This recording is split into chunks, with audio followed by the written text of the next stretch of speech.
Welcome to today's regular school board meeting. We are happy to have you join us, and we are thankful for your time and dedication to our district. This regular meeting of the School Board of Broward County, Florida is now called to order. Our primary focus is to create a safe and productive environment for all participants. Please be reminded of the exit doors that are clearly marked for emergency exiting. While in the boardroom, refrain from obstructing the exit doors. All attendees must occupy a seat with the exception of media.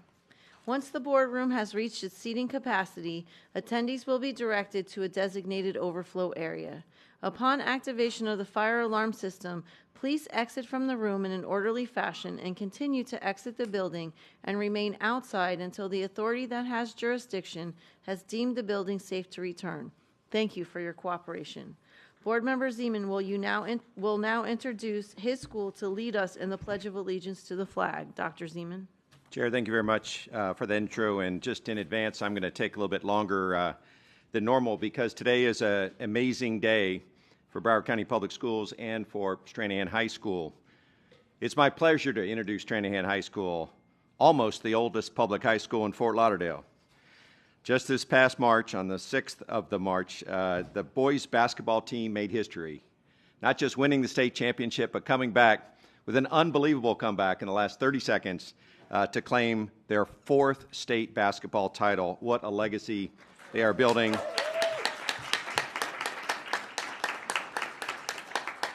And we would be remiss if we didn't comment, although he's not here, Coach Ed Schuler, for his dedication to that team and to that school and, in essence, to Broward County as well. Thank you very much, Coach Ed. Big congratulations to the marching band. Stranahan High School's marching band under the direction of Carlos Redmond, who I got to march with and watch through the Fort Lauderdale St. Patrick's Day Parade. They won overall out of 136 marching groups. They were voted #1 by the elected officials who were watching that parade. As you know, marching bands are not easy. It's tons of hard work, talent, discipline, all fostered by Carlos Redmond. Carlos, thank you for your dedication to the school and to Broward County. We're honored today to have Gunnery Sergeant James Filyaw here leading the color guard in today's ceremony.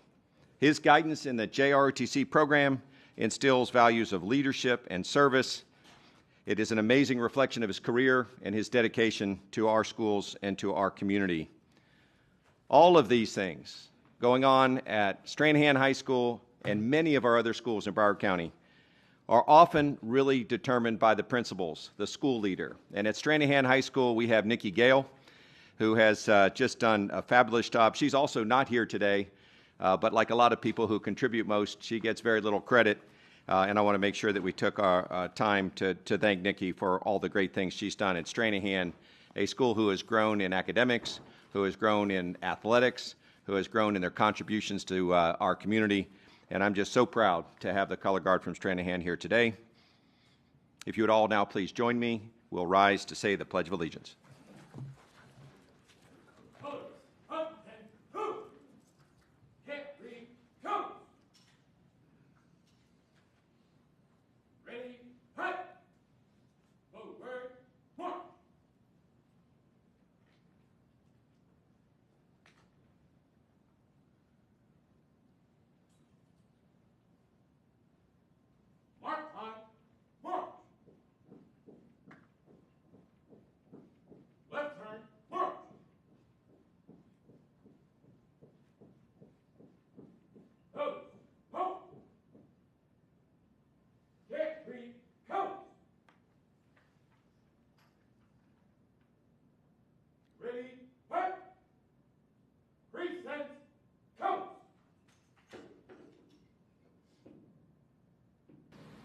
We are the Stranahan Mighty Dragons.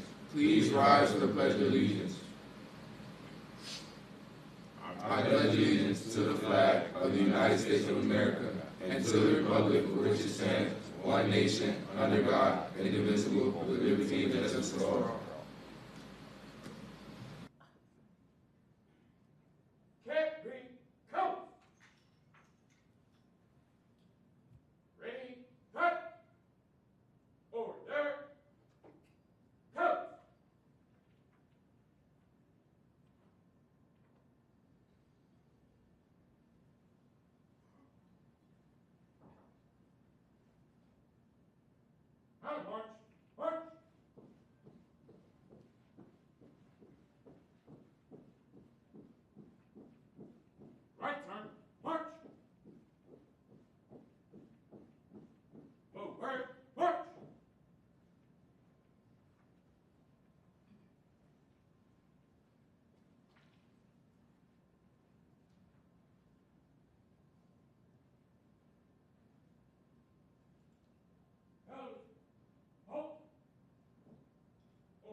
Thank you, Stranahan High School, for that great presentation.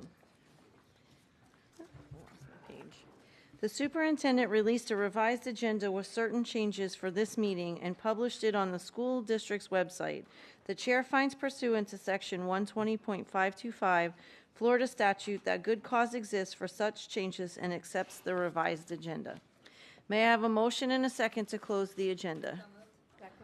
Been moved by Ms. Thompson, seconded by Mrs. Rupert. All in favor of closing the agenda, say aye. Aye. Those opposed, say no. It's unanimous. The agenda is now closed.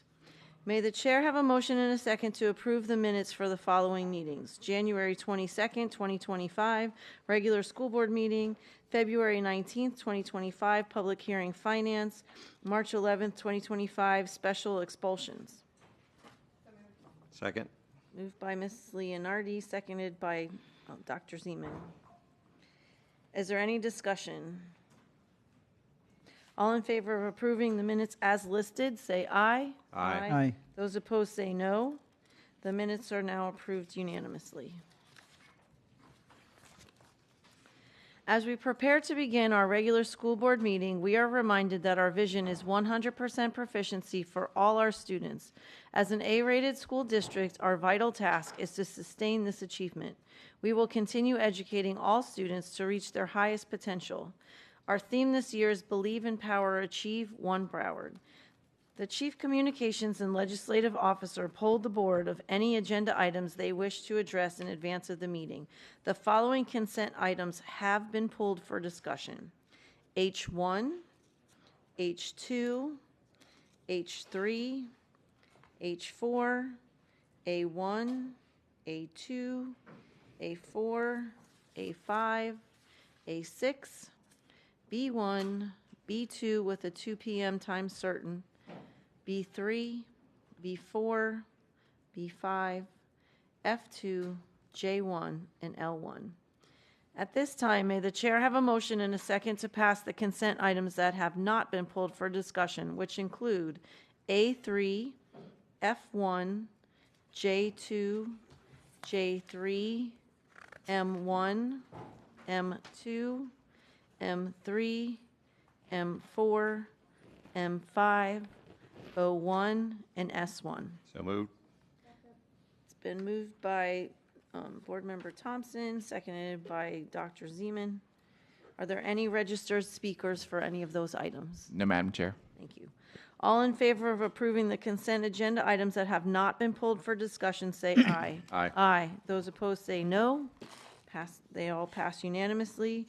Do any of my colleagues have any brief remarks? I do quickly on H. Oh, we didn't get to H1 yet. That's okay. Okay. All righty.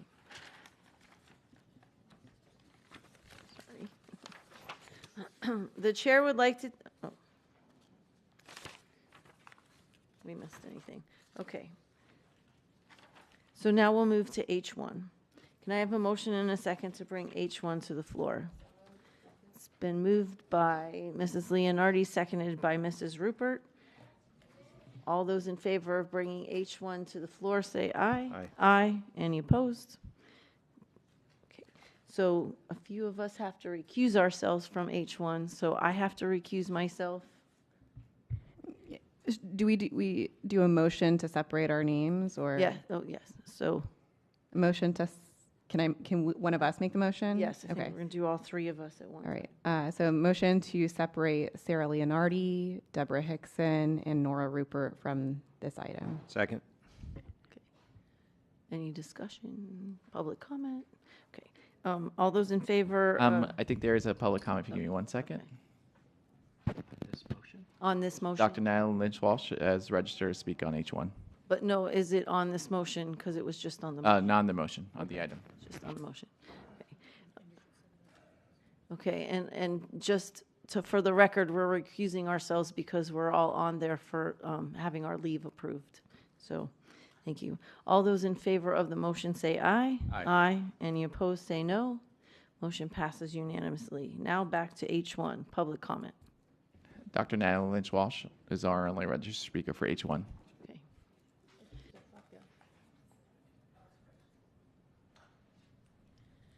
Good morning, Natalie Lynch Walsh, Plantation, Florida.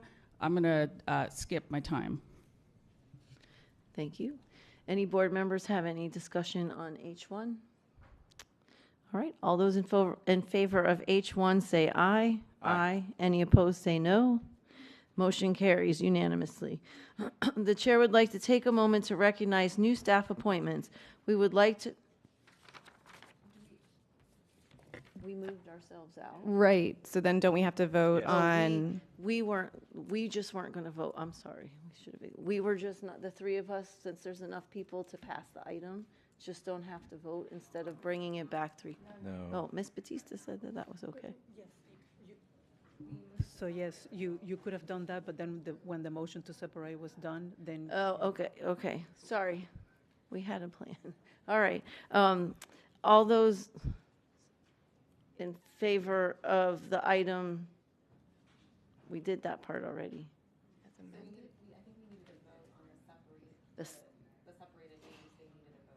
Okay. All those in, let's try this again. All those in favor of H1 minus the three names that have recused themselves, say aye. Aye. Aye. Any opposed? It passes unanimously. Now, all those in favor? I'd like to move the other three names, Yes. please, Chair. Okay, perfect. Thank you. All those in favor? Second. I'm still confused. But we can't vote on ours. We voted on the first one. Okay. All those in favor of the item minus the three names? No. All of, the motion is for the three. I gotcha. Okay. All those in favor of the three names that were separated, say aye. Aye. Any opposed? Motion carries unanimously. 6-0. Right, minus the three. Thank you. That was confusing. Sorry. Okay, now, the chair would like to take a moment to recognize new staff appointments. We would like to congratulate each of you on your career advancement with Broward County Public Schools. We value you and your families. If we could give the appointees a round of applause, please.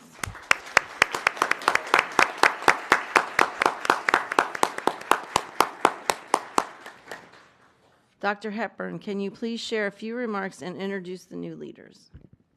Thank you, Madam Chair. I'd like to welcome our new appointees to Team BCPS. Welcome to the family. Looking forward to supporting you and making sure you reach the levels that you're looking for as you move and advance through your careers at BCPS. At this time, we have one director, Mr. Carlos Gomez, Director of Accounting and Financial Reporting, if you'd like to say a few remarks. Good morning. Good morning, Superintendent, members of the board, faculty, staff, community. It's an honor to be here. I bring to this position over 25 years of experience in accounting, financial reporting, financial analysis, and it's an honor to be appointed to this position. I look forward to this opportunity. It's with great honor and responsibility that I take upon this new opportunity, this position, to make sure that our financial statements accurately reflect the state guidelines. And I look forward to building relationships with all the team members and a long and successful career with the county. Thank you very much.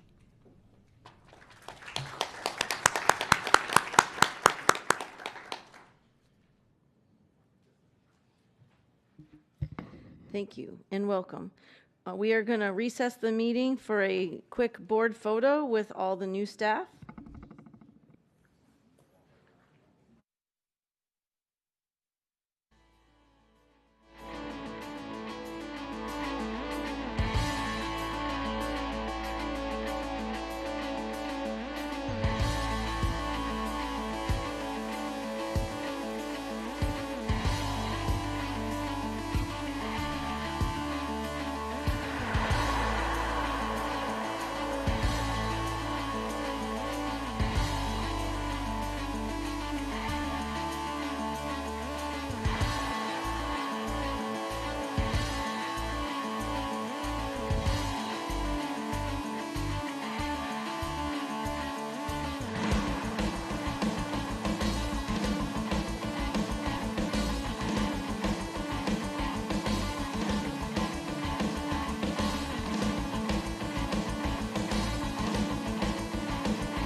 This regular school board meeting is now reconvened.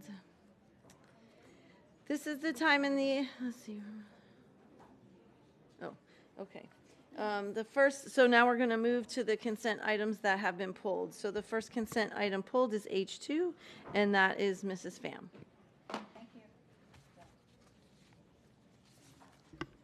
Thank you so much, Chair. In reviewing this item, I found that there's 8 positions and which discipline is being rendered for facilities staff workers, and that seems extraordinarily large.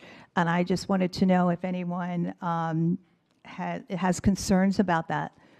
And I'd ask the superintendent, I'd request that the superintendent Dr. Hepburn. have an investigation ordered, so at least we can have some data back to see what's going on in that specific department, and if we have a problem that needs to be addressed. Thank you. Madam Chair, I'm sorry to interrupt. You need a motion to move it to the floor, H2. I'm sorry. I need a second. Okay, it's been moved and seconded to bring H2 to the floor. Sorry, it's missing in the strip. It's been moved by Mrs. Leonardi, seconded by Mrs. Rupert. All those in favor of bringing the motion to the floor say aye. Aye. Any opposed? And then Mrs. Pham already spoke. Would you like me to repeat it? No, No, I okay. think it's okay. Right, okay. Anybody, any other comments? All right, great. All those in favor of item H2 say aye. Aye. Aye. Any opposed? No. I had a question on the floor. Do I need to make it as a motion for the superintendent to have an investigation conducted in reference to the number of facilities workers that are being disciplined, so we can find out and get some data to see what's going on in that department? That I'll make that as a motion if the question isn't sufficient. Dr. Hepburn. Thank you for the question, Ms. Pham. It's noted. We'll follow up Thank with you. that information. Thank you. The next item is H3. Can I have a motion and a second to bring H3 to the floor? So move. Point of order, we didn't vote on H2. We did. We did not. Yeah. Oh, we did it out of order, but we can do it again.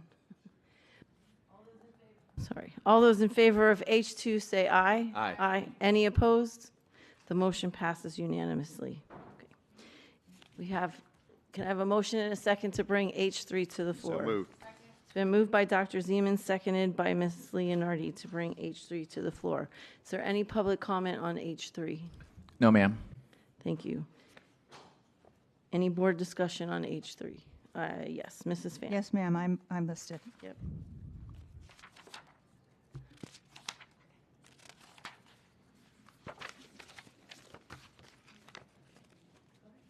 All right, thank you.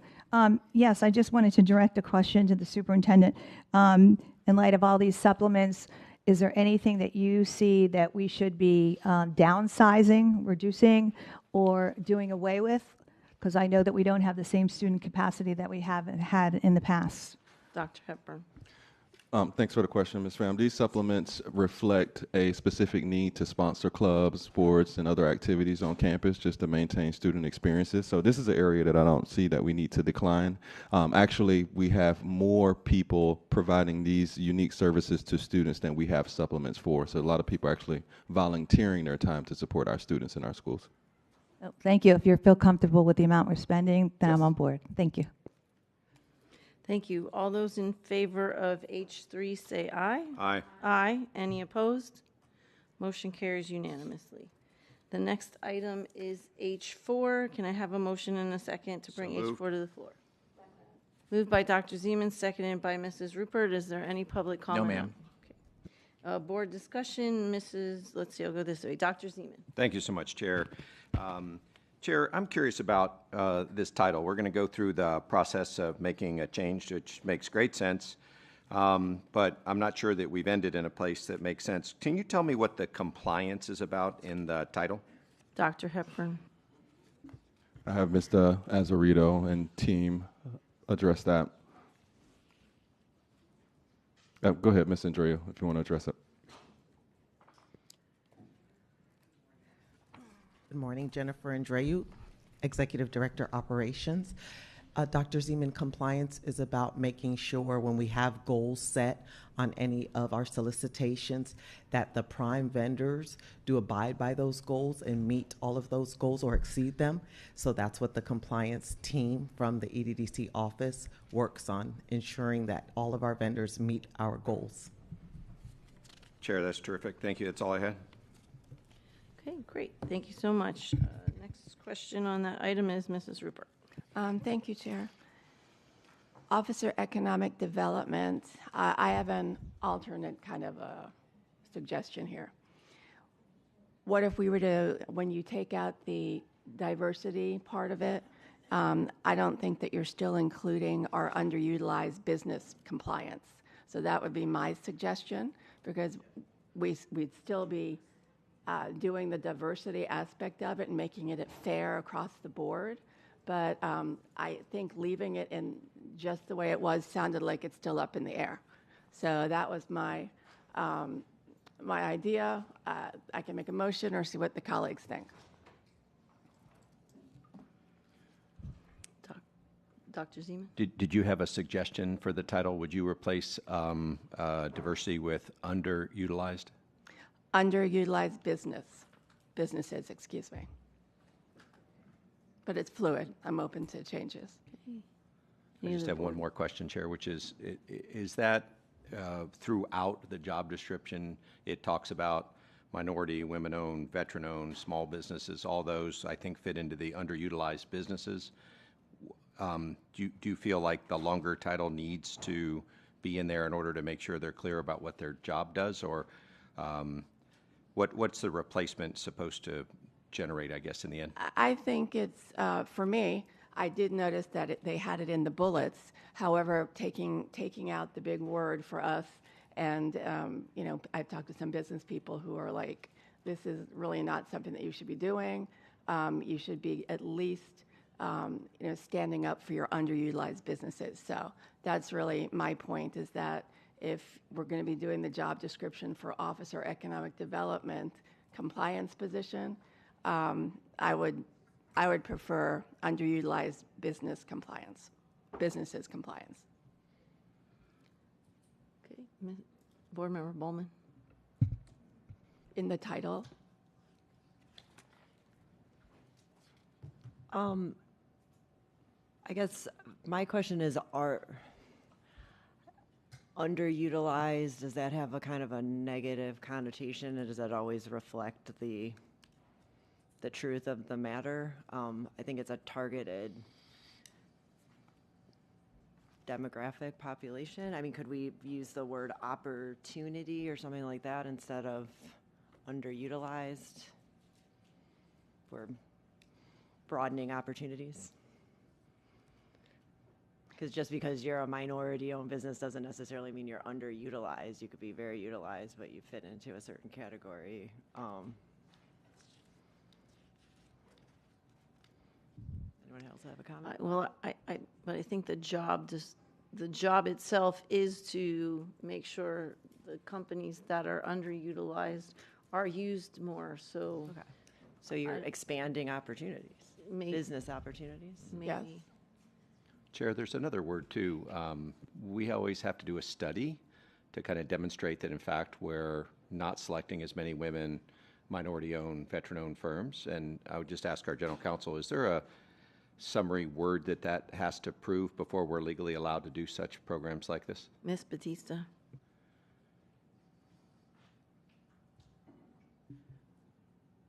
The answer is yes. There is a study that was conducted by the school board, and I think I'm going to need the superintendent's help with the process that was followed. It was within the last year that I know there was a study done, that the district did the study that was required legally to be able to take these steps that we're taking now. Dr. Hepburn. Yes, I'm Ms. Andrew. If you're familiar with it, if the name of the study, I know what she's describing, but I can't remember the specific name for it. Thank you, Dr. Hepburn. Yes, Dr. Zeman, there was a disparity study that Keen Independent Research conducted, and the board reviewed that study and accepted it. I believe that was in January of 2024. I'd have to double check the date, but somewhere close to January 2024. And I think that the process is you do a study, it finds disparity in the way that we're allocating contracts or resources or both. And with that finding, then we offer through the office what has been ODDC, the ability for those same disparately treated organizations to have special acquisition rights to apply for contracts. Is that the correct process? That is absolutely correct. That study allows us to have race-conscious and gender-conscious goals set for specific groups and for specific commodities. Thank you very much. So I'm just wondering if disparity is another option besides opportunity and underutilized. All of that, being viewed in the context of, titles are important, but the job description is essential, right? So, thank you, Chair. Thank you. Mrs. Rupert, did you? It didn't seem like we had consensus. So.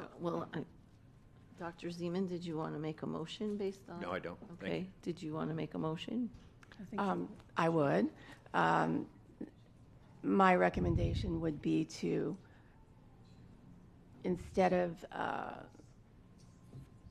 under compliance or underutilized businesses, disparate businesses. I don't know if that kind of works for it. Ms. Batista.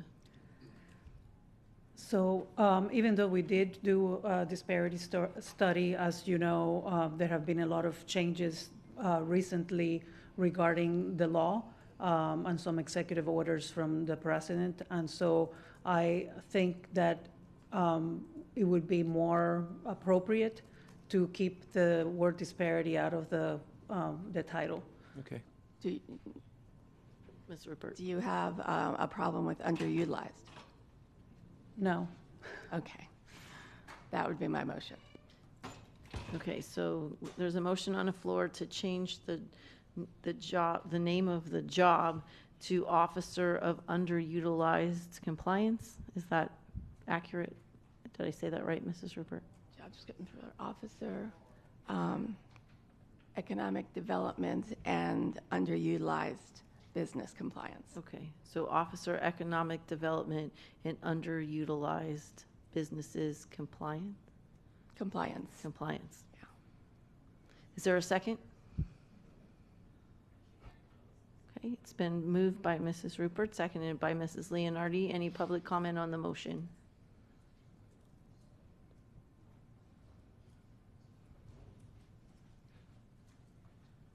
Good morning. In the shoes, believe beautiful. Good morning. I appreciate what Ms. Rupert is trying to do. I see what you're trying to do. I feel like underutilized does have a negative connotation for me, but I really appreciate the spirit of what you're trying to do, and I wish that you can change the name to something to emphasize the fact that these are businesses or groups of people that are being underutilized. But I appreciate it. Just the underutilized word is a little bit uncomfortable for me. Thank you. Thank you. Dr. Hepburn? Yes, if I can suggest, Madam Chair, Ms. Rupert, we can table this item and I can have staff work on coming up with some different name options that we can bring back later on in the meeting if that suffices. That's perfect. Thank you. Okay, thank you. Okay. All those in favor of I need a motion to table the item. Second. It's been moved by Mrs. Leonardi, seconded by Mrs. Rupert to table the item.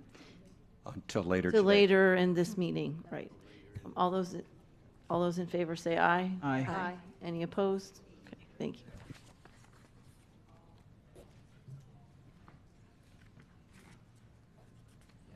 Okay, Mrs. Pham, we've tabled the item, so when it comes back, then you'll be the first one to speak, okay? Okay, thank you.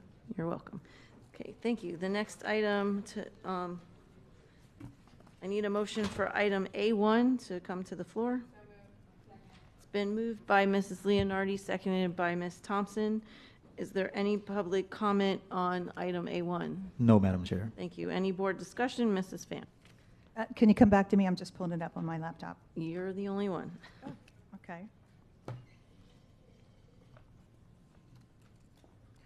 Okay, yes. Oh, thank you. This actually encompasses, if we want to expedite it, would be A1 and also A4 and A5. And I had submitted a question to staff about whether or not these schools are in compliance with the president's executive orders. And the response I got is each party shall comply, but that doesn't mean anyone confirmed anything. I just want to make sure we don't violate any federal orders and lose federal grants.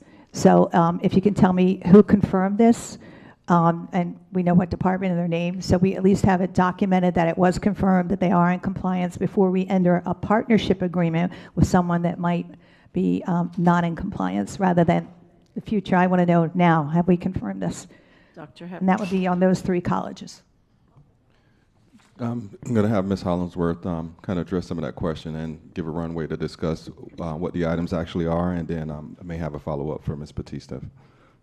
Good morning, Simone Hollingsworth, Chief Academic Officer, and Ms. Pham. A1, A4, and A5 are agreements that we're entering with colleges so that we have student interns, so that we can increase our opportunity for development and retention of teachers.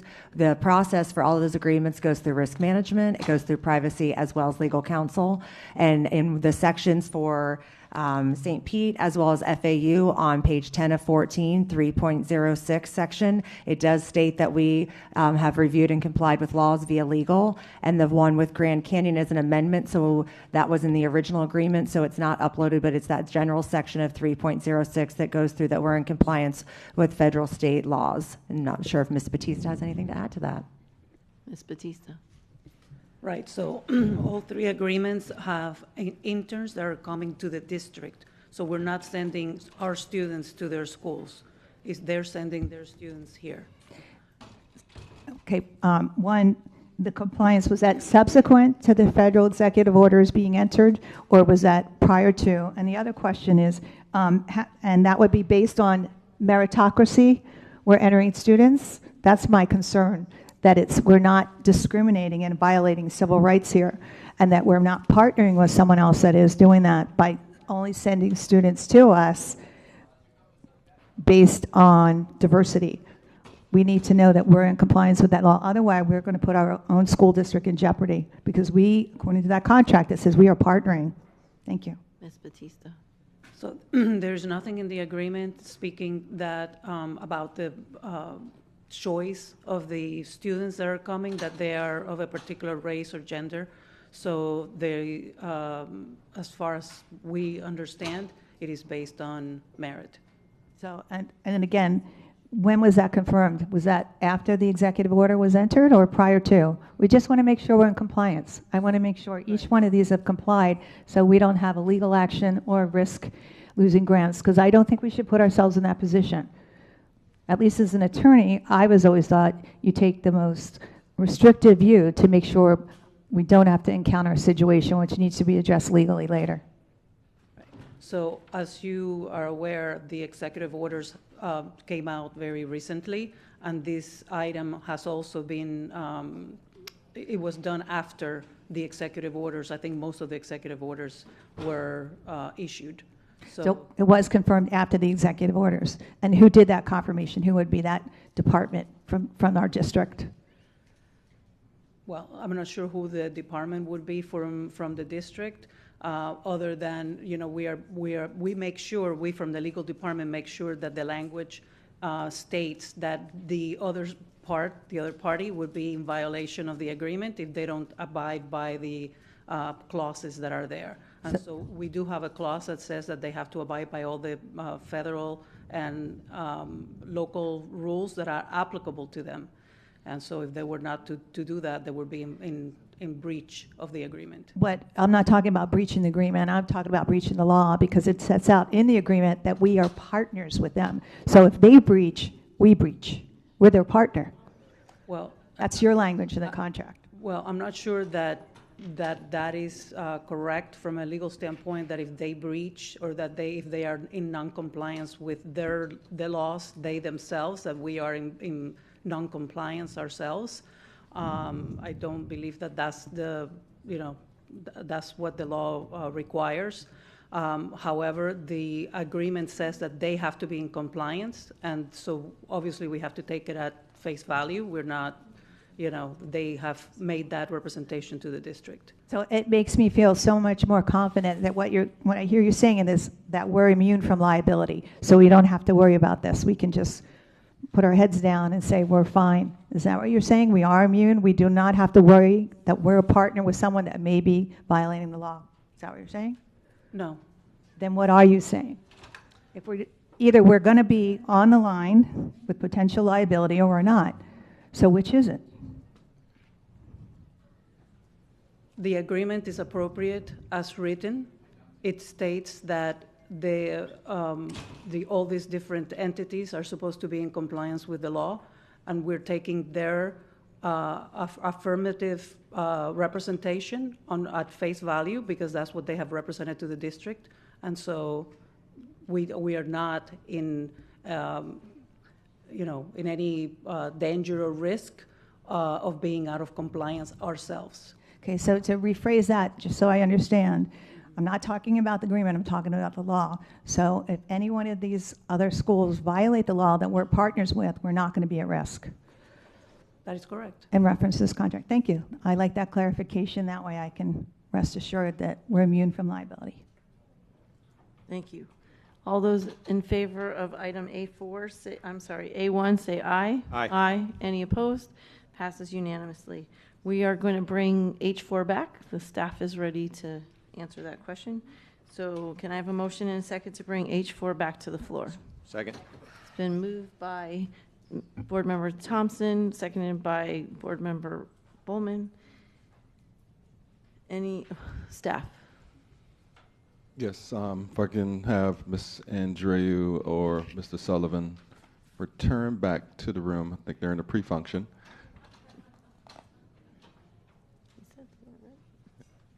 And go over what the new name would be for this specific position.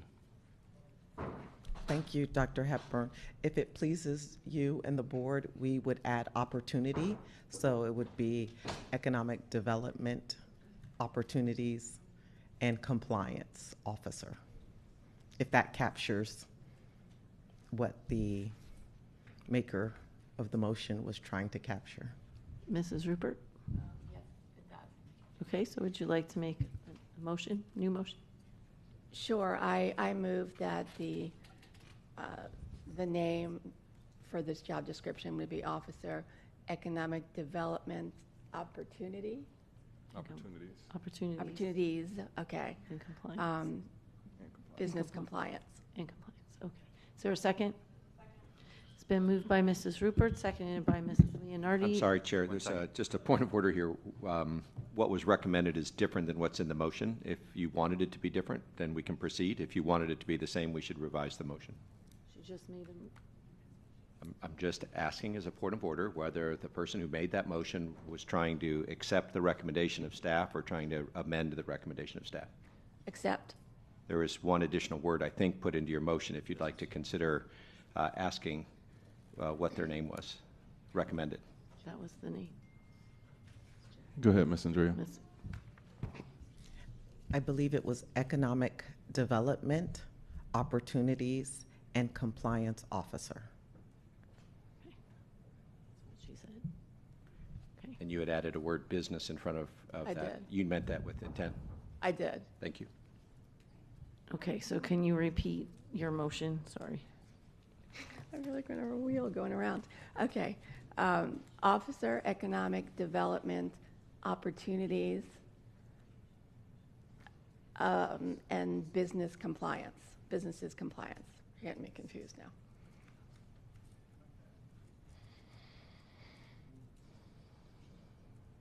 Okay. Does the second still stand? I mean, I would just like to accept the recommendation of staff. Okay. That would be fine. Motion to, you want to just, Okay, you want to, motion to accept the recommendation of staff. Yes.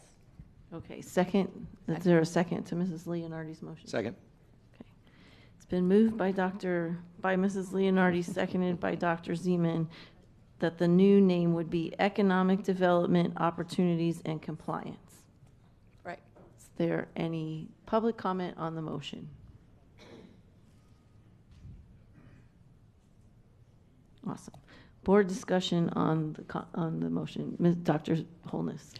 Thank you, Madam Chair. So I do appreciate the staff suggestion. I'd also like to get the superintendent's input on this new naming of this position to see if this, in his opinion, would match what he's looking for as regards to the job description. Dr. Hepburn. Yes, I think this conforms with the job description. Okay. Or opportunities. Thank you. Okay, any other board member discussion on the motion? Mrs. Pham. Right, I'll call you next. Not on the motion, thank you. Okay. All those in favor of the motion say aye. Aye. Any opposed? Okay, the motion passes 8-1 with Mrs. Pham dissenting vote. Thank you. Thank you. Okay, Mrs. Pham? Thank you. I think we're really getting in muddy water here. I think we're trying to rename something different with an underlying objective that might be violating the federal law. I think we should stick to the federal law that protects civil rights, as well as protect our federal grants. And we should use the word meritocracy when we're picking. Personally, when someone comes to do with the roof of my house, I want the best person there is out there. I don't care what color skin they are. I don't care what they look like. I just want the best roof that's going to last the longest. Same for the security system of my home. Same for the sprinkler system. I want the person that's best qualified to do the job. And I think you're dancing around this topic and saying, no, we're going to see if someone's underqualified or if they're not getting enough business. That's not the standard anymore. The standard is meritocracy. Who's the most qualified? So therefore, I will not be supporting the renaming of something just to hide behind a name when we're, in fact, breaking federal law and putting this county at risk of losing federal grants. I won't do it. Thanks. Board Member Thompson. I'd like to call the question. Okay, all those in favor of calling the question say aye. Aye. Any opposed? No. Opposed? No. Okay, let's take a roll call. Roll call on the motion. School board members Al Hadef, No. Bowman. Yes. Or wait, what? On the question, calling the Call the question. Yes. Yes? Yes. Pham, No. Hickson, Yes. Honus, Yes. Leonardi, No. Rupert, Thompson, Zeman. No. It fails. 5-4. Okay. Mrs. Al-Hadaf. Ms. Batista, can you speak to whether the comment that was previously made, if we are breaking federal law? Ms. Batista. So as we heard, we had a study done in 2024, which under the law, the current law as it stands right now, does allow for the district to make certain considerations regarding minority businesses at this time. So it would not violate the law. Dr. Zeman. Thank you so much, Chair. I also want to address an insinuation of one of my colleagues. These firms are not unqualified. They are not inadequate in any way. In particular, it's pretty hard to argue that those people that wore the colors of our nation shouldn't have an opportunity now within our system that they didn't have before. And as Ms. Batista pointed out, before we can do this, we have to do a study and find that highly qualified minority, women-owned, and veteran firms have not won an equal share of our contracts. That's a disparity. This is not a handout based on race or ethnicity or your military service. This is giving firms an opportunity to play on a level playing ground. Any insinuation other than that is false. Thank you. Thank you. All those in favor of item A1? I'd like an opportunity to speak again. May I? Usually we get to. Is it new information? Yeah. Okay. Yeah, it's just actually to rebut.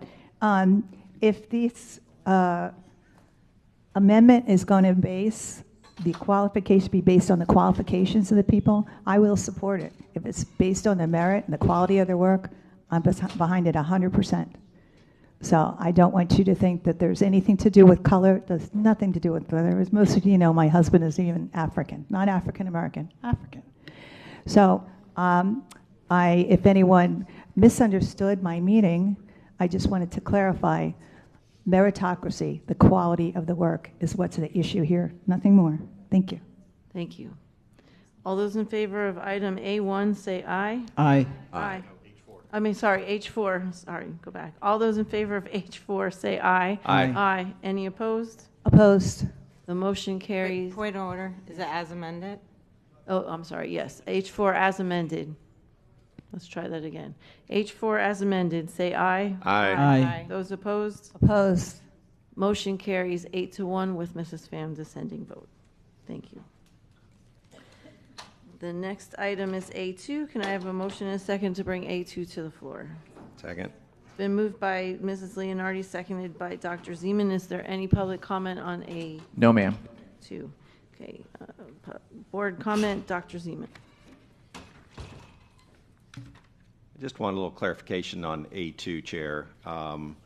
When we look at this list, am I right that all high schools in Broward County would be participating in professional studies waiver to the policy that we have? Are there any high schools left that aren't trying to take advantage of this waiver? Dr. Hepburn.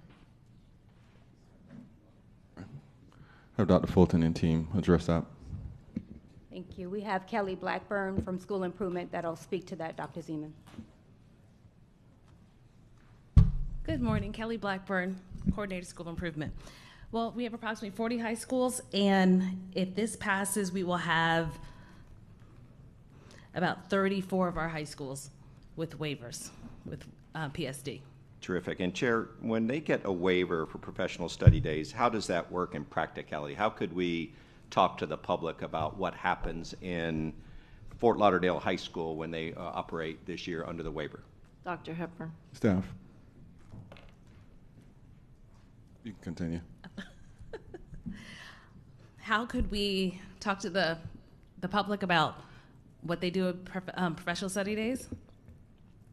We could put out some information to the public of each school, what's to be expected at PSD days. I could clarify my question, Okay. Chair, if you'd like. The question is, in this room, how can we talk about this waiver to our calendar so that the public understands why we're giving almost all of our high schools a waiver to our standard calendar? Dr. Hepburn.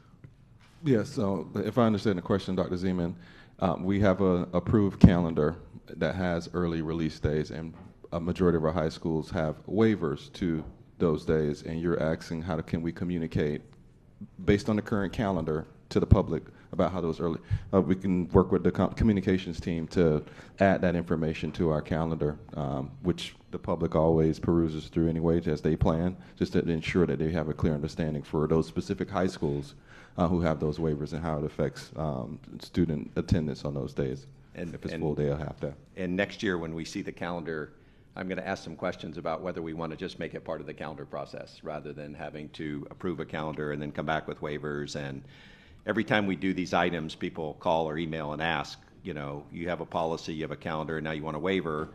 It's most of high schools is what I heard, and it turns out it's 34 of the 40 roughly, and that's a lot. And if that's the way high schools want to have a calendar, it seems like we might just want to have a separate note on our calendar that says this doesn't include high schools, and just make it part of a policy. It makes the community kind of relax a little bit when everybody's treated the same, and where everybody, no matter what high school they go to, if it's a good policy, that we adopt it formally rather than come back and ask for waivers all the time. So that's just my only point on this. Thank you for all the hard work. Thank you, Mrs. Alhadeff. Yes, can the superintendent speak to what actually happens on a professional study day for students and then also for teachers and staff? Dr. Hepburn. Yes, I'll have Dr. Fulton and her team. I'll kick it off, and I know the regions are here too that can speak specifically. The students, professional study day for students, it's a normal day, but it's a short schedule for students. And when they're released, I think 2 hours early, the staff, teachers participate in professional development. But prior to the school year, they create a professional development plan that details what professional learning that will be taking place that entire school year. And then can you speak more in depth into when the students are in school, what happens? It is a normal day for students, but it's a shorter day for students, but instruction still continues for students. Thank you. Mrs. Pham? Thank you, Madam Chair. Personally, I'd like to see more data on the economic performance of students in schools where they're having waivers, and then the schools that are not having waivers, the students, to see how the school's doing overall, as well as individual students. Are they advancing? Are they pulling out in front of the other students? Are they falling behind the students? But I'd like to see that data before we keep proceeding with waivers to know that it's successful for the students. Thank you. Mrs. Pham, did you mean academic? Because I think you said economic. No, academic, I'm sorry. Just want to make sure. Academic performance data, definitely. Dr. Hepburn. That is noted. We'll provide that in a follow-up. I'm typing it up right now. Thank you so much. Okay. All those in favor of A3 say aye. Aye. Any opposed? Opposed, I'm going to wait on the data. Thank you. Point of order, A2. If I can clarify, Sorry, we Ms. did Pham, it. I'm I'm sorry. typing in the request for the follow-up, not the actual data. Okay. Yeah. I'm going to wait for the data, though. Thank you so much. Okay, let me say it again. I'm sorry, I jumped down. All those in favor of A2 say aye. Aye. Any opposed? Opposed. No. So the motion carries 7-2 with Mrs. Alhadeff and Mrs. Pham dissenting votes. Okay, next, can I have a motion for A4 and A5 to come to the floor? Second. It's been moved by Mrs. Rupert, seconded by Dr. Zeman. Is there any public comment? No, ma'am. Okay. This was already, Mrs. Pham already asked her question, so all those in favor of A4 and 5 say aye. Aye. Aye. Any opposed?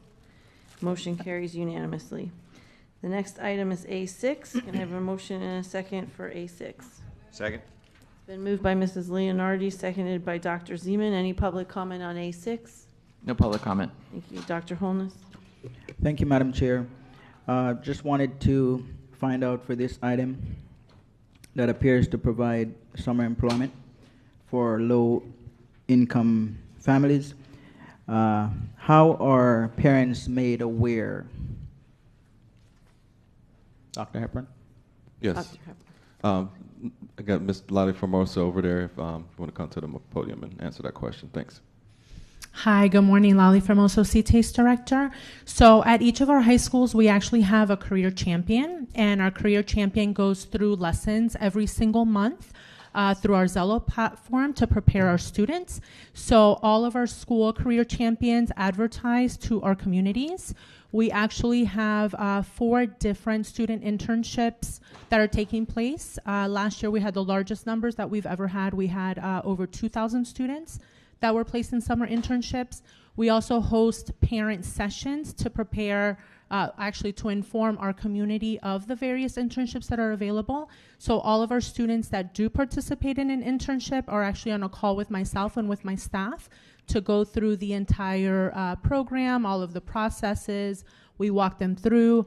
Then in the summer, my department actually staffs summer internship supervisors that go out onto the site and visit with each of our students to make sure that they're successful. So they receive support throughout, and again, every single one of our campuses has a career champion that supports our students. Okay, so thank you for that information. I do have some other questions.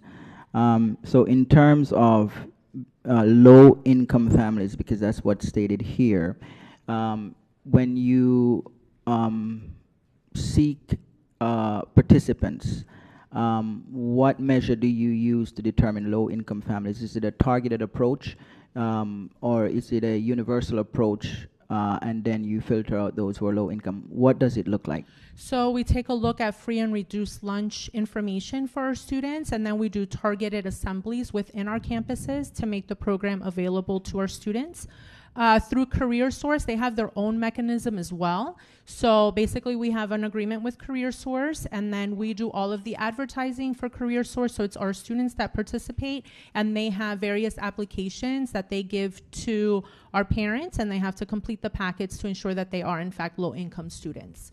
So our CareerSource internships, out of the over 2,000 internships we had, 1,200 were with CareerSource, and all 1,200 were low-income students. Okay, so would it be fair to say that all schools, and this is, I'm assuming this is high schools? All high schools, and it's juniors. It's targeted to juniors because it's a part of their career technical education pathway. Okay, and would it be fair to say that all high schools in Broward County and are made aware of this program and given an opportunity to participate? So 100% of our high schools have a career champion, and my department has monthly meetings with our career champions to provide professional development and lesson planning so that our students are prepared and so that all of our campuses and students are aware. Okay, so I have a couple other questions. It mentions that at the end of the program, completion is determined, right? And here it says 95% program completion.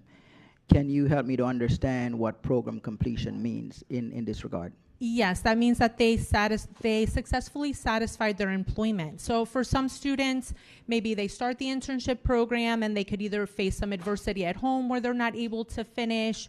Maybe they don't meet their deliverables for what they need to do on the job. So it looks a little bit different for the 5% of the students that don't complete.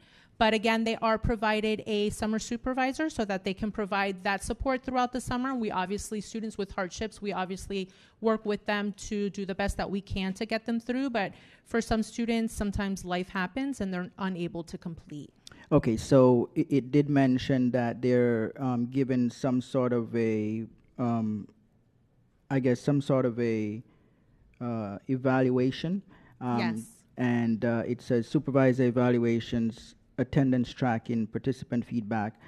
If a student attends all of the requirement in terms of they have full attendance, but the supervisor evaluation is not where it should be. Does that also impact the completion? No, that has not happened. As long as our students are as long as they meet all of their deliverables, they are provided feedback, but they are able to complete. And our students are actually also offered a credit upon completion.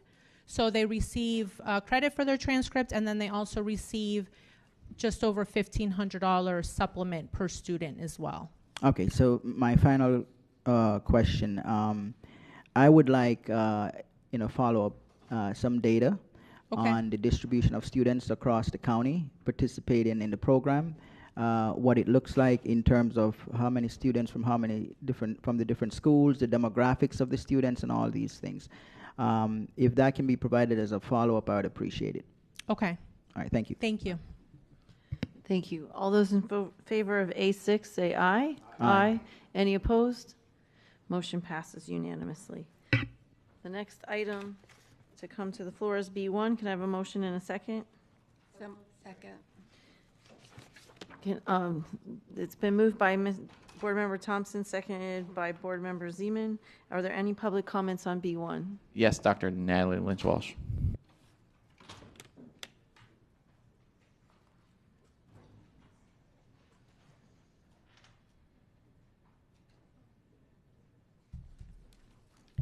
Good morning, Dr. Natalie Lynch Walsh, Plantation, Florida, Chair of the District's Audit Committee, which is where this request originated.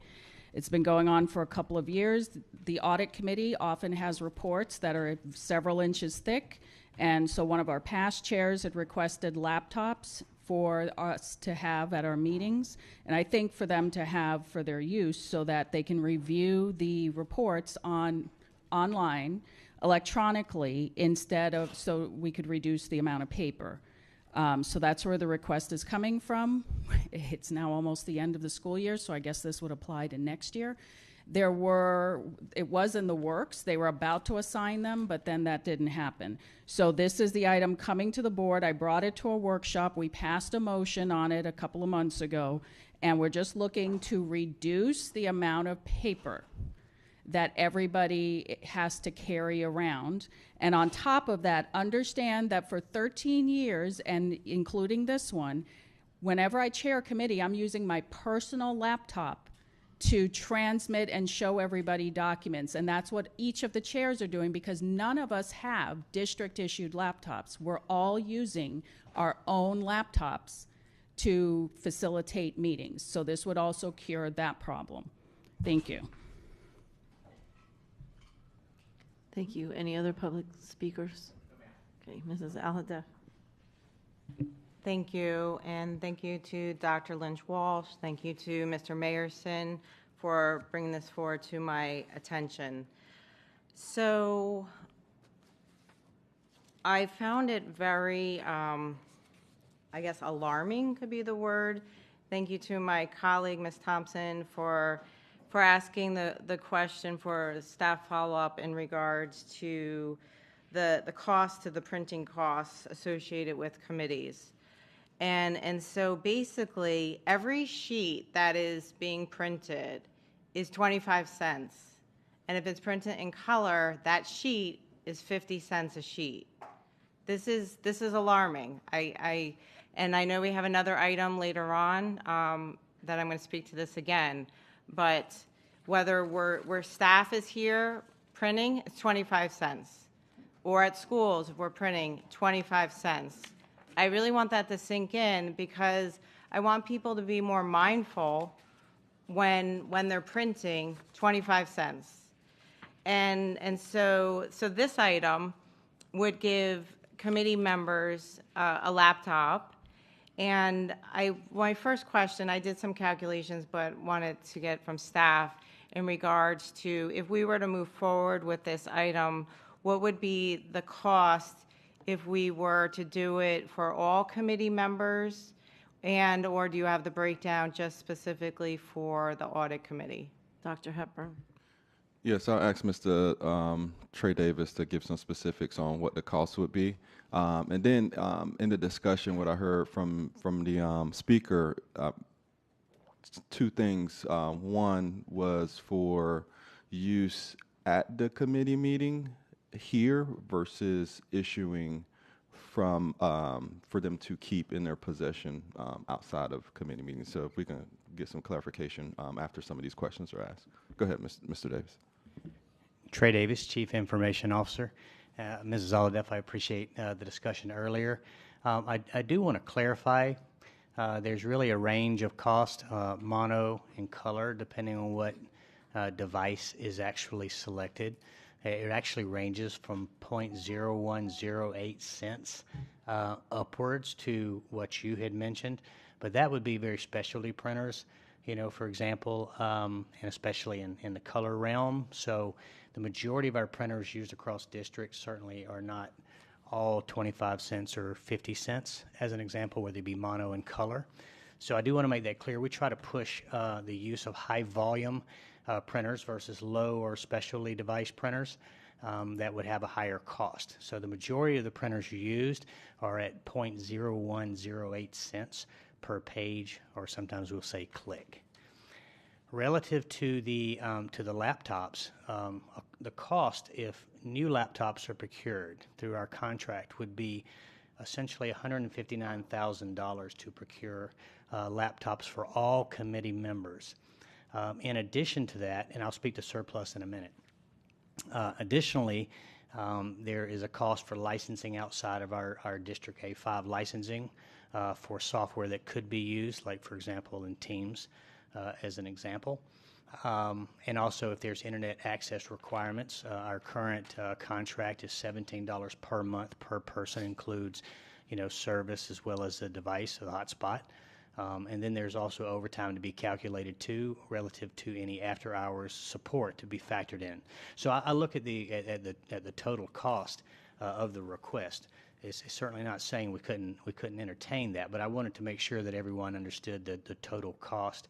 As far as surplus items are concerned, because you hear about this ratio of 0.80, or you know, for every student we have 1.2 devices across the district.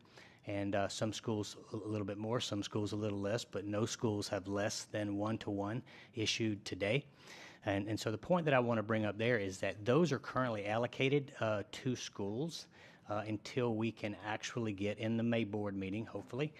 We can get our laptop RFP across the finish line and start our proper PC refresh. Until then, though, we are not decommissioning items that are assigned to schools. But when we do, we would have some surplus equipment that still could have, you know, usable life, not useful life, but usable life, that could be assigned, for example, in cases like this, unless the board wants to spend the $159,000. Hope that's useful. Thank you. Okay, so thank you. And, you know, words matter, and when we get board member follow-ups and they tell me that it's 25 cents or 50 cents, that's the number that I'm going to go with. So, Dr. Hepburn, if we can have a board follow-up, I would like to know more specifically, not just, you know, here at the district level, but also at the school level, specifically what does each page cost, black and white and color? Because I think that's really important information that we need to have.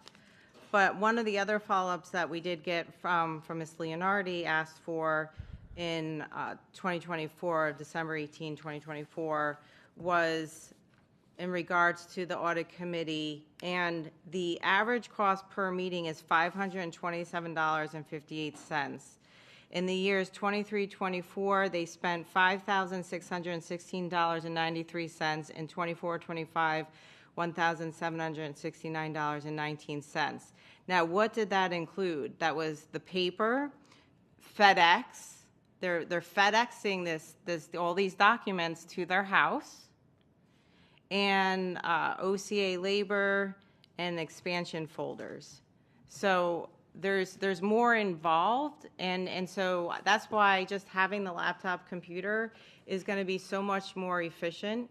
And we have responsible adults that are going to be taking care of these laptop computers, and maybe there's an initial cost, but in the long run it's going to be more efficient. We're going to be printing less, And then also you have public record that now is on their personal documents, but in reality it should be, it's on their personal computers. It should be on a BCPS computer for that public record. So I'm interested in hearing what my colleagues think, and if this is something we pilot next year with the audit committee, or we start now, I'd be open to those ideas. But I do think this is a way for us to be more efficient and stop printing as much. Mrs. Pham. Thank you, Madam Chair. I'm in agreement with Ms. Saladaf that I think a pilot would be great. In addition, I would make a motion to say that this should be an optional idea of whether or not you want a school district laptop. If you don't want it, you shouldn't be forced to take it, or if you don't want that responsibility of carrying around 2 laptops. A lot of people carry their own with them. They don't want to leave them in the cars. I don't know if anyone's had their window smashed where someone will go in and try to steal it, or they do steal it. But my motion would be the use of Broward County Public Schools laptop is optional and based upon availability for committee members to eliminate printing or delivering of documents. And that would be my motion. So it would, as set out. Is there a second to the motion? Make a recommendation. Can you add pilot with the audit committee? Certainly, we could do it as a. So let's rephrase that. The audit committee will engage in a pilot program of the use of Broward County public school laptops based upon availability and optional in lieu of committee members printing and eliminating printing information and delivering documents. Second. Okay. Is there any public comment on the motion?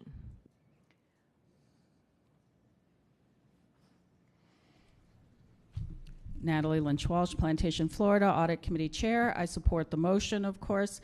And to clarify what Mrs. Aladaf is saying about being able to take the laptops home, that was the entire point, so that the mountains of paper are not being sent to people's houses. They can review it on the laptop, make notes to the PDF or whatever else they want to do on that laptop. It is taking the place of the paper reports. And then they would bring them to the audit committee and have their notes electronically on the laptop. And I also agree it should be optional for if somebody wants to use their computer, but most people do not, which is why the request was made in the first place. I would probably have 2 because I like to have my personal notes and then whatever else I'm going to share with everybody. So totally support the motion and piloting it with the audit committee. This is the one committee that has the most paper because of the nature of the work. So it would be the logical place to start. Thank you. Thank you. Dr. Zeman. Thanks so much, Chair. Just wanted to clarify the term that was used in the motion was based on availability.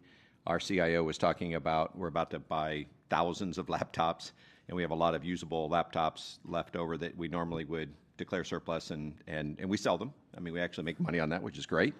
But the motion saying based on availability, to me, sounds like it's those laptops. Is that correct? Is that what that motion means? Mrs. Pham. No, it does not. It makes it based on school availability. If for some reason we need to distribute more laptops to students because we have a flooding involved in a school, then they would naturally take priority. Another question about the motion. How many people sit on the audit committee? If we're going to pilot this, what's the number of laptops we're talking about?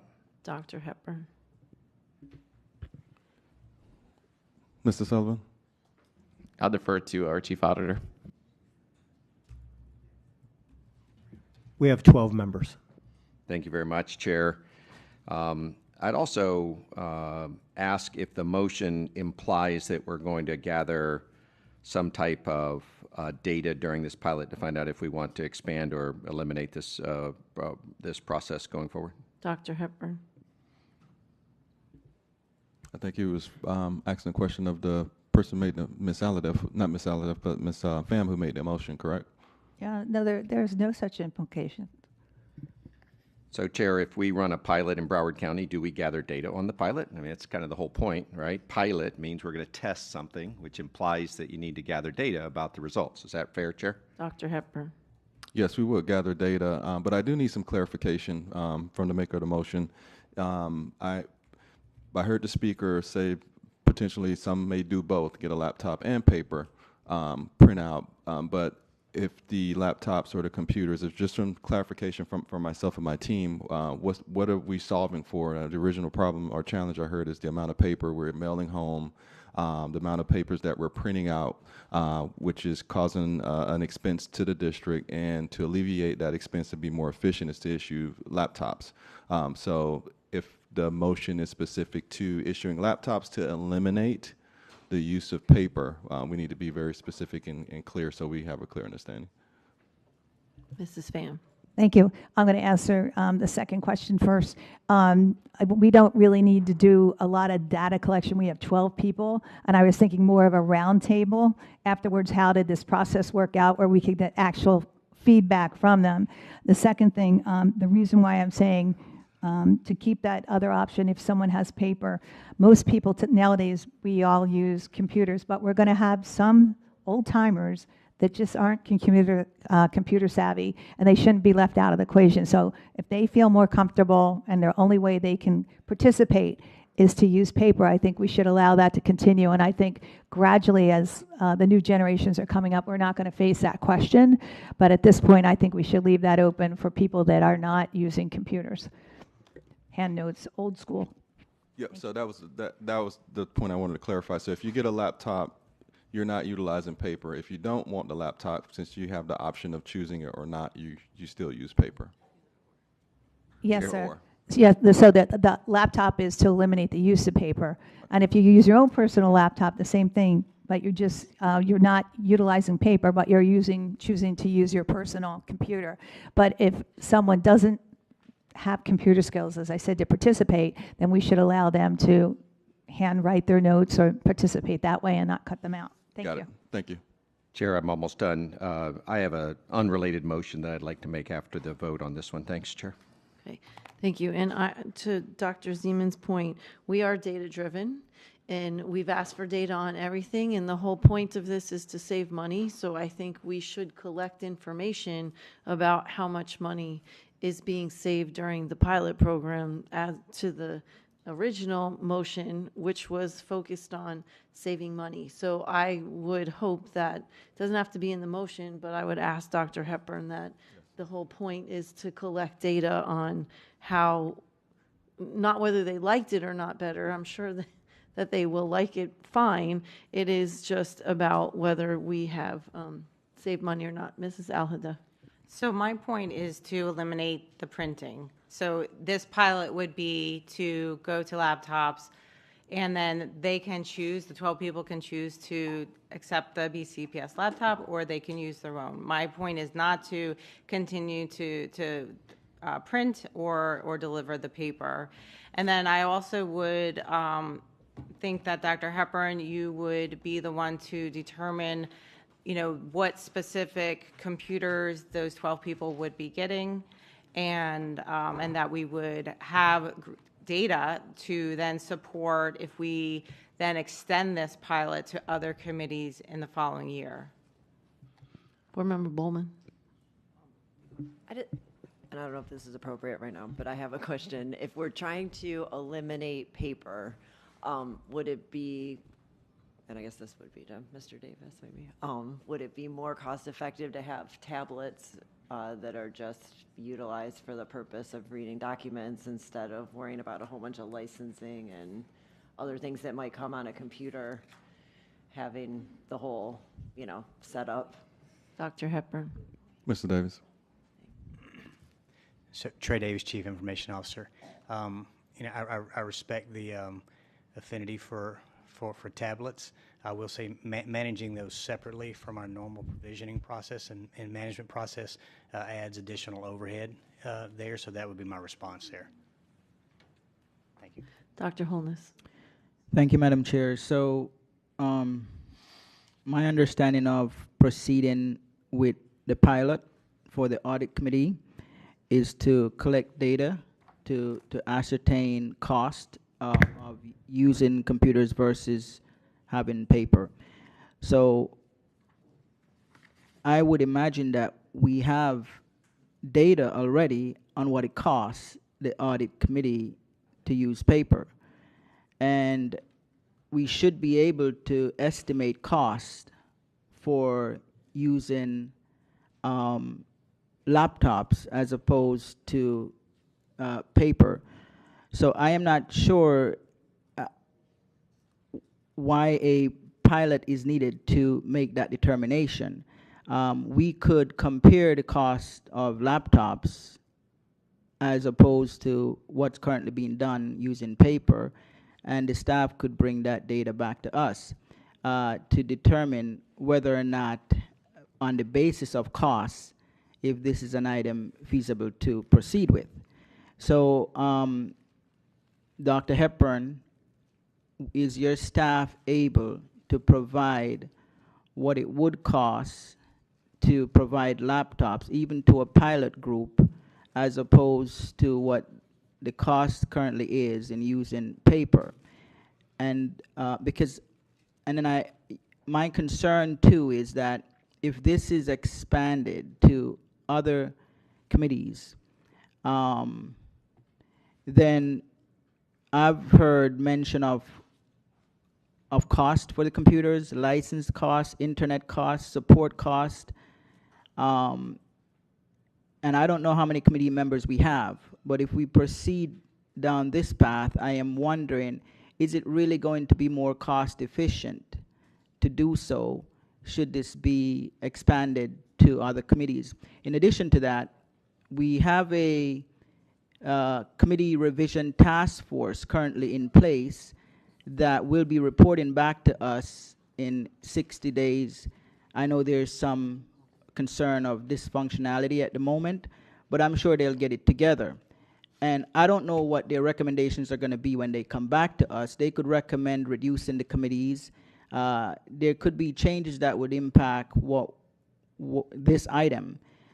So I have various concerns. In addition to that, Dr. Hepburn, would you say currently that, and I read the follow-up questions, but would you say currently that every student in Broward County schools currently have access to a computer, district computer at home? Dr. Hepburn. Not a district computer at home. We have devices for every student for their available use at schools, but not at home. Okay, so I know that we had I believe there was an item in the past to have a district computer at home for every student in the upcoming school year. Is that correct? That is correct, and that will come to fruition. Okay, and it's mentioned here where there is a surplus in place for when computers are broken and so on and so forth. Is the intent to use the surplus for, should this item pass, for the committees? Correct. So our priority is going to be students, faculty, and staff at schools once we do our refresh when that item comes to the board, hopefully in May, so we can order our new computers. And what is left over as far as surplus, which is in good use, would be utilized most likely for this. But the surplus is in place for students should computers. Correct. We will order we will order enough to have a 10 to 20% inventory at schools for lost, broken, or stolen items. Okay, so does the district have a capital budget to provide laptop devices for non-staff volunteers? So I would say initially no, because our concentration is on faculty, staff, and students.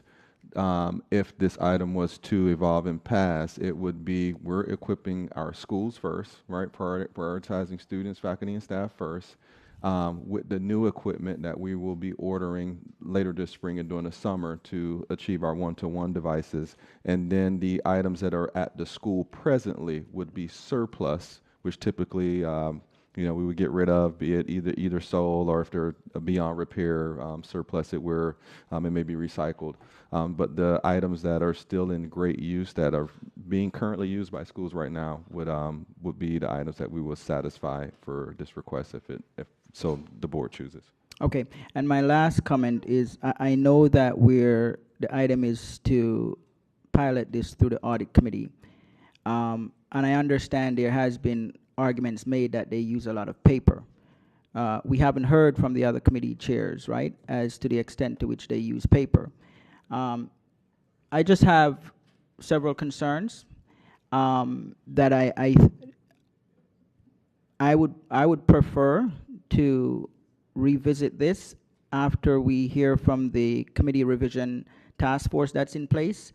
I would also like more data that I think we can, that the district can provide as far as what would be the cost of the laptops in its entirety in terms of licenses, internet support, and so on, as opposed to what they're doing now, because we can get information, financial information on what's happening now, and Dr. Hepburn, you can provide information on what the cost would be should we go the direction of the computer that is more concrete.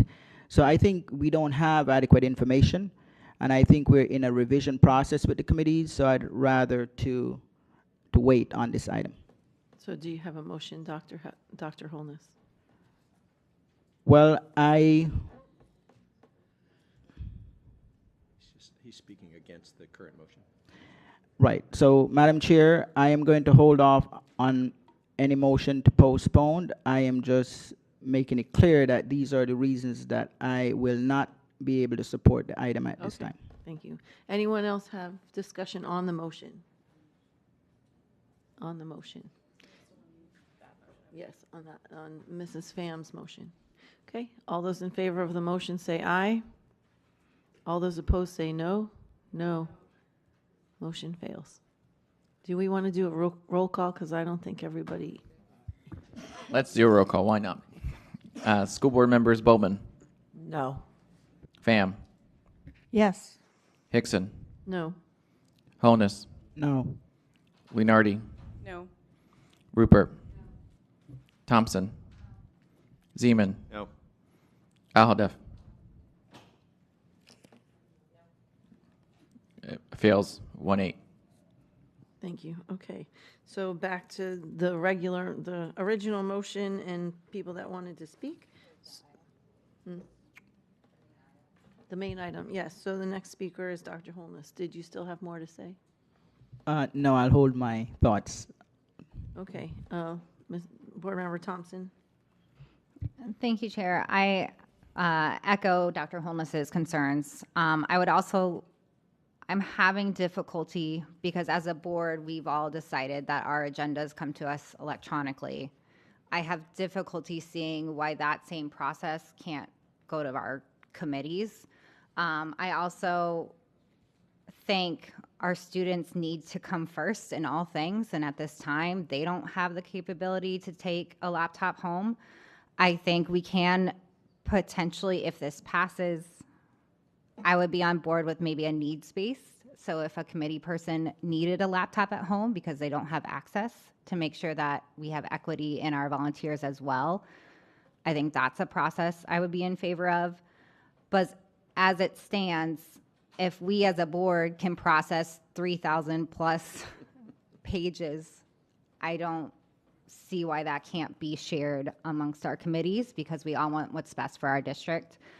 I also have concerns, like Dr. Holness says, we're in the process of restructuring, evaluating our committee chairs. This seems to be too ahead of the curve before that process. I would be more comfortable waiting to see how that shakes out. I also, and it was addressed in my follow-up comments, but we have some committees that are more fluid. How would we address that issue? I'm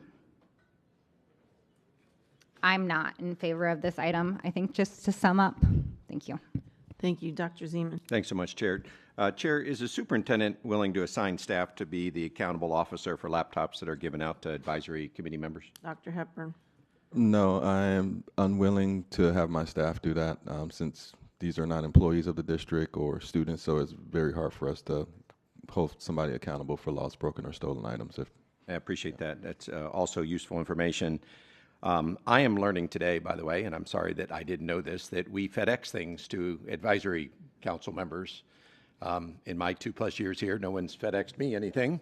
I also serve on a total of 8 boards now, commercial and government, and none of those 8 boards FedEx me anything. We get it electronically. We read it. Crucial things we print out, in case we need to mark it up and share it with people.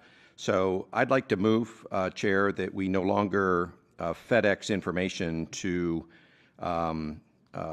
advisory committee members. It's been moved and seconded. Is there any public comment on the motion?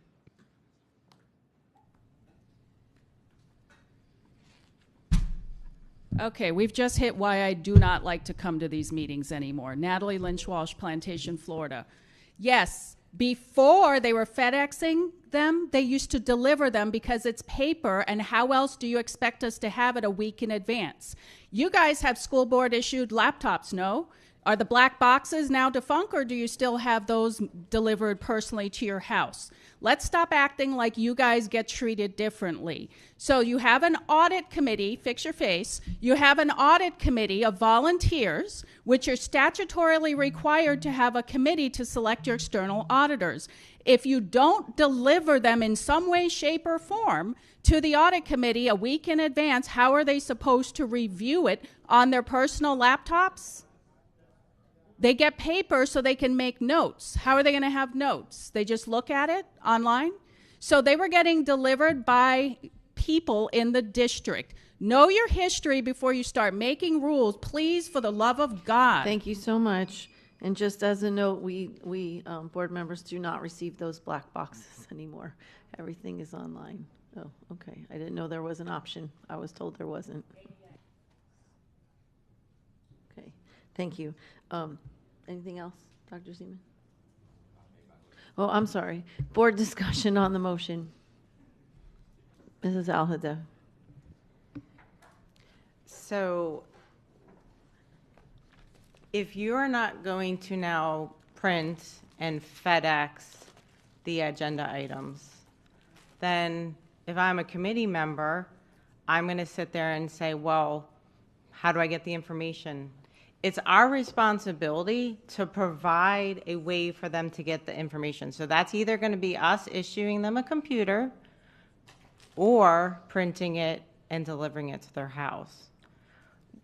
We are talking about right now 12 computers. And actually it might even be less than that because the superintendent, I don't know if he has an appointee, so we might even be talking about 11 computers. And we have the computers to do it. I'm just perplexed on the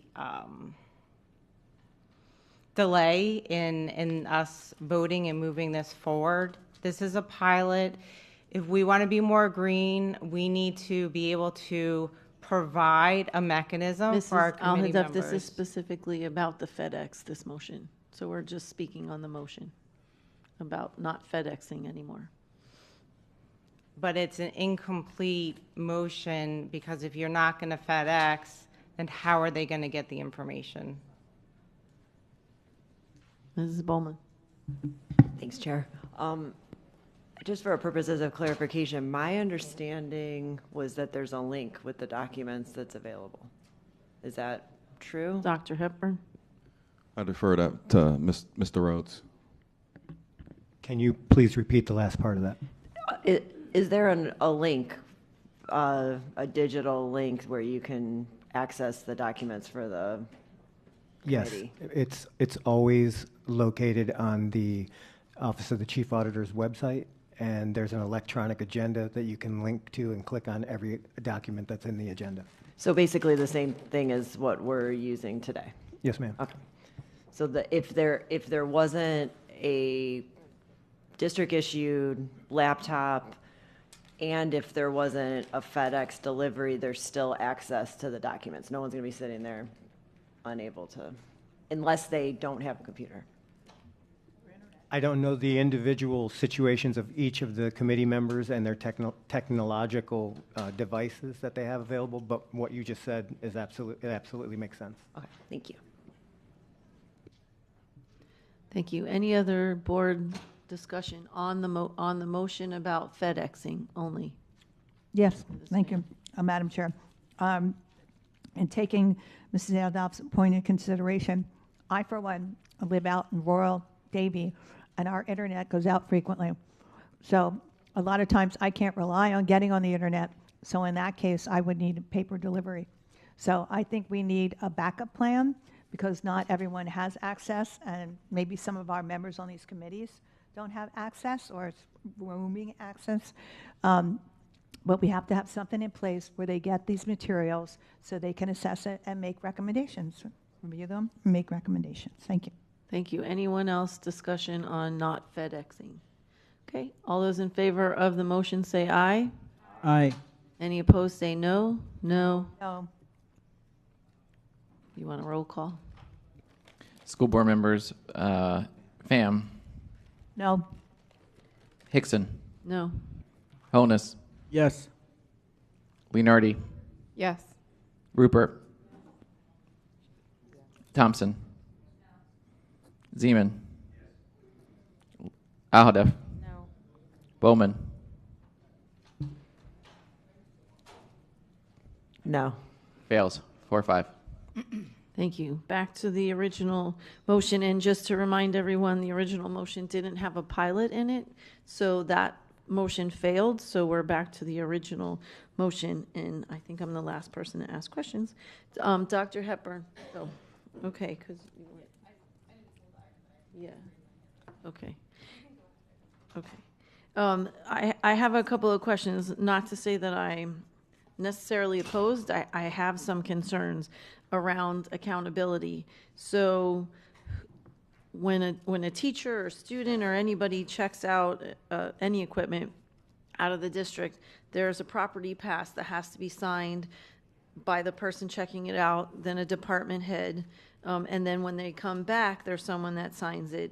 If there's, Mrs. Pham made this scenario, someone breaks into your car and steals the computer, who is going to be accountable for that? So my concern is more logistics and accountability in terms of, would the people who took the computer be willing to understand that they would be accountable and have to pay the cost of the computer if it was lost per se, not necessarily if it was stolen, but like, I think it would be important to have all of this information figured out and then brought to us as one package of whether it's going to be a pilot just for audit. As Dr. Holness said, what committees do we have? Maybe there's less of them and the number's 20 total, and just do it all at one time.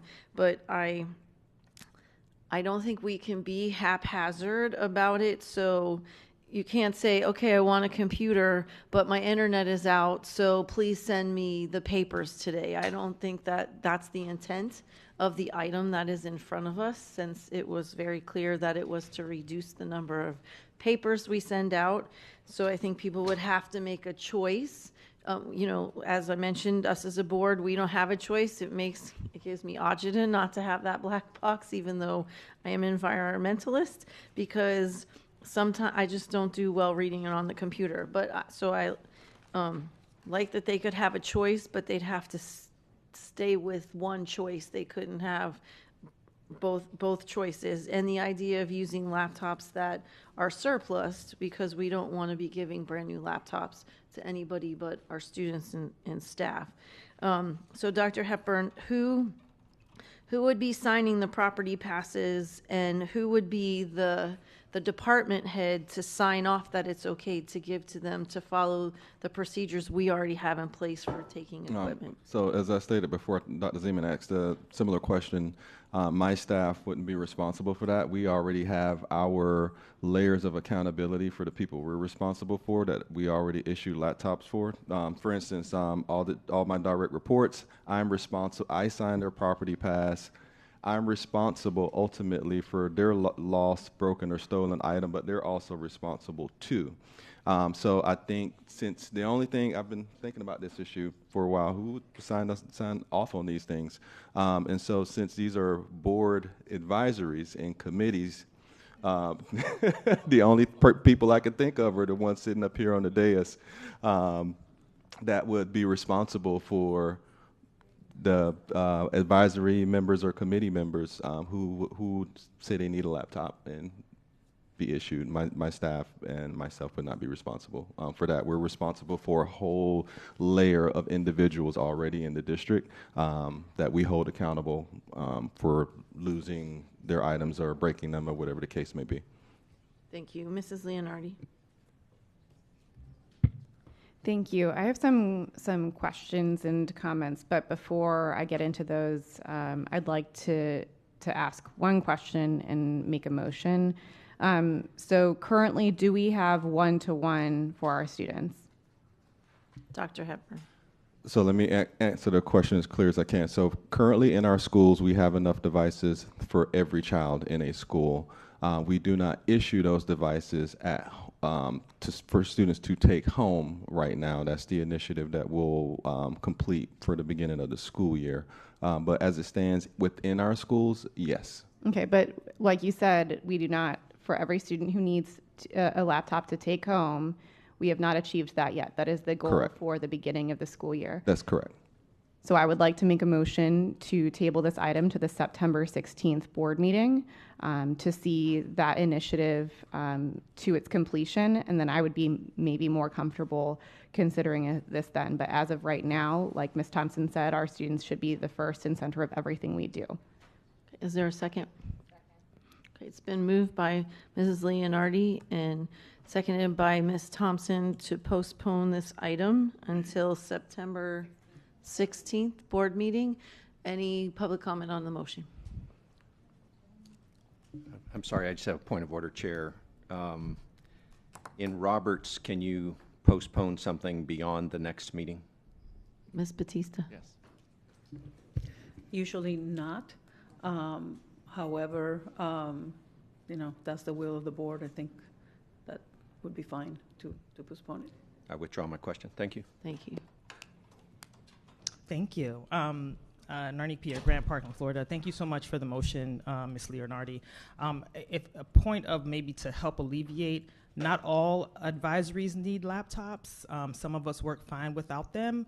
And if you want to poll maybe the advisories to see if that's an opportunity for them, I know that the audit committee does a lot of work, so I see why they would need that additional laptops, but all of us don't need it. So just to kind of help you guys out a little bit, that maybe poll the committees.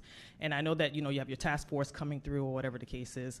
I just poll them and see if that can alleviate, so some of you guys can come to some consensus. Thank you.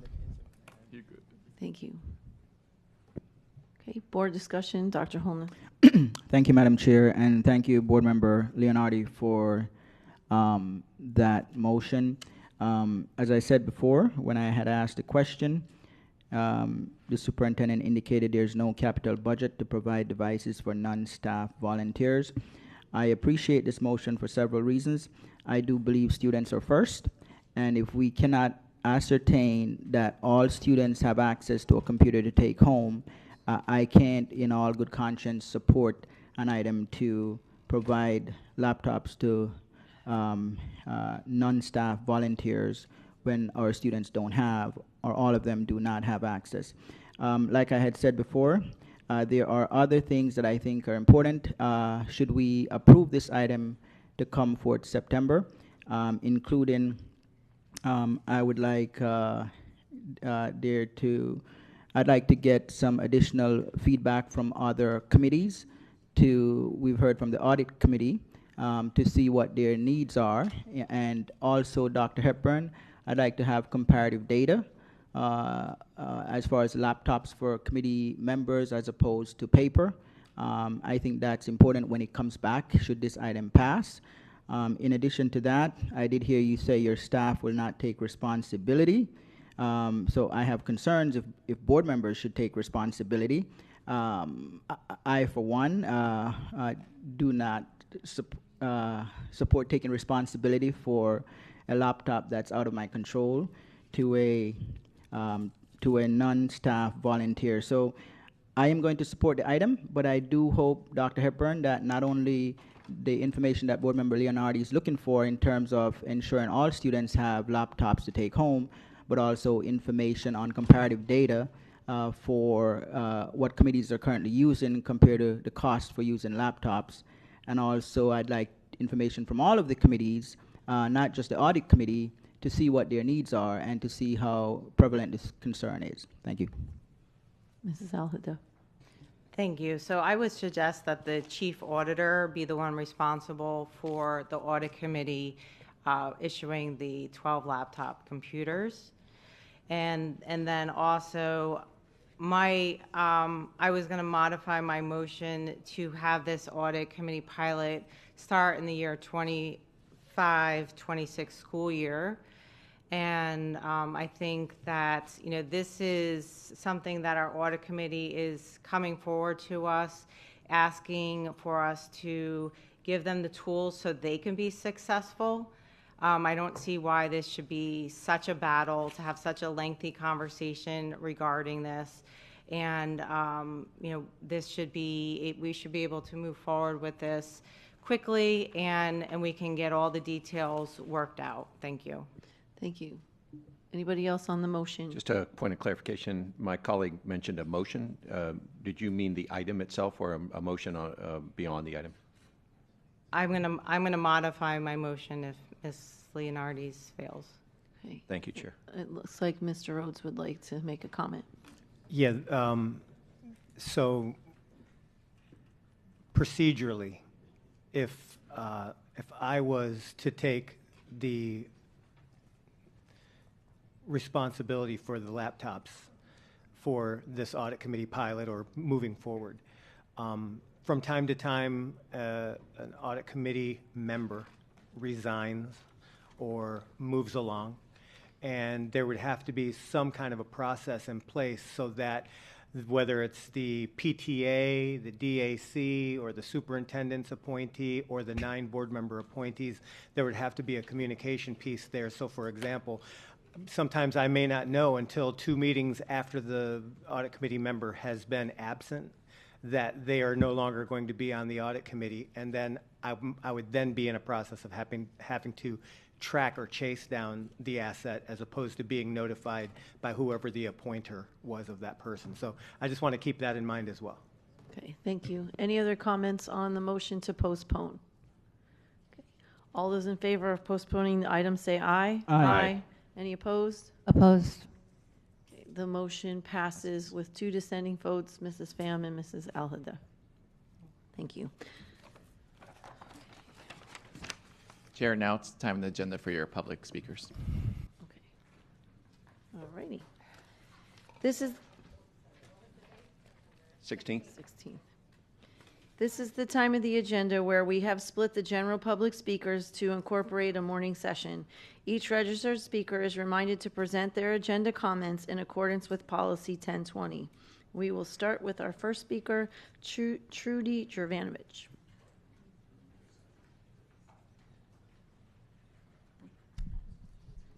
My name is Dr. Trudy Jurvanovich. Regarding the recent article on this district losing 2,000 students, I will give you some what teachers shared on social media. The article doesn't say teachers leaving all Florida's public schools. It specifies Broward, which was one of the only counties that voted blue, using most vouchers. But I'm curious about the numbers across the state. Many, not all of course, of the bad decisions come from Broward County itself.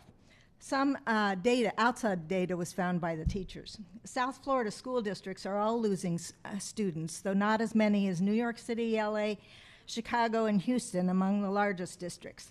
As a percentage, Broward is the highest, but the numbers aren't wildly different from Miami and Broward.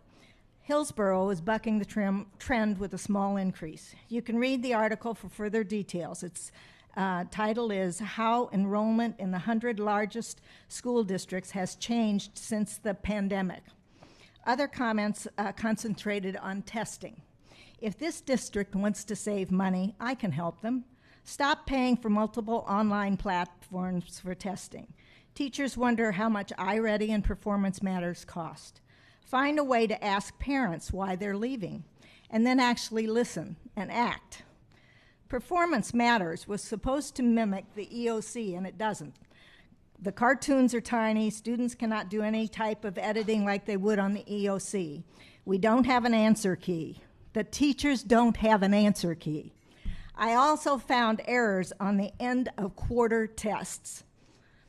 The real purpose, sorry, 1 minute. The real purpose for all this testing appears to be a level of micromanagement for testing that the district should not even be doing. And it's one reason parents and teachers both are leaving. This was not about practice. This is 100% about micromanagement. These are comments from teachers. Want to keep teachers? Ask them why they're leaving. The micromanaging this year is nuts. And it's not coming from my administrators. It's coming from the district. And they are so out of touch with what goes on in the classroom and what little time we have to do, what we need to do, and then add on top of everything else what we have, more of what the district wants us to do. It's exhausting and frustrating. They ask us to be on a pacing guide for their district assessments, which means we are ignoring the needs of our students. This is very wrong. If the teacher wouldn't micromanage, we wouldn't need the many positions of those who are pushing the micromanagement from the district. Thank you. Thank you. Next is Kim Mohorn.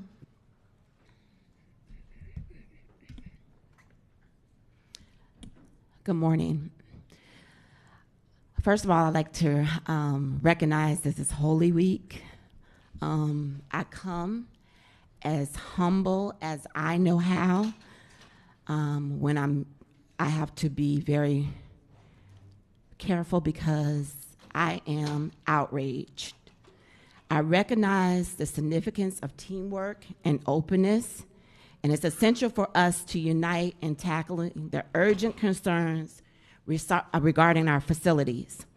When school leadership, staff, parents, students encounter unresolved facility-related issue, they turn to FTF for assistance. And often we uncover not only the issue, but what's behind the issue. Currently, we are left with unanswered questions that need to be addressed. We can no longer overlook the needs of our students and staff. The current state of our facilities is unacceptable, and it's our duty to advocate for the necessary resources to ensure a safe and supportive learning environment. Dr. Superintendent, you're the head, and everything flows from the head. As the leader, I strongly encourage you to reassess the stance you have taken regarding the FTF and me as the chair. Your director and staff, they are not working with us. We must emphasize the need for open communication and ensure that the stakeholders' voices are valued. The chief facilities officers possess essential insights that can help the board make informed decisions, and we recommend that she be involved in our discussion. Her participation could not only enhance our conversation, but also reflect the dedication to accountability and progress. It is April 2025, and she has yet to attend the FTF meeting. Board members, my intention is not to create discord, but to promote positive change. This change does not involve dismantling the FTF. However, I refuse to be passive while our advisory efforts are compromised. It is time to take meaningful actions and hold our leaders accountable for future of our schools.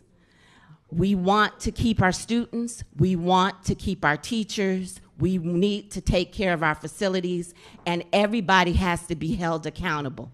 If they don't attend meetings, how do they know what the issues are? How do we answer the questions that our constituents, our parents, our principals have? How do we answer them if they don't attend? The next meeting is in June 5th, at 7 p.m. I expect to see Dr. Hepburn or the Chief Facilities Officer. Thank you. Thank you. Next is Dr. Natalie Lynch-Walsh. Good morning, Dr. Natalie Lynch-Walsh, Plantation, Florida. I don't know how many minutes I have left because that B1 item ate up a lot of minutes. So L1 is why I'm here. I'm here because I heard about it from the board chair. My name is on the item, but nobody notified me because we don't communicate around here. I brought you a matrix on L1 in case I'm not here that shows that on both January 14th of this year and just last week on the 8th, your general counsel very clearly indicated that the rule development workshops you've been engaged in are not rule development workshops per state statute 120.542C, which is why I requested one. So this L1 item contains a number of falsehoods compared to what is on tape in transcript out of your general counsel's mouth. And for the sole purpose, you're another one through the chair, Ms. Batista. Your words were clear and accurate in January and last week, L1 full of falsehoods. You do not have a second workshop with our request. You would have one workshop according to state law. So if you approve my request, you'll be in compliance with state law. If you vote it down and then we will have a problem. And we'll be asking to amend it because they're trying to bring it to the board in May. So cornucopia of other things, since I have a minute and 25 seconds. We are now 4 for 4 on statements from witnesses to the Debbie Espinosa arrest that do not match the tape. 4 for 4. I don't know what plane of reality those 4 people were on, but it is not the one that your consultant was viewing on the tape. So just so you know, 4 for 4. That means 4 people misrepresented reality. Why are they bringing you all of these safety and security policies today? I hear they're interviewing for a safety and security chief. By the way, your HR chief still having problems complying with public records law, as well as your facilities chief.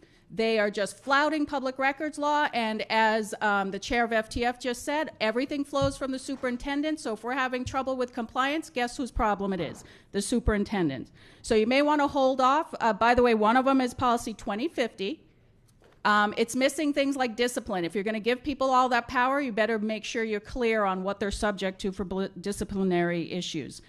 Property and inventory, don't worry about when staff has a laptop going missing because your schools and your locations don't reconcile your physical inventory counts to your system counts. Nobody's ever held accountable for a missing laptop, but I'm pretty sure that the department that has been tasked with reconciling will be able to find 12 laptops if need be. And you guys are complicating that whole thing to no end.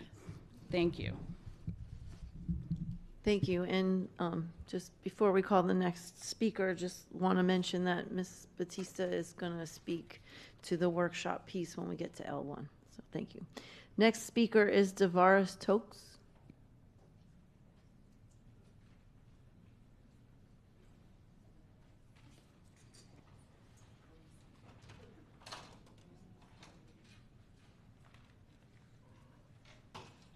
My name is Desiree Grooms. I wanted to know if I was on the list for speaking. I want to give my minutes to Mr. Tooks. You're not on the list I'm for not? speaking, so he'll have 3 minutes. Good morning. I have some concerns at Stranahan High School. A few gun incidents been happening to the school that's been getting brushed under the rug, that they're not putting the school on lockdown when parents are coming to the school with guns. On February 3rd, this year, there was a parent came to the school with a gun. The school was not placed on lockdown. Nobody called it lockdown. She was advised to take the gun back to the car by assistant principal, Ms. Lativia, and she's advised to take the gun back to the car, come back in and have a meeting. I had a meeting with Mr. Williams and Mr. Middleton, who's over security. Mr. Williams played like he didn't know what was going on at the school when it happened. But if you're the head of the school, how do you know it was a gun on the campus? Then last year, February 14th, there was a kid at the school with a gun in the bathroom taking pictures. It was brushed under the rug. And this year too, and then there was a parent at a school, and I think it was December 1st, 2023, Mr. Williams, another parent at the school with a gun.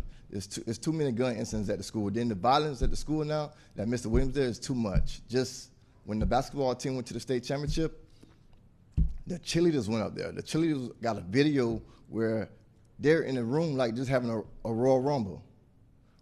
The cheerleader coach that was stepping in, they just appointed her back to be the coach. Like, it's too much violence at the school right now. If you ride past the school in the morning around the metal detectors, just maybe one security guard, and there's been like 5 different resource officers at the school this year. Mr. Williams is just letting the school get out of control.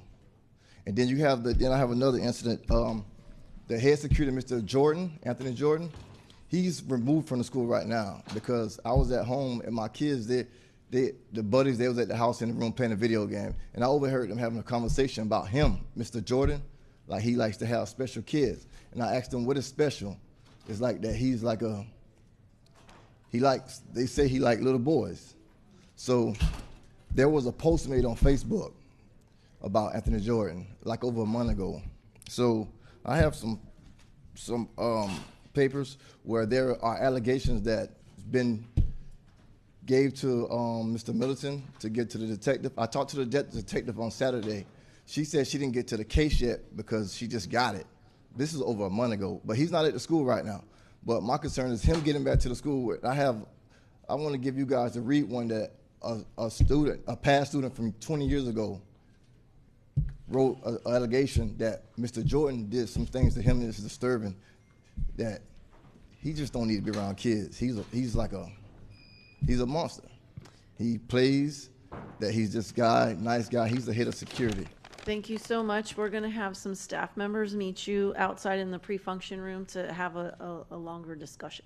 Okay. So thank you very much. Yeah, if Dr. Lozano and Dr. Fleming, if you can meet him to discuss those concerns. Thank you. And our last public speaker for the morning is Kaylee Brown.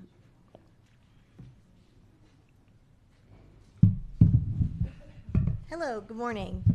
My name is Kaylee Brown. I'm a Broward County Public School substitute, a private tutor, a senior at FAU in Boca Raton, and an artist.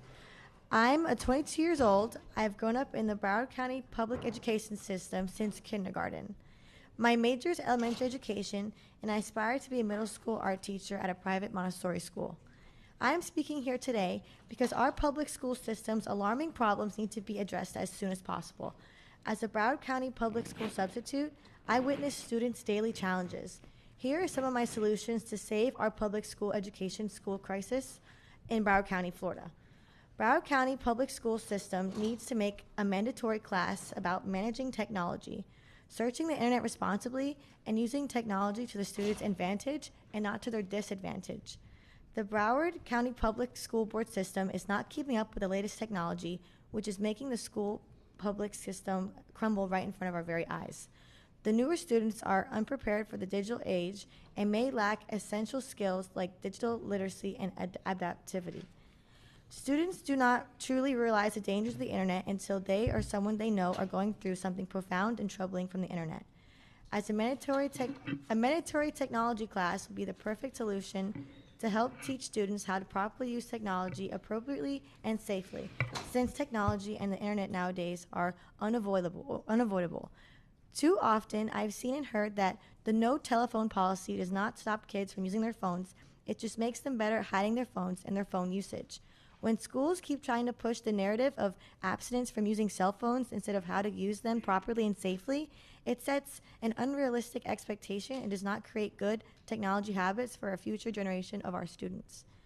Another problem I've noticed is that our current education system doesn't adequately focus on developing critical thinking, problem solving, creativity, and the collaboration skills they used back when I was in elementary school and middle school. Instead, schools prioritize strictly on time standardized test scores over fostering a love of learning and developing well-rounded individuals. I have witnessed students not knowing their multiplication tables, not knowing how to do long division, not knowing how to write cursive, and not knowing how to make their handwriting neat. And the sad part is, these kids want to learn these life skills, but aren't given the educational resources to do so. I hope I've shared some inspiring ideas with you today. My name is Kaylee Brown, and thank you for your time and allowing me to speak. To conclude, here's a little mini expert of Broward County Public School, from a Broward County Public School student. The right way to go about these problems is to listen to the students, how they feel and their struggles. Don't add in more rules and try to control us. Figure out ways to help us. The world is cruel, and the truth is students fear for their lives. We shouldn't come to school thinking about how we would stay safe in the events of a school shooting. We shouldn't think about getting bulletproof backpacks. We should feel safe, and we should feel comfortable in the space that we are learning. That was from a West Broward High School student. Thank you very much. Thank you so much for your insight. Sure. The speaker brought up having technology classes. Is that something that we offer? And if not, can we look into that? Because very good speaking. Yes, Dr. Hepburn. Yes, good information by the speaker. So we have technology classes, but many of those are oftentimes electives or associated with academies and magnets, so it's not like a required course. So when we do think about requiring a course, we have to think about what are we going to give up, because a lot of students just don't have room for one additional required course. But we do offer many technology courses and things like that as an elective, but there are many magnets that we do have that are associated with those courses also. Just as a follow-up, is that something we could include in like our family life when we're talking about or dating violence and like all those other kind of skill sets? Is that something we could consider? Possibly. I can have the team look at what that pace and what that scope looks like and what they're accomplishing already during the year and what can they plug in if it fits. So we can have them look into that. Yeah, because I think it would be beneficial, and it doesn't necessarily have to be an entire course, but that is something this board has discussed, especially with the cell phone ban. We need to find ways to support our students in that way. So if there's opportunity, I really appreciate the speaker for bringing up absolutely. that idea. Many of the things are legitimate. Dr. Hepburn, Dr. Zeman. Don't do that to me, Chair. Don't do that to me. I got a life, man. I'd like to just comment on two things that Ms. Brown said. One, as this board has discussed, and Ms. Thompson just brought up, there's a deep need to educate children about technology, and what I'd ask us to start thinking about is not always thinking about curriculum in the standard format. Kids don't learn by that all the way. They learn from things we post, they learn from things they read, they learn from reminders, and so if we could marry kind of the way Kaylee Brown and her generation learns with the need to teach people about responsible technology, we wouldn't have to take away from the formal curriculum time. The second is for my board members to not miss, that was a substitute teacher in Broward County Public Schools that elected to go work somewhere else.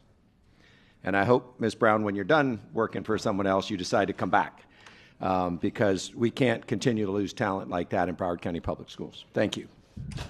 Thank you. The superintendent has a report for us today. Yes, absolutely. Thank you, Madam Chair and Board and Public. As I reflect on my first year as superintendent, I'm incredibly proud of the entire Broward County Public Schools team and community we serve. Together we are believing, empowering, and achieving, and it shows in every classroom, on every campus, and across every corner of our district. We're now an A-rated school district, a remarkable achievement, and even more importantly, we have no D or F-rated schools for the first time since 1999. This success is a direct result of all of BCPS's dedication, passion, and unwavering commitment to our students. Over the past year, we have strengthened relationships and built meaningful partnerships with our families, business leaders, and community stakeholders. These connections are vital as we work to ensure every student has access to the highest quality educational opportunities. While we have accomplished a great deal, there's still important work ahead. We must continue redefining BCPS, ensuring we offer innovative programs that meet the needs of today's learners and that we remain the best choice for Broward County families. As part of this work, we must also align staffing levels to our student enrollment. These are not easy conversations, but they are necessary conversations. This challenge has been years in the making and will take time to fully address. Through thoughtful planning, we will prioritize protecting the classroom. We will be transparent and realistic every step of the way. As we move through this process, we must stay focused on our core business, educating our students. That mission must remain at the heart of every decision we make. I'm grateful to this board for your leadership and your guidance as we navigate this pivotal time together. With your support and with the continued dedication of our remarkable team, I know we'll keep moving BCPS forward. And now we'll play a video highlighting some of last month's happenings across the district.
That's the conclusion of my report, Chair.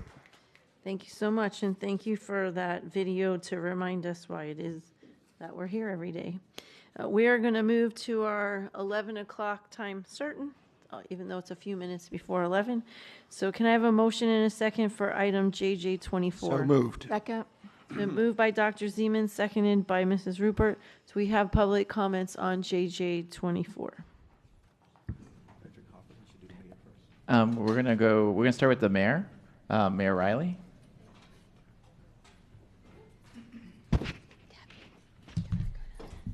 Good morning.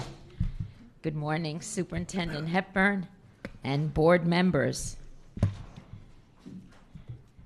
Today I'm speaking on behalf of the City of Coconut Creek and my colleagues who are here today supporting this very important agenda item, including Vice Mayor Jeffrey Wasserman, Commissioner Sandra Welsh, Commissioner Josh Rydell, and City Manager Sheila Rose. Thank you for taking the time to hear our concerns and the concerns of our community about the traffic congestion at Lions Creek Middle School. And thank you for committing to make the solution we have worked so hard to develop with your staff, the flip of the car and bus drop-offs, operational by the start of the new school year. For more than a decade, the car and bus drop-off configuration at Lions Creek Middle School has caused traffic congestion in and around the school, on surrounding roads, and even extending down Lyons Road to the Sawgrass Expressway. This congestion has negatively and dangerously affected the school, the students, the parents dropping off the students, and the residents in the surrounding areas and neighborhoods of Cocoa Bay, Parkwood 6, Sorbet, Cypress Walk, and Sunrise Estates. It has become a life safety issue for all involved, including the students and Police Chief Hoffer and Lieutenant Don Davis are going to speak to that in a few moments. Our city has 13 public schools, not counting charter and private schools. We are quite familiar with the normal traffic from the schools. However, the traffic, the congestion, and the resulting safety concerns at Lions Creek Middle School are not consistent with the traffic we see at our other schools. The complaints and reported incidents as well are not consistent with what we see at other schools. Our police department currently devotes 3/4 of our entire traffic unit to this one school, and this is indicative of a larger problem stemming from the drop-off configuration. For the past 4 years, city staff has been working diligently with staff from the school board to come up with a viable solution for this problem. The answer is before you in form of a traffic flip. That is, flipping the current locations of the bus drop-off and the car or parent drop-off. This will move the parent vehicles to Johnson Road, which has the capacity to handle the large number of vehicles that currently block the roads, driveways, and neighborhoods of the surrounding area. This agreement is the appropriate solution for the ongoing traffic congestion and life safety issues at Lions Creek Middle School. Again, thank you for continuing to work with staff through a change in administration and a new superintendent. We have had several productive meetings with Superintendent Hepburn and staff, and I know we will all agree that this traffic flip is the appropriate solution to addressing this ongoing issue. On behalf of the City of Coconut Creek, I urge you to approve and execute the Lions Creek Middle School Traffic Improvement Agreement today. Thank you so much. We all want the same thing. We have been an amazing partner. You have been an amazing partner with the City of Coconut Creek, and we appreciate your consideration. Thank you. Thank you so much. Next up, we're going to have Sheila Rose and Bernadette Hughes after her. Good afternoon. Sheila Rose, City Manager of the City of Coconut Creek, and I just want to thank the staff for working with us over the past 4 years on this. I'll waive the rest of my time unless you have questions. Thank you.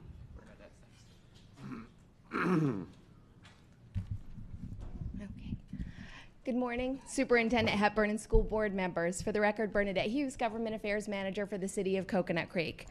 I want to thank everyone, including staff, who's worked so diligently with us to get this agenda item on the record. We've worked for 4 years to get here, and we truly appreciate your attention to the issue and your assistance moving this item forward. So several people are going to speak after me, and they're going to talk about the traffic and the life safety issues, the increases in complaints and incidents, the negative impact on our neighborhoods. I'm not going to belabor that. What I want to speak to you about today is the amazing partnership we have with our schools and with you that we've had for the 10 years that I've been here and time before that as well. Let's start with this agenda item. It kind of showcases how we partner with the schools, both operationally and fiscally, by the way. With this agenda item, we spend $200,000 a year to manage traffic. So in the 4 years we've been discussing this, that's $800,000 the City of Coconut Creek has invested into traffic management around one school out of 14 public schools in the City of Coconut Creek. That's a huge commitment, and we're committed to the safety and well-being of our students and our schools. However, because of the limitations we have as a municipality, we've only been placing a Band-Aid on this problem. The true solution is the flip that's before you today, and this is a school board issue on school board property that we hope that you approve.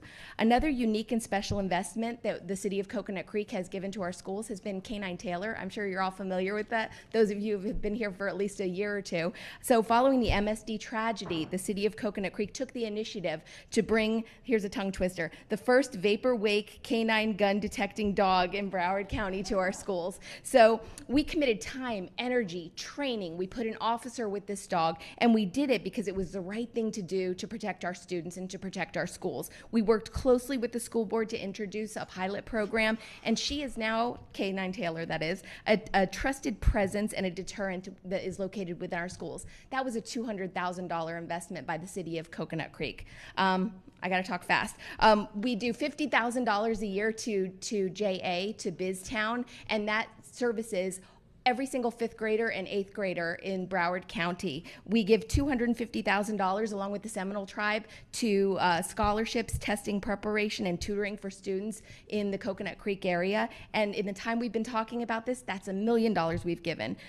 Our employees give almost 2,000 hours of volunteer hours every year within the capacity as employees to our schools and to our nonprofits. So why am I telling you this? I'm telling you all of this because we are committed to our schools as you are. However, we're committed within our role as a municipality. The agreement before you today provides for the school board to make these necessary improvements. And it's on school board property, and for the city to make the necessary improvements on city property. This is a fair and necessary agreement and reflects all of our commitment to our schools and the safety of our students. And on behalf of our city, we urge you to approve this agreement. Thank you so much. Thank you.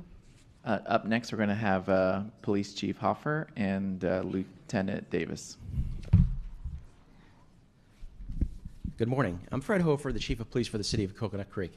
And I was brought into this project right after the pandemic. And I started to recognize that there was an increasing problem or issues with the location of the school and some of the surrounding issues that were happening as a result of the school's layout. I did come before you today to highlight, and I've never been here before, but the importance of this is so strong that I felt it necessary to at least highlight some of the safety issues that we're seeing and the increasing concern from these issues as population goes up and the city starts to change. Obviously, the first and primary issue is the blocked emergency vehicles to and from the residential communities in the area.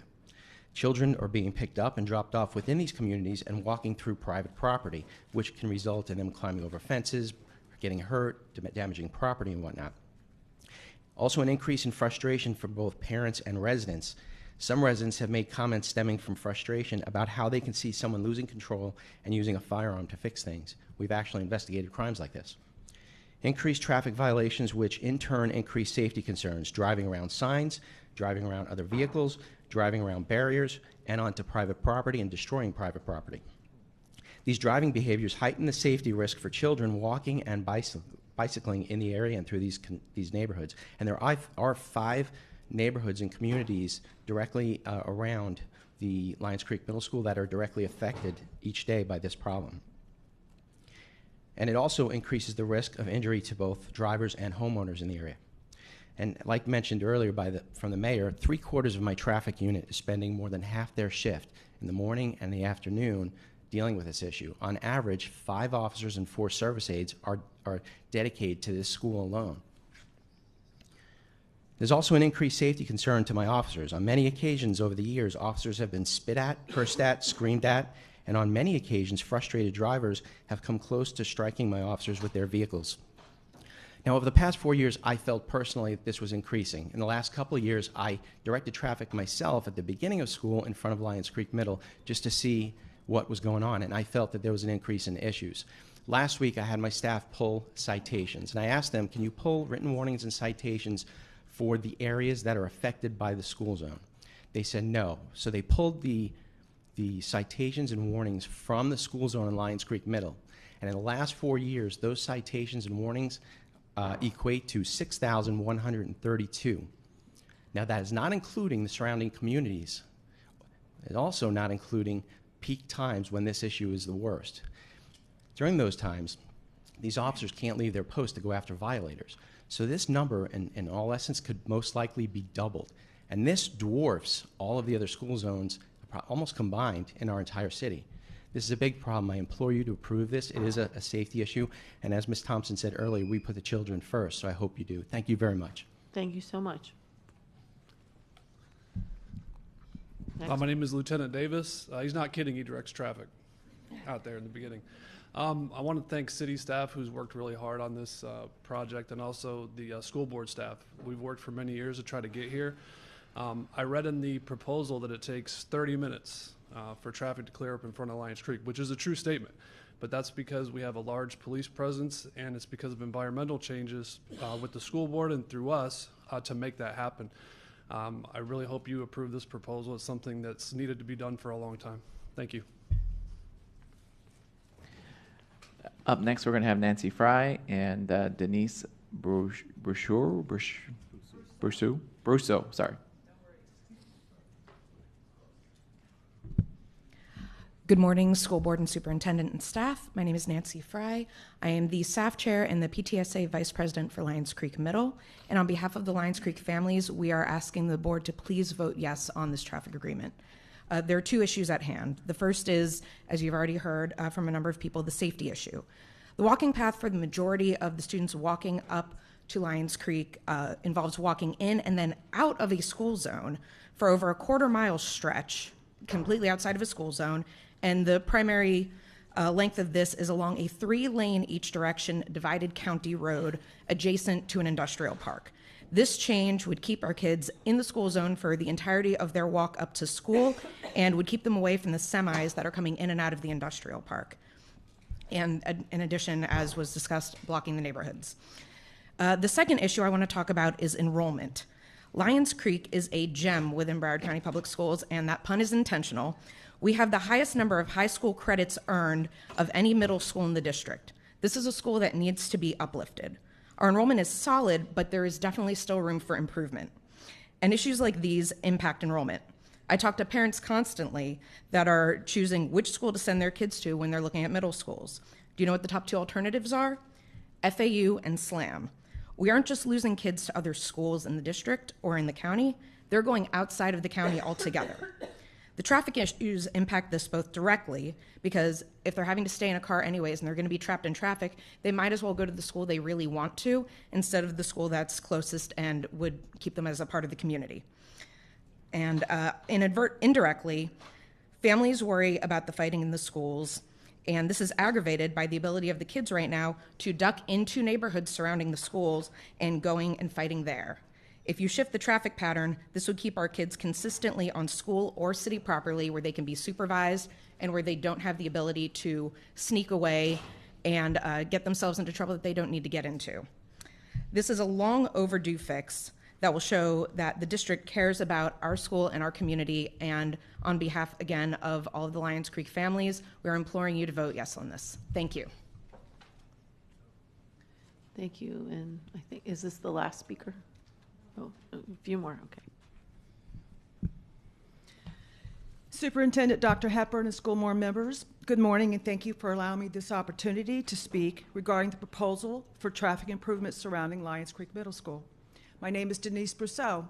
I'm 66 years old and was born down the street at Broward General Medical Center. I have lived in Broward County my entire life, attended Tedder Elementary, Crystal Lake Middle School, and Deerfield Beach Senior High School. I moved to Coconut Creek in 1984 and currently live in Sunrise Estates, what will be almost 32 years. I'm a retired paramedic firefighter for the Broward Sheriff's Office, Department of Fire Rescue, and served the citizens of this county for 27 years. I also have 25 years experience as a registered nurse. I live about 1 block south of Lions Creek Middle School and have been exposed to several stressful and sometimes dangerous situations over the past several years. Due to the heavy traffic flow of parents driving children through our neighborhood, my neighbors and I have been forced to arrange our scheduled activities around drop-off and pickup times. Many kids are dropped off or picked up within the boundaries of the neighborhood to avoid waiting in the long lines. They will make wide U-turns in our streets, damage our lawns, tear up our grass, break our sprinklers. There have been several near misses involving cars passing slower drivers or passing service vehicles parked in front of residents' homes. There's also been near misses involving pedestrians or students riding their bikes. Many cars have no problems blocking driveways or side streets, and our fear is that the emergency vehicles not be able to access our homes during an emergency. On a daily basis, we have numerous students walking through the neighborhood on their way home. However, they will walk down the middle of the street, throw trash in our lawns, spit chewing gum into our driveways, remove items from our front yards, and overall show no respect for our personal property. Then there have been several fights that have been broken out among our streets as the kids have figured out there's less consequences of their behavior if it's not happening on school grounds. I had cervical spine fusion surgery in December, and while recuperating at home, had a very scary incident that left me shaking. One afternoon, I heard a lot of screaming and thought someone was in distress. Walked to my front door. As I was opening it, a teenage boy was banging on my door. I scared him away, where he joined a group of 10 or 15 kids laughing at me as they ran down the street. I was able to retrieve the incident on my Ring camera and reported it to the police. but this was not the first time kids were caught banging on front doors of my neighbors. Rarely is there a day when I'm not on heightened alert at dismissal time for fear of something happening to me or my home. I have reviewed the proposal between the City of Coconut Creek and the school board. I feel hopeful and confident that there's a solution around the corner. I want to get back to enjoying my retirement with less anxiety. Thank you again for this opportunity to speak and allowing me to share my concerns. Thank you. Our last speaker is Colleen LaPlante. Is this on? Okay. First of all, good morning, Chair, Vice Chair, board members, superintendent, and staff. First, I want to thank you for your dedication and amazing work and commitment to our children. Colleen LaPlante, 6153 Northwest 45th Avenue, Coconut Creek, 30-year plus resident. First, let me start by saying my daughter went to Tradewinds, Lions Creek, and Monarch, all amazing schools. During my daughter's schooling at Lions Creek Middle, one of her teachers inspired her so that she decided to choose a career in education. She went to UNF and graduated top in her class with a degree in secondary English. Today, she is in her 10th year as an amazing educator teaching at Rickards Middle School. With regard to this item, the drop-off and bus loop, I, together with my neighbors, are in full support of this agenda item and are hopeful it will be supported. This is long overdue, but we thank you for your support of this resolution and for the safety and well-being of our neighborhood, children, and EMS responders. It's been brought to our attention that the school board is suggesting fencing at the west side of the school, the city's reserve, and we do not agree with this unless absolutely warranted. All these years, we have never noticed any issues with the reserve and or the children. We ask for your clarification on the proposed bus route to ensure a smooth implementation. I understand the plan is for the buses to use Circle and Soul Press for the drop-off and pickup. If this is the case, it would create challenges for residents trying to exit and enter our neighborhood during departure time. While arriving to the school, we don't feel it would be so much of an issue. However, when exiting, we were proposing that the buses use only Soul Press for this operation. Most importantly, we want to confirm that the buses will be restricted from cutting through neighborhoods. Additionally, when we went around our neighborhood yesterday, myself and Denise, with our petitions, many of the neighbors on 45th Terrace, which is behind my street, complained that starting at 3 o'clock, the cars lined up. There's dozens of them waiting for their children. I'd like to have clarification that the children walking to school, what entrance that they would be using. That being said, most importantly, the city has done an amazing job addressing the traffic and student issues and have arisen because of the configurement of the school within the control. I, together with my neighbors, have repeated calls to the city, especially when there's major episodes, as Denise said. Children fighting, speeding, scooters, bicycles extremely fast, no helmets, no respect for the neighbors, and with cars pulling out of the driveways. Of course, this is not all the children, but the majority of them. Just for example, I've attempted to ride my bike during this drop-off and pickup. I've had 3 very, very close calls, which I stopped riding my bike for quite a while. Now I don't ride it in the morning or after 3:30. Just 2 weeks ago, one of my neighbors was almost broadsided by a Mustang that passed 3 cars right in front of me, and they, 3 cars in front of me. It was 9:30 in the morning. Obviously, they weren't going the speed limit fast enough for him. And then my neighbor pulling out was literally almost broadsided. All the horns went off. This poor lady was just totally shaken. Two doors down, a couple of weeks ago, my neighbor was raking his swale, and again, the car went by so fast, near accident. 2 weeks ago, when I was walking back from the rec center at 8 a.m. in the morning, I observed 2 mothers pulling up into our loop, letting their children out, opening their trunk, taking out scooters. I'm walking on the sidewalk. The kids go by me and almost. So I invite you to my driveway if you want to come any morning and sit and observe the traffic and have coffee. So much. You got coffee. Thank you. Sorry. Okay, board discussion. Ms. Rupert. Thank you. The City of Coconut Creek has always put our students and our school families and employees first, especially when it comes to prioritizing safety, security, and enrichment of our students. For many, many years, the city supported SROs in all the schools within the city, even when financing became tough. The City of Coconut Creek also sponsors the Lunch Bunch Quarterly, which is a luncheon where the principals come and update the city on triumphs and areas to focus on. It's a very open conversation. More times than not, the conversation about safety issues, as issues bubbling to the surface, they turn to Lions Creek Middle School. Those safety issues that are now highlighted today have the lack of safety within our buses and drop-off and pickup lines. The city's always been proactive when life safety and enrichment for our community is involved. I was going to talk about Taylor, but they already did that. And I did want to say that was very important because they were the first city to bring forth this idea and this extra level of security. So it's no surprise that the city's worked with the district and come up with a plan to decrease the traffic issues, the no supervisory ability on the nature preserve that abuts the school where children wander through unchecked, and dangerously long lines that block the fire and rescue ability of our first responders and the neighborhoods surrounding the school. The traffic nightmare necessitates assigning 3/4 of the city police traffic unit to direct traffic near the school, taking those extra officers away from other life and safety issues. This item is a true collaboration between the BCPS and the City of Coconut Creek and will benefit our students, our families, and our school employees. Thank you, Dr. Hepburn and your staff, for working with the city and for bringing forth this item today and the revision. Dr. Hepburn, can you please explain why you did bring this item at this time? Dr. Hepburn. Yes, thank you for the question, Ms. Rupert. Also, just want to thank the city of Coconut Creek for just your support and your collaboration in ensuring that our students and your community is staying safe during these number of years with this situation. So this is something when Wanda Paul started and myself started that came to the forefront for us immediately to start reviewing. And we actually went out there. So we went out there separately. I had to park and walk up to the school. Ms. Paul also had to park and walk up to the school. And I won't repeat the words that Ms. Wanda Paul called and told me. But it is a severe life and safety issue where a whole community is in gridlock. And my two concerns, the ability for first responders to respond to any emergency situation on our campus to address the needs of our faculty and staff and students if something happens to them on campus, and also to be able to respond to the citizens in their own community in that subdivision during drop-off and pickup. So I know our teams have been working together diligently throughout the school year to come up with a feasible plan that's going to address this situation.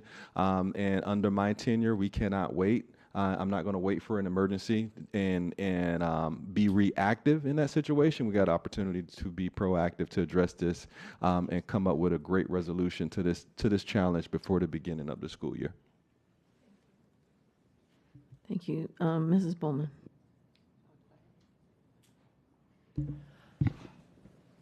Sorry.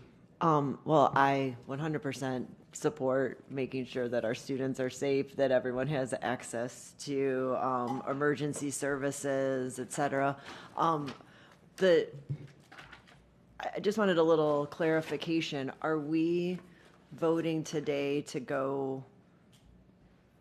Is there a very specific plan in place already, or are we just voting to go forward to develop the correct plan? Because there's some talk about fencing and other things. I don't know if that's addressed in what we're looking at right now. Dr. Hepburn. Yes, I have Ms. Paul go over the whole run of show of how everything works for this item, of how we move forward. Okay, that's my only question. Yep, Thank you. Ms. Paul. Through the board chair, Superintendent Hepburn. This can has been kicked for several years, as the city spoke of, city officials spoke of. We have a conceptual plan, and there have been like it seems like 1 trillion meetings over the years to try to move this forward. As of now, what we're trying to do is allocate money so we can get the plan fully developed and to move this forward. So the run of show basically stipulates here what the city is going to do, what we're going to allocate for this project on our property, and then we would hire the appropriate officials to work from the conceptual plan, look at traffic flows for the buses as well as for the cars, and try to, get this done. Is it feasible that we're going to have this done by the beginning of the next school year? We will have certain parts of it done. I don't think we'll have the complete project but the city will work with us, as they've said, very enthusiastically to make sure we have the appropriate permits and so forth. So we appreciate that. All right, well, with the city working with the permitting, then we should probably not have as much of a problem with the timeline then. Thanks. Okay, Ms. Thompson. Thank you. I just wanted to follow up. I have a couple of comments on Ms. Bowman's question because one of our audience members brought up the fencing in the preserve, next to the preserve. Are those plans in Exhibit B like what the proposal is? There is an exhibit in terms of fencing in the wetlands there, that area. And we'll work with the city. One of the things that we want to do is to make sure that we address the main problem, and that's the traffic and the congestion first. But the city will look at that, and we'll work with them to get the fencing done as needed. And then also bus routes. I know we talked about this prior, but just so everyone else on the board and in the audience knows, those are just options of where buses can come in, not necessarily where the buses will come in. We will work with our transportation department as well as the city to look at the traffic flow. But again, this has been a conceptual thing and over the last 4 years. And so 4 years plus. So we will work in partnership to create the most effective plan. And I appreciate that clarification so everyone's on the same page. I am in full support of this item. I think, as one of our speakers mentioned, this is a strongly enrolled school. We want to make sure that families feel safe and comfortable continuing to go there and even increasing in our enrollment there. I think, as I did state before, our students need to be the forefront of everything. And if they can't get to our schools safely, what are we doing? And I also really appreciate the City of Coconut Creek for your continued partnership, for the commissioners reaching out to me and answering some questions. And I'm looking forward to this item passing. Thank you. Thank you. Dr. Holness. Thank you, Madam Chair. So I will agree with Ms. Nancy Fry. Lions Creek is certainly a great school. I was a teacher at Lions Creek many years ago, and Dr. Toomer was my principal. And he has done a wonderful job, gave me a lot of great experience in leadership, and I think that's where I completed my lead program as well. So I do understand the traffic. I'm very familiar with the school, being there as a teacher in the past. I understand that it's increasing. Well, Dr. Hepburn, is it the increasing number of students attending the school that would create this problem? Because I'm not sure this problem existed many years ago when I was a teacher there.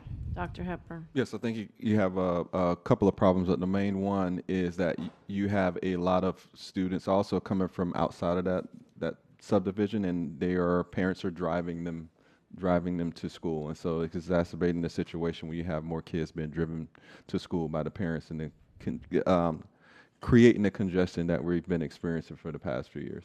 Okay, and I appreciate that you and Ms. Paul went there as well. Just out of curiosity, I know Dr. Toomer was a principal there. Has he paid a visit recently to ascertain that this problem exists as well? If I could get his input. Dr. Hepburn. Go ahead, Dr. Toomer. Ted Toomer, Central Region Superintendent. Actually, School Board Holdings, that's Dr. Fleming's region, so he's been closely monitoring that situation, and perhaps he has more input. Okay, Dr. Fleming. And I try to keep Dr. Toomer out of my schools. Well, be careful now. That's my principal in the past. Yes. Okay. He's always welcome to come to Lions Creek. So I've visited quite a few times, and 2 times specifically for this reason, at large meetings with city staff as well as district staff to look at the issue. Lions Creek presently has around 350 students that might be reassigned there. So that's, we don't give transportation to students that are reassigned, so they're being dropped off by their parents. Probably when you were there, it was largely attended by residents. I know, some neighborhoods now, a lot of the residents don't have school-age children anymore. So we have more students that are coming from outside the district there. And to flip the bus loop and the car rider lane, which is causing the congestion on that main Lions Road, will alleviate this problem. So Ms. Paul's team has been very instrumental in helping us to get to this point. Great. And Dr. Hepburn, regarding the school leadership, the current principal and so on, did they provide input on the concern as well? And if so, can you tell us what that input is? Dr. Hepburn? Yes, they did provide some concerns about the issue. I'll have Dr. Fleming, because he works closer with the principal than I do, to kind of express some of those concerns. So so Principal Eddie, who's new there this year, that was one of the first things she noticed. And so as Mr. LePace, our director, he's in the room, had discussion with her around what our plans were moving forward. And she was also present when we went to the city commission meeting to be in support of this item. Okay, great. Just a couple more questions. I know that it will cost approximately $1.4 million, and I appreciate the fact that the city of Coconut Creek has been basically absorbing some cost in terms of the student traffic and the concerns. But has the city volunteered to offset any of this $1.4 million? Dr. Hepburn? Yes, we've been working with the city. I know the city has definitely gone over the amount of funds they've extended over the past few years, which probably equates to close to $1 million in additional staff to support addressing the congestion so we can keep the students, families, car riders, drivers safe throughout those years. But we work with them to try and assist us, because most of this is on our property. I think they're doing something on one of those curbs or squalls to kind of help our buses get in and out of the new traffic pattern. So they're working with us as much as possible, plus all the funds they've extended over the past few years. Okay, great. Those are all my questions, Madam Chair. Thank you. Thank you, and we'll finish up with Dr. Seaman. Thanks so much, Chair. We can't talk enough about municipal cooperation. Broward County Schools may be funded for education in Broward County, but where we have our best outcomes is often because municipals do extra work. And those are not things that they get funded to do, but they do them because they care so much about their schools, because your schools in Coconut Creek are our schools as well. And I just want to always extend a special thank you for that. As all of us know, but maybe haven't talked about yet, the variability on municipal support is from 0 to a lot. And Coconut Creek is on the edge of that lot side of the distribution, and we appreciate that very much.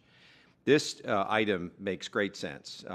The only thing that I'd like to know is there's plans and permits and solicitations and drawings. Chair, what is the fastest process that we can institute that would allow this to have the greatest chance of being in place by August 12th, which I think is our first day this year? Dr. Hepburn? Ms. Paul? We definitely will work with our procurement department to get this done. But, part of what is really important is that we do it the right way.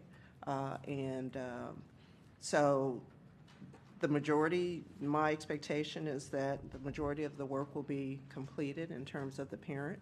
That's our priority, getting the parents off of the main road onto Johnson Road. And it will be a couple of phases associated with it. But I'm very optimistic of getting this completed within a reasonable period of time, because we have the city working with us on the permitting and so forth, and they've been very gracious in making that commitment to us. Mm-hmm. So again, this is just allocating the money. We still have to go to design and several other steps, but we will be expeditious in trying to get this done. I appreciate that, Chair. I'm not asking about a trade-off between speed and quality. I'm talking about a best speed, given that we always deliver great quality in our construction process. But there are certainly ways to work with the city to accelerate some of that. There's also ways to find existing general contractors that can do projects of this size and the like. This is a life safety issue. We have a short number of months between now and the beginning of August to get this done. I'm just curious if the superintendent has any thoughts about what could we do, knowing that we're going to build a great project here in the end. Not talking about quality, but can we make some assurances to the parents in Coconut Creek that we might get this done by the beginning of August? Dr. Hepburn. Yes, I'll let Ms. Paul kind of double down on that. I heard her speak about ensuring that we get the parent part addressed, get them on the opposite side for drop off, and then I guess there's some other things that come right after that. So, Ms. Paul. I would feel more comfortable providing a follow-up on a timeline for that. Mm-hmm. I don't want to say that we're going to do something and not get it done. How about this? Can we tell the city of Coconut Creek elected officials that are here that we're going to make best speed toward getting this done? Absolutely. Terrific. That's a great commitment, and I appreciate that. When you have people like Jackie Raley in the audience, you know the city's going to come through on their part, but there's a lot of other partners in this process. There's architects and engineers and plan designers and reviewers, and even PMOR might be involved now and then. But we just have to be serious about life safety issues, and this is clearly a life safety issue, and it's a little bit embarrassing that we've had this so long, so I'm glad that we're getting after it with best speed. Thanks, Chair. Thank you. All those in favor of item JJ24, say aye. Aye. Any opposed? Motion passes unanimously. Thank you so much. Okay, we are going to go back to the consent items, and we are going to go to B3. B as in dog? B as in boy. Thank you, ma'am. B as in boy. Oh, sure. We'll take a 2-minute recess before we do that.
Thank you, and welcome back to this regular school board meeting. The next item up is B3. Can I have a motion and a second to bring item B3 to the floor? Moved by Board Member Thompson, seconded by Board Member Bowman. Any public comment on B3? Madam Chair, we have one registered speaker, Dr. Natalie Lynch-Walsh, who is not here at the time. Okay, thank you. And we will go to Dr. Holness. Thank you, Madam Chair. Madam Chair, I make a motion to postpone indefinitely this item. Okay, thank you. There's been a motion by Dr. Holness and a second by Mrs. Alhadeff to postpone this item indefinitely. Any public comment on the motion? Any board member discussion on the motion? Okay. All those in favor of postponing B3 indefinitely say aye. Aye. Any opposed? Motion carries. 1, 2, 3, 6, 6-0. Let's see. Okay. The next item we're going to bring to the fore is item B4. Can I have a motion and a second to bring item B4 to the floor? It's been moved by Ms. Thompson, seconded by Mrs. Leonardi. Any public comment on B4? No, Madam Chair. Okay, Mrs. Alhadeff. Thank you. So what I'm asking is to amend our 2025 state legislative platform to include an amendment to Alyssa's law, which is the establishment of a centralized system to integrate panic alert systems and digital maps in schools, ensuring real-time communication with law enforcement and emergency responders, which enables schools to connect their systems to the centralized platform, which will also store historical data for authorized agencies. Okay, thank you. All those in favor of item B4 say aye. Aye. Any opposed? Say no. Motion carries unanimously, again 6-0. Okay, 7-0. Okay, the next item, he's not here, so I'll move, is F2. Can I have a motion and a second to bring F2 to the floor? Motion. It's been moved by Dr. Holness, seconded by Mrs. Leonardi. Any public comment on F2? No, Madam Chair. Okay, Mrs. Rupert. I actually got my answers. Thank you. Okay, all those in favor of F2 say aye. Aye. Any opposed, say no. Motion carries unanimously 7-0. The next item is J1. Can I have a motion and a second to bring J1 to the floor? It's been moved by Mrs. Leonardi, seconded by Mrs. Rupert. Any public comment on J1? No, Madam Chair. Board comment, Ms. Rupert. I'm sorry, can you tell me it again? J1.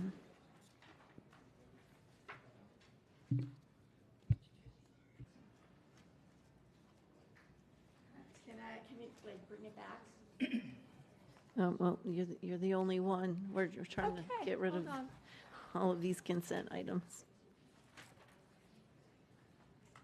Oh, okay. All right. My question was, on the leadership series, how will we guarantee that our students under the ESC umbrella will be included in this opportunity? Dr. Fulton. So I do know that this goes through our SGA, but I'm going to move it, have Dr. Wanza go ahead and weigh in on how that process is when the application comes out for our students to be able to apply to be a part of this. Under the ESC umbrella. So, thank you, Dr. Fulton. Thank you, Ms. Rupert, for the question. So as Dr. Fulton said, this is actually administered through the Office of Student Activities, which is under the Athletics Division. The schools actually select their student leaders who come.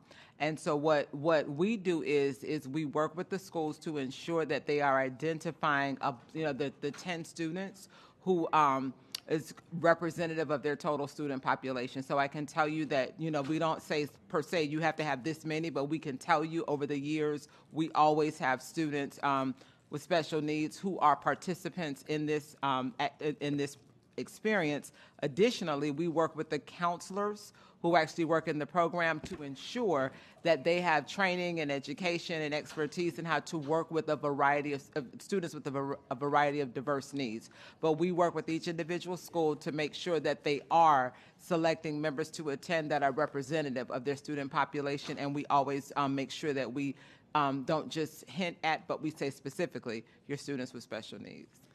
Thank you. And the reason I brought this up is up during when we bring our students up for Rally to Tally. I always, I don't like to isolate people. I don't want people to, especially our students, not to be able to be part of it all. And it just made me think. I wonder what the process is for this one when I was doing the backup for it, but also moving forward to make sure that our kids, all of our kids, have the right and the opportunity to be able to experience the enrichment that they get. So, thank you. I agree. Thank you. Thank you. And Alana? Yes, hi. So I was a part of this program for the past 2 years. I went to the beginner camp and then also the advanced leadership training camp. The curriculum that we're learning is super adaptive, and even going into this year, I'll be a junior counselor. So I've had the opportunity to go 3 times in a row now. But I can tell you now that the accessibility is from a wide range. Each student has an opportunity to learn an in-depth opportunity of what leadership is and how can we reach your skill of leadership. Everyone has leadership in different ways. There's type A people and there's type B people, and how can we reach that, different guideline to find a middle ground. Leadership is so expansive, so it's kind of like that, but it's overall a really accessible experience, and we're excited to have it again this year. So, yeah. Thank you for that. Yeah, thank you for the feedback and for participating in the opportunity. All those in favor of J1 say aye. Aye. Any opposed? The motion carries unanimously. I think it's 7-0 again. Okay, thank you. The next item to come to the floor is L1. Can I have a motion and a second? So moved. It's been moved by Mrs. Rupert, seconded by Mrs. Bowman. Any public comment on L1? Yes, Madam Chair, we have 3 public speakers. I believe Dr. Natalie Lynch-Walsh is not here. Next up, we have Narnique Pierre Grant, as well as Dr. Trudy Germanovich.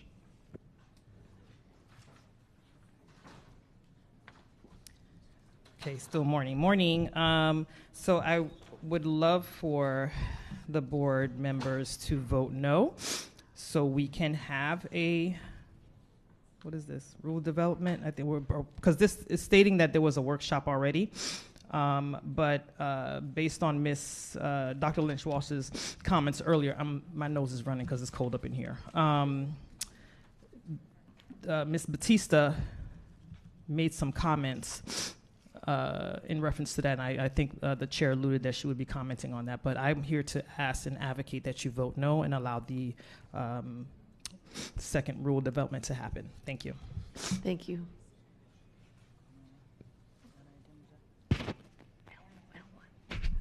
My name is Dr. Trudy Germanovich, and I wanted to read a little bit about what happened in prior regarding policies. At the December 17th, 2024 regular school board meeting, agenda item B2, initiate rulemaking for policy 1070, district committees and their membership. A motion was made by Ms. Thompson, seconded by Mr. Zeman, and carried to move to add language to the requested action to read as follows: direct the superintendent to initiate rulemaking for the revisions and to make access to the community for this change. The community meeting will provide an opportunity for the public to offer input and recommendations on the motion prior to rule development or the final vote at the March 4th meeting. And that did occur. They were contentious. You need to hear from the public. And what you're trying to do when you change these things is you are not listening to the public. And it's getting to be that you're doing it on purpose. And I don't think that's what you want to happen. I think you want to listen to the public, so I think you should have at least a meeting. I don't care what you call it or whether it's required by law. You need to have the meeting because you need to hear from the public. Thank you. Thank you. That concludes the registered speakers. Thank you. Ms. Batista, can you speak on L1 before I go? I'll be happy to, Madam Chair. So L1 is a denial of the request for a rule development workshop. there seems to be some confusion as to what is a rule development workshop. And I think the biggest issue that we have in Broward is that we call our school board workshops a workshop, and then it gets confused with the rulemaking workshop under Chapter 120.54. So we need to decouple those two terms, if you would. That in our policy, Policy 1000, which is the policy that directs the board on how to do rulemaking, many years ago, the board decided that instead of following the statute that only requires a rulemaking workshop when it is requested by the public, that the board wanted to have a workshop on every single rule, every single policy. So that's what we have been following in Broward for many years.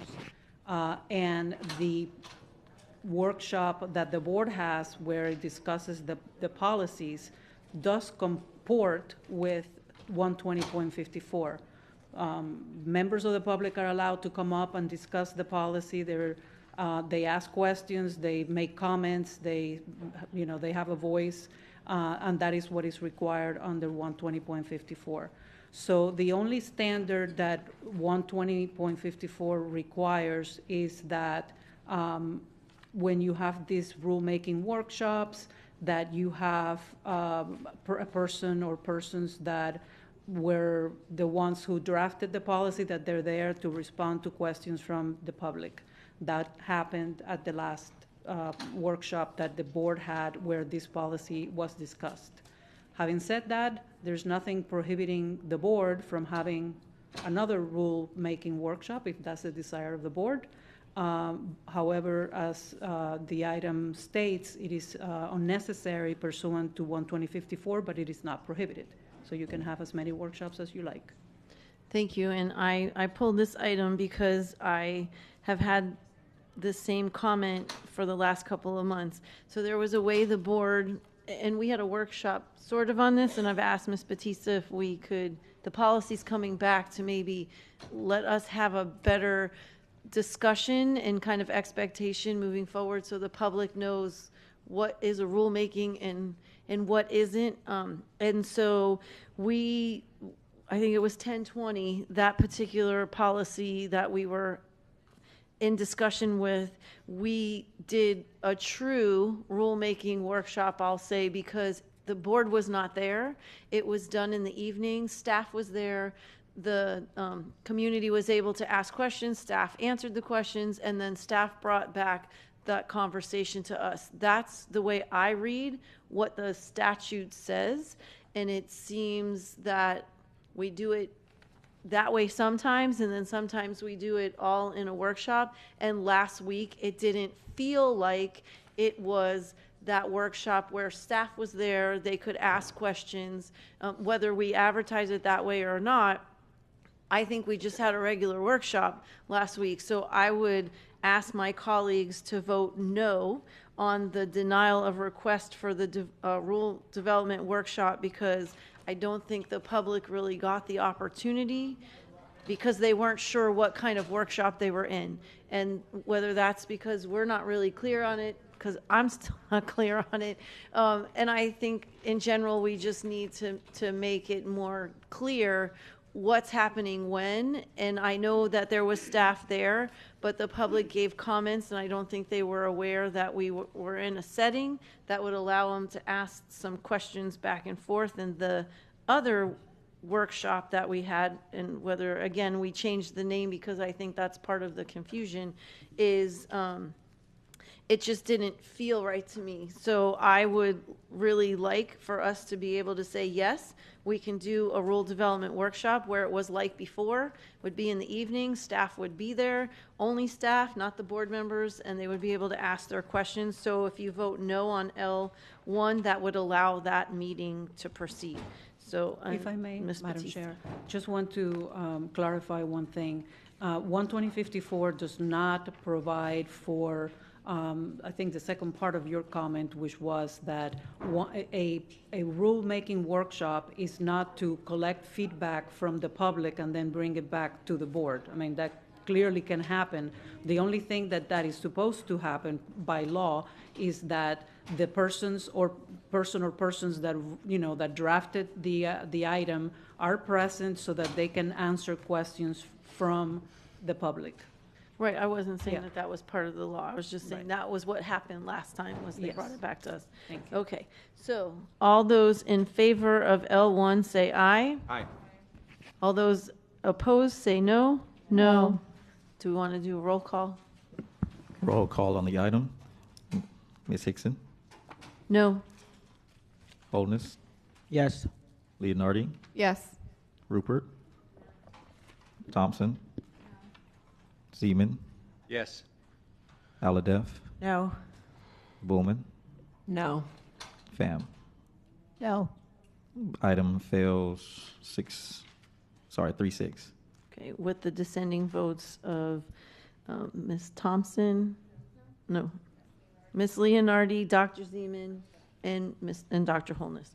Right. So just want to make sure, Madam Chair, it is basically to hold that rule development community meeting like we did last time to answer questions. That is the intent of the workshop that we're going to host for the public, correct? Right, that's not to collect pursuant. feedback or to bring it back, correct?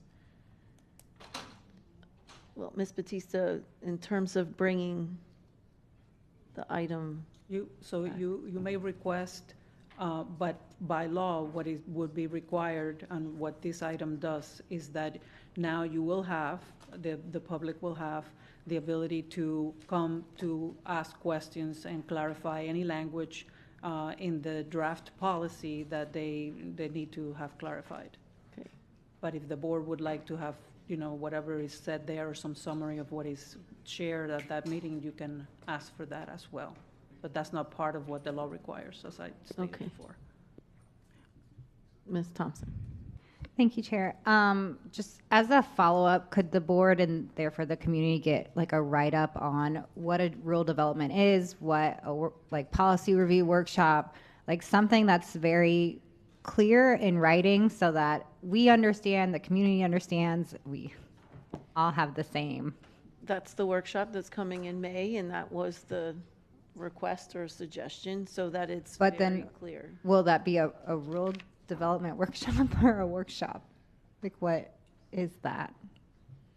So the way that the board does it, again, is that the board has decided that a workshop for the board where there is a rule development workshop embedded into that workshop. So yes, it would be both, as it's been for many years now. Thank you.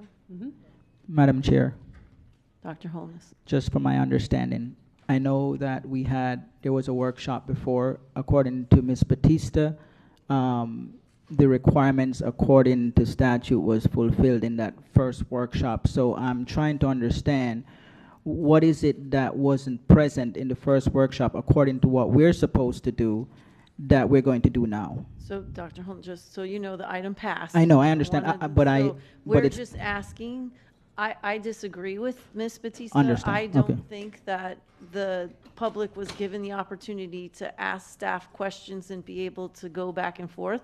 Ms. Batista believes that they did, so we just disagree on that.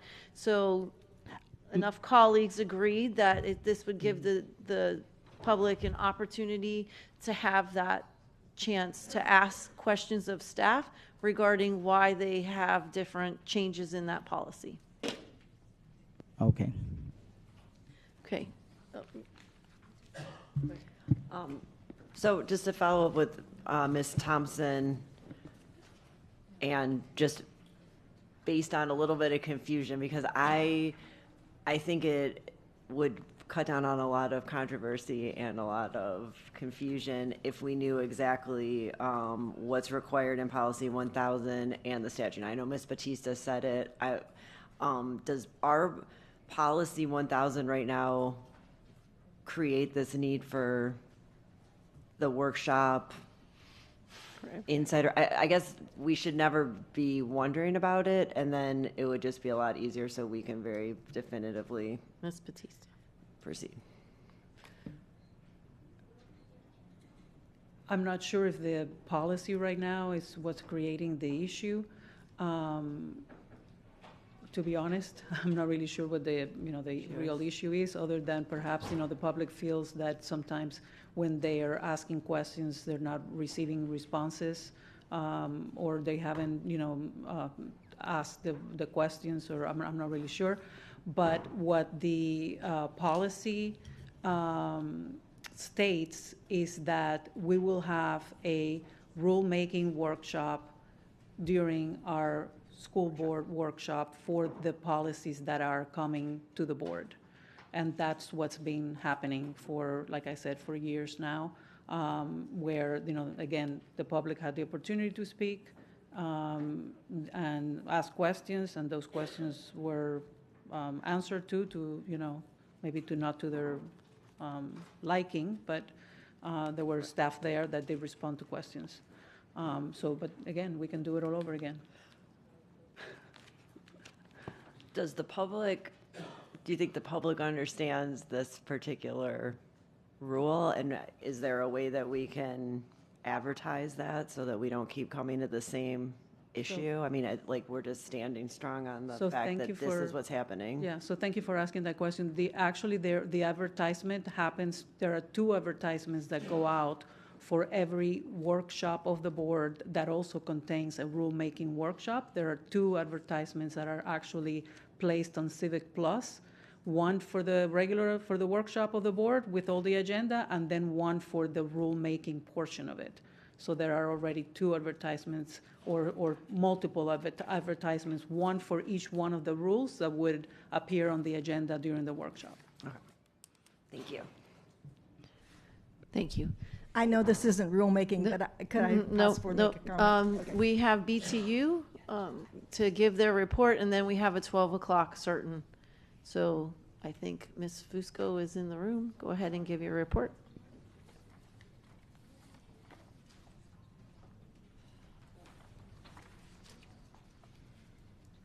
Good afternoon, Anna Fusco, Broward Teachers Union. How are you all today?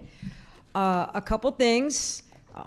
Our educators and support staff and everybody that's considered on the umbrella ESPs, which are pairs, behavior techs, brace advisors, they got their retro and the raise in their last paycheck. Thank you for having that happen. We know that everybody else in the district is eagerly awaiting, and we know that there's a small group of people that work on that, and I just want to say thank you to those departments that work very long and hard to make sure that every individual with 13,000 teachers, 3,000 of our paras, do the math, that's 15,000 people just for that to get it done.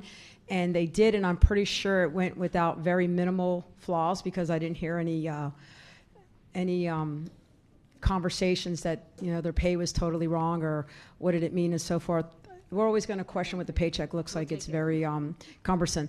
I want to go into the next piece of where the budget workshop that happened the other day. I know there's lots of conversations that there's situations with money. We know we have a new CFO that's trying to get through years of maybe some misunderstandings or numbers that are different or off or however we want to do it. But we know that hearing from certain board members that we want to possibly take out, was it 4,000 employees?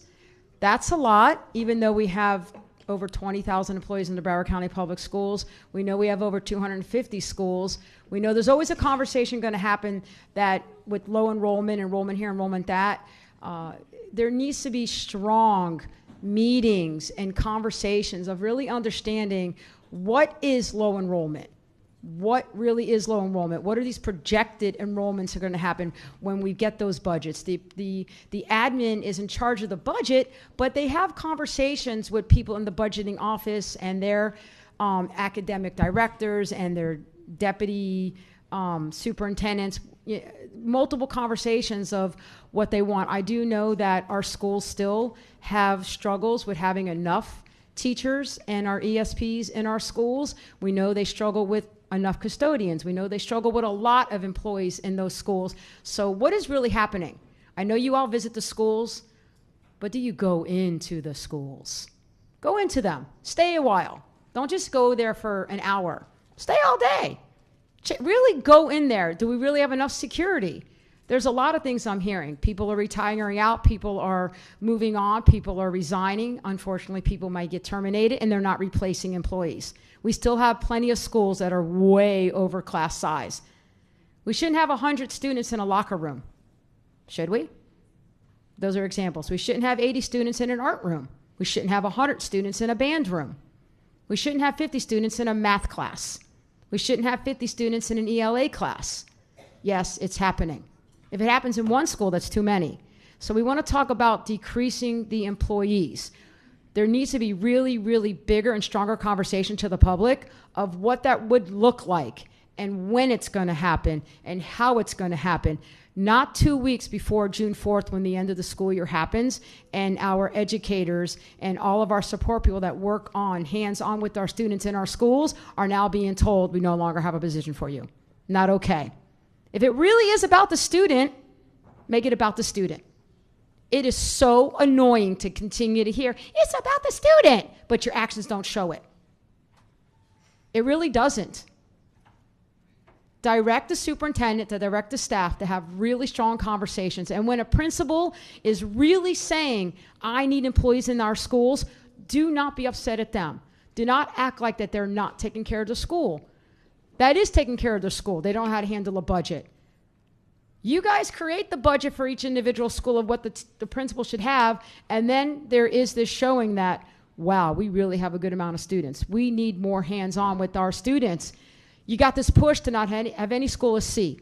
We have this push to continue to stay an A, but you're beating down the employees in our schools that work with our students, and they're not really seeing the severe increases that they need. We know that we got budgets you're working with that's from the state and so forth, but when they're also working outside the realm of working 2 and 3 jobs after school time, and then you're piling it on them and you're not taking it away, that's not okay. It's about the student. Stop using the words and start showing the actions. Get real strong into that budget and look at really who and what you need to cut and how you're going to cut, and it cannot affect the schools. Every year it affects the schools. When I heard that we're looking to release teachers, that happens every year. Make it happen where our schools stay intact for our student. Thank you. Lisa Maxwell? Thank you, Madam Chair, school board members, and staff. My name is Lisa Maxwell. I'm the Executive Director for the Broward Principals and Assistants Association. I'm here today to talk about the superintendent's contract. And for those of you who know me, I'm not really prone to hyperbole. And I don't usually comment on superintendent contracts, just not what we do. But this is an exception. We, in my opinion, and in the opinion of principals and assistant principals throughout this district, have a true rock star in the chair. And I'm hopeful, and I believe this board knows that as well. We, for one time that I can remember, going back years, we have a majority of the school board who are actually educators. It's a minor miracle. You actually know how schools operate. This superintendent also comes from those ranks. He knows exactly how schools operate. I've recently become a fan of ChatGPT. It helped me fix my dryer. I'm very proud of that. So I put in ChatGPT, what are the characteristics of the greatest of superintendents? And it had quite a list, and it's very interesting. So I'll just read you a few. Visionary leadership. They possess a clear and compelling vision for educational excellence and are adept at inspiring others to work towards that vision. Strong communication skills, educational expertise, data-driven decision-making, financial management skills, empathy and emotional intelligence, community engagement, commitment to equality, collaborative leadership, resilience and adaptability, innovative thinking, and commitment to professional development. Those characteristics, talents, and aspects describe this superintendent to a T. And I don't think you need AI to tell you that. It's been a long time that I've worked in this district, and I've seen a lot of superintendents come and go, seen a lot of boards come and go. And I've long hoped that we would have a superintendent of this quality in this district, and we finally do. And the fascinating thing to me is that while public education is under attack, we are still the best game in town. We educate children better than anybody else. Our teachers are the best, our school leaders are the best, and they continue to be. We have an opportunity here in Broward to again be a national leader in education innovation. This superintendent knows how to get us there, and so does this board. So I'm very hopeful that you extend his contract today and you take that into consideration. Just want to take a moment on the issue of school enrollment. I completely concur with what Ms. Fusco said today. My elementary school had 300 kids. My high school had about 600. Small schools are where innovation can really occur. And if the state hadn't messed with fish capacity to kind of cover up the fact that we were booming in terms of the housing market, we'd be at these levels. Broward's been at these levels for many years, without question. So I think the advice to take this slow, to really look at each individual school and make decisions about how that school might best contribute in the community that it's in, is wise counsel. So thank you for your time today. I appreciate it very much. And I do hope you will approve the superintendent contract extension. Thank you. Thank you so much. And speaking of that, we are going to move to item BB1 as it is a special order at noon. So I have a motion and a second to bring item BB1 to the floor. So move. Been moved by Mrs. Leonardi and seconded by Mrs. Rupert. Is there any public comment on BB1? I'm sorry, I forgot we needed a short recess so that superintendent, we're going to take 1 minute recess.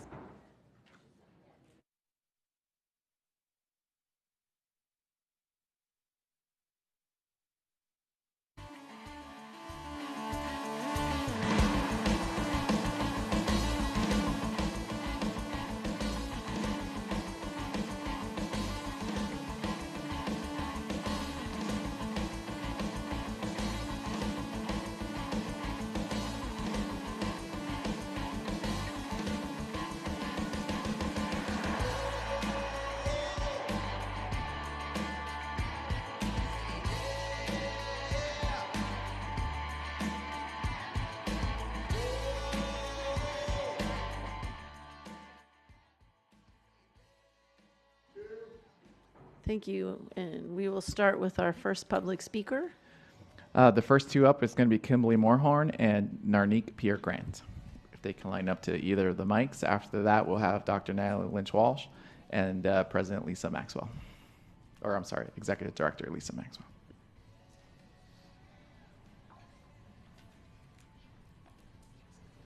Just checking to see, checking the room. All right.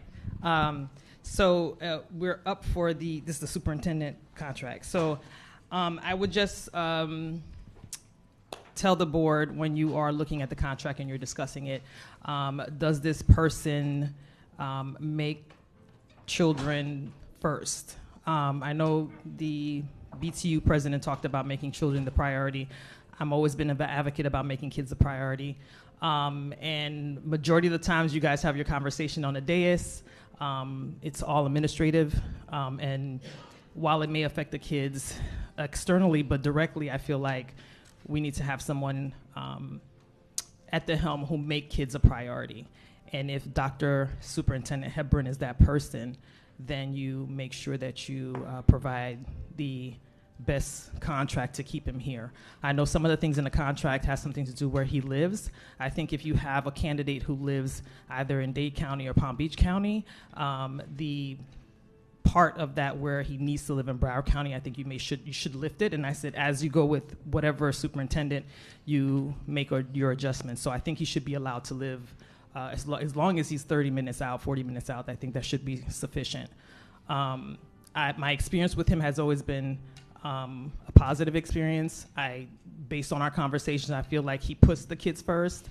And if this contract negotiation is because we want to make sure we keep stability in the district, I think it's a great move. We have had several superintendents in a short period of time, and it does show a great disservice to our community. So if the maintenance and priority are kids, I'm all for it. So thank you. Ms. Maxwell indicated she had already spoken. Next is Lori Cerullo, and President Marsha Ellison is after.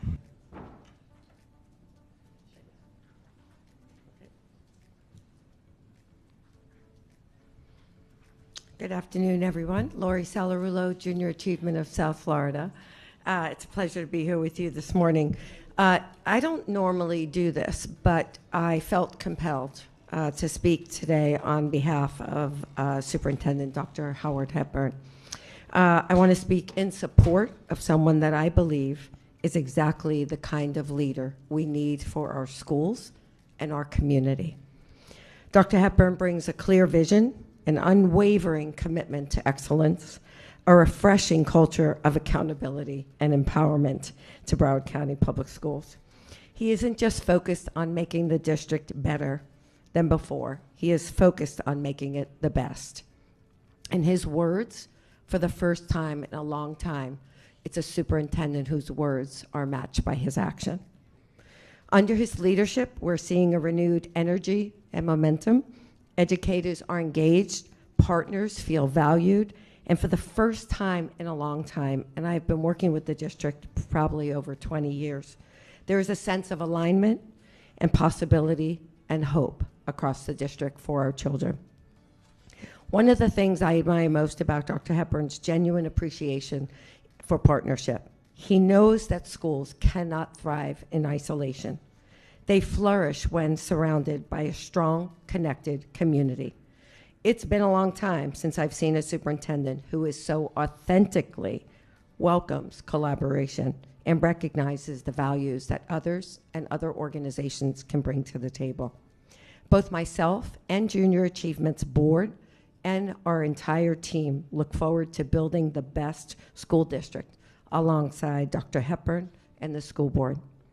I'd like to leave you with something personal. When I joined JA 10 years ago, we were struggling financially and our brand was weak. The board wasn't sure I could turn things around. I was an unknown to them. But in that first year, we started to see a shift. We had some early wins. We built a clear vision. And the board from there on forward placed their trust and confidence in me. And together, we have accomplished more than anyone thought possible. Today, I'm asking you, our school board, to recognize the positive changes already taking shape under Dr. Hepburn's leadership, and to make sure that going forward, that we work together to build the best school district possible. Thank you. Up next is President Marsha Ellison, and President of the BTU, Anna Fusco. You're next, if you have some more words to share. Thank you, Madam Chair, members of the board. I too don't do this, generally speaking, but on behalf certainly of our chairman of the board, Mr. Leon Russell, our president CEO, Derek Johnson, our 64 members of the National Board of Directors, and all of the members of our local branch, I felt compelled and I was excited at the opportunity to come in and share a few minutes in this space. I was elated to learn from the media that you were going to do this to make sure that we kept certainly this leadership in place and this superintendent. And we're all about proven leadership, and we make sure that we are fact-driven. And certainly we know that the district went to, under this superintendent, became an A district since, not since 2011, eliminating the other schools. But that didn't surprise me because we had an opportunity, not just the NAAC, but other parents and organizations had an opportunity to meet and work with this superintendent prior to him taking the helm.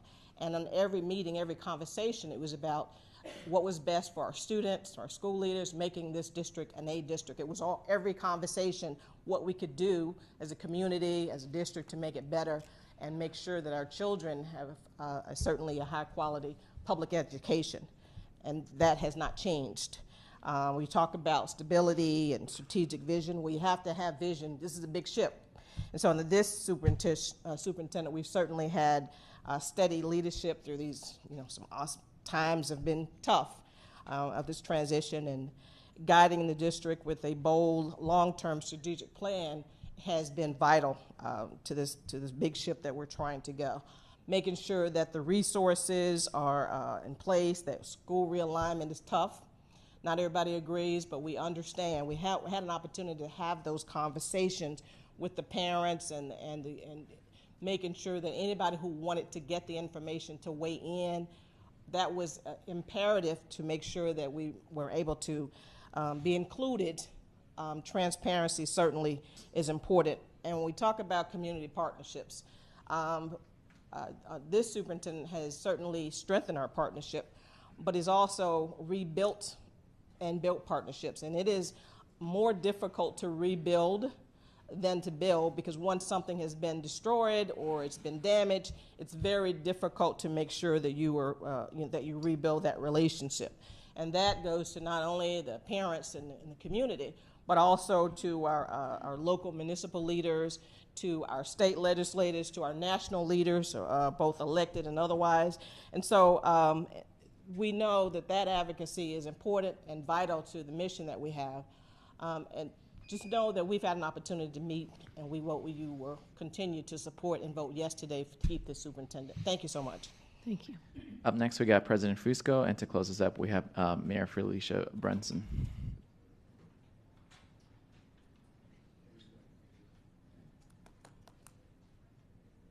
Good afternoon, Anna Fusco, Broward Teacher Union President. I am speaking on behalf of Dr. Howard Hepburn. I do have a good relationship with him. I tried to build it when he was our deputy sup, before he became our actual superintendent.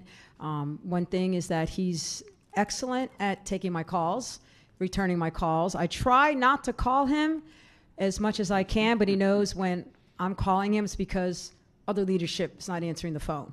And then he works to problem solve to make sure we can get things done, because we do have a common goal of, we were going to make it to the A-rated and to stay the A-rated. And even though I'm speaking on his behalf, I'm still going to be the union president. I'm going to still do Anna Fusco. I'm never going to waver from that. I've supported our other superintendents in the past, and they know that when I don't agree with something or I see something, I'm going to say it, and we're going to work through it. And I give him credit that he's learned to understand me. There's still some time to get to know me a little bit more, because I have different positions about me of where I have to take a stance when I have to take a stance, and I'm never wavering from that. And I have to agree with that whole stipulation that you need to live in Broward to be able to work in Broward. I call BS. Let's not do that to anybody. It's cumbersome to just drive around Broward, let alone to say that you need to live here to figure it out, because you can live in Dade and get a route here and get quicker. You can live in Broward and get a route and get here quicker than even be in Broward County with everything that's going on. He's responsible. He's educated. He was in a district that was A-rated for a very long time. I got great conversations from the previous president there, who's now the executive director of their union, the new president. They've all worked with him. It's not like they knew him as he's this top leader. They had a chance to work with them as a colleague, and he's grown up in the ranks, and he said that he is what he is, and I've seen it so far. So I'm asking you guys to make sure whatever the agreements that you guys have come into, and that you guys support it. You take trust in the chair that Debbie Hickson did her due diligence in making sure whatever she's going to bring forward, and that you support it. And let's support the superintendent. We've seen it where other boards, have not supported the superintendent, but then you expect them to thrive. If they get support, guess what happens? The same thing we do with our students. If we support our students, they're going to thrive. So support him so he can support our admin in our schools, and our admin can support our educators in our schools, and you're going to see us thrive. And I agree. He had to come in and rebuild a lot of relationships, and that is harder than building a relationship, because you're like, oh, that thing is broke. How the hell am I going to fix it? And be able to do that and make sure to bring different avenues in to have it happen shows some great tenacity, integrity, and for right now, we're seeing that he's doing an amazing job. We're going to continue to do an amazing job. I'm committed to being part of the solution. Thank you. Thank you. And our final speaker, Mayor Brunson. Good afternoon. Again, I am Felicia Brunson, Mayor from the City of West Park, and I also serve as President over the Broward League of Cities. So I am here today in support, and just wanted to share that through the Broward League of Cities, one of the defining qualities that we saw from Dr. Hepburn was his desire to just listen. And so we got all of the elected together across Broward County through the Broward League of Cities, and he sat down and he listened. He listened to the good, the bad, the ugly, and everything. And we were able to be open and honest with him and share those experiences and share those concerns from our constituents. So for that, we are thankful. And because of that, some agreed, some didn't agree, but we were able to foster an open line of communication. And so for that, we are thankful. We are thankful that we're able to build trust and to collaborate and to share our concerns on a consistent basis, again, whether good, bad, or indifferent. And it is our hope and our desire that you support and allow him to continue the good works so that we may continue working with him to make Broward even better. Thank you. Thank you very much. Okay, and so we will move on to board discussion, and I will start since I brought the item forward. Just a quick summary. The superintendent's contract, as I'll just remind people why it is that we're here. It said in the contract that it needed to come back to us by the end of his first year, which April, believe it or not, he'll have been here a year already, for us to look at the supermajority. So the superintendent did say there were things, since we were opening the contract to discuss that he would like to negotiate. So thank you to the board for allowing me the opportunity to negotiate with the superintendent. And there were not a lot of major things, some minor things that I guess it depends on how you look at it, that the superintendent asked for. And so we're here now with the contract that we negotiated for the board to decide whether they want to make any motions to change it or if we'll just move forward. So I think Ms. Batista did a really good job of sending us a chart that kind of explained all the changes. I'll go over them as much as I can remember. I think the biggest one was he decided that he was not going to seek the supermajority, so that is not on the table anymore. He did ask for us to not require him to move to Broward County, which then allowed some of the money that was in the contract to be freed up because he wouldn't need the moving expenses and things of that nature. He did ask for a contract extension, and he asked for it to go through 2030, which would be 5 years from the date that we signed, or well, not from the date, June of 2020. June of 2030. He did ask for some tweaks in the retirement contributions, which is really what you see as the additional funds that are listed on the executive summary. And a way to tweak that was to reduce some of the other things that he was getting in his original contract. So Ms. Batista, if you want to add anything to that, but again, thank you for the opportunity, colleagues, to negotiate this, and I look forward to a great discussion and landing in a good place for Dr. Hepburn's contract to move forward. Thank you, Madam Chair. I think you summarized it pretty well. All right, thank you. Dr. Holness. Thank you, Madam Chair.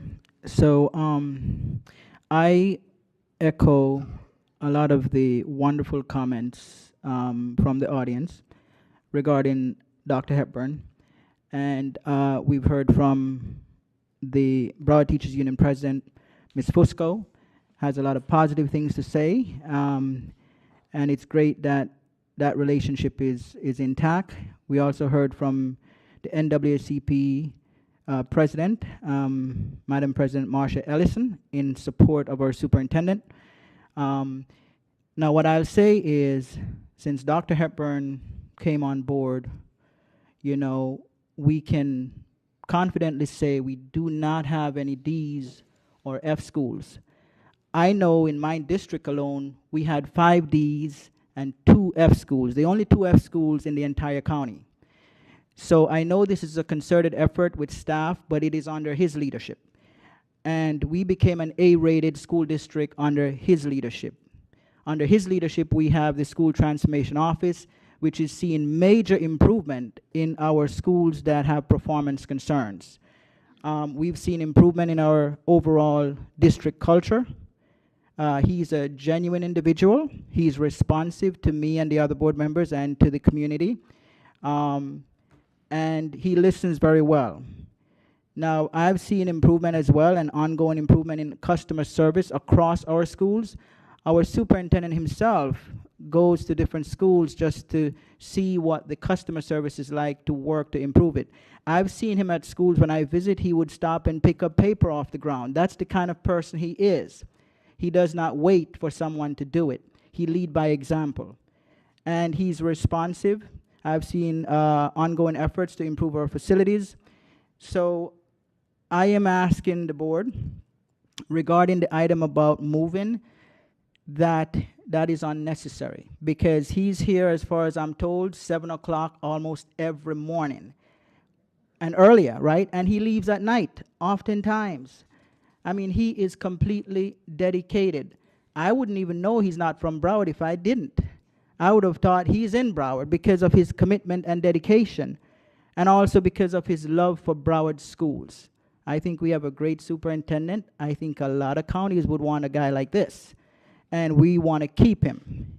Now, in addition to that, he's appreciated by the community, as you've heard from the NAACP President, Marsha Ellison. He has attended numerous community events. He has held many community events as well on behalf of the school district.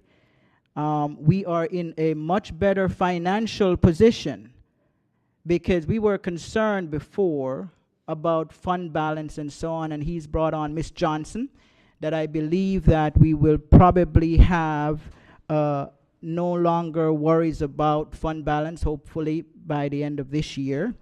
And so, actually what was mentioned about partnerships, he is great on that. There's just so many great things, and if we have a great person, we need to keep that person. So, Madam Chair, I want to ask a few questions. I know that we had given Dr. Hepburn a bonus because of achieving the A-rated. That was $10,000. That was donated by him to the Broward Education Foundation. I think that deserves a round of applause.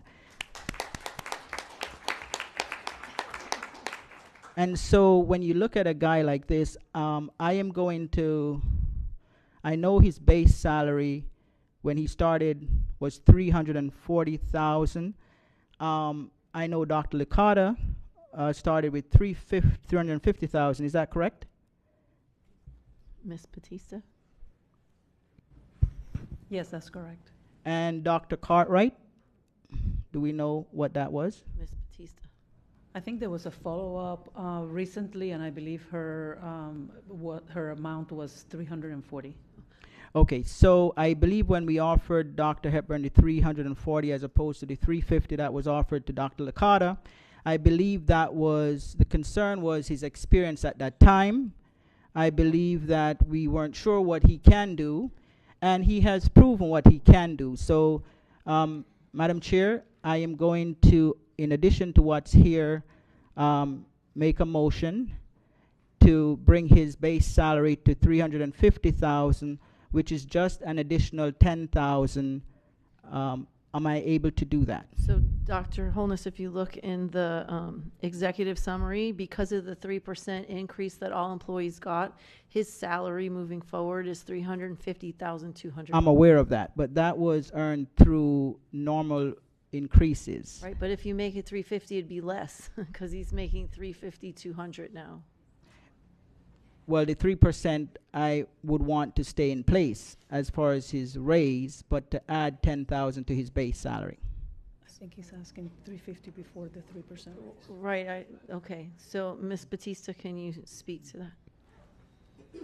So, Dr. Holness, just to make sure that we all understand, Right. so you're asking that the base salary before the 3% raise be raised to 350? Correct, instead of and then 340. the 3% be on top of the 350? Right, because the 3% is an increase that employees normally receive. That would not be base salary, right? So I'm requesting that his base salary be increased by 10,000 for the wonderful performance, because the reason we started him at 340 in the first place was we were concerned about his experience and what he can do. Now that we know what he can do, had we given him the 350, then it would have been 3% on the 350. So I'm suggesting now that we offer him a base salary of 350 and provide the 3% of the 350. So you were able to make that motion, and I need to correct myself. In the follow-up that was provided by the Budget Department, Dr. Cartwright's base salary was also 350. So Dr. Cartwright was 350, Dr. Licata's base salary was 350. So I am suggesting now that this superintendent has proven himself, has shown us that he can do the job. The concern was his experience before, that we make his base salary lateral to the last couple of superintendents we've had and move that to 350 and provide 3% of that. Okay. I think it's a fair request. Is there a second to the motion? Second. Okay, it's been moved by Dr. Holness, seconded by Mrs. Leonardi. Is there public comment on the motion?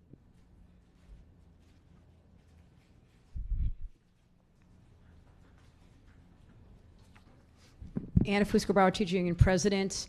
I know that there was negotiations between superintendent, his attorney, and Chair Hickson. So when they got to this point, the salary part, I'm sure was agreed upon. I think if there could just be clarification, everybody that got the 3%, that's for this school year, which was the salary he was already making, which moves his salary. So when they're getting into negotiations for this extended contract, if we can clarify the date and what that salary moving forward would be from before the 3%, I think there just needs to be a little bit more clarity. And was this Dr. Holness speaking on his own and so forth? I just think there needs to be some more conversation on it. You know, it's a few $1,000s here or more in there. And, you know, I think just taking phone calls from Anna Fusco, the BTU president, warrants to make sure that his salary can be compensated to take care of business, because I'm telling you right now, Anna Fusco is not wavering from the Anna Fusco Union president you all know. Just making that clear. Thank you. So Dr. Fulton, can we have staff maybe address that? So if his salary right now, because the 3% kicked in already, so his salary right now, if I'm not mistaken, is $350,200. So Dr. Holness is asking for an additional 10,000. That would be 360,200. Is that correct? Right, I'm asking for an additional 10,000 to increase his base salary, and then the percentage of his Well, they already increase. got the So raise. it'd be 360,500, Chair, just so you know. Okay, 360,500. So, right, well, and that's kind of my question, Ms. Batista. There was a contract that was in place with the 340 and the 3% already went in. Can we go backwards and increase that salary and then give the 3%, or should it just be additional 10,000 moving forward? I think we're adding a lot of extra layers in here for a couple $100. Dr. Fulton. I'm going to have Ms. Johnson go ahead and weigh in on some of the complexity that we're hearing right now. If I may, All the quickly. staff have not received payment of the 3%, and superintendent has not been paid the 3% yet. So this adjustment could be made before we pay out the 3% increase.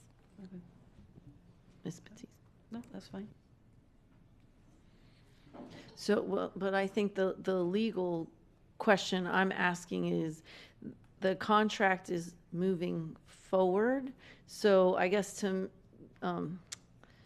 Ms. Fusco's point is, what is today the date that the salary would change, or would it be the next fiscal year? Because if it's the next fiscal year, it would, the 350 would stand until the fiscal time. So I think, can you just clarify that? Right, and I think that's really something to ask the maker of the motion, but it sounds like, for the last year, the salary of the superintendent was $340,000. When you have a raise that is given, across the board to all the employees, your base salary increases to whatever that amount is times the 3%. So right now, the base salary for the superintendent is considered to be $350,200 going forward.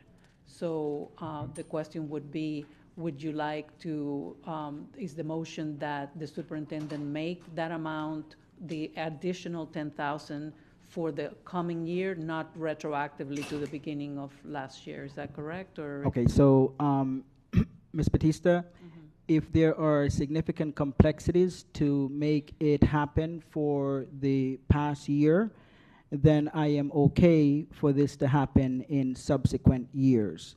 But I think, so if it creates a lot of issues to go back and redo the past year, then I am okay to modify my motion for subsequent years, because we are approving the superintendent to be extended to 2030. So I am willing to make that adjustment to the motion, but going forward, I would love to see his base salary minus the raises match the previous superintendent. Okay, I notwithstanding what Ms. Johnson said, I think that to go back and change now, not only, it's not about the 3%, but it's about the fact that the superintendent's salary is also has some connection to the benefits that he's receiving. So that then we would have to go back and change all Okay, of that so as well. I am modifying my motion for the upcoming year. Is that something that the superintendent would accept? Okay, we can ask him.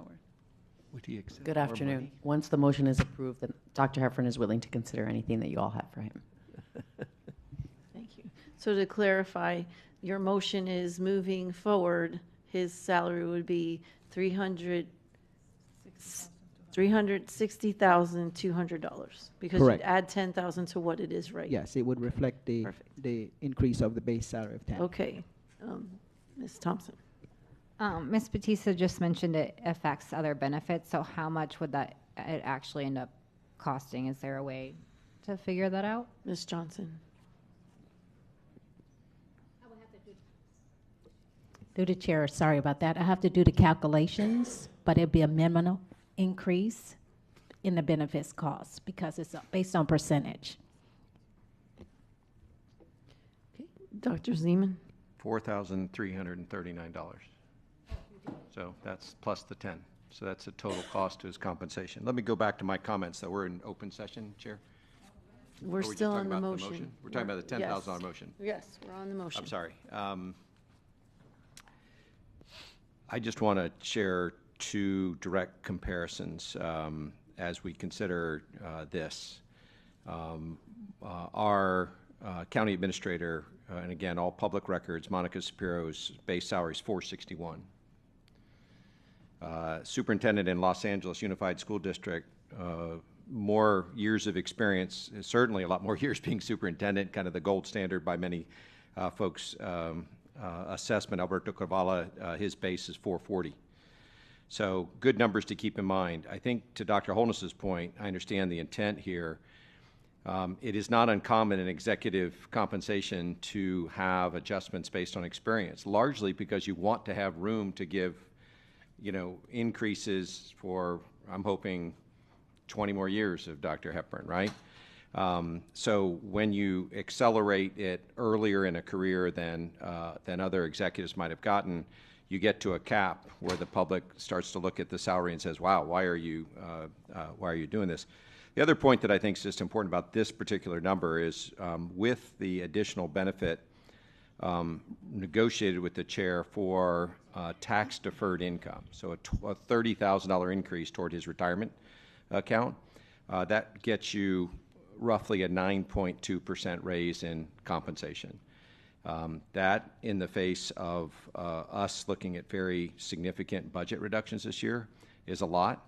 I did not recalculate what another 10,000 would be, but the only mitigating factor is I think that we want to make sure that we can continue to give him raises every year to compensate him for his growth and experience and make sure he's incentivized to stay here forever.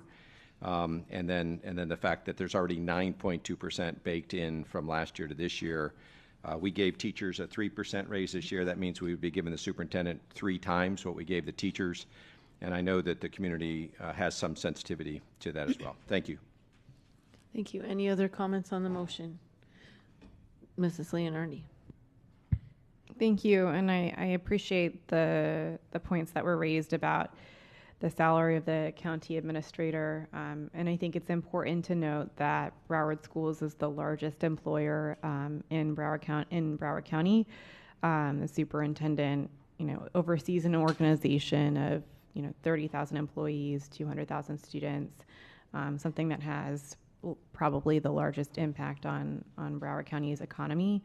And so that stark difference in salary between, the superintendent and other executives in the public sector is rather shocking. At the same time, I appreciate the point that was made about comparing our teacher raises to that of what we're discussing. I think these matters are so complicated, and we talk about these are small numbers in comparison, but to a teacher, a $4,000, a $10,000 number is life changing, and a lot of our employees wouldn't see that kind of increase even in 5 years. So I'm feeling very conflicted because I do truly believe that Superintendent Hepburn has been excellent for this district and has been refreshing and brought the stability, but also the focus on mission to this district. And I think, as we move forward in the next few months, we're going to have some very difficult conversations regarding budget. So yeah, I'd like to hear from more of my colleagues on this motion because it is so complicated and nuanced. Thank you. I'll just weigh in. I think it's prudent to bring up the fact that Dr. Hepburn did not ask for an increase in his salary. And I believe that's probably because he understands what Dr. Zeman, Mrs. Leonardi, and I'll bring up now also. We have employees that are seeing minimal raises, and not that we don't think, we wish we could give everybody a 10% raise, right? And maybe someday soon we'll get there.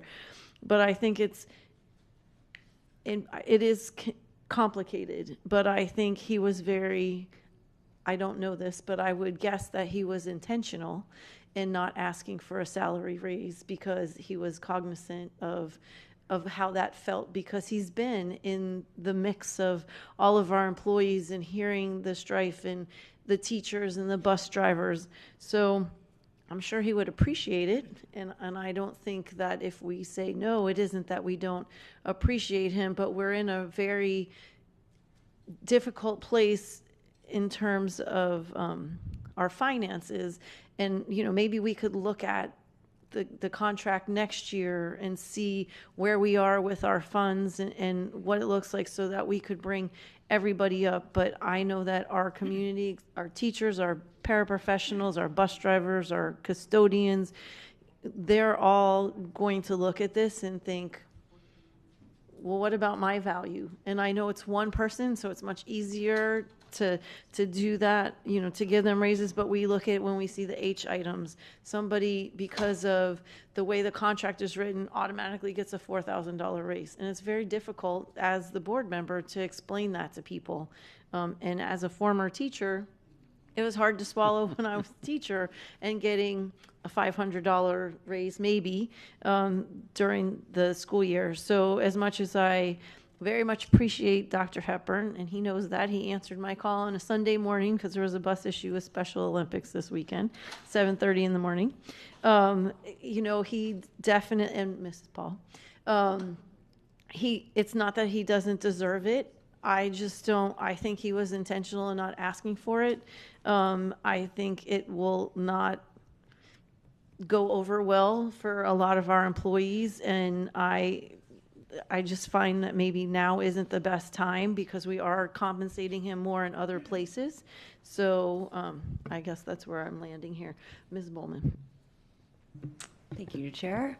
And this is something I was going to say just in my general comments, but I appreciate my colleagues' concerns, and I think there is a distinction though between many of the other jobs, and everybody is very important, but this is a incredible responsibility. And so the fact that he's even chosen to be in education and he's here sitting here leading us is amazing. And so he could be doing anything right now with his skills. So I don't think you're comparing apples to oranges when you're looking at the value that he's bringing to our district, to the morale of our district, the people he's brought into our district. I don't really have a comment on the $10,000 per se. I don't even know we could put a price tag on it, but I don't think that we can underestimate the value and just the vast responsibility that he has that I think is distinguishable from basically anybody else that's working for this district. Mrs. Alada. Thank you. And I echo Ms. Bowman's comments. I think that it's very important that we look at past precedent, past superintendents, and what those salaries look like. And they were 356, 350, 350.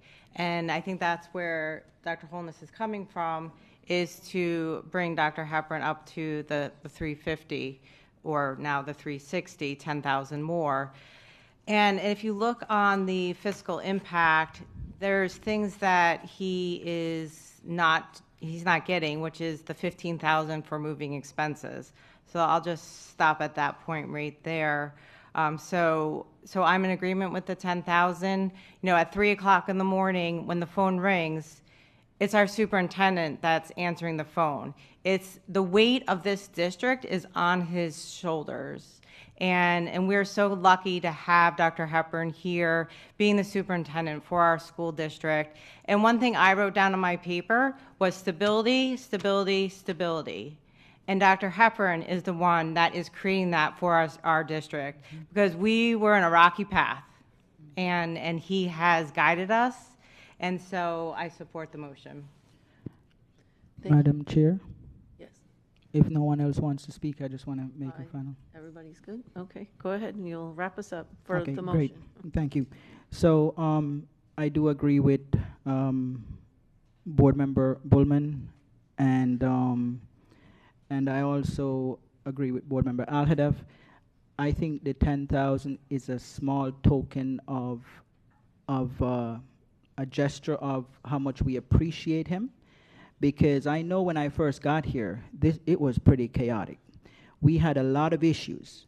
We wanted to be an A district. We are. We wanted to get rid of D's and F schools. We've gotten rid of them. We wanted to improve customer service. We've done that. We wanted to do so many things. We wanted to address our schools that are low performing. He's done that. And I don't know if we should be having any inhibition regarding a $10,000 that would be lateral to the previous superintendent, to Dr. Cartwright, to Dr. Licata. I think that this is our way of saying thank you, and that now that we know you have gotten results, you have shown results, then we're going to bring you lateral with the prior superintendents. I think that's what we're saying. And as Board Member Bullman mentioned, we're not comparing apples to apples here. I think that if the board makes this decision, it's a gesture of appreciation for this superintendent to say, we thank you. And there's no dollar amount on it, as Board Member Bullman says, because this man has done so much. But I think this is a small gesture from us in the right direction to say we recognize what you've contributed to this school district, and we want to keep you, and we want to express our gratitude. So I'm asking the board, it's $10,000 for so much that we've gotten in return, to vote yes on this. To vote yes on this, because my conscience will not allow me to do otherwise. So I'm asking everyone to please support it. Thank you. Okay, all those in favor of the motion say aye. Aye. All those opposed say no. No. No. Roll call. School board members Honus, Yes. Leonardi, No. Rupert, No. Thompson, Zeman, No. Alhadeff, Yes. Bowman, Yes. Pham, Hickson, No. 5-4 passes. Okay, thank you so much. Back to the regular item. So next up is Ms. Thompson. Oh. Thank you, Chair. I just wanted to echo kind I'm of. sorry to interrupt, Chair. You have to ask if they accept, I believe. Oh, I'm sorry.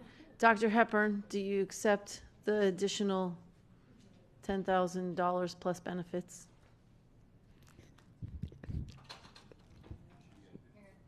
Okay, thank you, board. And like you mentioned, he didn't. It was intentional that he didn't ask for the raise, and he understands the different dynamics and sensitivity of the issues that you all have discussed, and he wanted to leave it up to the board to decide based on his past performance. He does accept the motion and does accept the $10,000 raise with the additional benefits. Thank you very much. Okay, back to the item, Ms. Thompson. Thank you, Chair. I just wanted to echo the community sentiment and the public speakers that came and spoke about the impact Dr. Hepburn's had to our district. I think we all know that we are about to face an extremely difficult situation for public education, and I can't imagine anyone else at the helm to lead us through this. I think with Dr. Hepburn's attention to our community, to valuing board members' input, to managing the different personalities on the board, there's just no better person to do that. And I also want to repeat again that he got a bonus and he donated it directly back to our students. Who does that? That's amazing. That is something that is leading by example that he didn't have to do. I don't think any of us would have second guessed if he bought a new boat. I don't think you can buy a boat for $10,000, but you know, bought new fishing poles. And I just, again, want to echo that I think he is the person that's going to lead us through redefining who, if we have to make the challenging decisions, he's going to make sure that the community is listened to. And I also want to echo, he sticks up for his staff, which I think is something that has not happened in this district for quite some time. And making sure that staff feel valued, but also still challenged. There's a delicate balance of making sure that staff are protected, but also that they are held accountable to the decisions that they're making. I'm incredibly impressed by the team he is forming and is leading. And I hope you last for as long as I'm on the board. That's it. Thank you, Mrs. Alhadeff. I did have a couple questions. The medical exam, it was 0, giving back $3,500. Is that because it's covered under his insurance? Ms. Batista. Yes, I believe so. So he'll still be doing the annual medical exam? That is correct, yes. Okay, perfect. And then in regards to the executive training, that also is a 0 with $10,000 giving back. Why is that? Ms. Batista. Once the financial information came back, after the negotiation. I think it was higher than the superintendent had anticipated. And so he also made some adjustments to other parts of the contract to make sure that it would not be that large of an impact to the district from a financial. So he still has the executive training? Or So no? the executive training is not going to be in addition to the training that he already, the conferences that he already attends. It's not going to be an extra 10,000. Okay, I understand.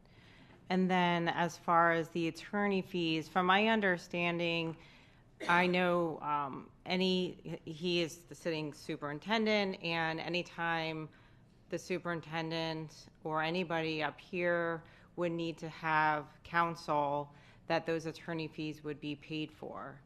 And I see that that is not the case here.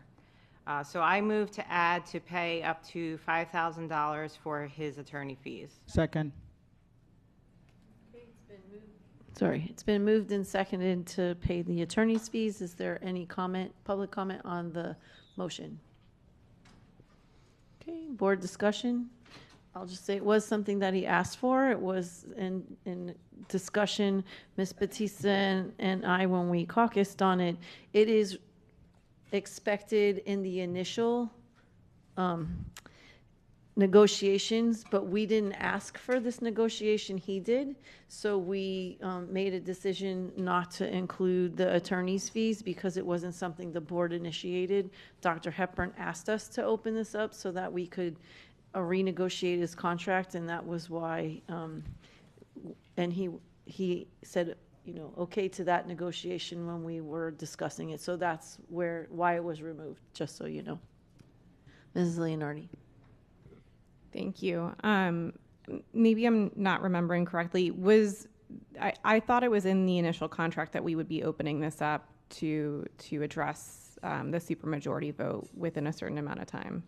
So I think it was to come back for a vote. It wasn't necessarily to renegotiate his contract. He asked, since it was coming back for a vote anyway, could we actually negotiate? So that's, if I'm not mistaken, Ms. Batista. Got it. And then I thought I recalled a vote to authorize you as chair to negotiate. Am I correct in that? Yes. Okay. At Dr. Hepburn's request. Got it. And I would just argue, you know, it is typical that the superintendent would not negotiate the contract himself, that he would have an attorney at his disposal. So I'm happy to support this motion. Okay. Yeah, Dr. Zeman. Thanks, Chair. His attorney's done a great job. And he stands without legal fees of getting an 11.6% raise, and that's tremendous. I haven't even had a chance to make opening round comments about his leadership. I hope to do that in the future, Chair. But Dr. Hepburn negotiated for a $30,000 increase in the contribution to his retirement. He did that and gave up legal fees, gave up the executive training, isn't going to use the moving expenses, and he gave up the medical exam because he can get it through his insurance. All these things go together to give him 11.6% raise. I can't support any more positive changes to the amount of money we give him and still stand before teachers at 3%. I'm glad he's kind of proven his wisdom by having counsel through these negotiations. It's a really great choice for him to make. But I can't support any more positive adjustments in his compensation. Thank you. Anybody else on the motion? Mrs. Pham? Thank you, Madam Chair. I remember when we were negotiating the settlement with Vicki Cartwright. I thought it was unusual that she didn't have attorney's fees included in her contract, and then we offered them to pay the attorney's fees at the end. So I don't think we should make a routine of providing attorney's fee when they're negotiating for someone that we're letting go, because we feel they're. Ms. Pham, we got to focus on this. I know. I'm just saying that are the fees that here what we're talking about would this be the event that the superintendent was released because? We can't even answer that right now because we're. So you're saying focused it's on- attorney's fees for We'd have to anything? negotiate that again if that became an issue. Okay, I'd like to get clarification when possible. Ms. Batista? I'm sorry, I'm not sure what the question is. Mrs. Pham was asking about if we agreed to pay these fees now, would it automatically be paid if we were in additional negotiations for what, we'll call it whatever reason, because I don't want to put that into the atmosphere. For discharge or for an adverse situation against the board and the superintendent. So attorney's fees and any other provisions on any contract are negotiated contract by contract on a situation basis, in a case by case. Well, I'm saying that I would be opposed if that's what these funds could be used for. Duly noted. Thank you. Anybody else on the motion? Okay. Go ahead. I believe this just says a one-time attorney fee, right? Would that be the motion? One time? Okay. Thank you. Okay. All those in favor of the motion say aye. Aye. Any opposed say no. No. Roll call. Roll call.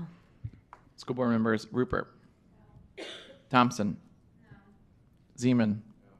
Alhadeff. Yes. Bowman. Yes. Pham.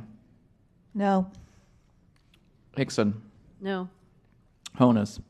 Yes. Leonardi. Yes. Fails 4-5. Thank you. Back to the original item. So, no, people are still talking about it. Mrs. Leonardi. Yeah, I just wanted to give brief remarks. I wanted to tell two quick stories. One, I do have to say, temperamentally, Dr. Hepburn is very calm. He's a steady hand for this district. And at first I was kind of perplexed. I wasn't sure how to read him. Because he's always so calm no matter what's going on, who's screaming at who.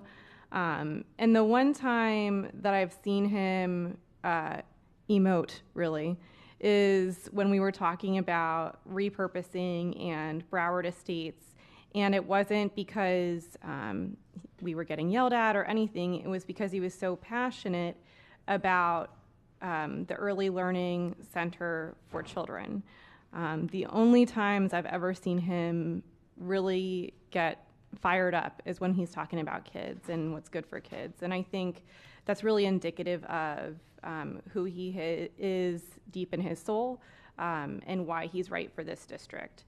And the other quick story I wanted to tell, I was at a dinner with some first and second year teachers, and we were talking about good leadership and what characterizes good leadership. And I kept on coming back to Dr. Hepburn. I think they thought that was a little weird. But I'm so appreciative and so relieved to have such a calm and steady hand leading this district forward, but also someone who's focused on the mission and goals of this district. And, we've had so much chaos and so much turmoil for so long, and I finally feel like we can breathe a sigh of relief, not to say that we don't have difficult decisions and a hard journey in front of us, but I really do trust that the leadership that Dr. Hepburn brings to this district and his team, who you can tell really believe in him and are not trying to undermine him, but really trying to support the work that he's doing. I feel like we're finally heading in a good direction. So thank you for staying with us. Thank you. And Dr. Zeman. Thank you so much. I'm sure you're wondering what I'm going to say, Dr. Hepburn. It's all good, except I've seen him share emotions about fishing with me, Ms. Leonardi. Unfortunately, there are very few stories for him and several stories for me because I have a bit more free time, thankfully. But you're in the most important job in Broward County, and not just because of the economic development and the size of our facilities and our staff, because you hold the future of Broward County in your hands.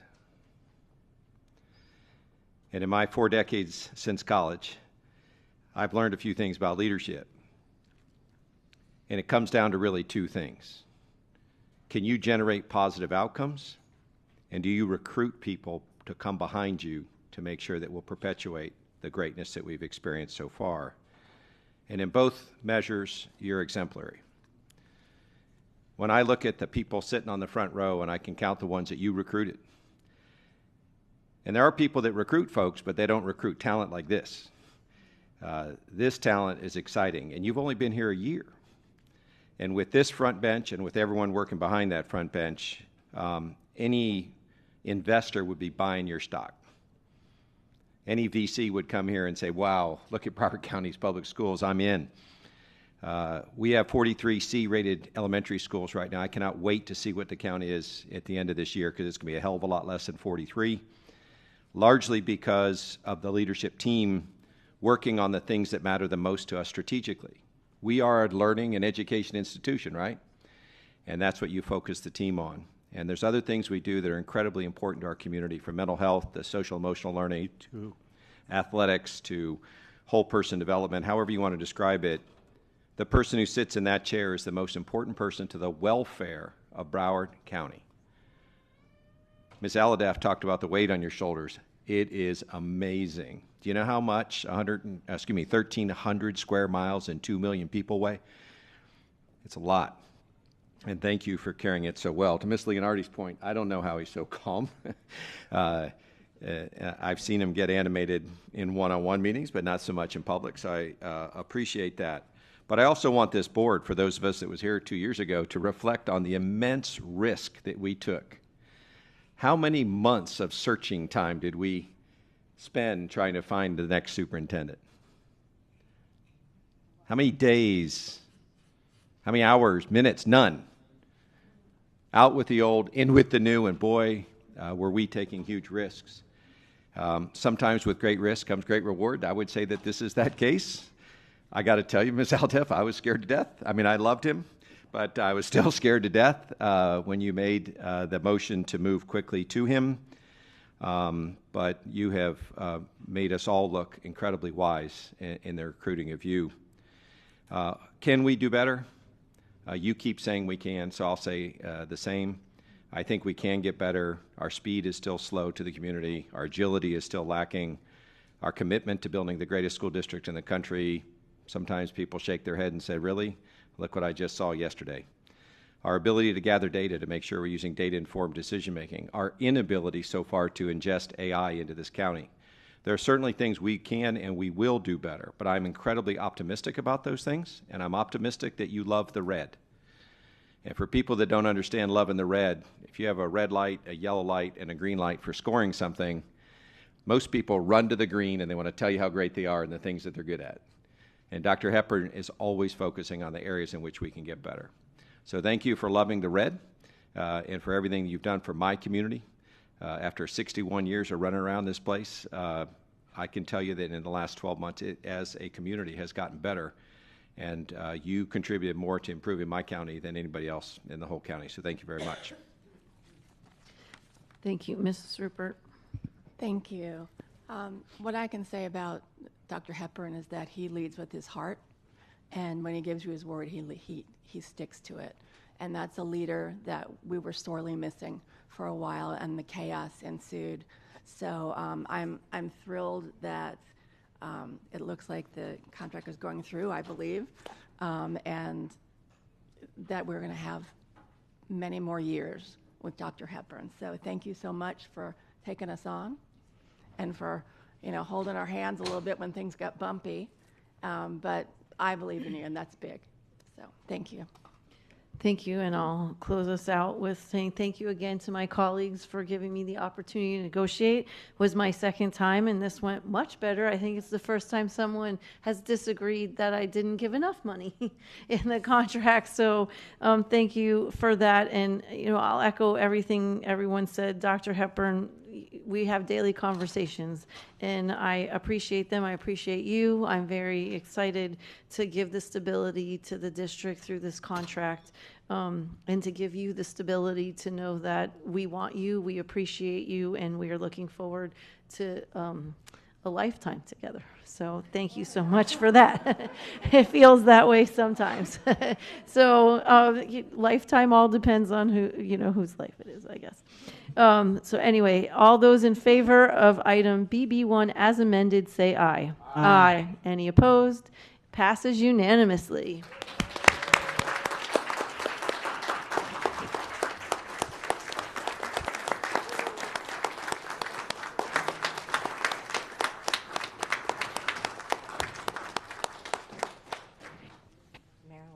Dr. Hepburn wanted to say a few words. Okay.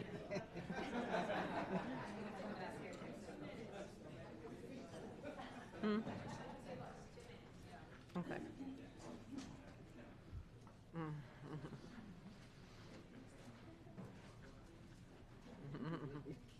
Yeah, he's good.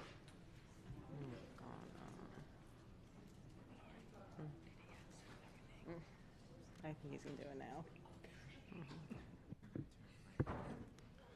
So normally, my team knows me. I would probably just simply say in a normal circumstances, let's just get to work. But first of all, I sincerely thank the board for your faith and trust in me. I really do. I really appreciate it. I was telling Ms. Alladef when I came in, I was thinking about that fateful morning of that announcement and her willingness to take a risk to appoint me on April 16th, 2024. So I remember that day vividly. I don't take this responsibility lightly, and I plan to make you proud through my continued work in leadership. While I'm proud of what we've accomplished together, I know there's still much to do. I'm committed to building on our past successes and strengthening relationships with our students, families, businesses, municipalities, and the entire community. We have difficult conversations ahead, but by working together with transparency, collaboration, and a shared focus on students, I know we will make BCPS a better, stronger, and more resilient district for generations to come. We will be the best in the nation, not the state, not the region. We will be the best in the nation for all kids in Broward County Public Schools. And I know that takes us working together collaboratively with all our nonprofit organizations, our for-profit organizations, our municipality leaders, everybody in Broward County counts. So I really appreciate the support. Now let's get back to work.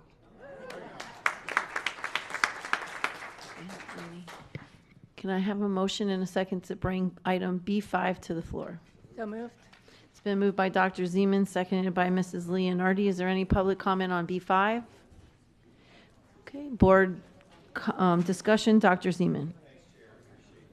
You calling this, and I apologize for stepping out for a minute. I appreciate your deference very much. This item is something that I think that we've kind of brought into our practice to make sure when we spend taxpayer money to attend a conference, we come back and share with the same taxpayers what we did and why we spent their money to send us to different places.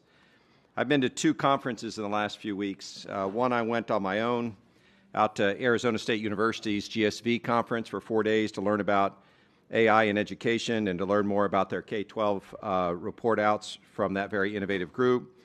For my colleagues that are interested in spending some of your own money and time, I recommend it. It's really a mind-blowing conference when you think about some of the most amazing schools in the country coming and sharing their innovations. It's an expensive conference. It's $4,000 to walk in the door. So you have to have a real kind of commitment if you want to go, or a great sponsor.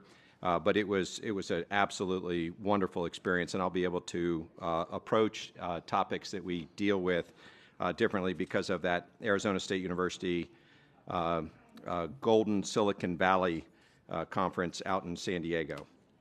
I wanted to talk a little bit more, though, about Florida School Board Association meeting. Great organization, great lobbying efforts on them. We were able to meet so many of our elected colleagues from Marie Woodson and Dr. Osgood, Tina Polsky and the like. I spent a good deal of time talking to Hillary Cassell, and I spent a lot of time talking to Chip LaMarca about things that mattered in education and pressing them to think hard about the core funding for education that they send to each one of the districts. There were 7 of us from the board that went there. I would ask us to think about having a full contingency go next year to the extent that people can attend. I know we've had 9 there before. And I would also ask us as representatives, elected representatives of Broward County, to think hard about our city commissioners and our mayors joining us as well. We were light this year. We had about 72 people there, and the cabinet level people that came to meet with us was representative of that. We have over 200 elected leaders in Broward County, and the more that we can get to go there during Broward Days, the more likely we're going to talk to the Senate President, the House President, Speaker of the Senate, and the like. So it was a really great conference. We were able to talk directly to the elected leaders. We pressed hard for our agenda, which is really important. We're using taxpayer money. We are one of 9, so we have to go up and represent the agenda that we've all debated and approved, and we were able to do that. I wanted to open it up to anyone else that was there at the conference to share things, Chair. And then I have a motion afterwards, if you would allow me to do that. Are there any other comments? Ms. Rupert? Thank you. It was a great event. It was a little light, and as usual, it's competing tents because you've got Broward Days, you've got FSBA Days, and you also have Rally to Tally. So it's a lot of hats to wear while you're up there. And then I actually am working on a report for the Greater Consortium of School Boards. I went back the next week for a day and a half, something like that. We were able to sit down with Manny Diaz from that group and the Senate President and every person that you want and you need to be in the room for. And they were very welcoming and really listened and took a fair, neutral vision of what we were doing for kids and really understanding what we were asking for. So I will bring that the next meeting that we have so that it'll be all typed up because I didn't finish typing it. So, but thank you. Thank you for doing this. Anyone else? Oh, Ms. Thompson? I would just say really quick, because I know we have a time certain, but I would just hope that staff next time would not have Rally to Tally and Broward Days at the same time. I think it's more important that board members are up during Broward Days, for Dr. Zeman's point, that we can be there with municipalities, where Rally to Tally kind of took our time slots to meet with the important people. And I think if we're spending taxpayer dollars, I want to make sure that we're using it in the most effective way possible.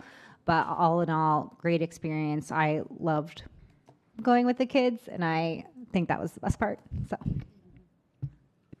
Ms. Bowman?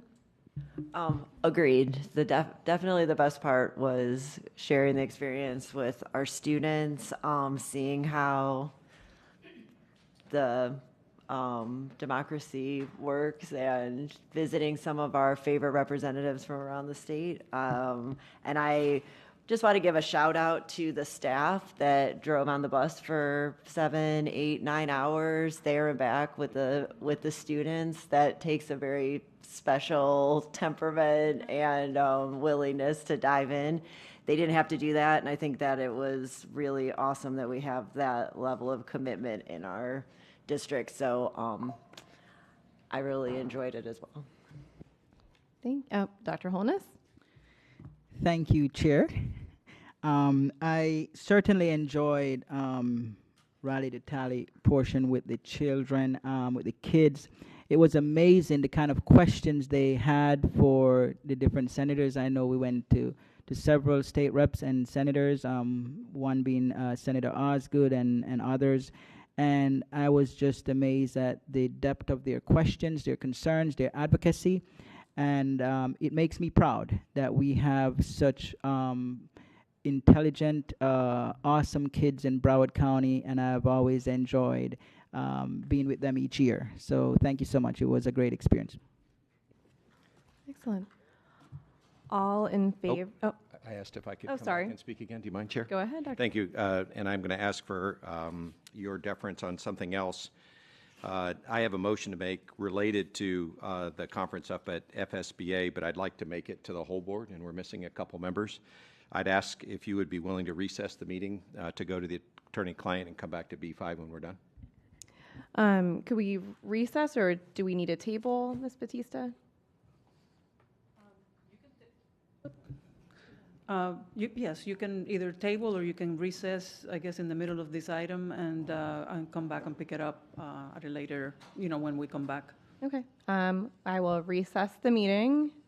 After I make my announcement for the attorney. Well, I have a portion to read, and then you have a portion to read, correct? Yes. So, board members, I am advised that the General Counsel would like to request an attorney-client session. At this time, I am requesting all persons not scheduled to attend the attorney-client session, please exit the room at this time. Ms. Batista? Thank you, Madam Chair. I would like to request the school board convene an attorney-client session in order to discuss litigation pending before the 17th Judicial Circuit in and for Broward County, Florida, in the following matter. Lee Construction Group, Inc. versus the School Board of Broward County, case number CACE 24-004955. The following persons will attend this attorney-client session. School board members, Deborah Hickson, Chair, Sarah Leonardi, Vice Chair, Lori Alhadev, Maura McCarthy Bullman, Brenda Pham Esquire, Dr. Jeff Holness, Nora Rupert, Rebecca Thompson, Dr. Alan Zeman, Dr. Howard Hepburn, Superintendent of Schools, Edward Laurer, Esquire, and Marilyn Batista, Esquire, BCS. In anticipation of this request, the attorney-client session was properly advertised for today, April 15th, 2025, at 1 p.m. in accordance with Section 286.011, parent 8 of the Florida statutes. The purpose of the attorney-client session is to discuss settlement negotiations and/or strategy relative to the pending litigation. A certified court reporter will record the session, and only those persons noted in the advertisement will be permitted to attend. Thank you, Madam Chair. I believe it would be about 30 minutes. Do we need to recess the meeting? Or Yes. Okay. Go ahead and recess the meeting.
she planning to do a spread?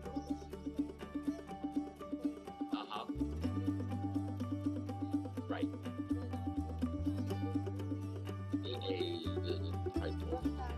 Yeah, yeah. Yep. Yep. Yep. Yep. Yep.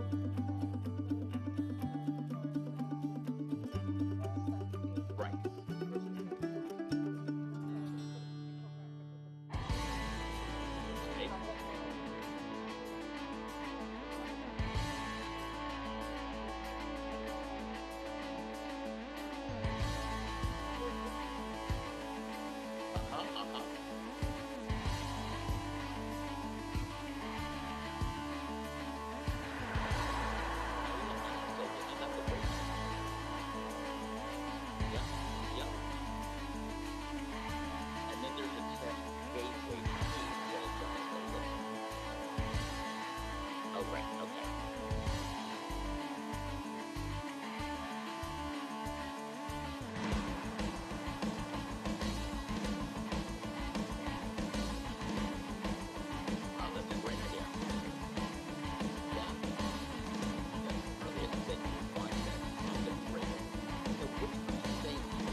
Thank you, and welcome back to the regular school board meeting, and we will finish up with Dr. Zeman's B5 report.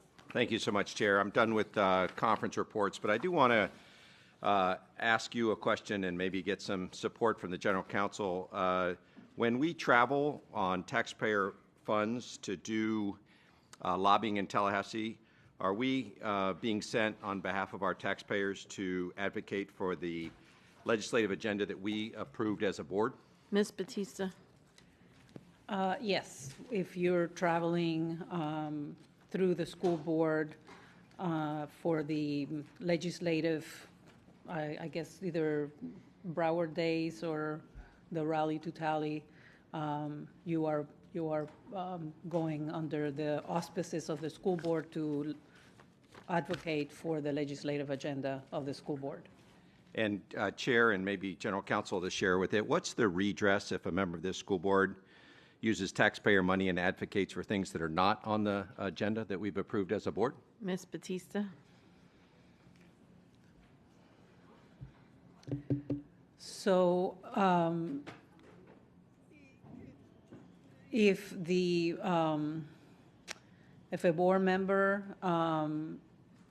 or really any employee of the district that is sent through the school board does not do whatever it is that is intended for them to do, they would have to pay for the trip themselves. I mean, that the school board would not reimburse them for the trip.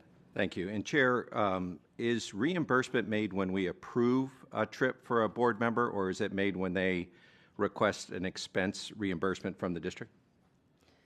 Ms. Batista, Dr. Hepburn.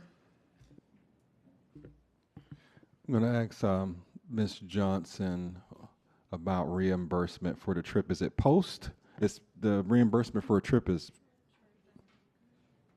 yeah, the board members have P cards, so. So part of it is paid before we Before go you go. because It would we're depend using how the it P was card. purchased. So if it's on their P card, it's basically when you utilize your P card, it's the hotel. They charge you when you get to the hotel. If you use your personal card, then you seek reimbursement after the trip is completed.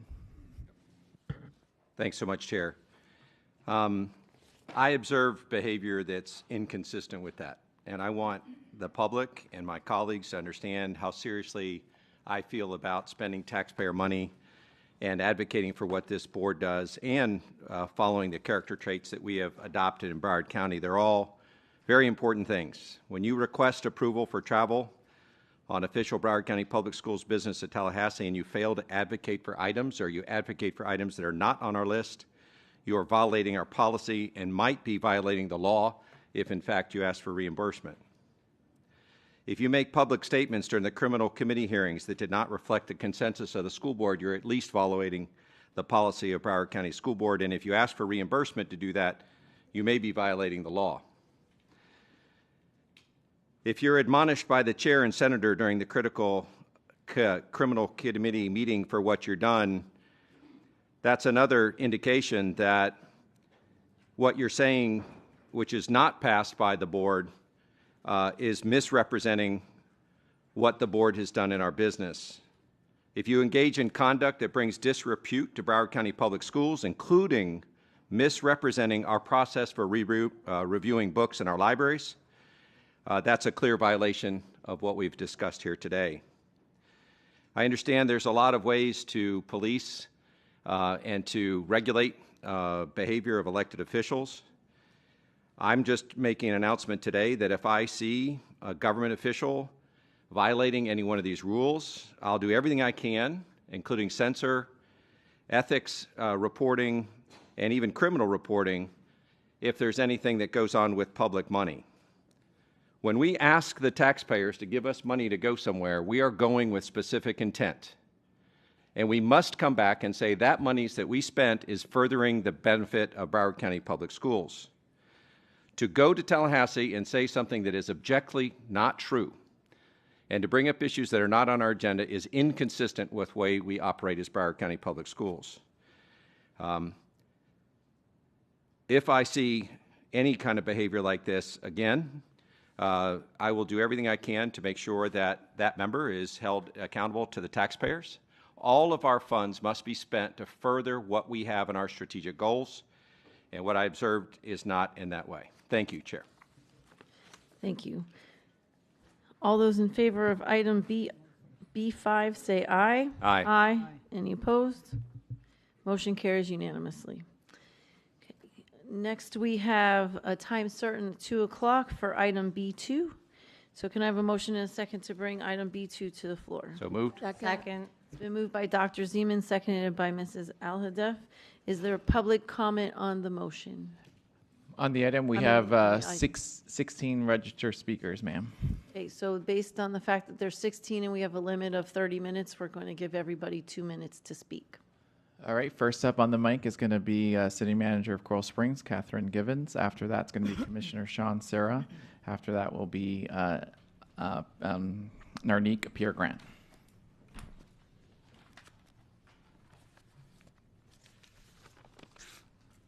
Ready? Great. Good afternoon. Thank you, Dr. Hepburn and members of the Broward County School Board. My name is Catherine Givens. I have the honor of being the city manager for the city of Coral Springs, and I want to start by recognizing the city's unwavering support of our 19 traditional public schools in the city of Coral Springs, so much that we want to partner to be able to have an education relationship officer, April White. You are very well aware of her, and the positive connections that she's trying to make and the relationships she's building to be able to be there for our 19 traditional public schools that we very much believe in. And we're here to talk about one particular school, and I want to also state that typically and historically for us, a rebounding process was something last time that we experienced that pulled cities apart. And one thing that when we saw the available seats for MSD this time was truly to be able to go and have a conversation with the city of Parkland. I appreciate that partnership with them. I appreciate the fact that when they saw that our request was to be able to look at any of those seats, that it would have a priority to be given to those residents that were previously in the C4 area. And that is something that we had a resolution on. We had a conversation. Appreciate the time also with Superintendent Hepburn. Had multiple conversations with our district rep, thank you, as well as Chair Hickson, and really just wanted to be able to speak to the fact that we have gone through this process previously. We're not interested in doing anything when it comes to putting city against city. Everything we tried to do in Coral Springs is having a strategic regional look, as well as make sure that we are listening to our constituents, as I know you listen to yours. So we as Coral Springs are here. I know the city of Parkland is here, and we also have constituents of yours, which may be our residents and others throughout Broward County. So we just ask that you speak to them, listen to them, and whatever your choice is, we are a city that will be able to find a relationship and find a way forward to be able to be in the best interest of our residents and your constituents. So thank you.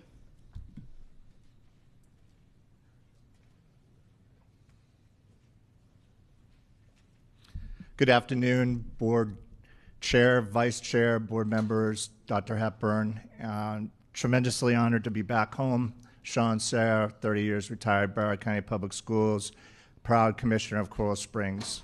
A couple years ago, we went through a defining moment in our community. It was a challenging time for many.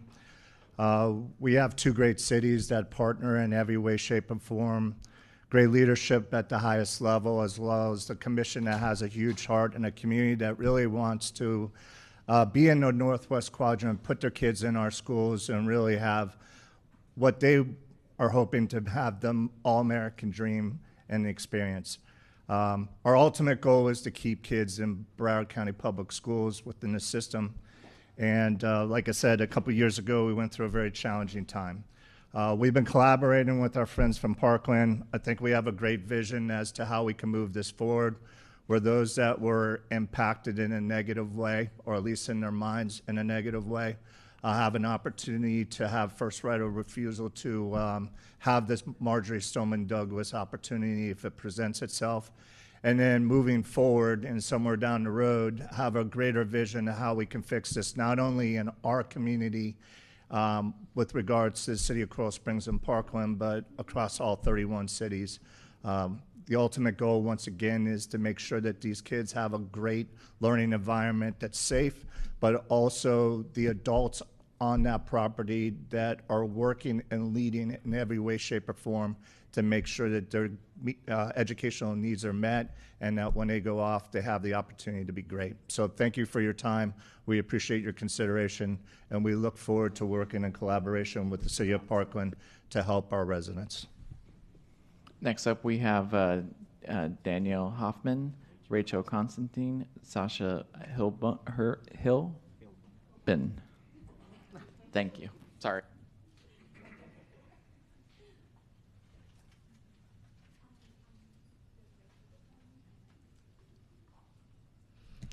Hello, my name is Danielle Hoffman, and I'm asking the board to support B2.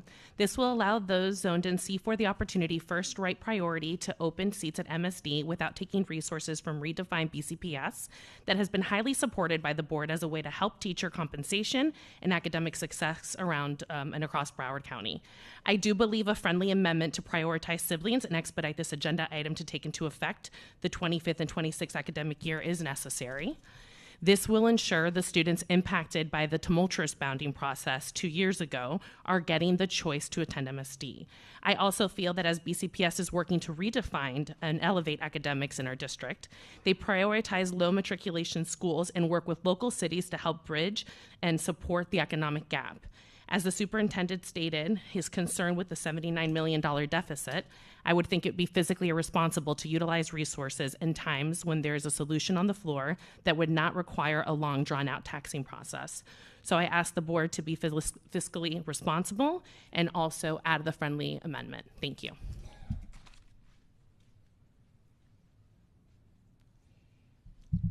I'm not Rachel, though. Okay, just want to make sure I didn't skip anybody. Shasha Hilbin from Parkland, Florida. I am here to request that you approve this agenda item and give the students in C4 priority reassignment consideration for the open seats at MSD.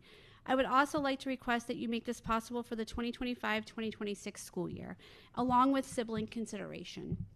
By voting yes on B2 avoids a divisive, expensive, and emotionally draining reboundary process that our communities have already encountered. The board's time is better served figuring out how to work with families throughout the district to retain families, raise test scores, increase resources, and satisfy student needs. Not this again, especially when the district expects to lose another 8,000 students. There is an entire district out there that needs focusing and to make them great again. We really need to pass this to get them to be able to have reassignments. Thank you for your time and consideration. Next up, we have Commissioner Jordan Israel and Commissioner Simon Breyer.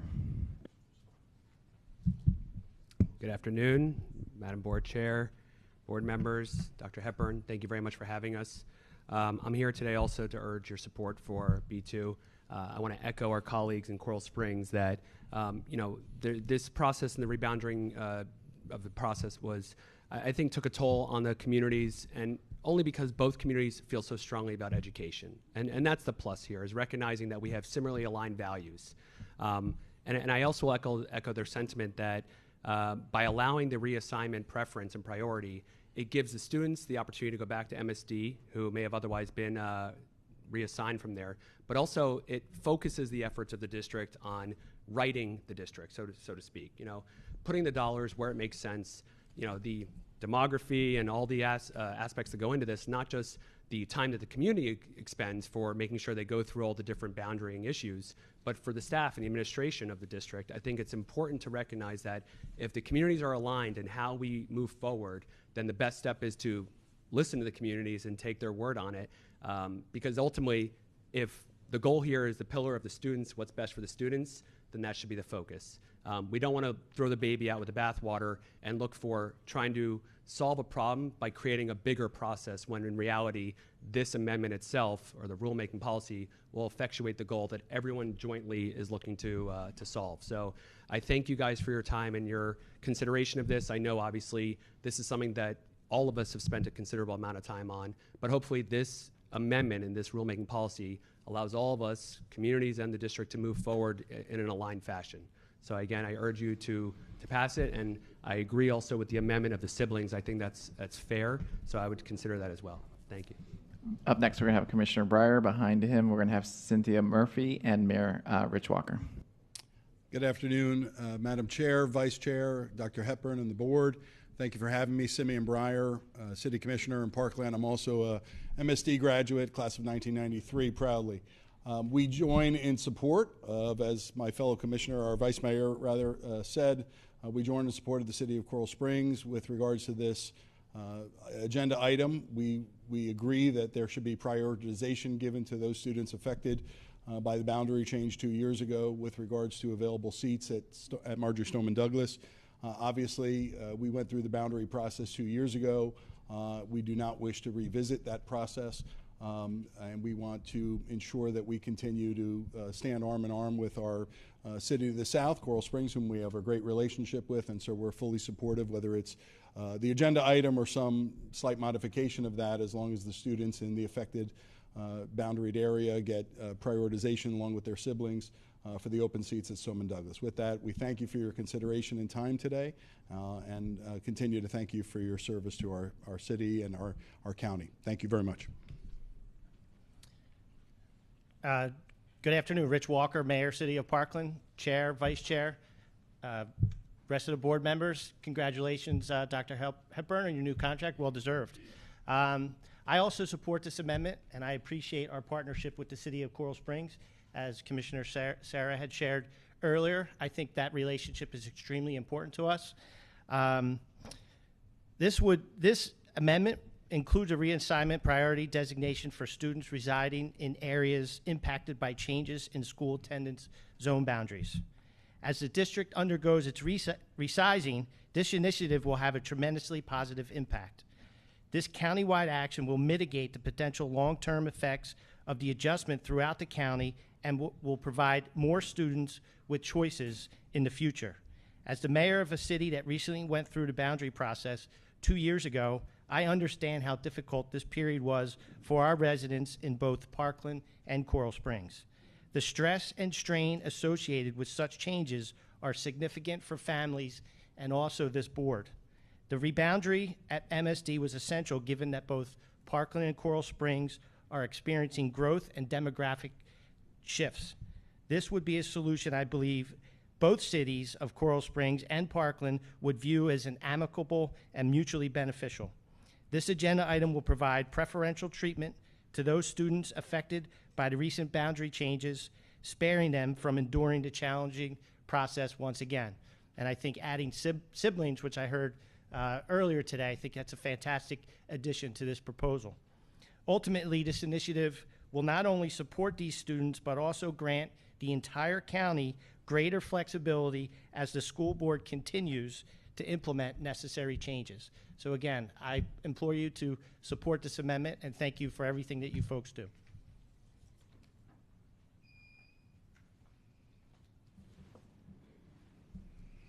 Good afternoon to the board members, board chair, vice chair, Superintendent Hepburn. Congratulations. I echo my fellow commissioners and Mayor Walker in their comments in support of B2. My name is Cindy Murphy Salamoni. I'm a newly elected Parkland commissioner, and both of my daughters graduated from Stoneman Douglas High School. B2 and the support of it will ensure that those that were previously, or at least perceived the negative impact, will be supported and will have that priority designation. And I do also support the siblings.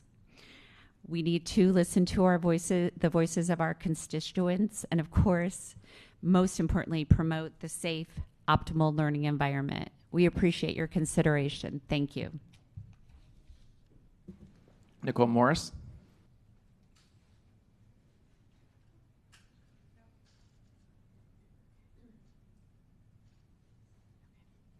Good morning. Oh, are we waiting for time? Good morning, Nicole Morris, Coral Springs.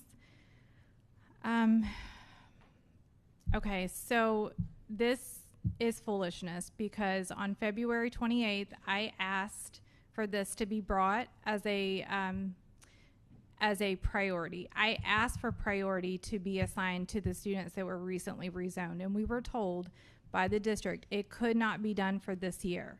At the last board meeting, we were told it could not be done. And so there was a motion, or there was a, the board gave consensus to bring back a boundary choice area for the students that reside in C4. There was consensus given. An email was sent out to both cities district-wide. That is what people are assuming was going to happen.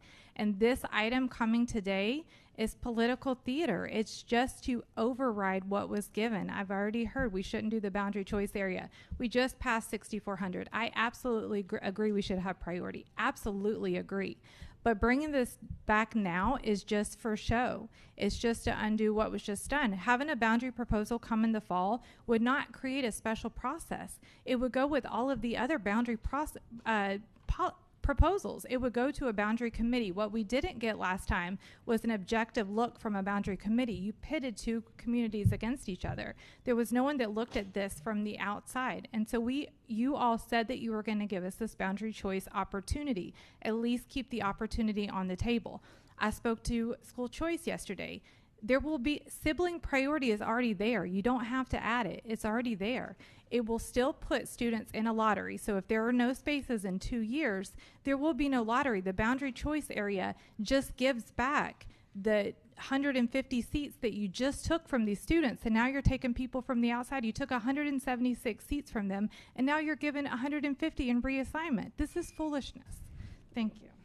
Next, we have Nordine Weinberger and Brooke Bodie.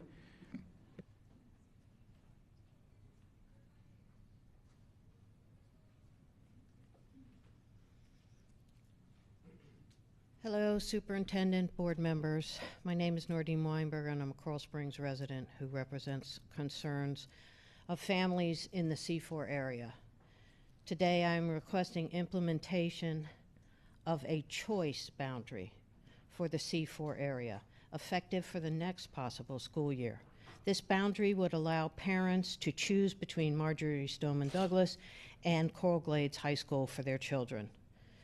The request is based on recent history. In 2022, discussions about school boundaries took place during which Lori Alhadeff and Parkland cited overcrowding. However, the fire chief indicated that Marjorie Stoneman Douglas was not overcrowded. Despite this, the boundary changes were implemented. In August 2023, the principal, the month after you redid these boundaries, the principal sent an email requesting to go on school choice.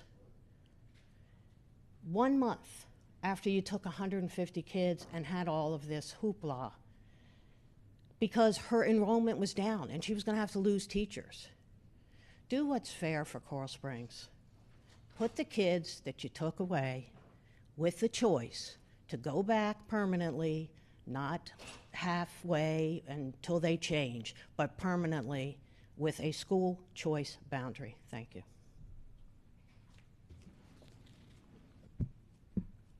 Good afternoon. My name is Brooke Bordy, and I'm from Plantation, which is not one of the areas affected, but I'm here because if a boundary were changed for my children based on incorrect data and we lost our seats at a school and had our boundary changed, I would hope that the school board would do the right thing. I don't need notes today to say that wrong is wrong and it should be fixed. That leadership in this room should correct the mistake that changed the boundary in this instance. You have to question motivations here today when we have more politicians in the room than parents. I think it's clear that this is a political issue, and if Parkland wants to agree or support to have priority for certain students, it's been repeatedly said by the individuals here today that it is in place of the boundary choice area, and that is not the directive that the board is supposed to be abiding by right now. The boundary choice area is what should be being brought, and if you want to do priority, that's fine, but again, it cannot be in place of. And I'm curious today to see if there's going to be a motion on the floor to substitute the boundary choice area that was already agreed to and supported with this priority assignment. And again, the sibling, it's a token assigning priority to siblings. It's already in the policy. So I'm very wary of the politicking that's happening in the room and that is underlying this process. I hope to see a positive result. I hope to see the board stick to its initiative and go forward with the boundary process as planned. Thank you. Up next, we have Loretta Wallace, Commissioner Josh Simmons, and final speaker will be Letitia Greaves.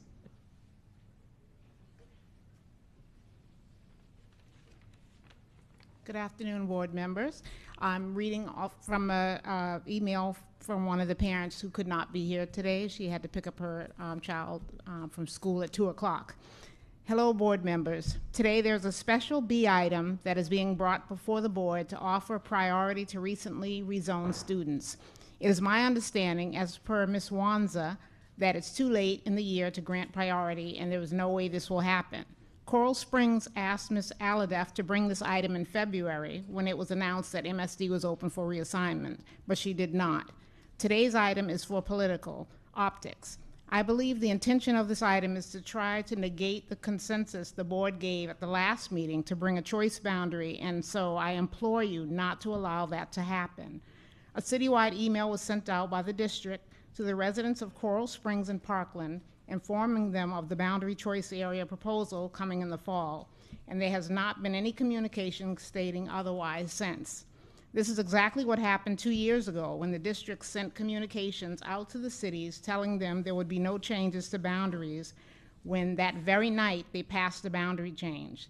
This has already been done to the city of Coral Springs once. Please do not do it again. Today, we are only asking that you proceed with the directive given to the superintendent to bring a proposal during the normal boundary process in the fall. I am not opposed to adding a priority for school choice, but bringing it now when there is no benefit for the upcoming year would in fact be asking for a special timeline.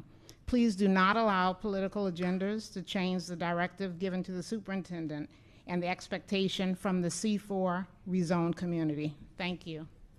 Thank you.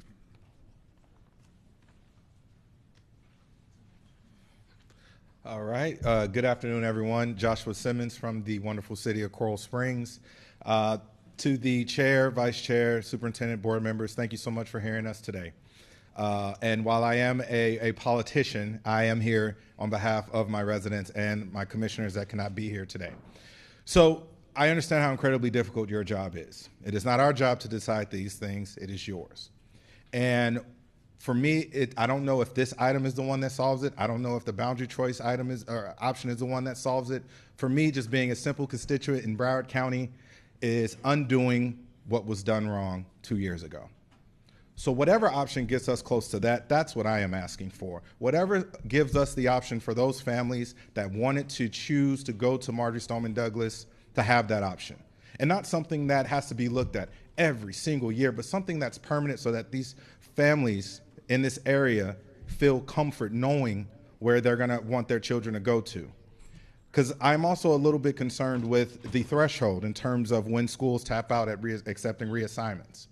At what point will the school stop accepting reassignments? Is it 100%, 105, 110? Because you all know that there are schools in this district that are over-enrolled. So does that mean other assignments coming from outside, special assignments coming from outside of this TAS zone, if that threshold hits in that school, will those families within that TAS zone no longer have the opportunity for some issue or reason or whatever from getting into Marjory Stoneman Douglas? I don't know. This is not about putting down any other schools. This is all about choice. As many things in our life come down to choice.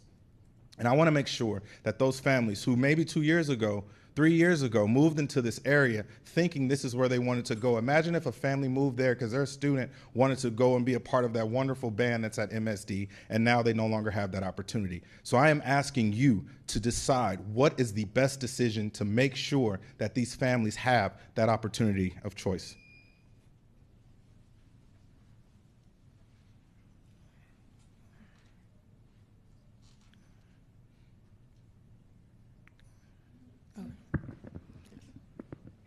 Good afternoon, Ms. Greaves, Broward County resident. I stand before you today to ask you to vote no against this item B2. And I'm going to quote that the board as a majority gave the superintendent directives to bring a boundary choice proposal for C4 affected by the MSD boundary. And I'm just going to speak from my heart, and I'm going to do a mixture right now. All children matter to me in Broward County, north, east, south, and west. So I care about all children.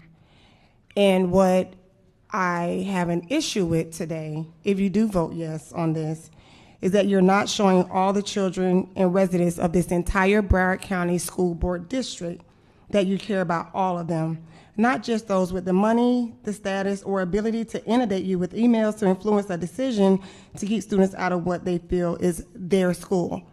You're doing this for them. You didn't do it for Broward Estates. We came here. We asked.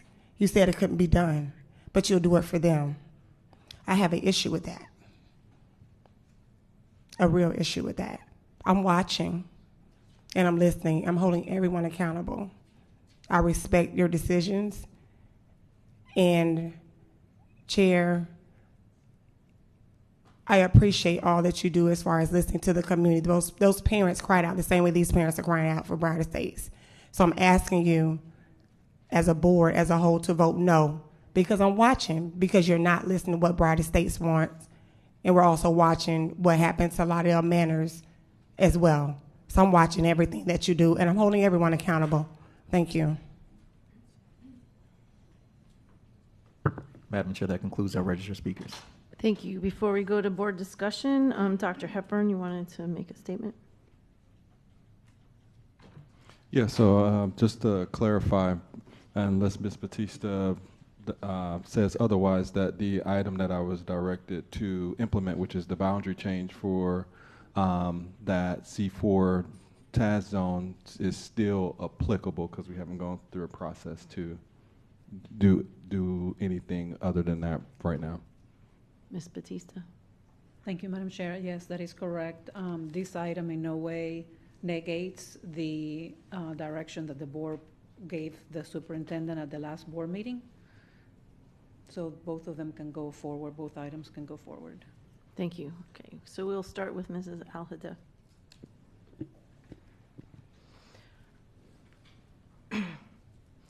So first of all, I just wanted, Ms. Batista, can you clarify what you just said? Certainly.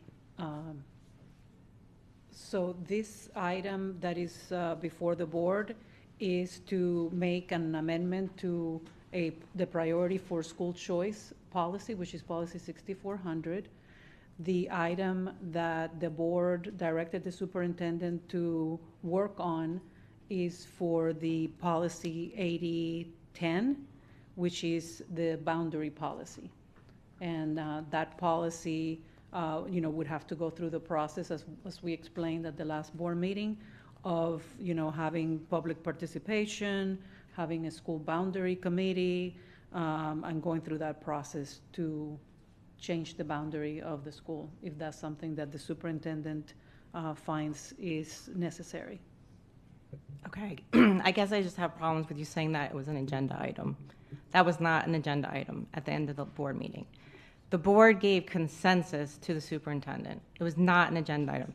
The public did not have the opportunity to come and speak on what was voted on a non-agenda item. So there was no violation of law when there is either a motion made, even if that motion is not part necessarily of every item on the agenda, to give the superintendent direction. The law provides that if the item, whenever the item is brought, at whatever point that item is brought to the board, if it's brought to the board, then the public will have the opportunity to speak. And I do want to point out that in the memorandum that was provided as a follow-up for the timeline, and our policy specifically says that for a boundary change to occur, the staff needs to notify the superintendent that there are changes that are necessary for the school attendance area boundary. And if the superintendent determines that those changes are warranted, then that's when the changes are presented to the board. So those items have to be met before the boundary change before any boundary change is made. Sure, I understand that, but what transpired at the last meeting was not an agenda item. The public was not aware of that, went on there, and the public did not get the opportunity to speak. So again, the board has not taken any action to make any actual change at this point. It was just a direction that was given to the superintendent to bring an item or to start a process if he determines that is warranted pursuant to the policy. Okay. And again, because there hasn't been any action taken, there's nothing prohibiting the board from making a motion and rescinding that request of the superintendent or that direction to the superintendent. Okay. Words matter, and so I'll just leave it at that. So I brought this item forward, hearing from my colleagues at the last meeting, and felt that it was important to move forward with my requested action to initiate rulemaking for the policy 6400 school choice, and to direct the superintendent of schools to initiate this rulemaking for policy 6400 school choice to include a reassignment priority designation for students residing in an area that was impacted by a change in the school's attendance zone boundary. So this is a change in policy that would not only affect what happened with MSD in the boundary, but this is a policy that would forever, moving forward, if there was a boundary change and then seats become open, then they would get priority to be able to go back to the school that they were rebounded out. So I just wanted to make that point first. Secondly, I'd like to thank both the City of Coral Springs and the City of Parkland for collaborating on this, for coming together. I've had conversations with both the city managers from both cities, both the mayors from both cities, and they are all in support of my agenda item here today. So, I think that is a very, important as we as school board members move forward and making changes throughout the school district and getting the community input and buy-in from both communities to collaborate and come together as partners to be together for our Broward County Public Schools.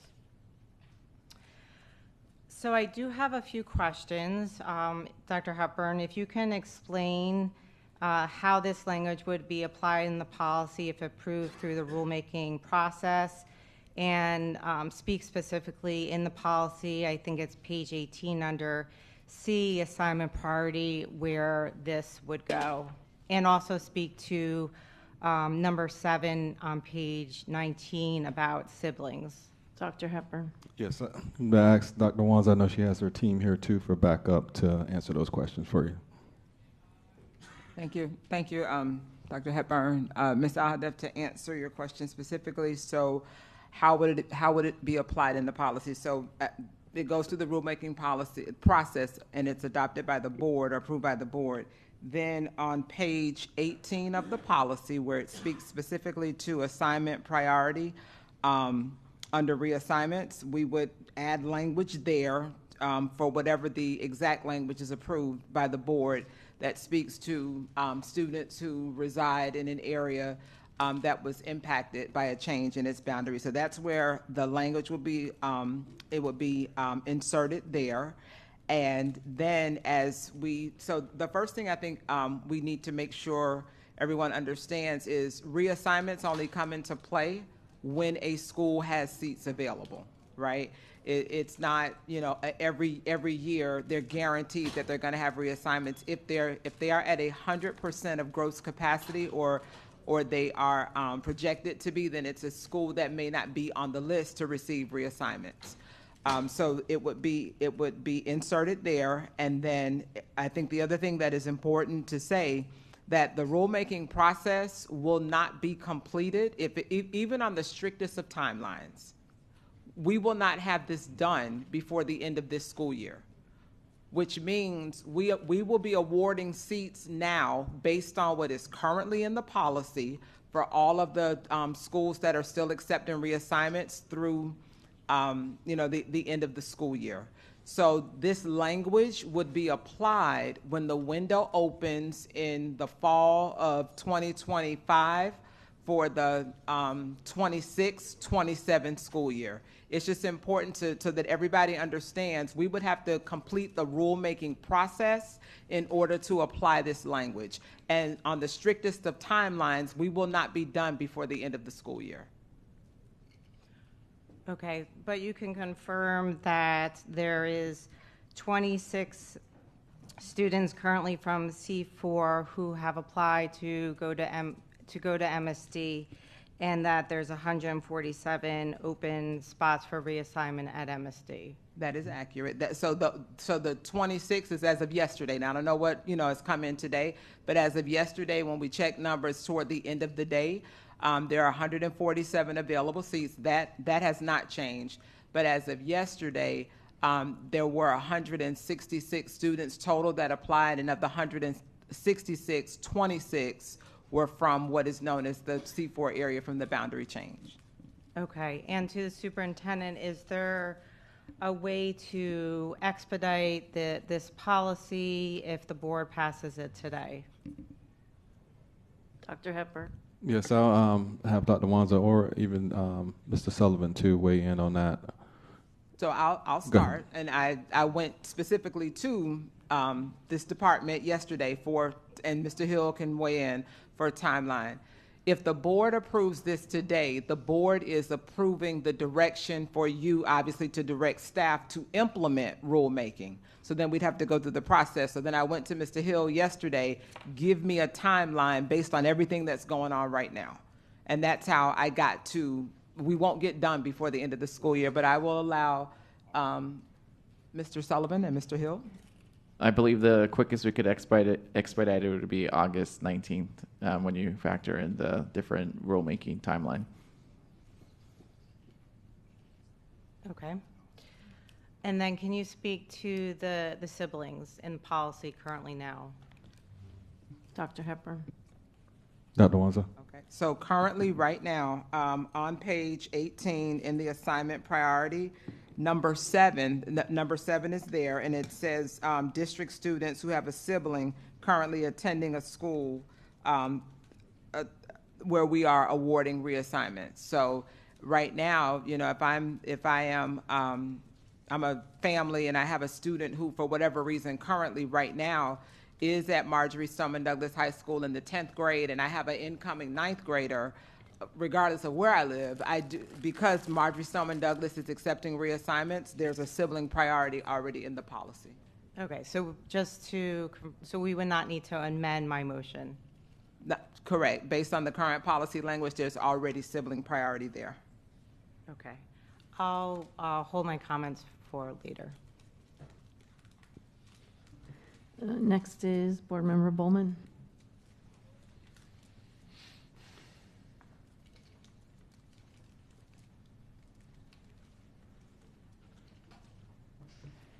We're only speaking to 6,400 right now? Okay. All right, so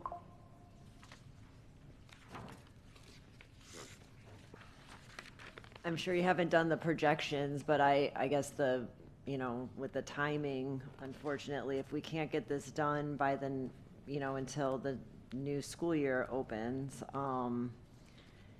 would that be applicable? Can people change after the start of school? I mean, I believe the first day of school is August 14th or somewhere around there. So we have the reassignment window open through, I believe it's and Ms. Collins, correct me if I'm wrong, but it's somewhere in like that first week or two of school, right? The window is open.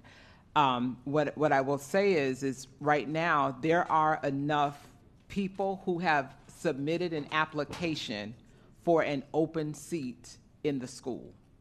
So on August 28th, that week, we are going to begin awarding seats across the district at all schools that have open seats. We will begin awarding seats. and until we've exhausted, the open seats, and we will continue to award seats throughout the summer, because you have some schools that say, listen, we have room for 200 reassignments. Only 80 students have applied to date, but someone moves in, we have a new application, we will keep awarding seats. Dr. Wanza, you said August 28th. I think you meant April. I'm sorry, 28th. April. Thank you. I'm still stuck on August 19th, unfortunately. And the first day of school is August 11th. Right. The Sorry, that 19th was will be the following Tuesday. Just a Right, picture on but the we will begin awarding seats for the window that opened on April 7th of this month. We will begin awarding seats on the week of April 28th. And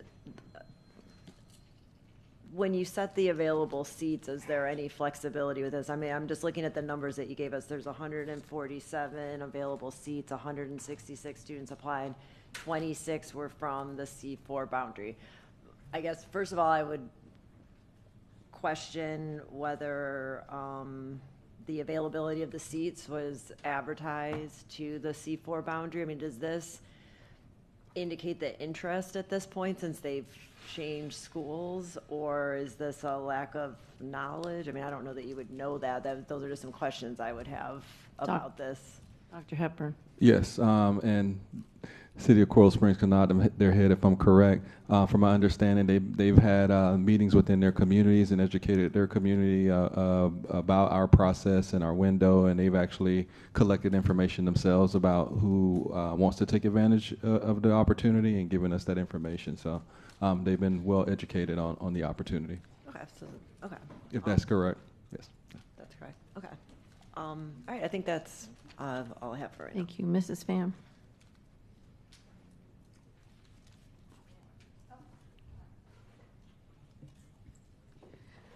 Thank you, Madam Chair. I'm thinking if we can do a hybrid approach, if possible. My fear is that if we don't accept today where we give priority to students that would like to attend Marjorie Stoneman Douglas this year, upcoming year, that they're going to miss out for another year if something happens where we can't get the boundary change passed.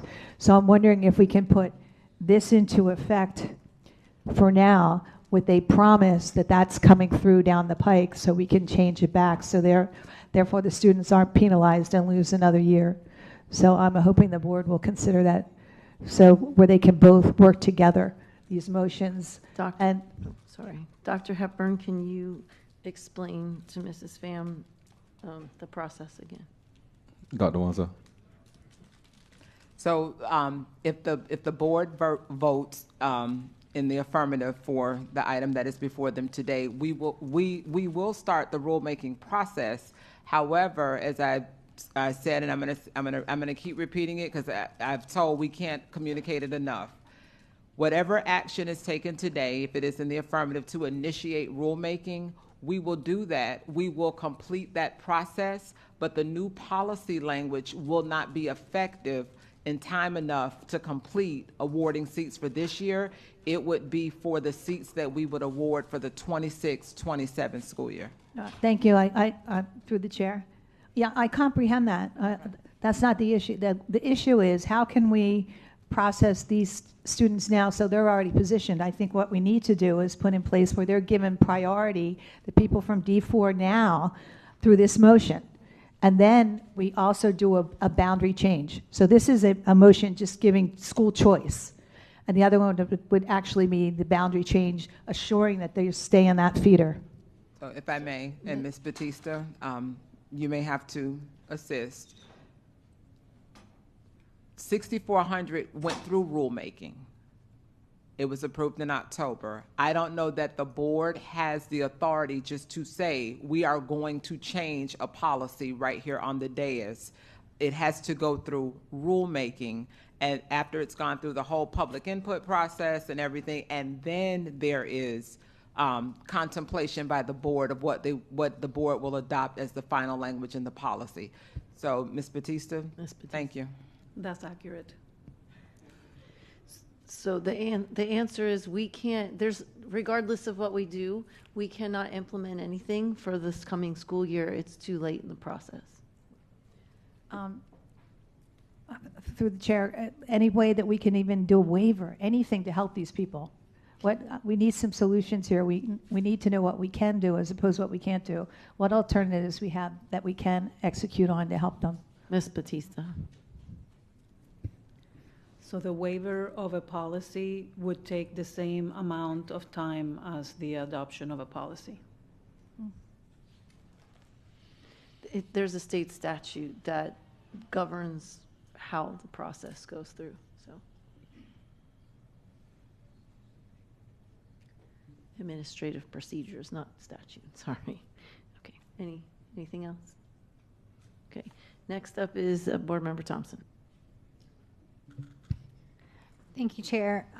Ms. Pham kind of went through the same line of thinking. I was trying to figure out if there's any loophole for the next year, and it seems like there is not a loophole.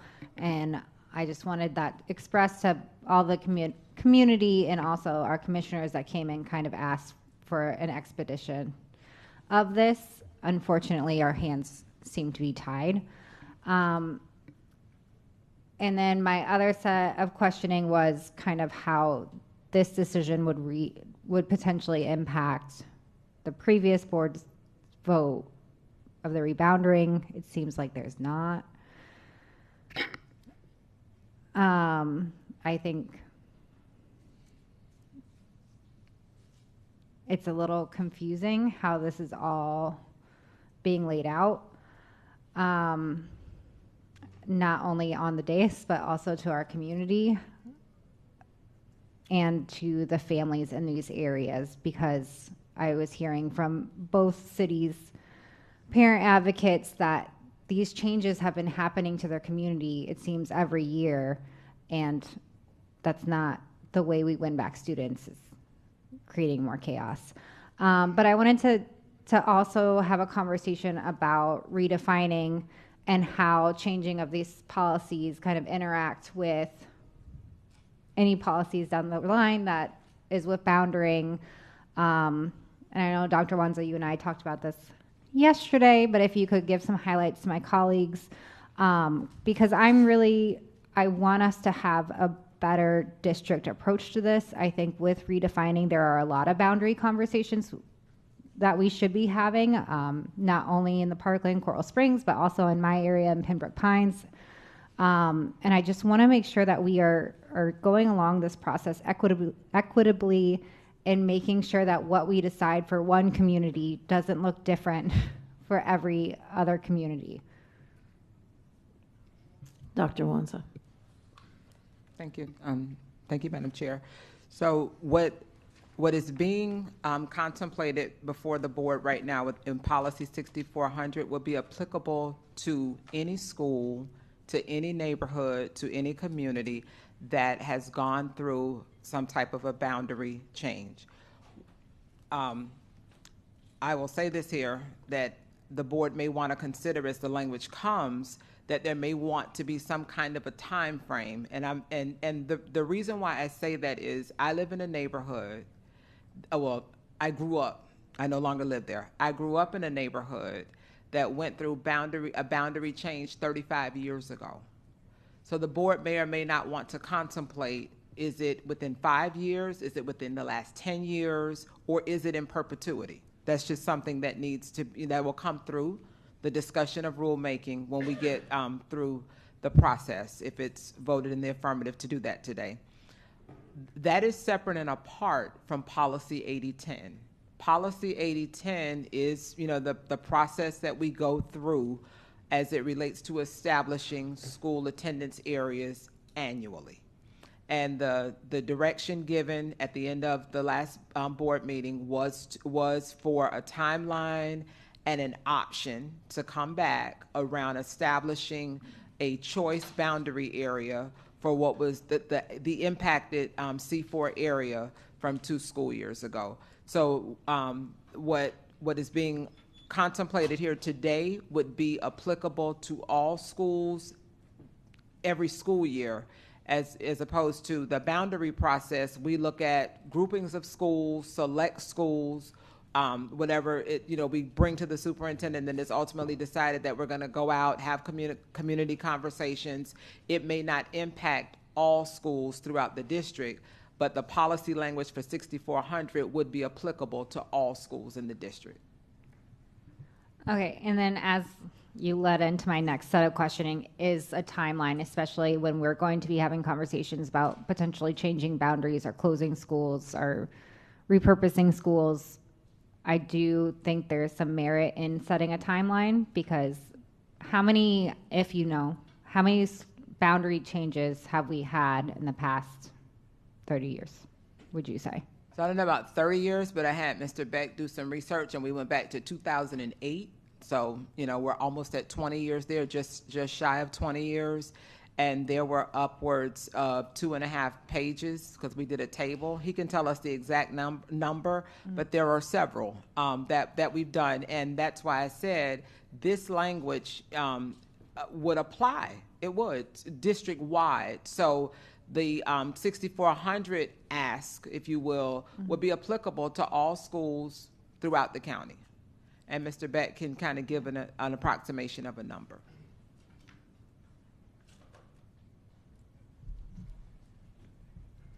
Good afternoon, Joe Beck, Director of Demographics and Enrollment Planning. So it gets a little bit complicated, because during that period, I only went back to 2008, the year that I came here, my first boundary process. There are several instances of where we opened new schools and had to create boundaries for them. There are lots of boundaries that we shifted due to overcrowding. There have been some boundaries that we shifted due to schools being closed due to low performance. But overall, we're looking at easily 30 possible boundary changes just from the past 18 years. So it's a lot. It's a tremendous number. And some of those, there's micro changes within changes, like schools were split up 5 ways when a school was closed, or 3 schools were joined together to create a boundary for a new school. It's kind of not a very straightforward one-to-one answer, but it's quite a number of changes. Thank you for that. I think I would like to hear my colleagues' thoughts on establishing a timeline within this. I think it makes sense 4 or 5 years in that, just because that's the amount of time people matriculate. Yes. I just have a question on that, because the item before us is about prioritizing. So I think that could be in the discussion when the boundary comes back to us, but I don't think that's prudent to the conversation that we're having right now. But Dr. Wanza just said it was to this policy. We will discuss that when it comes back. Yes, it'll just when it comes back. I don't think it Okay. needs to be something we discuss right now. Okay. All right. Is that it? Dr. Zeman? Thanks so much, Chair. What we're deciding today is to bring a policy back. We may or may not make changes about it. It's rulemaking, and it comes back, and there's one suggestion. My question to you, Chair, is if we wanted to, if during the rulemaking process, this one says we're going to bring it back, and there's a specific change recommended for consideration. And I appreciate that, because now the staff can go look at that and come back with a language, and we can actually have maybe 2 or 3 options and timelines and other details around doing that. But during that rulemaking process, could we suggest other changes to that policy? Dr. Hepburn? Dr. Wanza?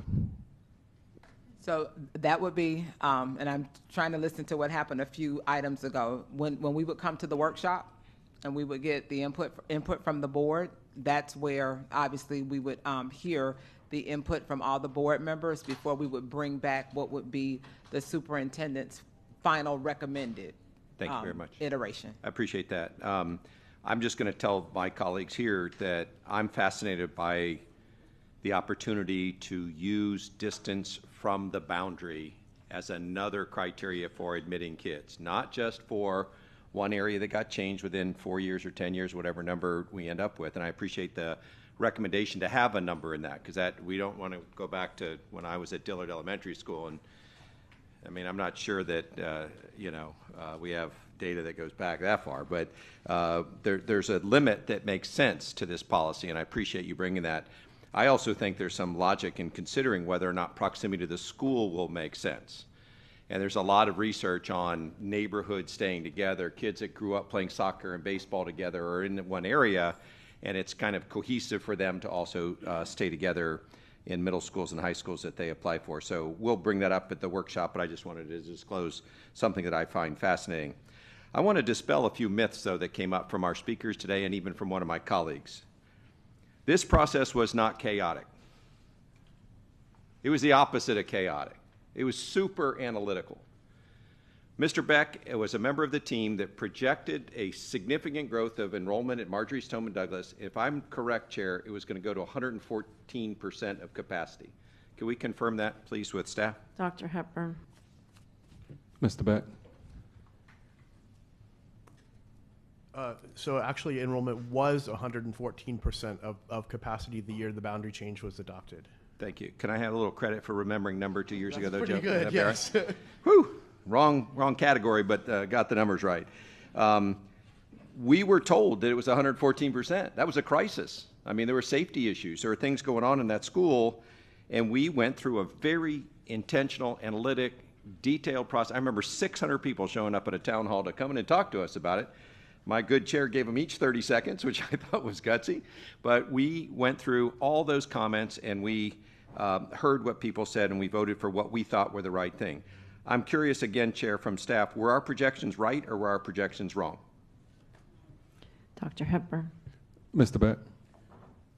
So no, the projections were much higher than the school turned out to be. So over 4 years, the boundary change was projected to remove about 360 students. It has already removed 400 students over 2 years, so it's twice as many as were anticipated. Again, very analytic, very intentional. It turns out that the projections that we made were not perfectly accurate. They were reasonable, but they were not perfectly accurate. In the middle of that time, we introduced this thing in Florida called vouchers. And there's a significant number of people in that area that may have taken advantage of that or gone to private schools or gone to public charter schools and the like. And so we created gaps where we projected, overcrowding.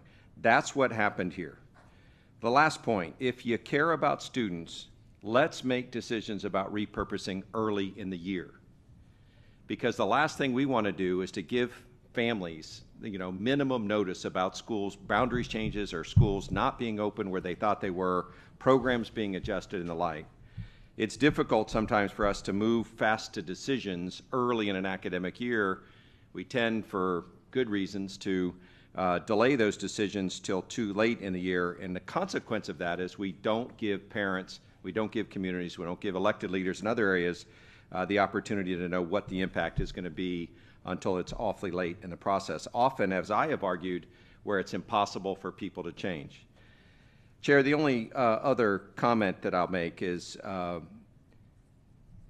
it's unfortunate that we don't have the authority to do what we want to do. It really is. I feel terrible for our inability to be agile, to make a decision for particularly the 26 people that were in the district and want to come back.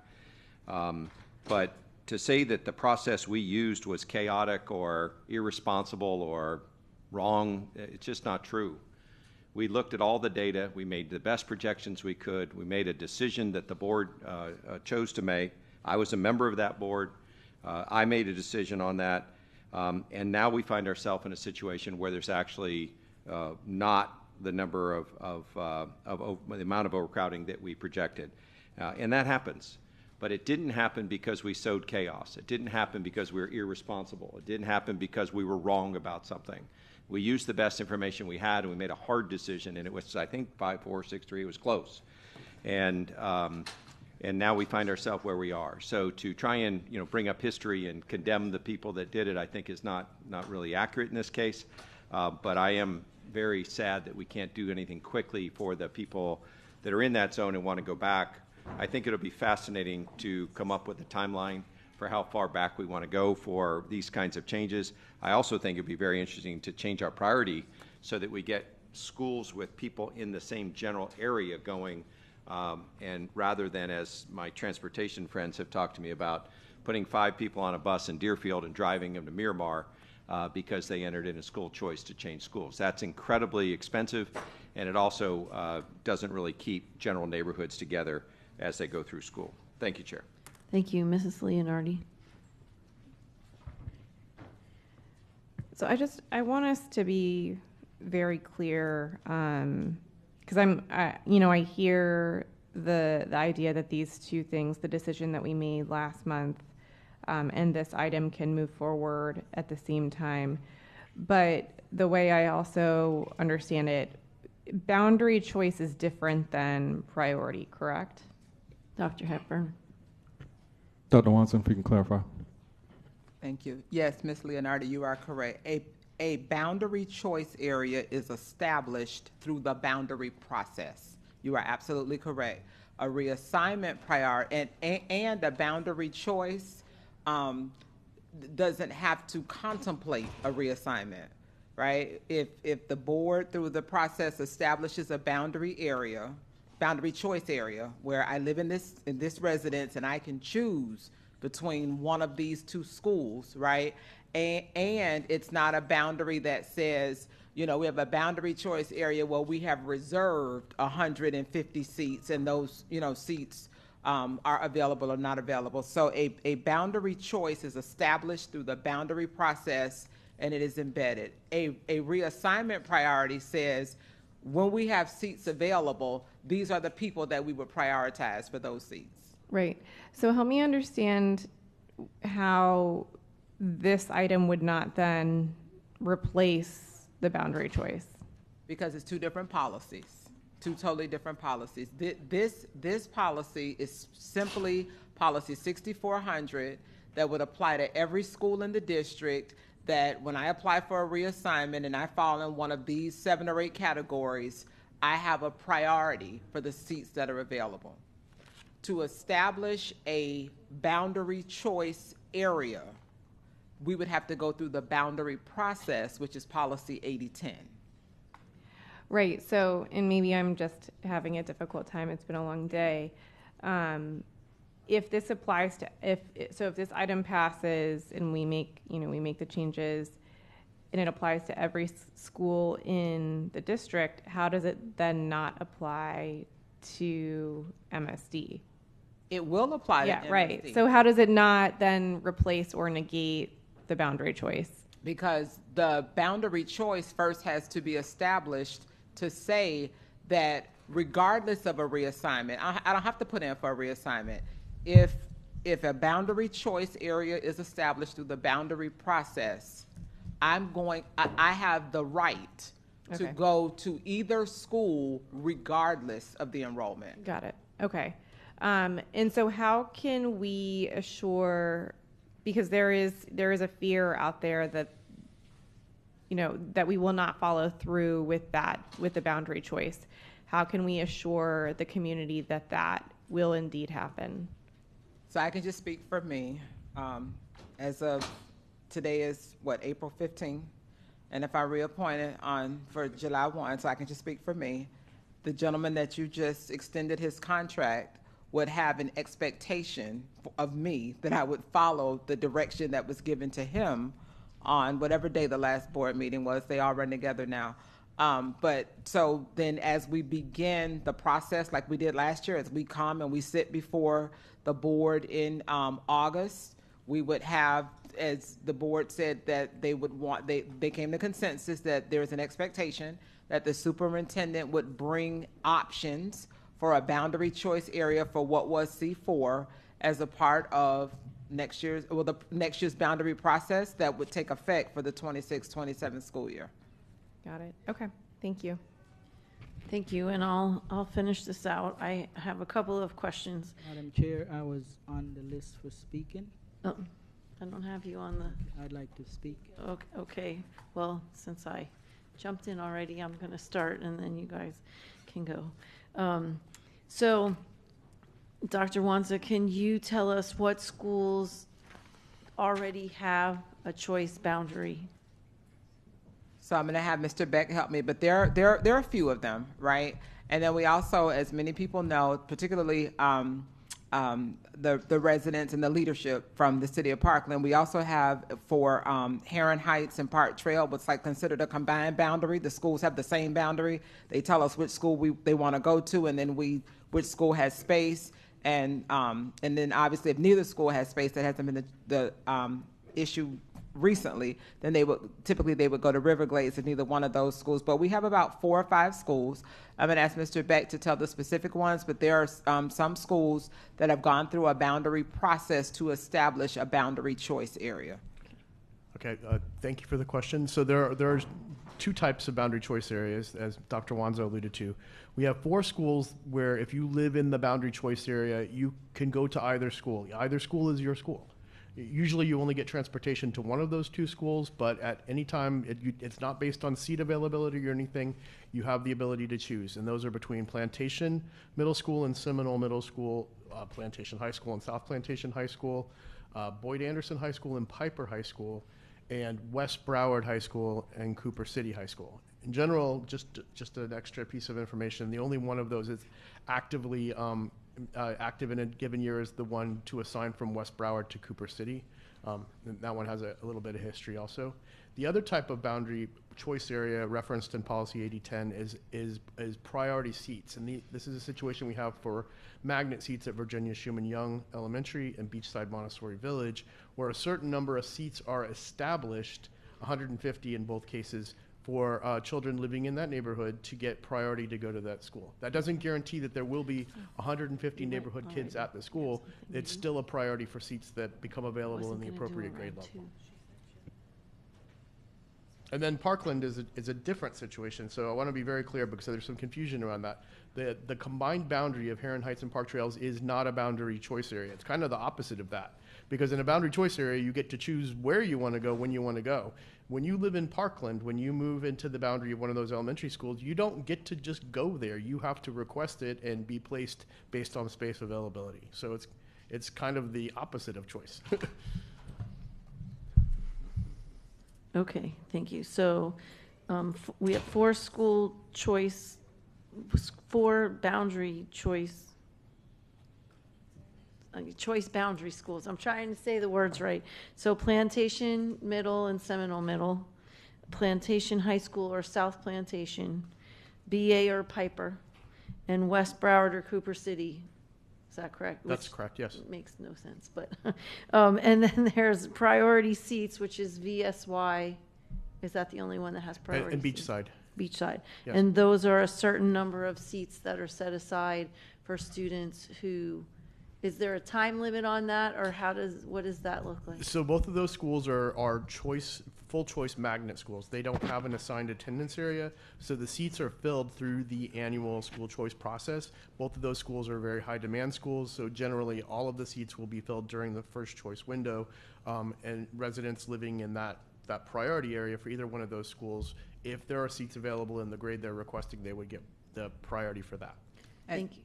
Mr. Beck, can you is there something also for Pompano Beach High?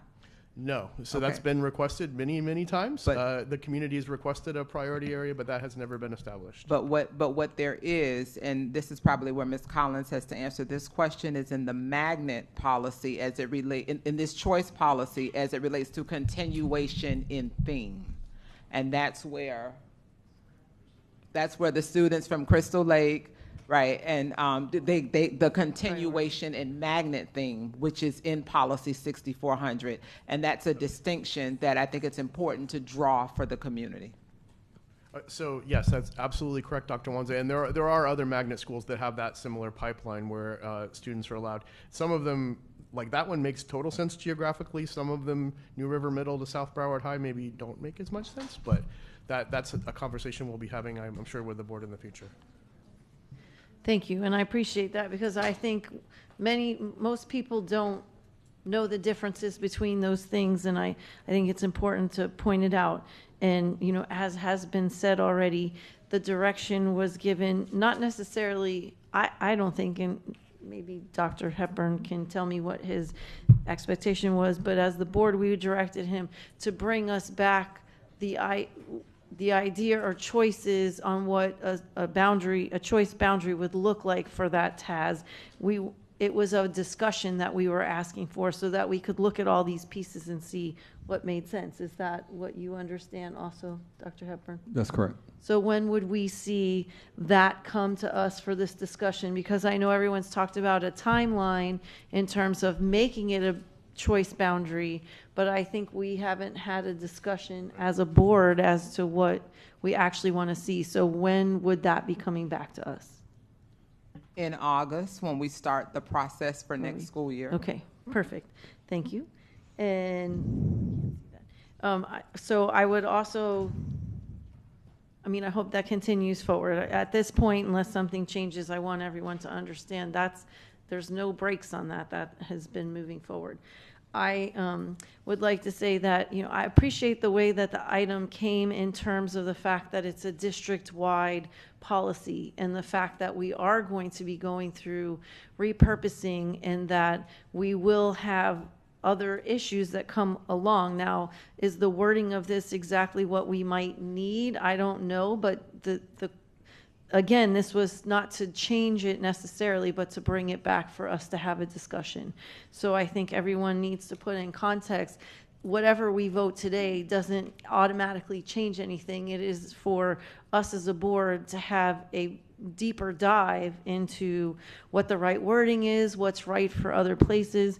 But, I know a lot of people looked at B2 as if it was only for one specific space, but when you look at the wording, what was appealing to me is the fact that it is for the whole district. It's not for one specific area. It's for anywhere in the district, and I think that in itself is important, so I'm really interested in having that conversation when we move forward. So I just wanted to kind of put things into a little bit of context, because I know there's a lot of motion and centered around this, but both items were to ask for us to have a better conversation of what it looks like moving forward that would be in the best interest of our students. So I do appreciate the in-depth conversation here, and I look forward to, as each of these items, if this one passes, coming back to us so that we can hash out what the actual wording would look like. Dr. Holness. Thank you, Madam Chair. So, Madam Chair, I did request to speak on this item. I just forwarded my email that was sent on Monday, so it might have been an oversight. So I appreciate that. Never happened before. Interestingly, happened on this item. I will go ahead and provide my concerns regarding it. So thank you for the opportunity to speak on the item. So on March 11th, regarding the boundary process policy 8010, we had reached a consensus by the board for C4 as a choice boundary area. And Dr. Hepburn, I did pull the transcript regarding the consensus that we reached on March 11th.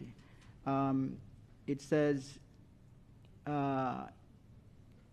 consensus in having the superintendent bring back to us C4 as a choice boundary area.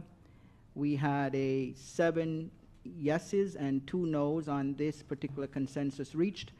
I know what's before us is regarding policy 6400. And I did hear the concerns of many of the board members. I guess I will ask some of my questions. What does it mean, just to reiterate, Dr. Hepburn, to have a choice boundary area? Dr. Wanza, you can clarify again. Yes, sir. So thank you, Dr. Holness.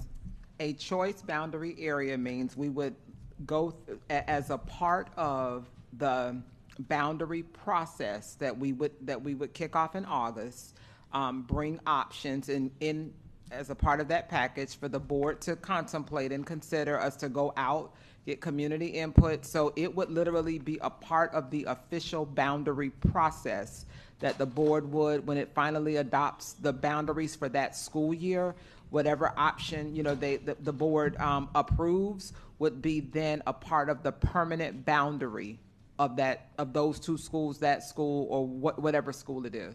Okay, so if I am a parent in that choice area, I do have the option to either go to Stoneman Douglas or Coral Glades.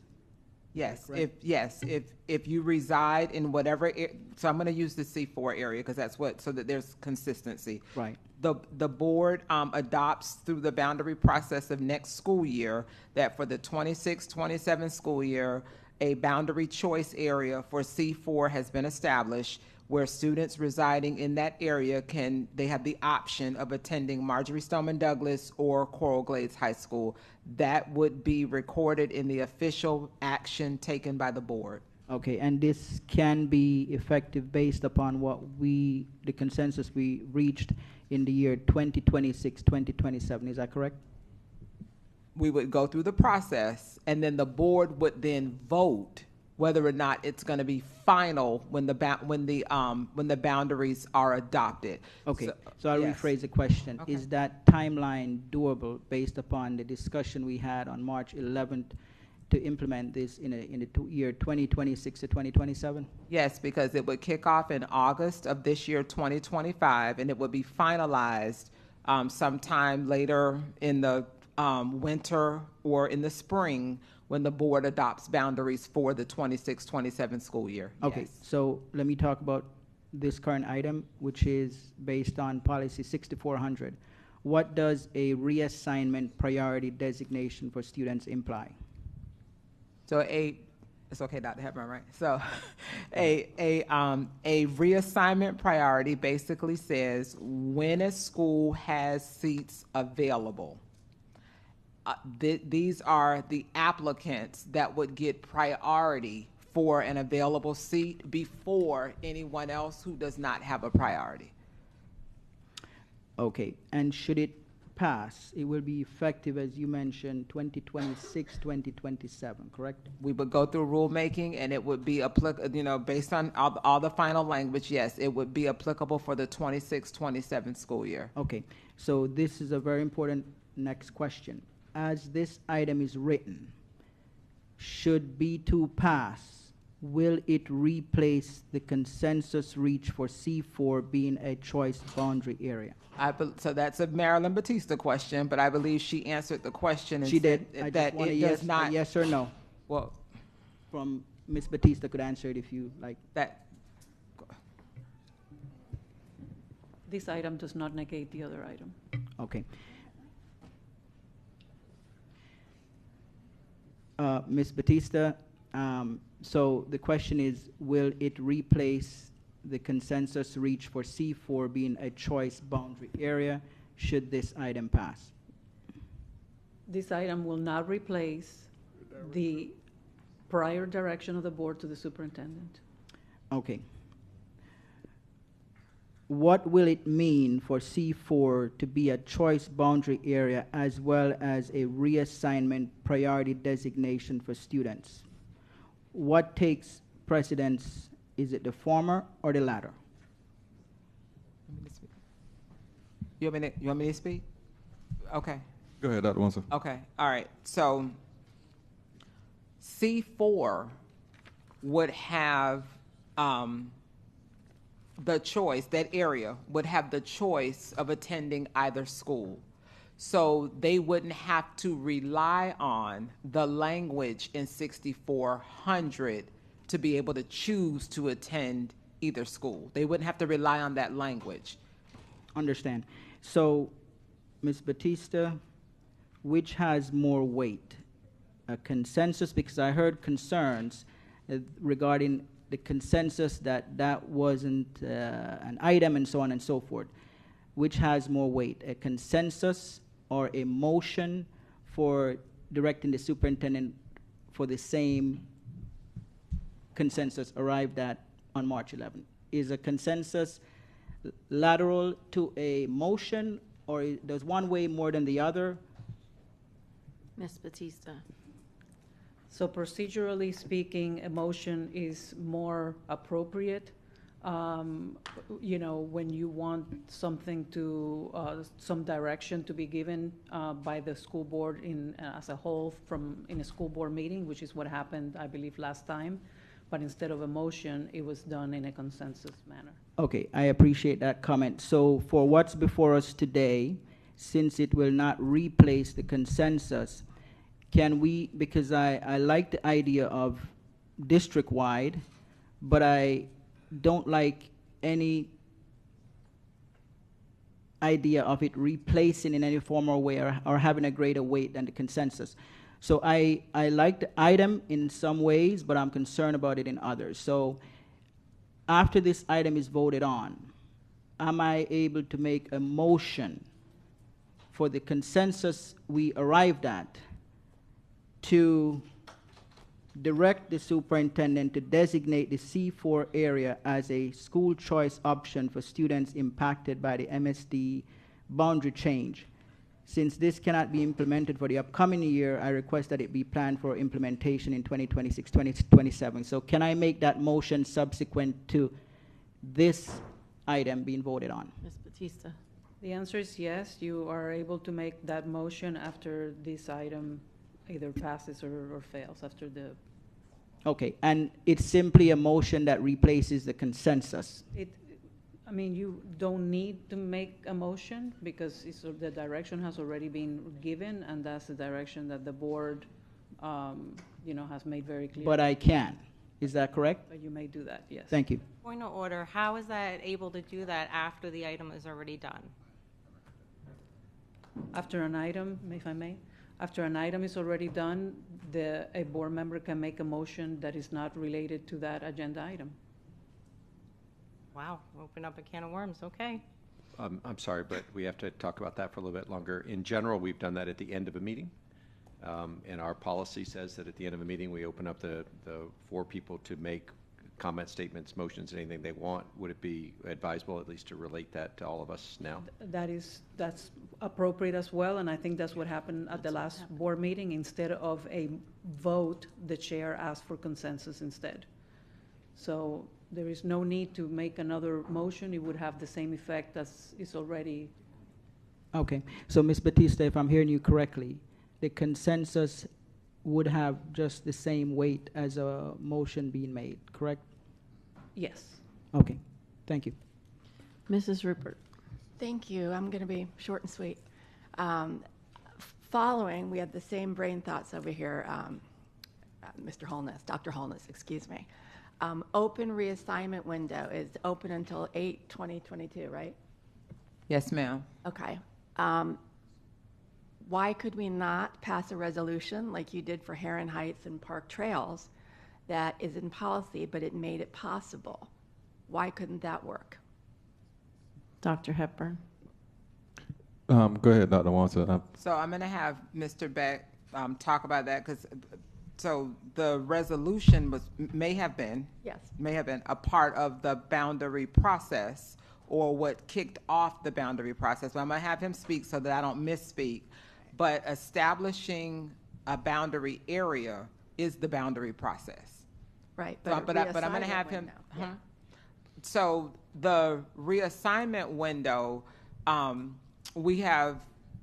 So the policy doesn't give a specific date. It says the superintendent will establish, and so we have done that. We've advertised to the community. We had the first window in, we opened it, and we, right after, sometime in December when the policy finally passed, we closed the first window, and now this is the late application window that will remain open. But we have already advertised to our community. It's a news release, everything, that we will begin awarding seats on April, the week of April 28th. So the window's going to stay open because it's just going to be open throughout the summer. If you'll recall, there used to be a time where we would have multiple windows. Remember, we would have the first window, a second window, a third. So we eliminated all of that, did the first window to get everything settled, and now this is to give families opportunities from now throughout the summer who may move into the community, situations change in families, so that we can, bless you, we can award seats from April throughout the summer into the first 2 weeks of school. Right, and I guess we can do a resolution. That's what was done before, a resolution that made Heron Heights and Park Trails an option. So there would be an option for Coral Glades and MSD while we work the other situation. So I'm going to have Mr. Beck speak. It could be concurrently. Yeah, let's have Mr. Beck give us a history lesson on that. Yes. Go ahead, Mr. Beck. Thank you, sir. So the Heron Heights Park Trails combined boundary was adopted for the 2014-15 school year through the boundary process. The two boundaries were effectively combined as one boundary during the normal boundary process that started in the fall and concluded, I believe, in March or April of that year. But wasn't there a resolution? There was an amendment to that I think it was your amendment, as a matter of fact, to guarantee that so the way that it functions is once that boundary was established, when a family moves into either area of it, Heron Heights or Park Trails, they can request whichever school they want. The choice office will place them in the school that has space. The amendment to the item was, or the motion to the item was, to allow siblings to be guaranteed to be placed in the same school. But it was still as a part of that boundary change. It was strictly through the boundary process. It adopted at 2 public hearings. Approve and adopt. It wasn't just a motion. And Ms. Batista. I don't know if this is helpful, but maybe the confusion is that, so a resolution is part of the boundary process. Right. It's not a resolution like like something that is brought like under item A or whatever to vote on. That is part of the whole entire policy, and at the end there is a resolution. That's what it's called, but it's for the boundary. I don't know.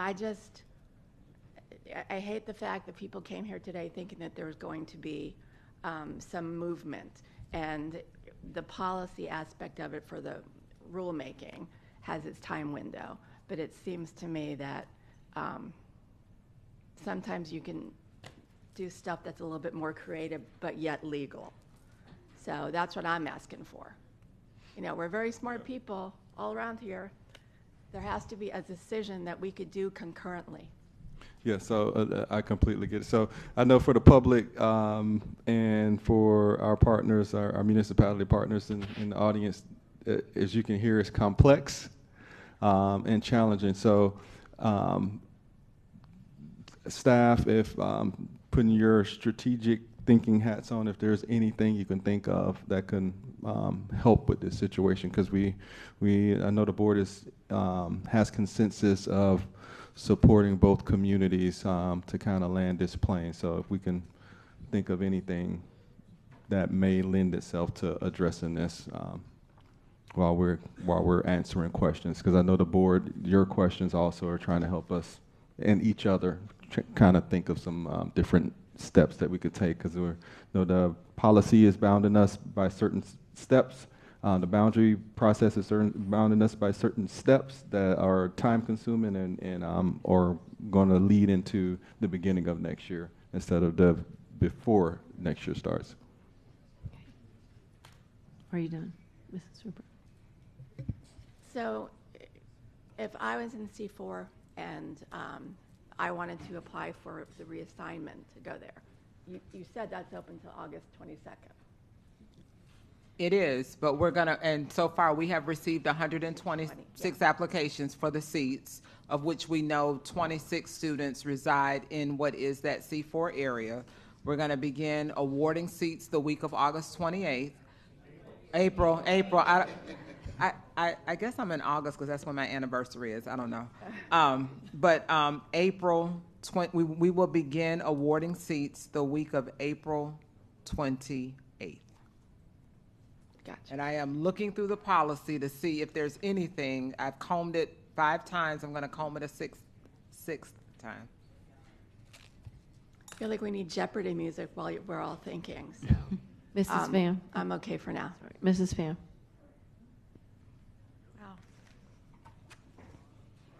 Thank you. I'm also getting messages from constituents that are really concerned. And one of the questions is there any way to even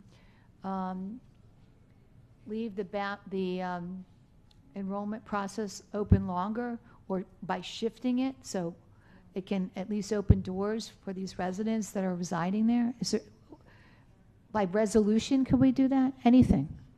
Well, the window's open now, so they're applying at this time. So they're already doing what you just suggested. Thank you. Okay, I have a quick question. We'll go to Dr. Seaman, and then we're going to land the plane. Mrs. Alhadeff. So Dr. Wanza, based on policy, I know that we said we were going to award the seats April 28th, or the week of that, but you've already indicated more people have applied than there are seats. Is it possible to close that and give seats now so that we, through policy, it says it's up to the superintendent to make the dates. So not for, well, it could be for every school because if there's still more seats, but is it possible to close that window today? If not for everyone, at least this particular for MSD, and award those seats now so that it gives whoever has applied a better chance of, without prioritizing them? So this is what I'll say, and Ms. Collins can correct me if I'm wrong. We have advertised to the public in a news release and all of our print that we will begin awarding seats April 28th. And if the decision today is we need to, for one school, all schools, every school, right? Whatever we've started to do, just start doing, do it earlier, then we certainly can do that. The only thing that I will say is that we have advertised to the public that we will not award seats until April 28th. Okay. Dr. Hepburn, do you have thoughts on the suggestion? Go ahead, Ms. Through the chair, Dante Collins, Director of the Choice Charter Schools Management Support Department. I also just want to share that the time that we are collecting applications, it also gives the magnet coordinators an opportunity to review the applications that are received to determine eligibility of the students or families that are applying. So I just want to alert you to that as well. So if we begin to award to one, as Dr. Wanza did share out, then that would be considering all. But there's still that caveat with the applications that do have to be reviewed to determine eligibility, as well as staff within the choice office has to review all applications to determine the priority for those applicants as well. So that's for choice. This is about reassignment, completely different. It's the same. But it doesn't have to be.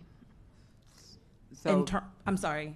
So that is what I was saying, as it relates to reassignment only, not a magnet. The question is, are we doing it for all schools or one school? Because we have advertised to the public the timeline. Right. So we want to be consistent in whatever we now have to amend in communications, is all I'm saying. Dr. Hepburn. Yep, so we will work at the behest of the board. If it is the will of the board to shorten or do the awarding of seats earlier, I'll ask staff what's the most feasible time. If it's cutting off, say, we're stopping receiving applications for MSD reassignments today, and give time for staff to, as Ms. Collins just pointed out, reviewing applications and eligibility and all of those things. And then the other question is, how does this impact a wider group beyond? Because I know it's not just that TAS zone applying, right? It's a larger geographical area. But if this is a solution that may assist in some form or fashion for this issue we've been discussing, so. Okay. So I would like to make a motion. Is that appropriate?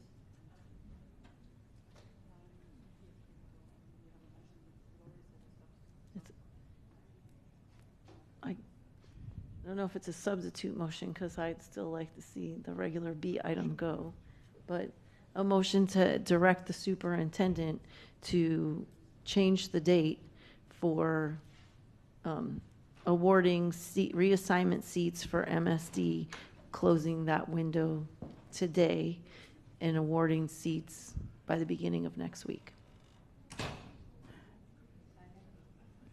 Okay. Is there any public comment to the motion? Okay, board member discussion, Dr. Holness.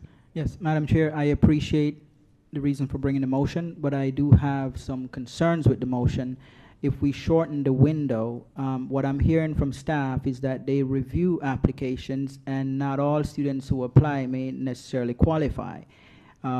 So I am concerned as well that it has been advertised, right? So there are people who intend to apply, and now they don't have that opportunity because we're shortening the window. Unless we have a mechanism to advertise again with a new date, I just think that is not, it's a disservice, in my opinion, to the public, because we gave them this window. Someone could be on vacation and intended to apply, and then they come back and it's closed. So I'm concerned. I like the spirit of the item, but I'm concerned with the consequence of doing that on parents who intend to apply and didn't get the opportunity, as well as not having that volume of students to review the applicants. So just, I won't answer anything else, but reassignment is different than the choice, so there's no requirement, there's no qualifications, it's just Understand. how, Can that I your name is clarify, in a please? bucket. Understand. Can I So clarify that? Let me clarify. Right, so they said review applications. What does that mean? It is all choice. Reassignment does not have the same criteria as magnet, as the college academy. So it doesn't have the same criteria. Choice, we just we just verify maybe 1, 2. So we would have to verify that they do reside in that area, which we've already done, right? So it doesn't come with all of the academic or other criteria that has to be verified. Thank you. Okay, so then my concern would be with the not advertising, having a different date that we advertise to the public. I think that would be concerning for me. Okay. Ms. Thompson. I'll make it short. I echo Dr. Holness's concerns. I don't think we should be changing for one school. We need to be consistent. Thank you. Dr. Zeman. Thanks, Chair. Sorry, do we have an item and a motion on the floor right now? Yes. So this. I'm just curious. We're right. Sure. Procedurally, we have an item and we have one motion on the floor. Yes. I'd like to make a substitute motion to postpone this item, to give the staff the time to help us understand what the implication of the first motion is, and to, as the superintendent intimated, to think hard about our policies and our all of the ways that we do business, to see if there isn't some suggestions that we can make to these families that might get us to a better solution. But I think if we postpone until 5 o'clock, that would give them an hour and 15 minutes to do some great work and come back and answer those 2 questions. Is there a second to the motion? Okay, we're back to my motion. Did you have anything else? Oh yeah, I think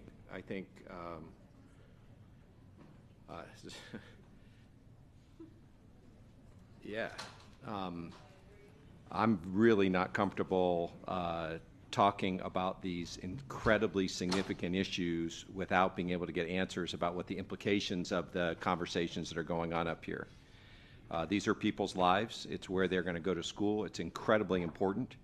And we're not at the point where we have the information we need to understand yes or no about things going on here. About this idea of accelerating, I think it's not something I would ever support, because we have no idea what the downstream implications are. We don't know if there's people that still want to apply. And I don't want to jury rig a system that's based on the policies we worked on in order to try and provide some end around. If there's a legal way to do it, if it's within our policy, that would be great. But the idea that we're going to change a publicly noticed deadline and potentially injure people that we don't even understand right now, I think is just not anything that I would support. Thank you. Ms. Bowman? Just a question about the choice window. Are the applications reviewed at the close of the time period, or are they reviewed on a rolling basis? It's ongoing because of the volume that they get. They can't save them all to the end. Okay, yeah. You're reviewing them, but basically the ongoing. decisions are made. So if I, as the example was made, someone's on vacation, the expectation is that until that window closes, that everyone's getting the same. Everyone has the same opportunity to have admission to that particular school. So I think if that's the case, then again, there's an issue with closing the window early because people already had an expectation that they had X amount of time to do it. So we might be closing people out unintentionally. So that's my comment. Great. Anybody else have comments on the motion? Okay. All those in favor of the motion that I made, say aye. Aye. All those opposed say no. No. No. Okay, motion fails. Back to the item. So let's see, Mrs. Alhadef, you're going to close us out. Thank you. I do have a question regarding the timeline and then also implementing special school board meetings before workshops to execute or expedite the timeline to be able to move this policy forward faster. Dr. Hepburn. He went to the restroom. But yes, if it's the will of the board, we could add special school board meetings prior to workshops to expedite the process. But even then, I'm looking to Mr. Hill. You're probably looking maybe July. So I was advised, due to what is on the next, the schedule of the next workshops, the first time I could even come to a workshop is in June. No, I'm saying that this takes priority. The board makes a priority to push this to special school board meetings and work, before workshops. It has a timeline that has to be advertised.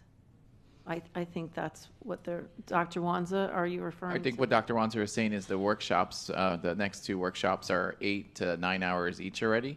So it wouldn't allow for additional items unless, again, it's the will of the board. So if they want longer days or longer workshops or special school board meetings, it's possible, but.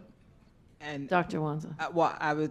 So thank you. Thank you, Mr. Sullivan. I was actually over here with Mr. Hill because I can actually, if it's agreed, right, that there are going to be additional school board meetings, whatever, as it relates to workshop schedules, then I can come up with an amended schedule to that timeline, rather, so that the board can see what the timeline would be. But right now, based on what is defined, that the board voted on for its meeting schedule and workshop schedule, that was the dates that I was given. So my question is, can we expedite this to be able to make a decision for the students for this coming school year? Dr. Wanza. So talking to Mr. Hill, still the soonest it's going to get done would be July, because we're going to start awarding seats this month. So there's no way we can do it. I'm in the right month, right? April. There's no way we will get through rulemaking before we start awarding seats this month. We're going to start awarding seats on the 28th, which is 2 weeks, less than 2 weeks. Can we understand what the timeline is? What are we talking about? If you're talking about rulemaking, we need to have a workshop and then a board vote. But what Dr. Wanza is saying, even if you expedite it, it wouldn't be before you award the seats during this next window. And then there are also timelines. I just can't come to the next workshop. I have to advertise that whole process, and that's which why. Is 28 days. Yes. Mm-hmm.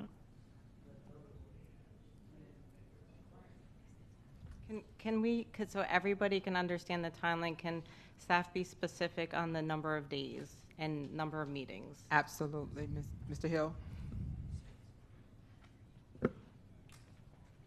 For school board meetings, school board workshops for rural development, it is 14 days in advance for the publication of the ads. And then for the rule making for a board meeting, it is 28 days in advance for the ad after the workshop. Can you please be specific on how many workshops, how many school board meetings, the days? Dr. Wanza. Oh. It is my understanding it's one workshop, one meeting.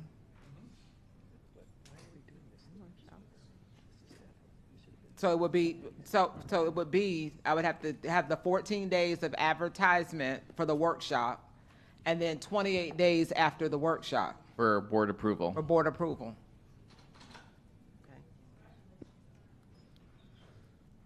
So all that, when you factor in all those days, it would not be before those seats are awarded for this upcoming school year, no matter how quickly we expedited it.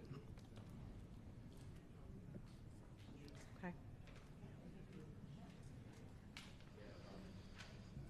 Okay. Do you have anything else, Mrs. Alhita?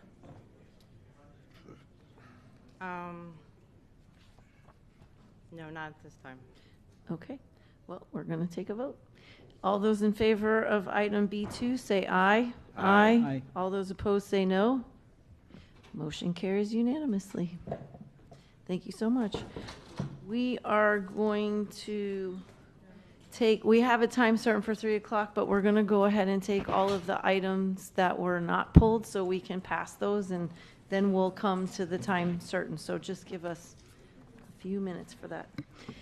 This will be the part of the meeting where we'll consider all of the open agenda items. The following open items have been identified for discussion: DD2, DD4, FF1, JJ3, JJ10, JJ12, JJ15, JJ16, JJ22, JJ23, JJ29, JJ30, JJ36, 001, 002, 0011, 0013, 0014, PP2, PP4. SS1, 2, 3, and 4 are all at time certain, which we'll get to next. At this time, may the chair have a motion and a second to pass the open items that have not been pulled for discussion, which are DD1, DD2, FF2, JJ1, JJ2, JJ4, JJ5, JJ6, JJ7, JJ8, JJ9, JJ11, JJ13, JJ14, JJ17, JJ18, JJ19, JJ20, JJ21, JJ25, JJ26, JJ27, JJ28, JJ31, JJ32, JJ33, JJ34, JJ35, JJ37, JJ38, 003, 004, 005, 006, 007, 008, 009, 0010, 0011. No, 11. Oh, I'm sorry, 0012, 0015, I just remembered, 0016, 0017, PP1, PP3, and PP5. So moved. Second. Moved by Dr. Zeman, seconded by Mrs. Rupert. Are there any registered speakers for any of those items? Yes, double P3, we have Desiree Grooms and Devarius Tokes. Okay. I don't think that they're here. Okay. Chair, just one other thing. Did you have some other P in? Yes, we're gonna pull them in just a second. They're withdrawing them. Madam Chair, it looks like those registered speakers are not in attendance. Okay, thank you. Are there, all in favor of approving the open agenda items that have not been pulled for discussion, say aye. Aye. All those opposed say no. Motion carries unanimously. Can I have a motion to open the agenda again? There are a couple of PP items. Madam Chair, we no longer need to do that. I apologize. Okay. So they're still on here. Okay. So we have to go back because I deleted them from what I just read. Right. So let me, can I have a motion to pass item double P7 and double P? So moved. Second. It's been moved by Dr. Zeman, seconded by Mrs. Rupert. Any registered speakers on those two items? Okay. All those No, in ma'am. favor of double P7 and double P8 say aye. Aye. Any opposed? Opposed. Okay, which, PP7. okay, For PP7, we have opposed for Mrs. Pham. right. But both items pass. Okay. Excellent. Thank you so much. So now we're going to take the time certain, which is items, we're going to take them together, items SS 1, 2, 3, and 4. Can I have a motion for items SS 1, 2, 3, and 4? So moved. It's been moved by Ms. Thompson, seconded by Mrs. Rupert. Any public comment on these items? We have one. I don't see her in the audience, but for the record, Sandra Walsh from City of Coconut Creek. If she's here. Nope. She left. She gave me something to read. Okay. Go ahead. Okay. I was going to speak on it anyway, but Coconut Creek Commissioner Stanley Welsh, she had to leave, but she asked me to convey the city's utmost gratitude to the school board, superintendent and staff for Coconut Creek Elementary being officially renamed as Coconut Creek K-8 Academy of Excellence. Commissioner Welch says they don't just attend our meetings to ask for something, but also to say thank you. Thank you so much. Any other public comments on these 4 items? No, Madam Chair. Okay, I see people out there. Okay, so first person to speak on SS1 is Board Member Thompson. Thank you, Chair. I'm super excited about these name changes, and I just had a question that's related to all of the items is how are we going to make sure that we're supporting our schools in marketing these new programs? Yes. Go ahead, Mr. Sullivan. So you I'm in the room for once. Look Yes. at that. So we're going to do a couple things. First, if the item were to pass, we want to make sure the community at large is aware of the name change. So we'll probably start with parent links at those schools to their immediate communities, a press release, and then we'd have a more targeted approach as we approach this upcoming school year as it relates to other avenues and channels to make sure everyone's aware of the name changes. And we do have a budget for that. Can we get more detail about how we're going to be supporting our principals and recruiting Sure. people? We'll do a board follow-up, but we're going to do ads, again, communicating on our social media channels and also letters to our parents in terms of mailers. So there's a whole campaign planned if it were to pass, but we're happy to provide a board follow-up. Thank you. Dr. Zeman, you have something on SS3 and 4? My questions have been answered already. Thank you. Okay, great. And Mrs. Rupert, did you have anything else you wanted to add? Okay, excellent. All right. All those in favor of items SS1, 2, 3. Oh, I'm sorry. You weren't on. Thanks. I just wanted to recognize Principal Christine Centrone, who's in the audience. We've come a long way this year. Super excited about the new name and what the work that she's done and what we're bringing to that community. And it's been 5 years in the making, so thank you very much and looking forward to next year. Thank you. I think actually all 4 principals are in the, so if you'll stand up so we can say hello. Woo! Thank you so much.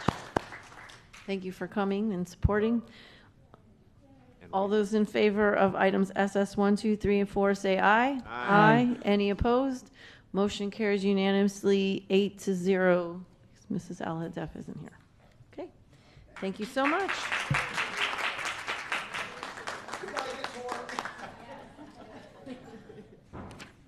Okay, the next item to come to the floor is item DD2. Can I have a motion and a second on DD2? It's been moved by Mrs. Rupert, seconded by Dr. Zeman. Any? No, ma'am. Okay, Dr. Holness. Thank you very much. So for DD2, I just have a couple of questions. I'd like to confirm that PPO has met their audit findings related to the asphalt repair process for Broward County Public School. Dr. Hepburn. Go ahead, Mr. Rose. Yes, they have. We did a comprehensive follow-up, and in one way or another, they met the requirements of the original recommendations and have created and strengthened their SOPs that revolve around those items. Awesome. So you're confident that the issue is resolved? Very. Okay, thank you. Thank you. Thank you. All those in favor of DD2 say aye. Aye. Any opposed? Say no. Motion carries 6-0. Nobody else leave. Let's see. Sorry.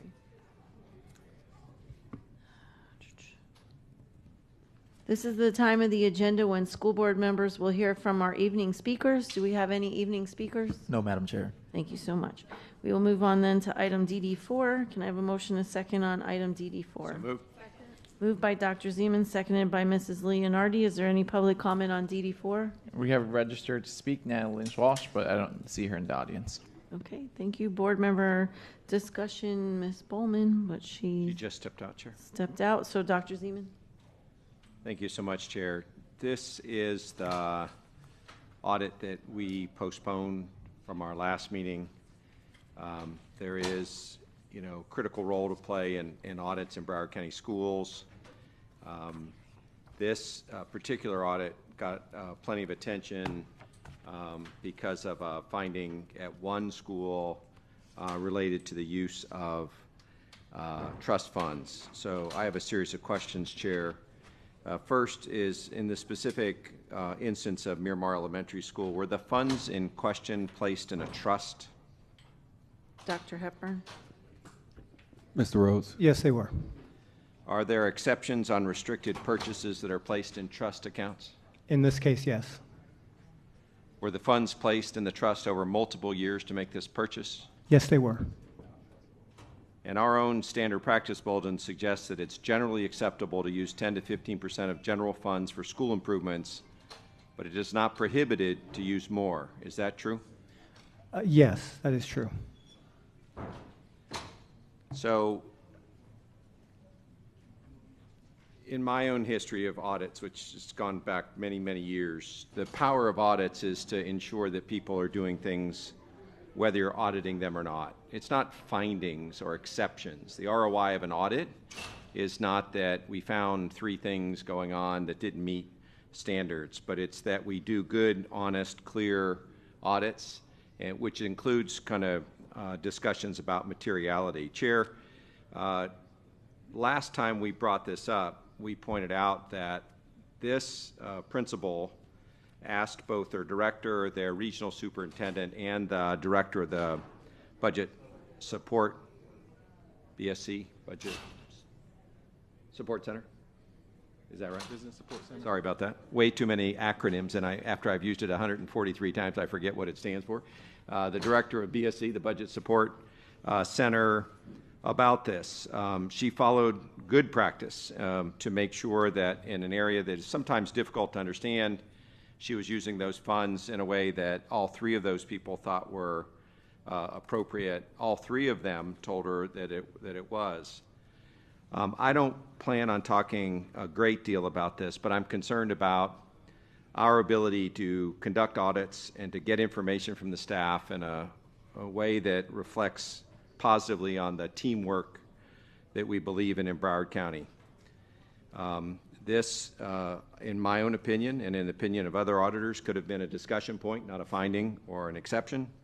I appreciate that some people will have a difference of opinion, but I'm also gratified that the policies of Broward County Schools no longer make it an automatic deduction in an annual evaluation if, in fact, you get a finding or an exception. These are things that will go into the evaluation comments, but they are not categorical in the sense that they used to be. So I'm going to continue watching audits. I'm going to continue talking to people about what's going on. I'm going to continue to advocate that audits are best when they engender great behavior in people, not when they have exceptions or findings. That is not the way to measure the ROI of an audit. It's also essential, by the way, that our audit function work well with other people. And that's an area of growth for our team.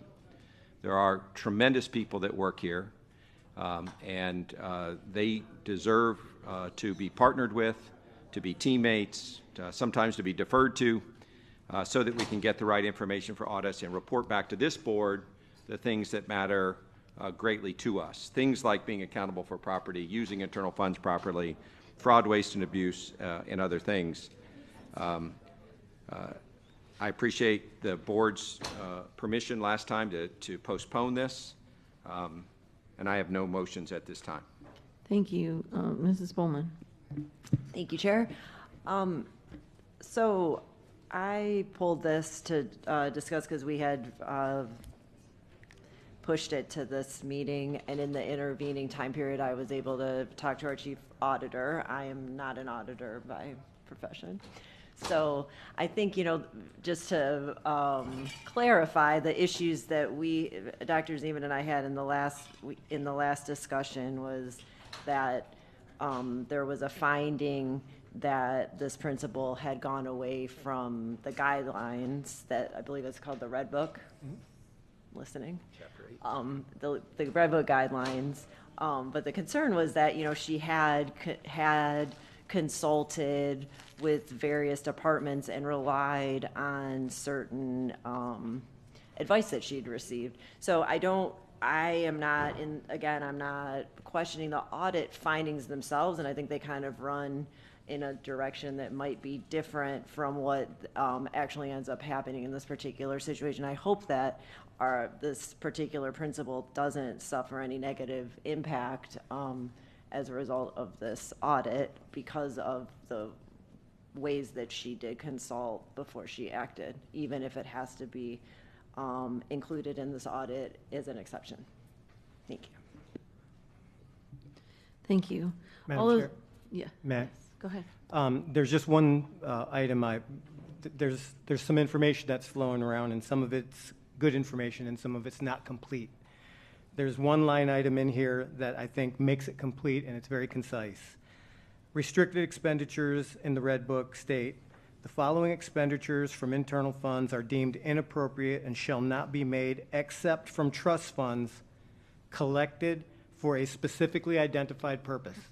This was not collected for, this was not for a specifically identified purpose when it was collected or expended. That's the problem. That's what it is that our audits hold us to in terms of the standards. And when it comes to ROI, that's something that you folks in management can measure. I'm not here to measure ROI. I'm here to ensure that the rules are complied with, and if they aren't and they're reportable, that we report them. Thank you. All those in favor of item DD4 say aye. Aye. Aye. Aye. Any opposed say no. Motion carries unanimously 8-0. The next item is FF1. Can I have a motion and a second to bring FF1 to the floor?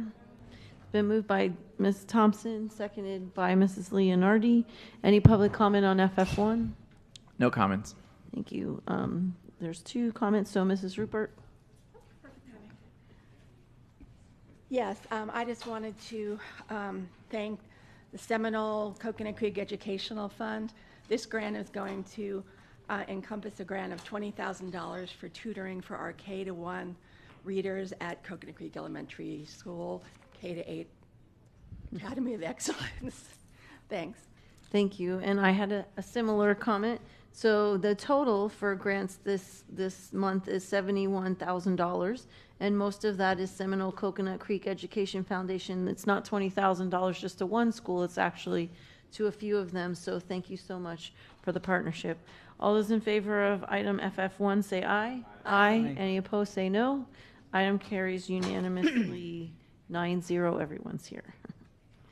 Okay, the next item is JJ3. Can I have a motion and a second? Second. Moved by Mrs. Rupert, seconded by Dr. Zeman. Any public comment on JJ3? No, Madam Chair. Mrs. Leonardi. I was taking a look at the change order. This is for Rickards Middle School, and it says reason for change: exterior speakers are not shown on contract documents. And it suggests, or on the change order, it says it was a consultant omission. So I guess I'm wondering how this played out, how the external speakers were left off of the contract documents, how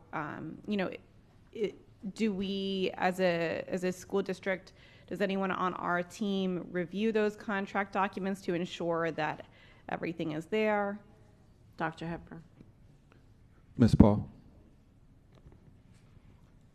Yes, one of the things that I think it's important is that our architects actually walk the site also, as opposed to just looking at drawings. This was an omission. We would have had to do it anyway, but yeah, it was a omission. It should have been included in the original drawings. Okay.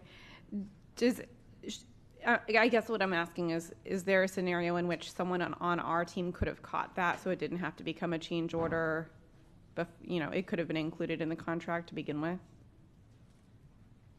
We do review them, but again, we pay architects to make sure that all of these things are included on the project. So yes, it should have, it could have been caught, but if it's not caught by us, we have architects that are supposed to catch it. Mm-hmm.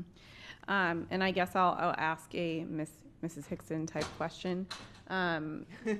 What is our plan to recoup this money then? Again, as I said before, I don't think that we can recoup it because we would have had to do it anyway.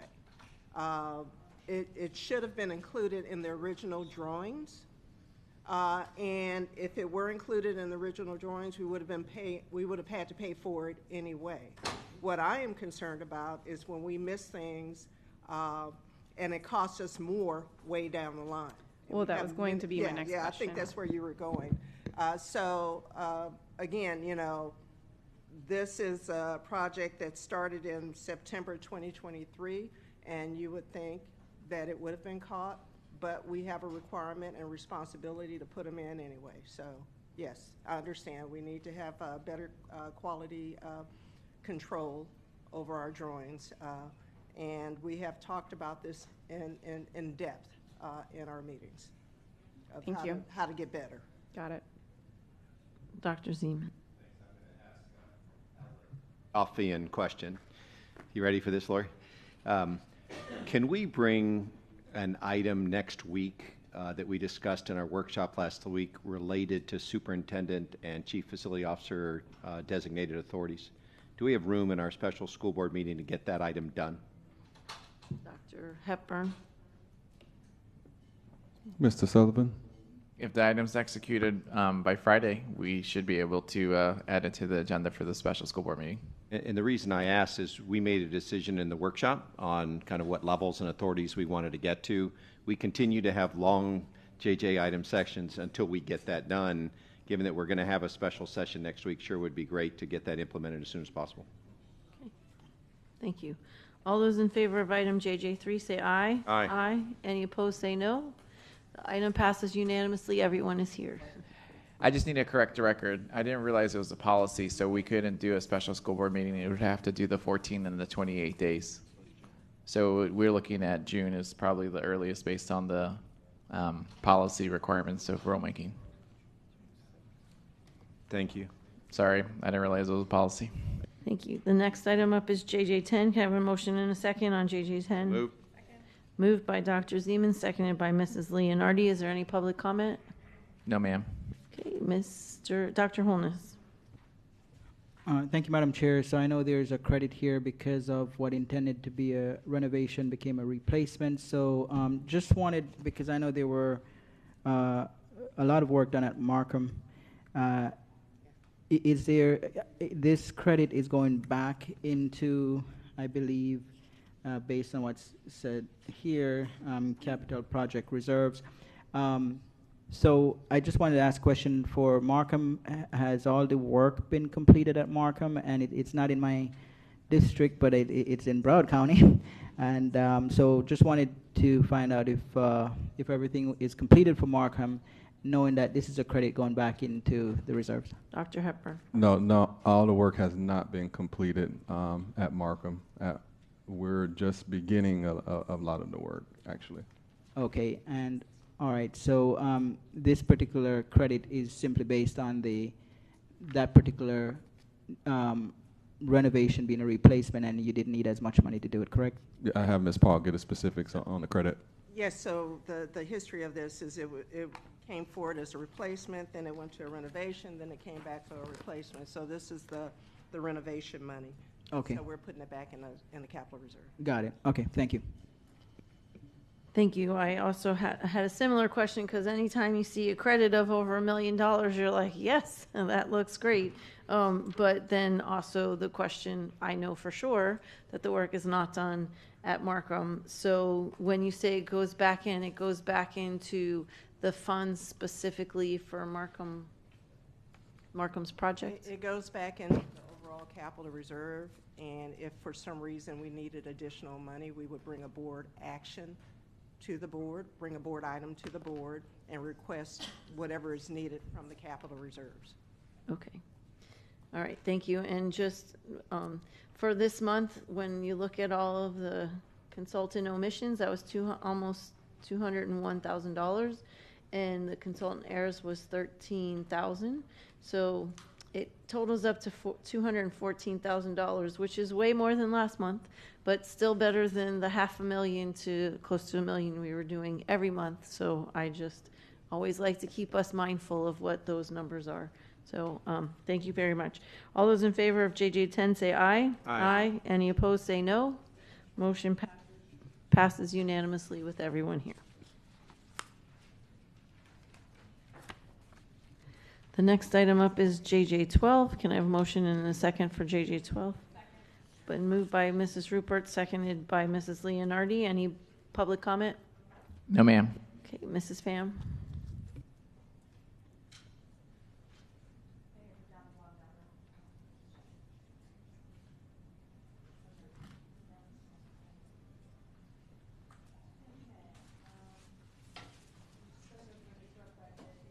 Microphone.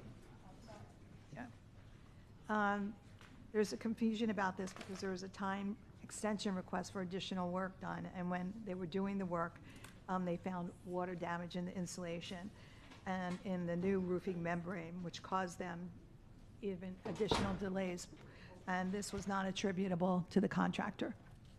So it's all been approved. We're ready to go. Okay, thank you. All those in favor of JJ12 say aye. Aye. Aye. Any opposed say no. Motion carries 8-0 with Mrs. Al-Hadef not here. The next item is JJ15. Can I have a motion and a second? Second. Moved by Mrs. Leonardi, seconded by Dr. Zeman. Any public comment? No, ma'am. Okay, Dr. Zeman. Yeah, Chair, how much of a delay did we get in this project as a result of this change order? Dr. Hepburn. Ms. Paul?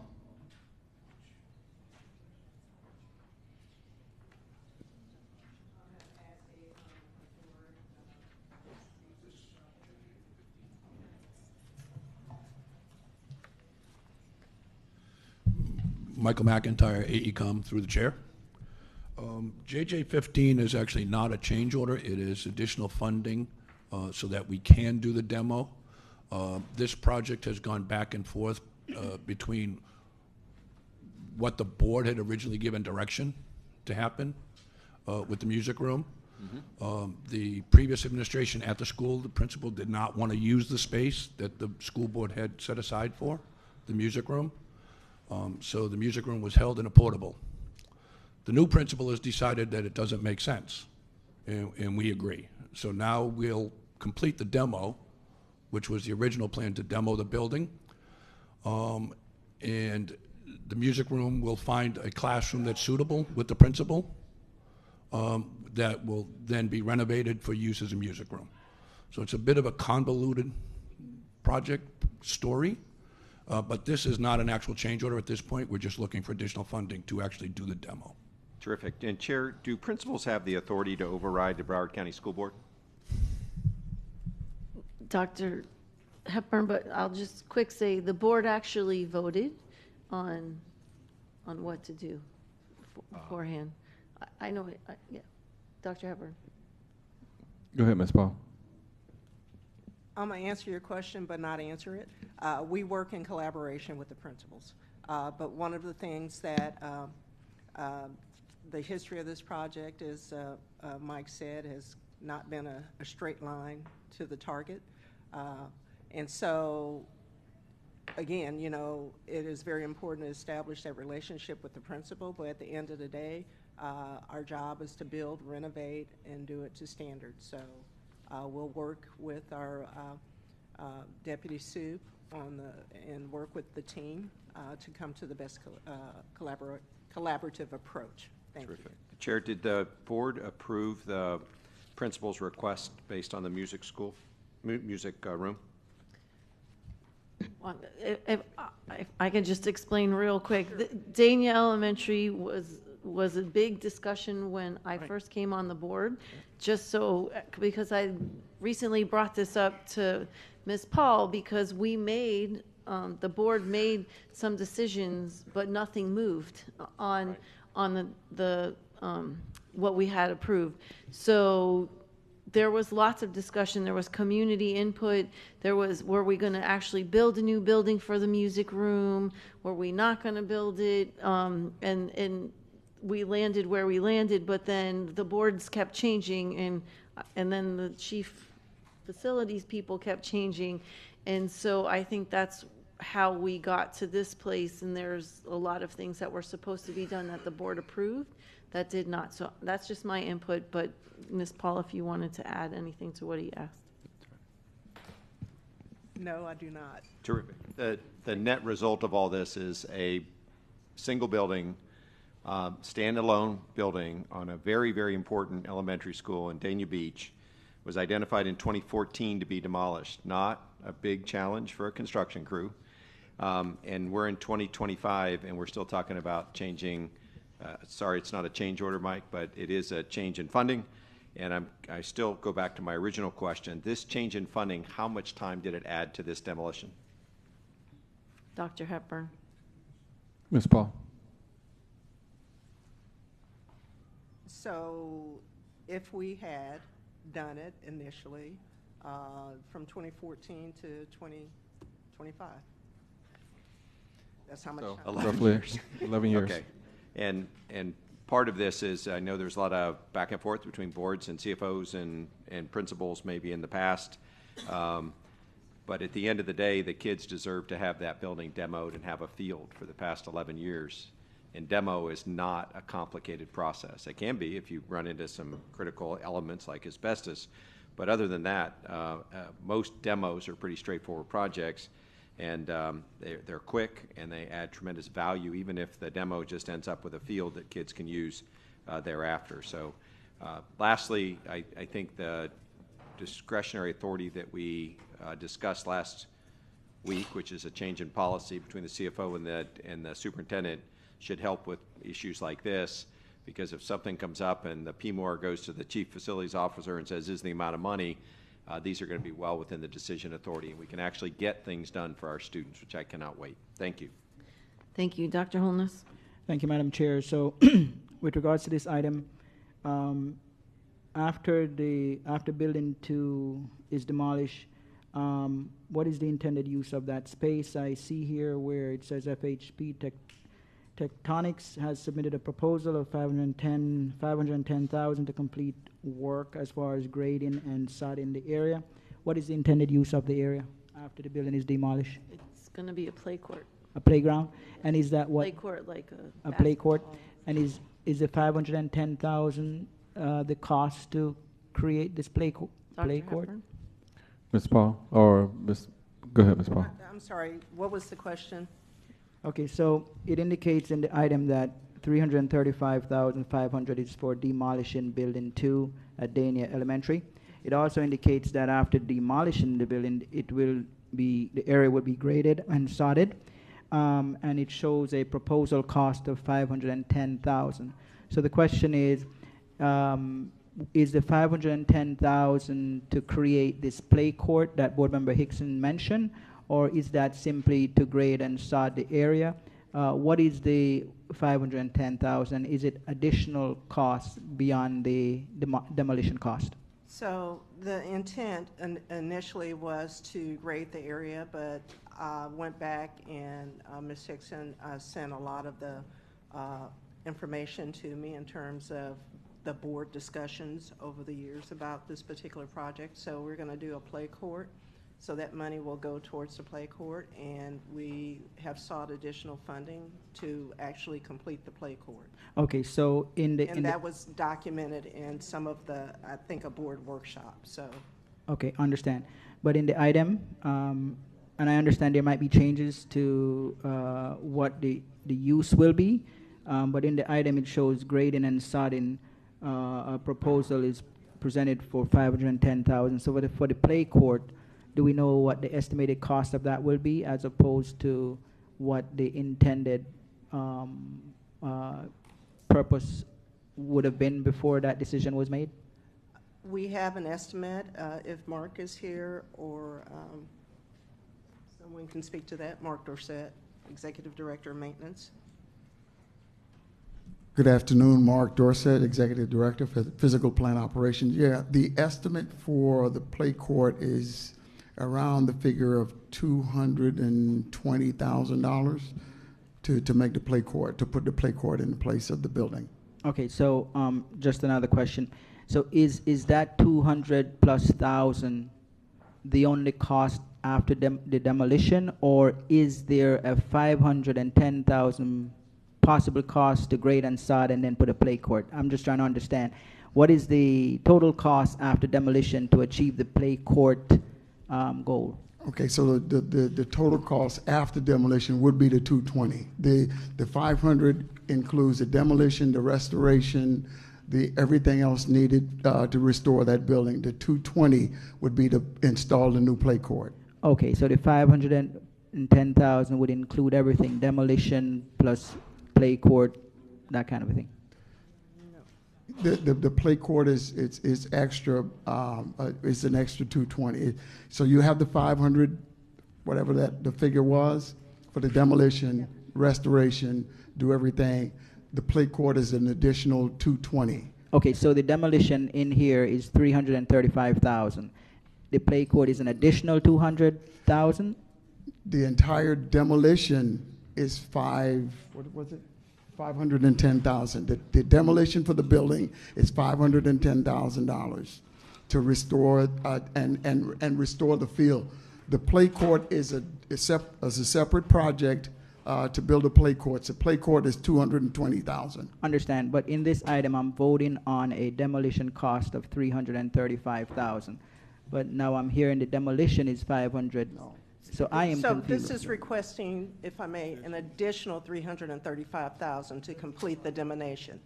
Okay, got it. Okay, so it's not that the whole project is not 335. It's an additional 335 on top of what has already been allocated for the demolition of the building. Okay, and then there's an additional 200 plus thousand for the play court.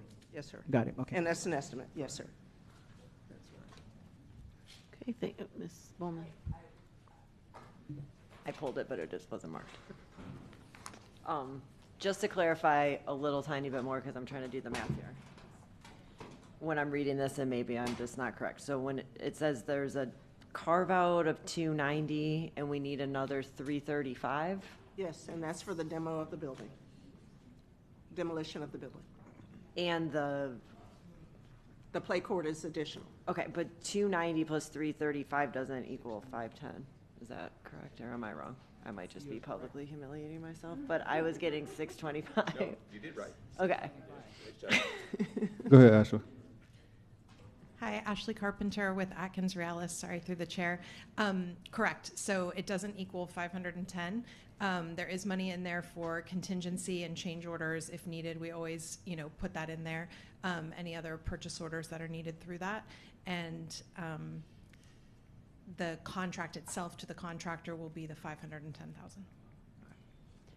So we could presumably use our savings above the 510 for what we've allocated to go towards the play court, right? Correct. Dr. Hepburn. Yes, we could. And hopefully we will do that. Yes, okay. We could. Thank you. Thank you. All those in favor of item JJ15 say aye. Aye. Aye. Any opposed say no. Item carries unanimously with everybody here. The next item is JJ16. Can I have a motion in a second? Moved. Moved by Mrs. Leonardi, seconded by Ms. Thompson. Any? No, ma'am. Okay, Ms. Bowman, Mrs. Bowman. Okay. Thank you, Chair. I just had a question about this item. It says, the kitchen area at Pasadena Lakes Elementary currently lacks air conditioning.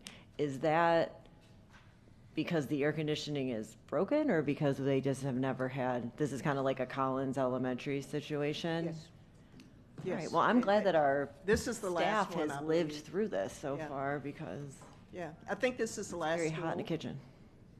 you know, so that's a great milestone for the district.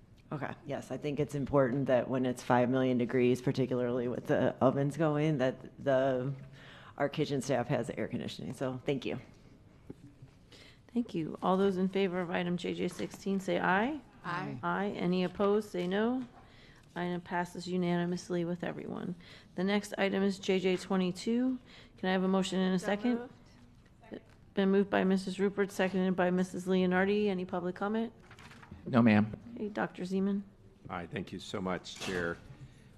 My read of JJ22 kind of just invited some questions as I went through this. If I'm correct, this is a reallocation within a school. Is that fair? Dr. Hepburn.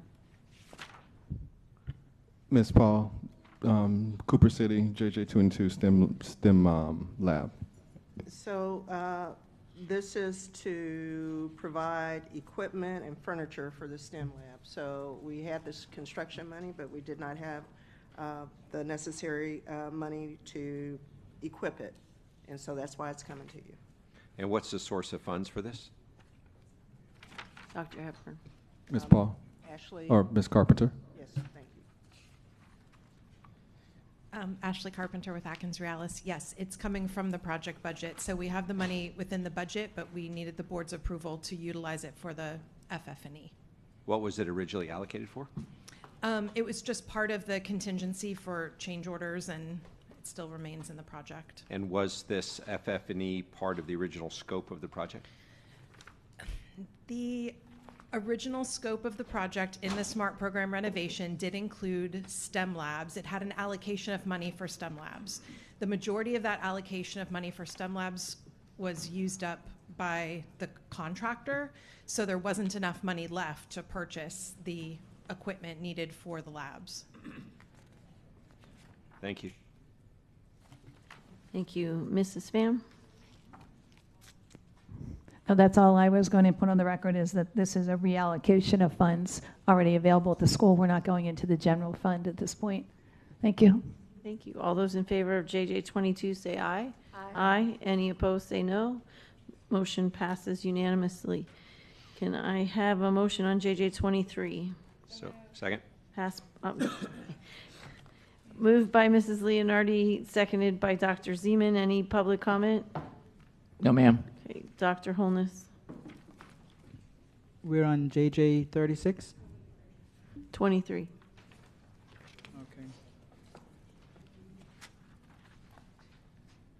Okay. I am good with that. I don't think I have any. Thank you. Mrs. Pham? Thanks, Madam Chair. I just wanted to say the amount of money for this auditorium is more than $23 million. It's really astronomical. And we also had with Stranahan, the indoor-outdoor food cart came to $23 million.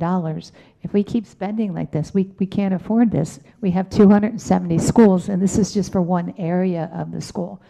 So if we had spent this amount on each and every school, we would have been well over our excess of the SMART bond.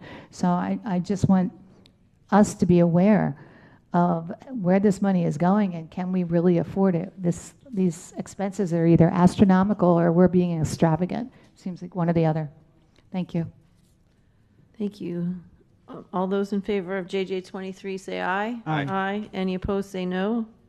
Motion carries unanimously. The next item up is JJ29. Can I have a motion in a second? Second? Moved by Mrs. Rupert, seconded by Dr. Zeman. Any public No, comment? ma'am. Dr. Zeman. I just wanted to note that every once in a while we get something done on time and with very little slippage. And I just love reading through these things. Sometimes I go back and look at the last 100 JJ items to see if there's anything. I went back 4 months. There's nothing this good. There was a slip of 18 and 17 and just a difference between substantial and final completion of 18. So we're moving in the right direction, Superintendent and Ms. Paul, and I appreciate it very much. Thank you. All those in favor of JJ29 say aye. Aye. Any opposed say no. Item passes 8-0 without Mrs. Alhata. Item JJ30, can I have a motion in a second? Second? Moved by Mrs. Leonardi, seconded by Mrs. Rupert. Any public comment? No, Madam Chair. Okay, Mrs. Pham. Thank you, ma'am. This is another one of my schools that involves roofing. It's approximately $60,000 and a 43-day extension. AECOM reviewed it and recommended the contractor be given this extension. So therefore, I would ask everyone to vote in favor of it. Thank you. Thank you. All those in favor of JJ 30 say aye. Aye. Aye. Any opposed say no. Motion passes unanimously with everybody. The next item up is JJ 36. Can I have a motion in a second? It's been moved by Mrs. Rupert, seconded by Mrs. Leonardi. Any public comment? No, Madam Chair. Okay, Dr. Holness. Thank you, Madam Chair. So it mentions here, this is the variable air volume boxes in several buildings at Stoneman Douglas. And the purpose of this item is to replace 295 variable air volume boxes. Can the superintendent tell us with the existing variable air volume boxes that's there now, what is the concern with what is currently existing? Because this is a $4.3 million item to Dr. replace Hepburn. all of those. Yes, I'll have Ms. Paul go over that in detail. So in this particular project, they replaced air handling units, and so that's all new equipment, and the VAV boxes were not in the project. And in order to control the air flow and so forth and temperature to this brand new equipment, you need the VAV boxes. So it was missed. And so, you know, it makes no, it's like buying a new car with no engine. So we had to bring this back to the board in order for the equipment to operate correctly, or to operate. Okay, so Ms. Paul, you're saying this was an oversight when some sort of a assessment was done as far as the HVAC system at MSD? It was not identified when they scoped out the project. It was just missed. Okay, so it is critical for this item to pass in order to Regulate the temperature. regulate the temperature. So currently, what is the consequence to staff and student? Is there anyone occupying these buildings? And what is the current consequence to staff and students? Are they without the temperature being properly regulated? So the consequence is that on really hot days, you can't control it. You can't regulate the temperature at all. And so it's very uncomfortable. It kind of defeats the purpose of putting new equipment, air handling units in these buildings and not being able to control it. I'll have AECOM, Mike McIntyre add any additional information to it if he chooses.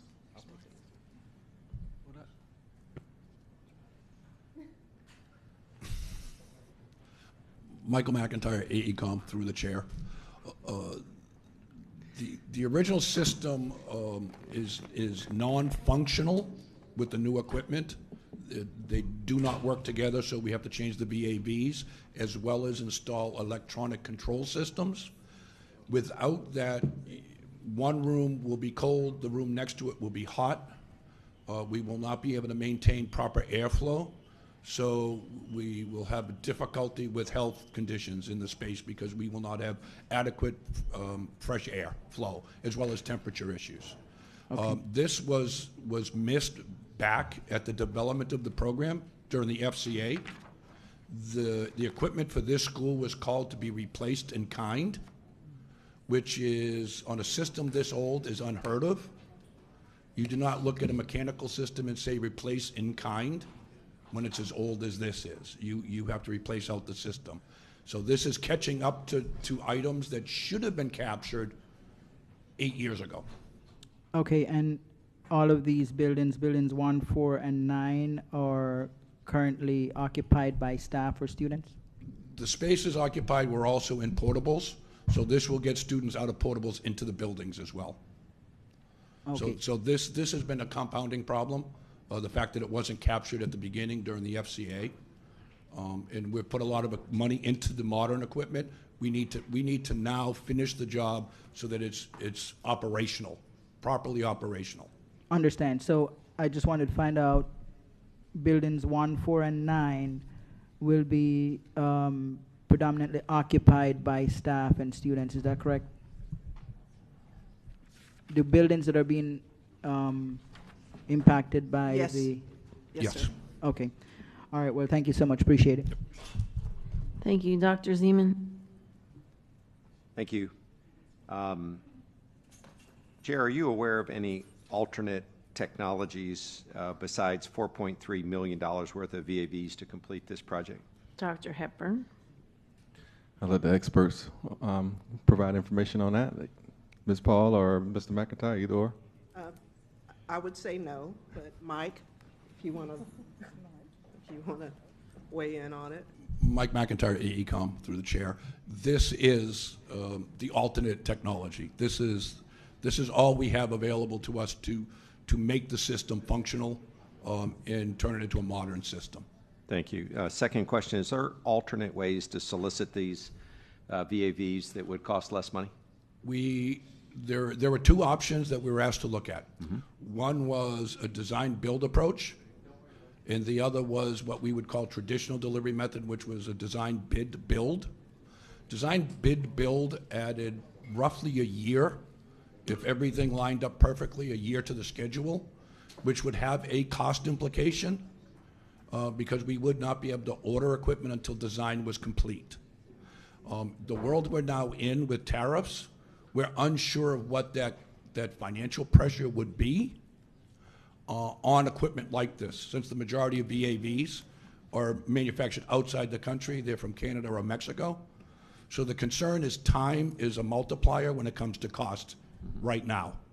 It's always an additive, but now it's a multiplier. So we looked at the two delivery methods, and when we looked at the risk factors, this was not only the fastest, but most likely the cheapest. Thank you very much. And the last question may be best redirected to our CFO chair, but when we get briefed on unallocated capital reserves, does our CFO have any confidence that the number that's at the bottom of the table is actually our unallocated capital reserves?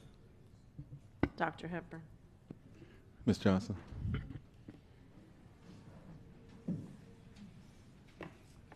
Well, my staff, Omar Shem, he does the capital allocation, so I'm pretty confident in his work.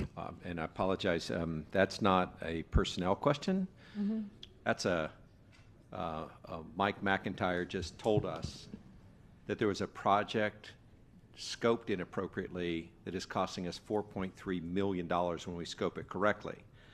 Do you have any idea how many projects there are in our 239 campuses that have that same problem? No. Right. So for my colleagues, when we get briefed on $120 million of unallocated capital reserves, there is zero veracity in that number. Because we could have $500 million worth of improperly scoped projects that they're going to come back to us, Mr. Holness, Dr. Holness, and they're going to go, oh, we bought the car, we forgot the engine. And at some point, we're going to want to look at these things and see if there's like big problems with them. And make sure that when the CFO briefs us and says we have X tens or hundreds of millions of dollars to spend on capital goods, we might actually have some confidence that there's money in the bank. Because $4.3 million to fix a goof up on an air conditioner is just inexplainable to my neighbors. They have no idea how you can spend $4.3 million on the parts to an air conditioner you didn't buy. And they cannot imagine the incompetence of the team that bought air conditioners and didn't buy VAVs. They literally cannot imagine that. And I don't know how to go to our CFO and say, wow, we'd really like to do an elementary school building over here, and we'd really like a new program, but it's going to cost this kind of money for capital expenses, or as some people have brought up here before, we want facade upgrades. for our schools. So maybe people actually come and take a tour of our schools because they look so much better, right?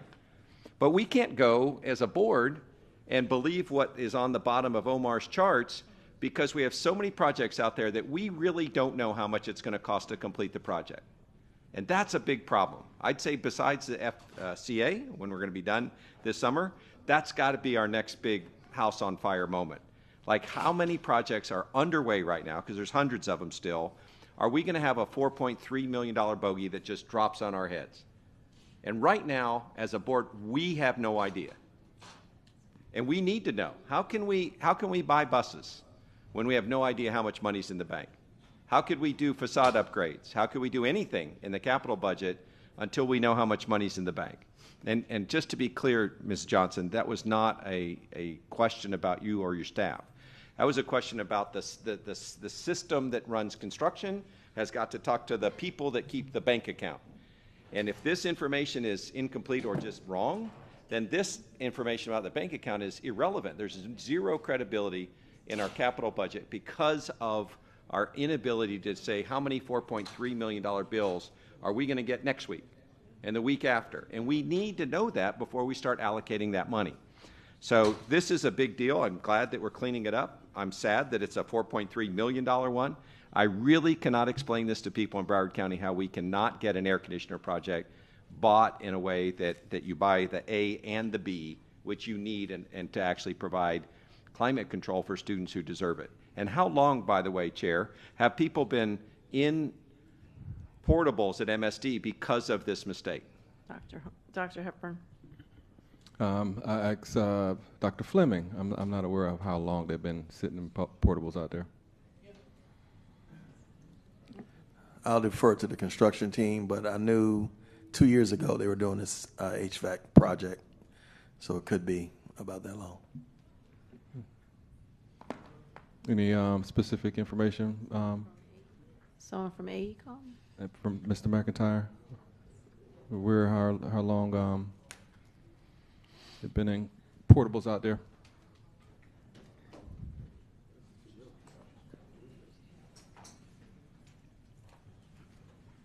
Mike McIntyre, AECOM, through the chair. The portables have been in use since the construction project began. So the HVAC work is just a part of the overall project. I would say, without hard notes in front of me, it's at least 2.5 years since the project commenced. They've been chasing this controls issue, though, for a while, trying to determine the best approach. It's taken longer than it should have to get to what is the best approach. The issue wasn't captured until they realized the old would not marry the new. It could not be functional. They could not guarantee control of each space. So that's when we moved into what does the design look like for a new control system. Mm-hmm. And the big dollars is not the electrical or the controls, it's the VAVs. Roger. Thank you. I just, at some point when we want to allocate some of our capital unallocated reserve, we're going to have to think really hard about, trying to come up with some kind of confidence estimate of how much we really have, because 4.3 is a big hit. I mean, we can build a building at an elementary school for $4 million, and instead we're building the second half of a project that should have been engineered as one single project. I don't even know how an engineer, I can't imagine a professional engineer designing an HVAC system that doesn't have the part that delivers the air. I'm not asking a question. This is not about the people that are here today, but it is just inexplicable when we make mistakes like this. And because of that, it'll be difficult for us to allocate other capital funds with any confidence. Thank you. Ms. Thompson. A lot of Dr. Zeman's questions were what I was going to ask. I just wanted to, if we postpone this any much, the mention of tariffs was brought up. So are we expecting the number being brought to potentially be even higher, or are these going to be able to be procured fast enough that won't impact it? Dr. Hepburn. Mr. McIntyre. So the purpose of bringing this forward and not kicking the can down the road is that, number one, we are concerned about the impact with tariffs. That's number one. Number two, we also have portables that are sitting on a tennis court that have been there for a long time. So it is very crucial that we move this project along. We are going to put controls in place for the dollars to make sure that we are spending the dollars efficiently on this project. But anytime you go into a HVAC project like this and you do like for like and don't, that's always a red flag for me. And so this is cleanup. It's necessary, it's essential for the comfort of our kids and staff in those buildings. So that's why we are bringing this forward. Mrs. Alhadeff. Wait, I wasn't. Sorry. So, sorry, just to clarify, is that the expected amount, or do you think that's going to be even higher if this passes? I don't have a crystal ball. Our goal is to keep it within these parameters. We work very closely with Ashley and the team to manage the cost.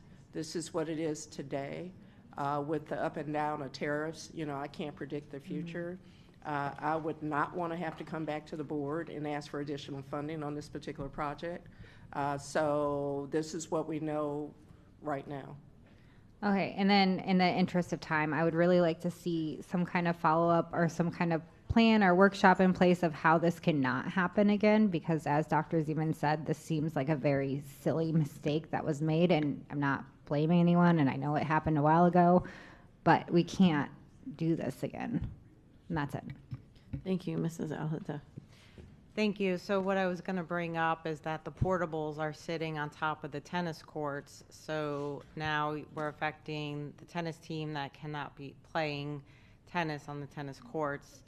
So do we have a timeline and expectation, and also are the tennis courts funded to be repurposed once the portables are gone? Dr. Hepburn. Ms. Paul. I'm going to bring Mr. McIntyre up for this. Mike McIntyre, AECom, through the chair. The return to the tennis courts is funded. It's in the base contract. So that work will just be picked up by whichever contractor finishes the work. So it is fully funded. The rough schedules we have right now is best case scenario is 18 months to 2 years to 24 months. That's with the process we have in front of us, which is design build. If we were to go the other direction, which is the longer, potentially more expensive design bid build, it could go out to 30 to 36 months because it's a linear process. So it's design, bid, build, A, B, C, versus the design build process is not linear. So we can actually be buying equipment while we're still designing. Our goal is 18 months. And we'll see what processes we can do simultaneously.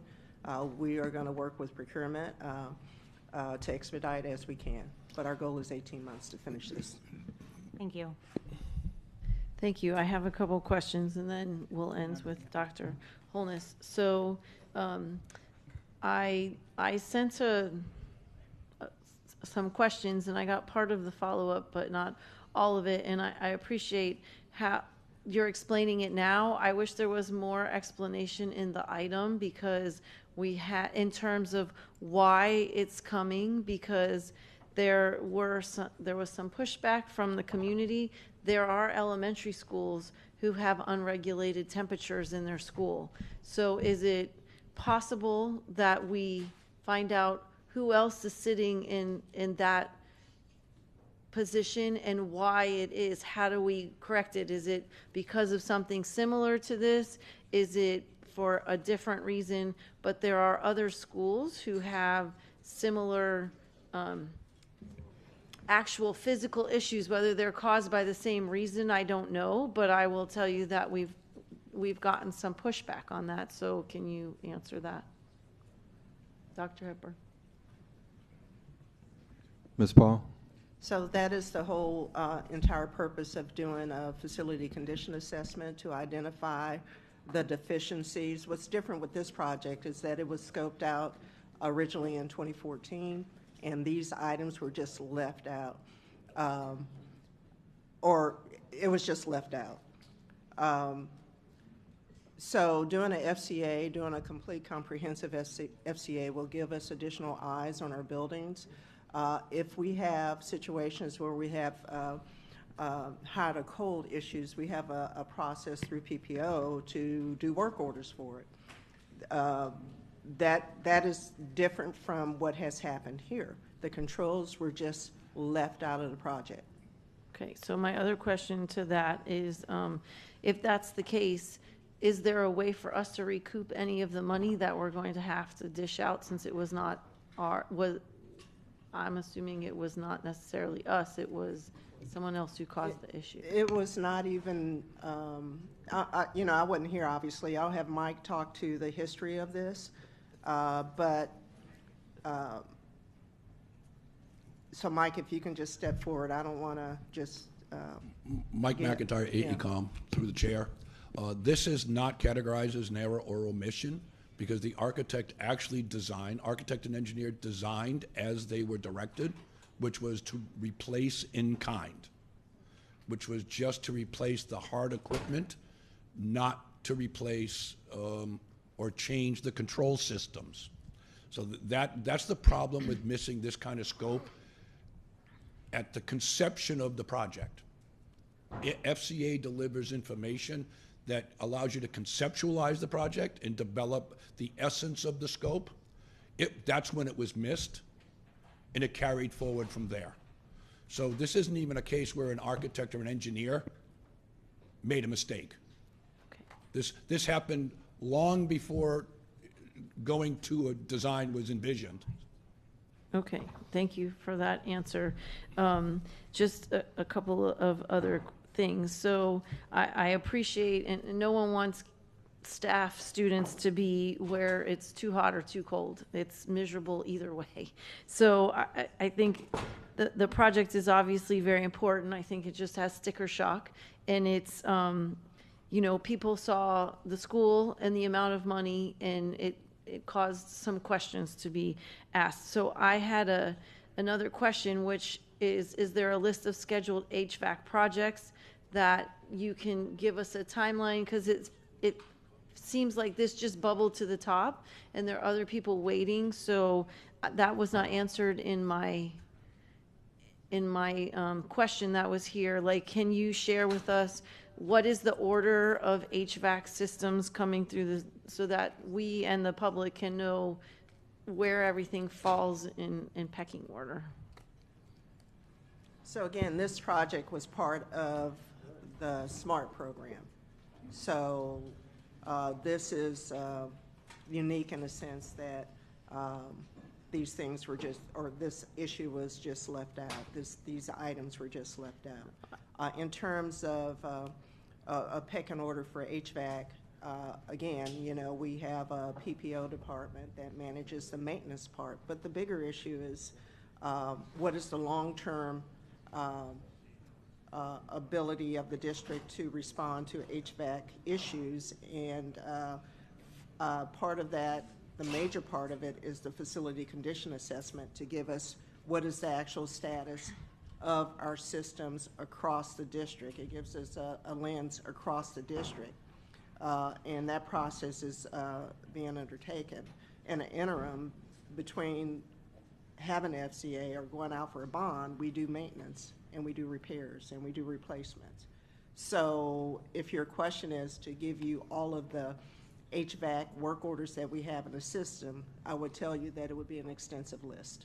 No, we have a lot of needs. Yeah, but we're putting in new HVAC systems. Are there any on deck, or are they all already moving forward? I'm really asking about the HVAC. We can give you a snapshot. It would be a follow-on, but we could tell you the projects we have. It's basically maintenance failure. When a chiller fails, we have to replace it. When an air handling unit fails, we have to replace it. So again, for a district this size, it is quite extensive. Because we did get ESSER money, and that money was, some of that money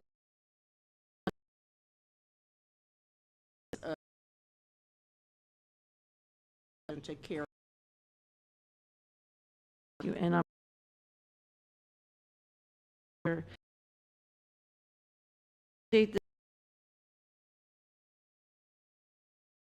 but I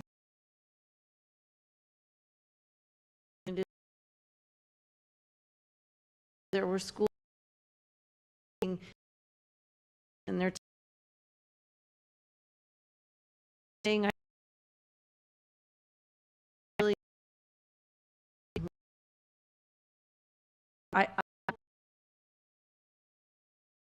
because still portable on spaces that schools would like to use for play areas that are not a priority for us. So thank you so much. Dr. Holness. Thank you, Madam Chair. So, Dr. Hepburn, based on this item, it is important that this is passed for especially for the health and well-being of our staff and students, correct? Dr. Hepburn. Yes, that's correct. Okay, so as Dr. Zeman mentioned, and I totally agree, it's hard to say to the public that we're spending $4.2 million because we built the car but forgot the engine. I mean, it doesn't play over well, right? But I'm going to support the item because it's important that we protect the health of our students and our staff. But I think we need to learn from this mistake because it's hard to explain this to the public, right? So I hope that there will be measures put in place that will prevent this sort of a thing from happening again, because $4.2 million is quite an ask. But it's necessary because it will impact the health of our students and our staff. So I'm going to support it. But at the same time, it really does not look good publicly. And I think the knowledge that was made regarding leaving the engine out of the car, I mean that's pretty vivid, right, to say the least. So I don't think we want to do that in the future. No, we wholeheartedly agree. We're just as shocked as the board and probably the public, and also the amount of money that has to be spent to correct the issue. So definitely lessons learned from the past, and I know this is not Ms. Paul's procedures or how she does things either. So it's frustrating for her when she finds these situations and trying to figure out how we fix them as fast as possible. So we create a better environment for our kids and our staff. Thank you. All those in favor of JJ 36 say aye. Aye. Any opposed say no. Motion carries unanimously with everybody. The next item is 001. Can I have a motion in a second? Second. Moved by Dr. Zeman, seconded by Mrs. Leonardi. Any public comment? No, ma'am. Dr. Holness. Sorry. Madam Chair, I did have my questions answered for 001. Great. Dr. Zeman? Thank you so much, Chair. This is really kind of an opportunity to talk a little bit about professional development under the guise of buying a management system. But let me ask a question about the management system first. Could someone describe to me the criticality of having this professional development management system, this item approved? Dr. Hepburn. Ms. Hollingsworth. Good afternoon. Dr. Zeman, could you repeat that one more time? Sorry, there was one thing I didn't hear you say. I apologize. The technicality, was it? I don't think I'm as articulate as I was No. at 9 o'clock this morning either. I'm curious about the value of this software system. Got it. Thank you. So this software system is the management system, the record-keeping data management for all of our in-service for certification. It's also connected to all of our other infrastructure, such as SAP, so individuals get paid. It's for recertification, professional learning, continuing education. So it's definitely a very critical piece to managing all of those pieces for all staff members in the district. Terrific. And if this were not approved today, how many additional staff would you need to do the same work? I would have to get back to you, but quite a few. That's a lot. Rough estimates, within 10. I would say at least probably 100. That's a lot. Yes. Terrific. I just want to say thank you for that. And I also want the management system to be kind of a nice entree into the rethinking that the superintendent is having with you and others about professional development. And I'll tell you, at least from this school board member, the standard is that we are the education experts, right? That's our core function. And so how we educate our own staff ought to be a reflection of our ability to convince our customers and future customers how good we are at doing education, our core mission. I don't believe we're there yet, and I can't wait to see what you guys come up with for next year. Thank you. All those in favor of 001 say aye. Aye. Any opposed say no. Motion passes unanimously.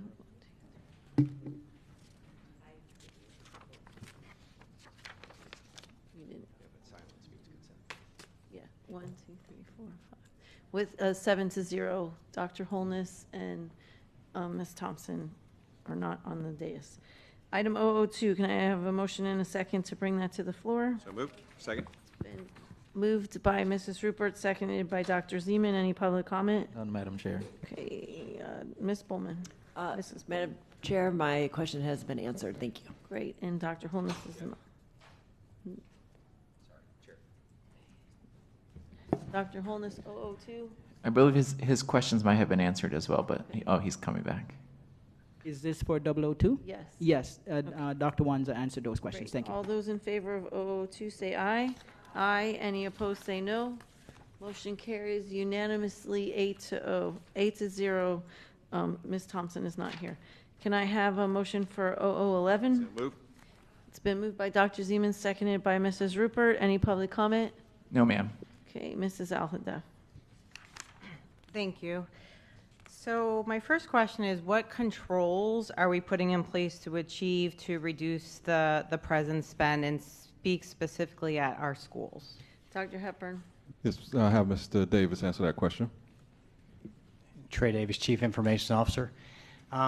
So if we drift back when the managed print services were started, it was the August 8th, 2023 board meeting.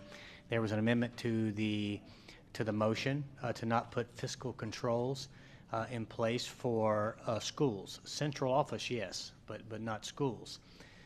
In order to achieve the reduction that we would all desire, I'm certain, in paper reduction and costs of managed print services, because we're spending around $400,000 a month, we would need to put in those financial guardrails at schools, and that's what we're in the midst of discussing now. We have all the data that we need. We understand what the actual spend per student is at every grade level. We have that information. For example, high school, 0.84 cents, 91 cents for middle school, $1.57 average for elementary. We have schools that are spending between $2,100 and $4,230 a month on printing. So what we're doing is working with finance in order to understand the best guardrails to put in place or consider for schools. Also to track per account spending controls through a cloud-based technology that we can deploy, and then also have retrospectives, financial retrospectives, to understand what that trend is. So since the MPS program started in 2023, towards the end of 2023, those retrospectives really didn't occur the way they should have. If we had done that, let's say on a quarterly basis, we would have seen an upward trend in spend, per school, instead of the actual cost driving down. So before MPS, school budgets were used for printing. So naturally, when schools didn't have to use their budgets for printing, then of course, the print naturally escalated, right, or increased. So those are some of the controls that we're putting in place to ensure that the schools understand that it's not, and central office, by the way, not just schools, that it's not unlimited on the print budget. Thank you. So I think that we have a great opportunity here to save $3 million.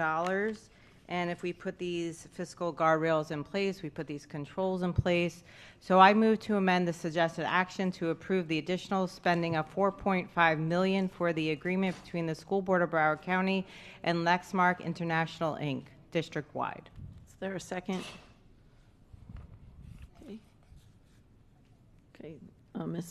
Ms. Thompson seconded. Is there any public comment on the motion? Okay, board member comment? Aye. Go ahead, Dr. Zeman. Thanks. I hate to be upsetting to people, but the actual appropriate amount of money is zero. We should just stop the insanity. We should build apps. We should focus people on getting the information on their phones and their laptops and their other things. It is really going back to the dinosaur ages to think in 2025 we continue to send my kids home with 30 sheets of paper on a Friday, all paid for by the taxpayers of Broward County to give me information that I already get otherwise. I don't agree with changing this from the spend perspective until we can change it from the production perspective. But I hope that the superintendent comes back to us this year with a budget to make significant inroads in app development and connectivity to make sure that people turn to their phones and turn to their laptops when they want to learn something about their kids' schools. Parents are already doing it. And a lot of what we print, I think, Ms. Aladeff, is redundant. It's stuff that, you know, comes out. Why can't we do field trip permission forms online? Why can't parents sign things online? Why can't we have apps to do, you know, the next PTA meeting and the next SAC meeting and the next reminder about debate club and the like? We just have to kind of get with 2025. Actually, we have to get with like 2010. Like, this has been going on a long time, and I think it's a real competitive advantage, Mr. Superintendent. You know, one of the ways we communicate to our potential customers about our own sophistication is how we don't do things like kill trees unnecessarily. So I can't support this because you don't constrain spend by just cutting the dollars. You constrain spend by having a replacement technology that eliminates the need for dollars. And so I hope that we can see that this summer, Mr. Superintendent, when we look at our budget. How much do we need to spend so that we can actually become paperless with our parents, which is a dominant part of what we use paper for in Broward County School District? It is way past time to do this. The technology is actually pretty simple.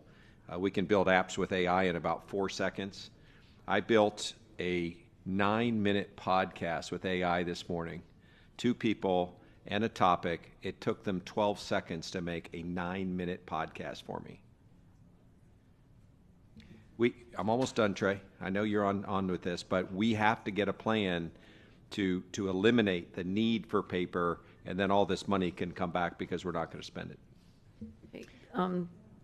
Colleagues, it's come to my attention, we are at the 8-hour limit per policy, so we have to take a motion to extend the meeting. Can I have a motion So to moved. extend? It's been moved in second. Do I have to give a time limit? Okay. No later than another additional hour? Is that We can okay? beat that. Yes, We- I hope so. I have a motion. It's been moved by Dr. Zeman, seconded by Mrs. Leonardi to extend the meeting no longer than 1 hour. All those in favor say aye. Aye. Any opposed say no. No. Okay, the motion still passes 7-2. 7-2. Right? Okay, I'm sorry. Okay, next to speak on that is Mrs. Leonardi.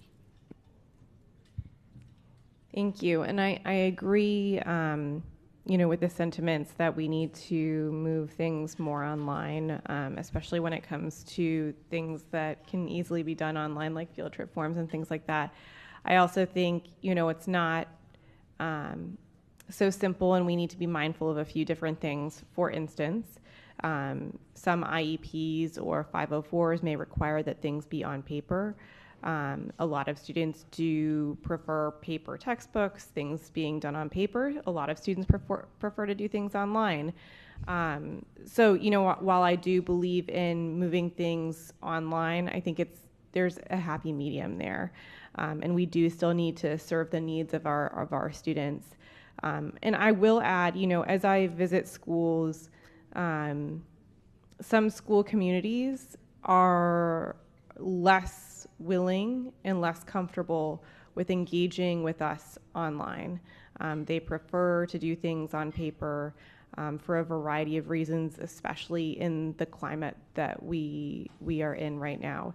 So again, like while I think there are some school communities that would really benefit from, apps and forms being done online, like I am very much someone who would prefer to do everything that I can on my phone or on my laptop. As a parent, as a school board member, I do think we need to be mindful of different communities and their needs and worries right now. I'll leave it at that. Thank you. Ms. Thompson. Thank you, Chair. Through the superintendent to Mr. Davis, I know we've talked about this at length, and I know we do have a plan to reduce the spend on this, but it takes time and it's a more tiered approach. I was wondering if you could give like a 1-minute synopsis for my colleagues about what your plan is to reduce this cost overall, and then I have one more question. Sure, and I'd like to compliment what Dr. Zeman had mentioned as well, because there are no shortage of apps. The reality is we've deployed out Focus, and as an example, a lot of the forms that are being referenced are handled and accessible via mobile devices.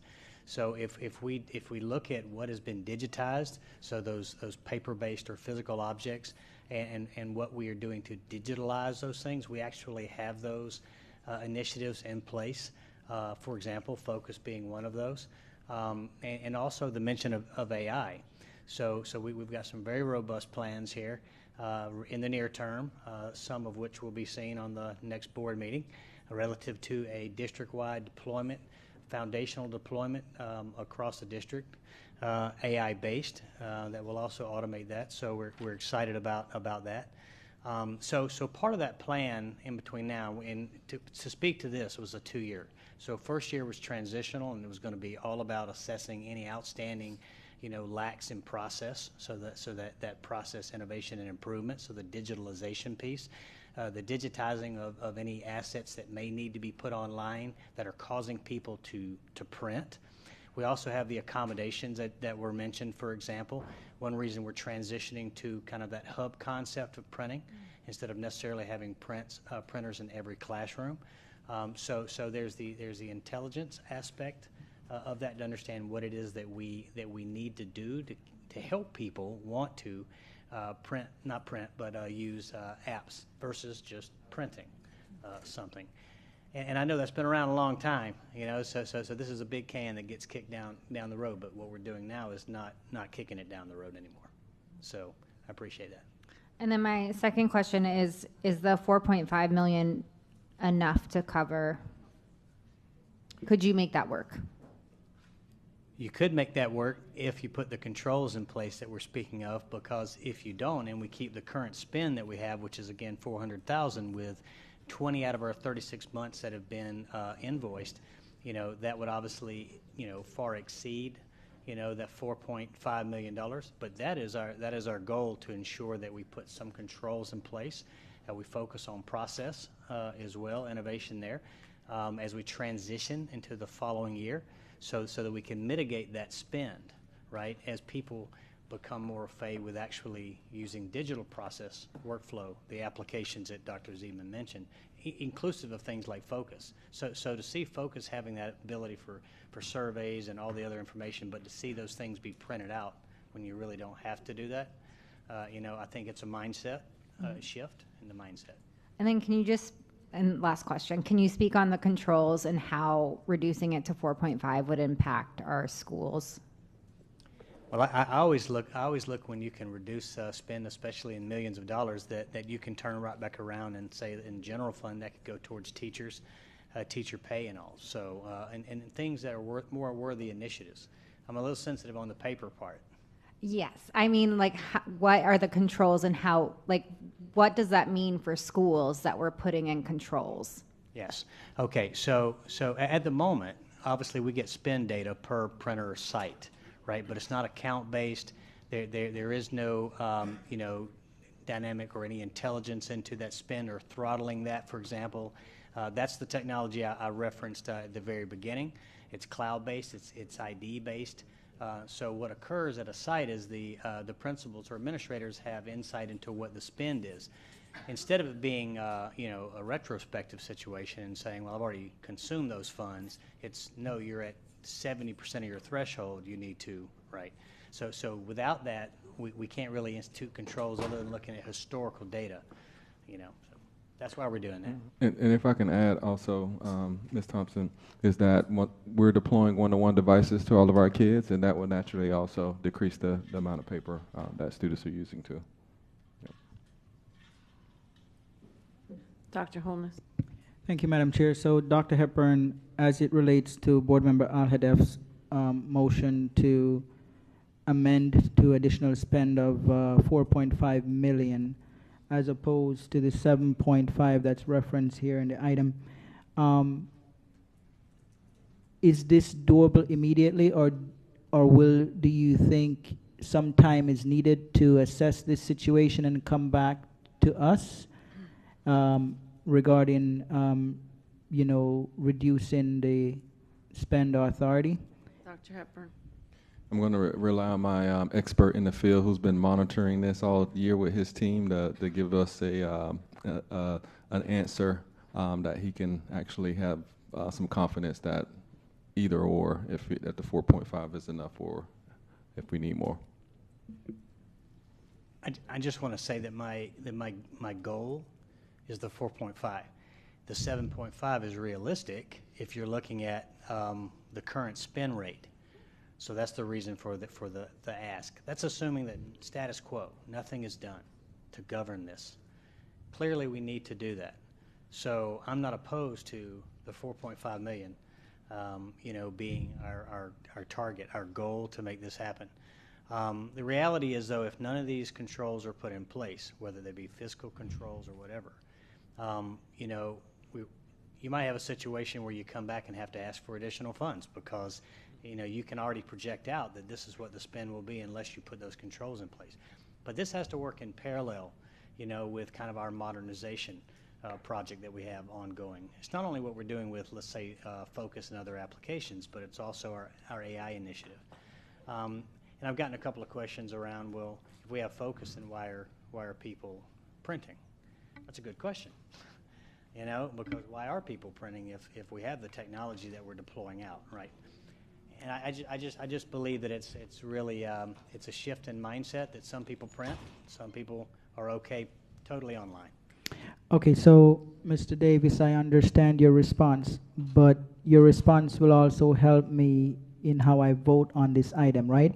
So I do hear you saying you can possibly achieve the goal of the 4.5, but you have to put controls in place and all of that.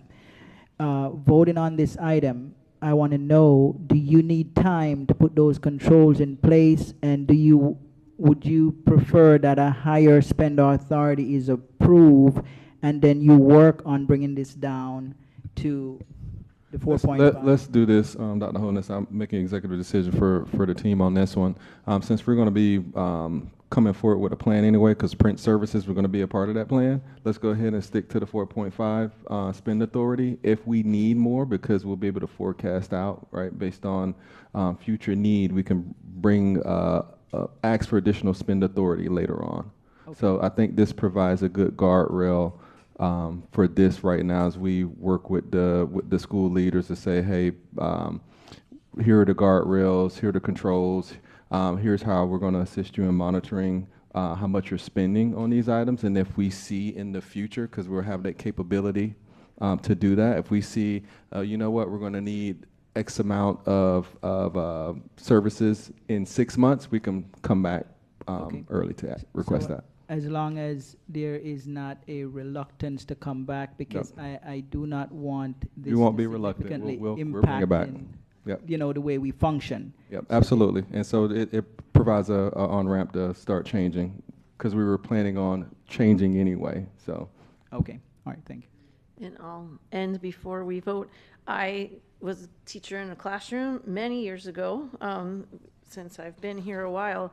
And when I was in the classroom, we were limited to how many copies we could have. We only got a certain amount of paper. You could only make so many copies. And as a teacher, I always needed more than that. So I would pay to go to Kinko's when it was Kinko's to make copies of things because my students needed it. So I don't agree with reducing this because teachers already have limits on how much paper and how much, not even the paper, because you could buy paper, but the machine only let you make so many copies. So that's why you had to go to Kinko's, because even if you bought your own paper, and I bought it by the reams, you couldn't make that. So there's controls already for classrooms, and if we reduce it even more, then you're going to have classrooms where students don't use the computer, or there needs to be, like sometimes in marine science,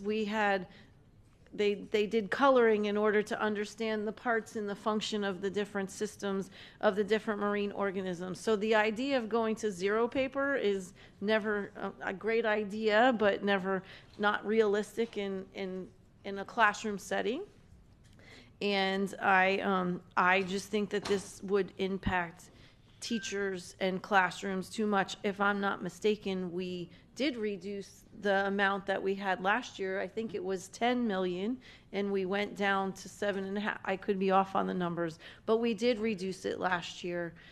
So I know we're moving in the right direction. I would love that to be the idea, but to limit teachers when I know they already have a limit, and I'm going to guess it's less than it was when I was there because we've reduced the amount of money. I can't support that, because although I want to save the trees and the plastic, which is just as important, I want to make sure that our teachers and students have what they need. Dr. Zeman. Just a quick technical point.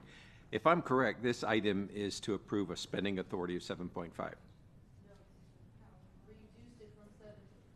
I'm not talking about the motion on the table. I'm talking about the item is spend authority of 7.5 million. Is that correct? And this is a big enough item that this ought to be part of the superintendent's submission of the budget to us. Like if in fact the CIO and the superintendent and others look at this and say, hey, we can cut 5 million out of this because we're going to use these controls and these apps, and we've looked at the communications, and to Ms. Leonardi's point, there's a huge amount of instruction that goes home in printed things as well. You're not going to undo that for some kids. It's just the way that they do their things.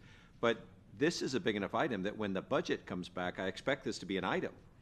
And if 7.5 as a spend authority just means that allows us to do that if we want to, the budget should control how much we put into the school's budget for printing. And I'd be fascinated to see this summer after this conversation with what you can come up with. So we really get the best of both worlds. If we pass the spend authority and we need it, I get it.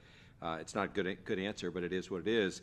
But I think the budget should come back with something that's as big as $2 or $4 million of savings, and that ought to be a reflection of the staff's work and thinking about both controls, technology, and other ways, changing processes, that might reduce the demand for paper.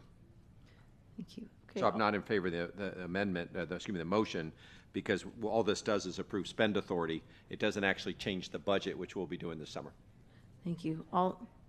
Mrs. Alhada.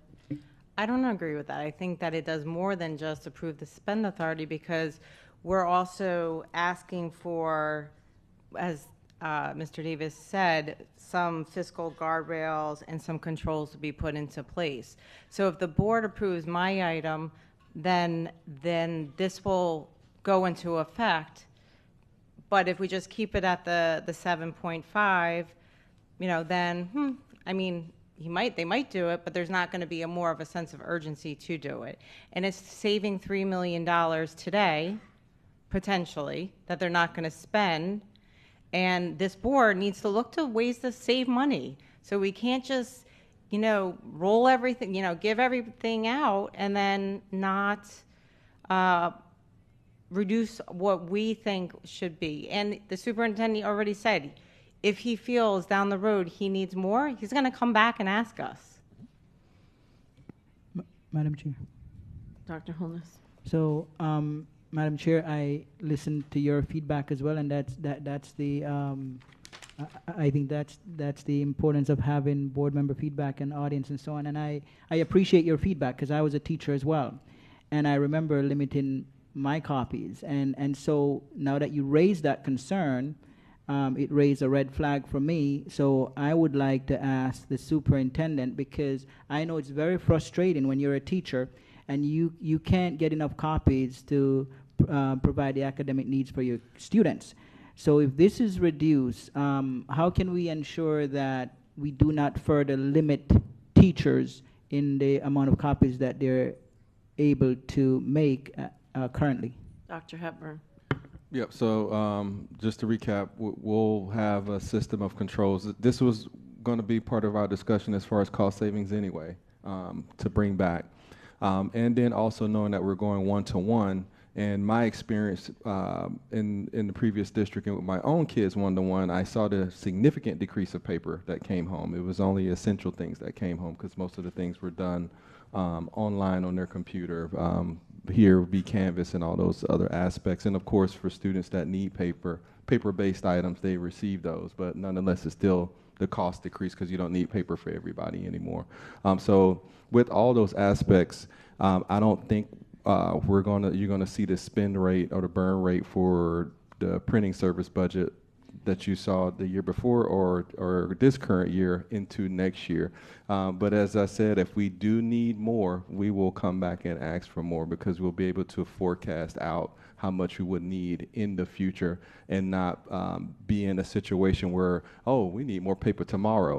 We'll be able to forecast out months out to know how much paper or print services that we would need. Okay, so in your attempt to reduce the costs, I just want a direct answer. For the teachers currently have, I'm imagining, a certain amount of materials that they can print. Will this impact that in your attempt for savings? So right now, and correct me if I'm wrong, Mr. Davis, but from last school year to this current school year, the print services is different, correct? From what I understand, that there was less guardrails because it's not in the principal's budget anymore. We saw an increase in printing as a result. Correct me if I'm wrong. Yes. So before August 23, he worked off school budget. So probably like what Ms. Hickson was saying, there was a particular threshold that you could print in classroom. But as soon as we went to the centralized managed print service, it was no longer at the school level budget, so they didn't have those guardrails in place locally, and they just upped the print. So to give you an example, we had $3 million your first year, $3.2 million the second year. So there was an increase. You could see the increase year over year. It wasn't a decrease, it's an increase. And that's not what you want to see because you don't have the guardrails in place. Yep. So centrally, we'll be putting in those guardrails to replicate what schools were doing anyway when they had it in their budgets, right? Because they're paying attention to their own budgets at that time to say, oh, I got this amount of money for this school year. Right. I need to divvy out my print service accordingly. And when that was centralized, it's like I don't have it in my budget, out of sight, out of mind. So the printing services went up significantly. Okay, so the goal is to revert back to what the volume was by putting the guardrails in. Correct. We have all the data to analyze to make the best decision possible as we move forward, so we don't impact the services and instruction that the kids are receiving. Yep. Ms. Bowman, Mrs. Bowman. Nothing makes me happier than when my son is sitting at the kitchen table writing with a pencil on his piece of paper. So I would love to see that continue, at least for the little kids, because there's a major control issue when everything's on the computer. I have experiences, it's like the bane of my existence. So when we're doing guardrails, maybe we could throw some of those in there too, locking up every other possible thing that they can look at while they're working on that homework online. Thanks. Thank you. All those in favor of the amendment to the motion, say aye. All those opposed say no. No. Can we do a roll call? Yes, ma'am. School board members Leonardi. No. Rupert. Thompson. Zeman. No. Alhadeff. Bowman. No. Pham. Hickson. No. Honus. No. Fails 3-6. Okay, back to the original item. All those in favor of the item as is, say aye. Aye. Aye. Any opposed, say no. No. Item passes 8-1 with Mrs. Al-Hadef dissenting.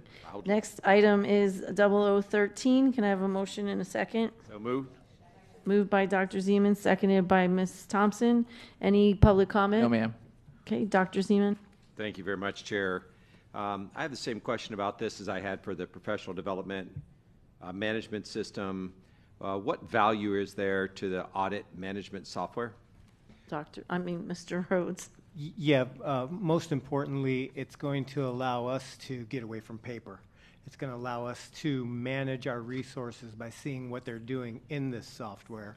It's also going to increase our efficiency, our effectiveness. I've looked at the demos of the system. This has been something that this office has been working on for 2.5 years, so it predates me a good bit. So I've got a couple of my staff members here who can provide some additional information on that. But just to let you know, we've spoken with the folks at Orange County, and they're using it. They love this, and it's a very affordable system for us to be able to get into.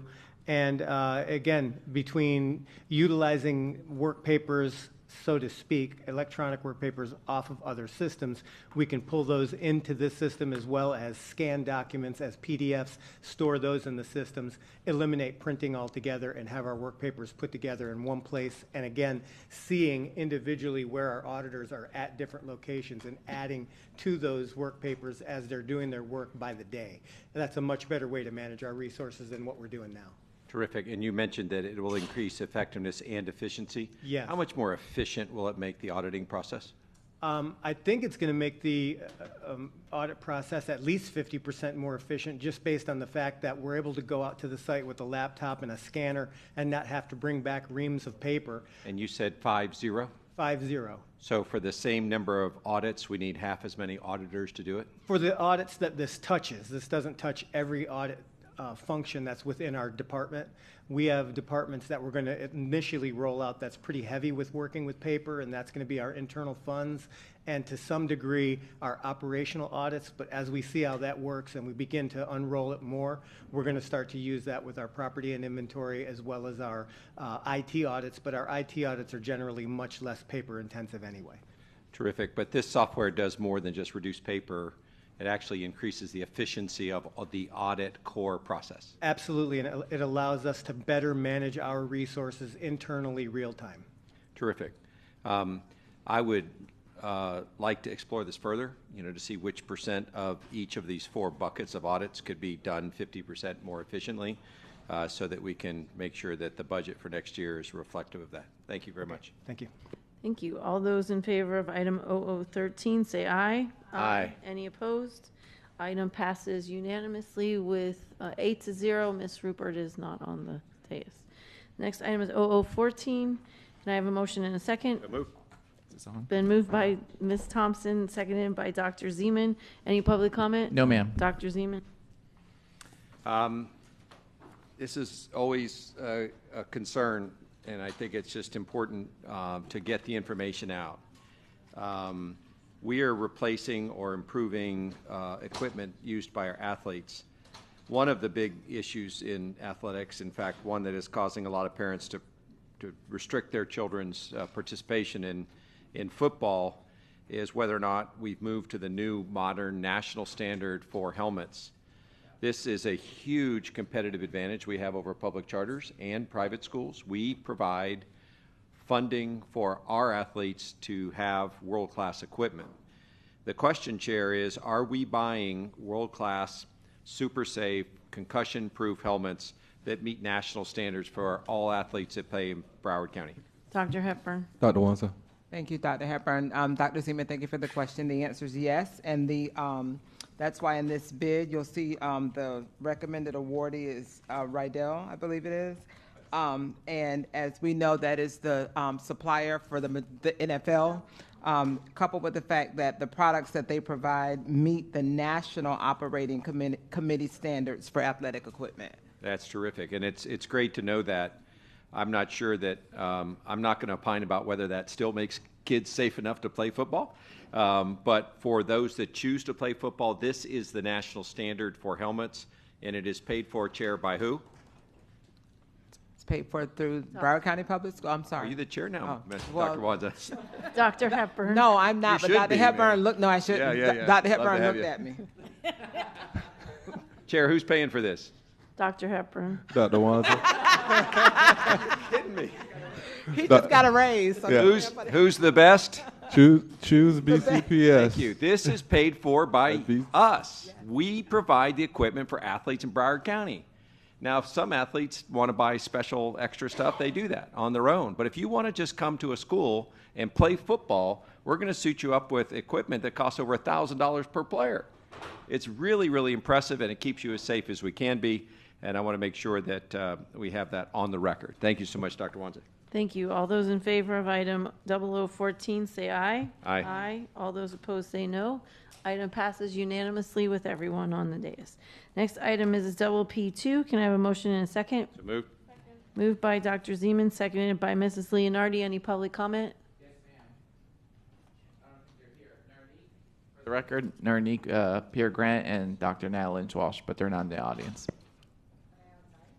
I don't think so, but let's just see. Okay, nope.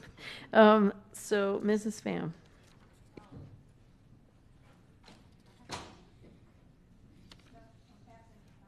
Okay, Dr. Zeman. Thank you so much, Chair. Chair, does this make a pretty big change in our standards for progression in Broward County schools to both include math and English for grades K through 6? Dr. Hepburn. Ms. Hollingsworth. Good afternoon again. Yes, we have added the math for our elementary students, which was a change from last year. That's a big change, and I'm just going to talk for 30 seconds about that because we're getting late in the day. But kids going through elementary school today are going to enter a workforce in 15 years or so where math is at least as important as English. All of the jobs being created in the United States economy and in advanced economies around the world are deeply involved in IT, data analysis, data management, not just AI, but kind of the next generation of AI and the like. It always is important to read and to write. It's not really an argument about A or B, but B is really becoming very, very important. So job creation is happening for math-dominant, skilled people, and the fact that Broward County has moved forward with an English and math standard throughout kindergarten, throughout elementary school, including kindergarten, is big news. It probably won't make the Sun Sentinel tomorrow, but it should, because Broward County Schools has an equal emphasis in promotion to both English and mathematics. So thank you very much, CAO. Thank you. All those in favor of item P2 say aye. Aye. Any opposed say no. Motion carries unanimously with everybody here. Next item is P4. Can I have a motion and a second? Move. Moved by Dr. Zeman, seconded by Mrs. Rupert. Any public comment? They're not present, but for the record, Narnique Pierre Grant. Okay. Mrs. Pham?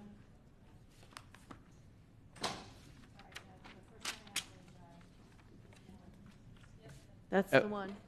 That's the one. If you could turn on your mic, please.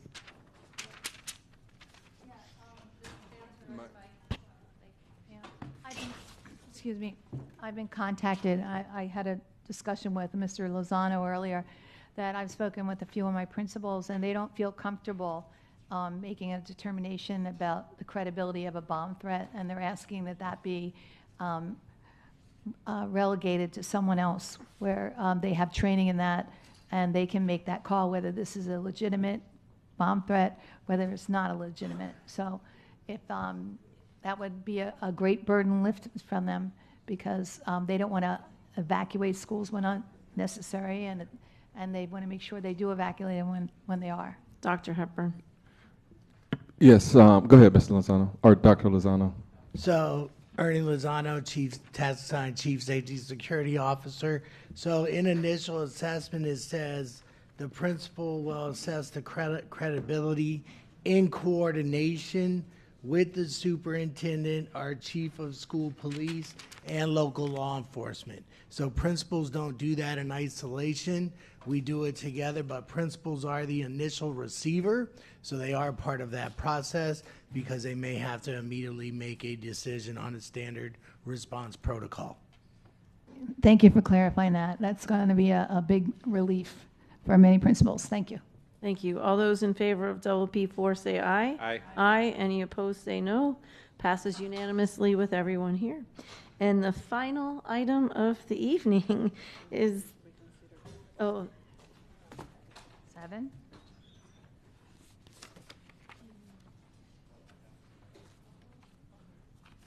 right. So double P6, can I have a motion in a second? So moved. It's been moved by Dr. Zeman, seconded by Mrs. Leonardi. Is there any public comment? No, ma'am. Okay, Dr. Zeman. I did not pull this item, ma'am. We've had I'm sorry? some issues on I apologize. what's been pulled. Not What not item are we you. on? No. We're on double P6. There's been some issues. I didn't. That's fine. Okay, if you're good. All those in favor of double P6 say aye. Aye. Any opposed say no. Item passes unanimously with everyone on board. I'd like to speak on 7. I don't have it listed, but I would like to speak. We passed that already. It was not pulled, so thank you. Sorry. At this time, do any of my colleagues have any discussion or student successes to bring forth to the superintendent for consideration? Dr. Holness? Thank you, Madam Chair. So I want to take a moment to recognize and thank Becca's Closet for generously providing students at Board Anderson High School with free formal wear. Their support has made it possible for students to attend special events with confidence and pride. Founded in memory of Rebecca Kirkman, a Nova High School student who believed every student should feel included and empowered at school events. And Dr. Holness, you had some comments on FF2. That's fine, because it's already passed. It's not that. Okay, perfect. Mrs. Leonardi? Thank you. I wanted to raise some concerns that I had around some kind of silence delays. So I had asked for a follow-up a couple weeks ago, and I just want to briefly kind of summarize some of the delays that we've been experiencing. So as of March 21st, 2025, we have one item that's been in a cone of silence since May 13th, 2024, so almost a year. We have another item that's been in a cone of silence since July 3rd, 2024. Another item that's been in cone of silence since July 29th, 2024. Another that's been in cone of silence since September 12th, 2024. This is as of March 21st of this year. Another that's been in cone of silence since September 20th, 2024. October 15th, 2024. So there are some items that we've been waiting on for quite some time, and I'm wondering, what the deal is and what we're doing to move these items in a more expeditious fashion. Dr. Hepburn or Ms. Batista? I will have to do some research with the procurement team to find out what specific items you're discussing, unless Ms. Batista has anything else to add, but I have to do some research and follow and provide. Yeah, I mean, I have the items. I just don't know if I'm allowed to discuss them, if we're allowed to discuss them publicly. But one has been. It says it's been with legal since December, and several discussions have occurred since then. But this is, it's concerning that that something's been in a cone of silence for almost a year now. Can they discuss specific, just to clarify before? So if something is in the cone of silence for that period of time, it's probably because there was a bid protest that would extend the period of time for the cone of silence. Not knowing the particulars, obviously I would have to, get with Mrs. Leonardi and provide, look it up and see what item or items she's referring to. Okay. Well, I'm looking at one, and it says in the follow-up that was sent to all of us that the agreement was submitted to the General Counsel for review December 18th, 2024. So that was four months ago. Is that possibly bus patrol?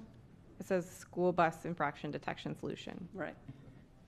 So, yes, there are some issues with that item, and that item is no longer in our office. We have asked for follow-up from different departments, and we're waiting for that. Okay. Since February 12th of this year. Got it. And then there is a travel agency and tour operation services that's been in cone of silence since July 3rd, 2024. I don't know that one off the top of my head. Okay. Yeah, we'll have to research on those, because I know we brought a travel agent item to the board that was approved probably 2 board meetings ago. Okay. So maybe so yeah. Still quite some time, right? Like 8 or 9 months. So I guess, We'll have to look at them and really dive deep to see what those issues are and see what's the hold up. If it's something in either one of our shops, procurement or legal, we'll see what the barriers are and address those. And if it's something legitimate, bid protest or whatnot, we can follow up. Thank you. Yes. Dr. Zeman. Thanks, Chair. There's been a number of local news and newspaper articles related to our budget. All of that discussion is predicated on the state's budget and their funding for us. If they continue along the process that they have right now and end on May 2nd with the numbers that they're proposing between the House and Senate, everything that is being talked about in the budget will be very real. We will not have enough money to cover inflation for fuel and electricity and other things that we have to continue to buy, paper, printing, all of those things that we've talked about now, and otherwise not even touching the effect of tariffs. And tariffs don't just affect things we use in construction, they affect items that we buy to do our business on the operations side as well. So the risk of us being in budget extremists is real, but we'll know on May 2nd when the budget comes out by the legislature. We were up there, 7 of us, trying to make the case. We were not effective so far. I mean, it's insanely minuscule, the type of money they're talking about on a $9,000 funding basis for students. They're talking about a $20 increase. People still have an opportunity to influence that outcome. You're welcome to call your reps and senators and talk to them. But we are, with all likelihood, going to be in serious budget issues there. We're going to have to do very quick work after the workshop next week. The other issue that I think we have to be honest about is the Alec Bogdanoff issue. I nominated somebody to be on the superintendent's task force to help us bring in advisory committees and have a good, honest adult conversation. He lasted 3 weeks. And in his resignation letter, he made some very pointed and very clear observations about the way he was treated by people who don't abide by our core character traits. That's a real thing. It reminds me of the former state rep that I nominated to a committee who walked out of the meeting and said, "I thought you liked me, Alan."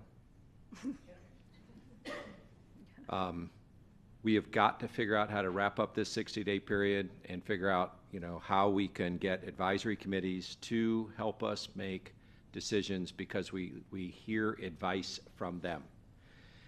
It's an important function to government, and I think we're going to find a solution to that over time. But the Alec Bogdanoff story is a sad one. He's an incredibly level-headed, thoughtful MIT PhD who raised his hand and said, "I'll come in and work for the committee." Superintendent met him and asked him to be the chair after I nominated him to the committee. And his resignation letter, which I think has been shared with everybody, Superintendent? Yes. Please read it again.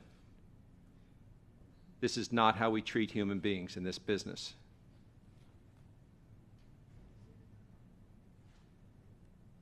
I'm very sad for him, and I'm also equally sad for us. Because we're not enforcing the character traits that we tell our students that we will enforce to them. And we're adults last time I checked. And I can't wait for us to all act like it. Thank you. Board Member Thompson. So I wanted to give a shout out to our KCW Employee of the Month, Erica Argeno, who is a teacher staff developer in elementary learning department.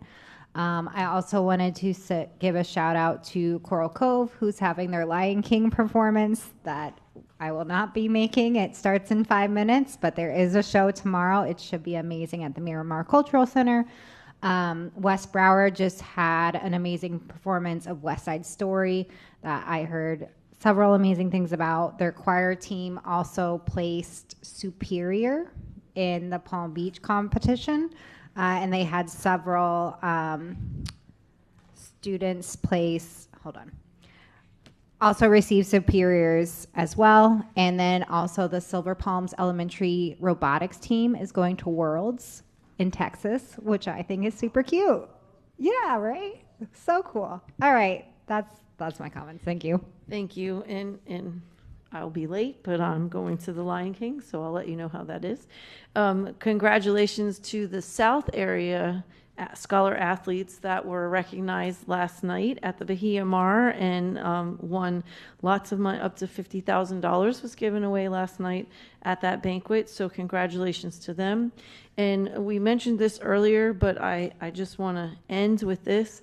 So we know that there are a lot of budget issues. We were given a lot of very difficult information at last workshop, and there's been a lot of media centered around it. And I just would like to caution my colleagues in talking with others that we haven't discussed this at all as a board.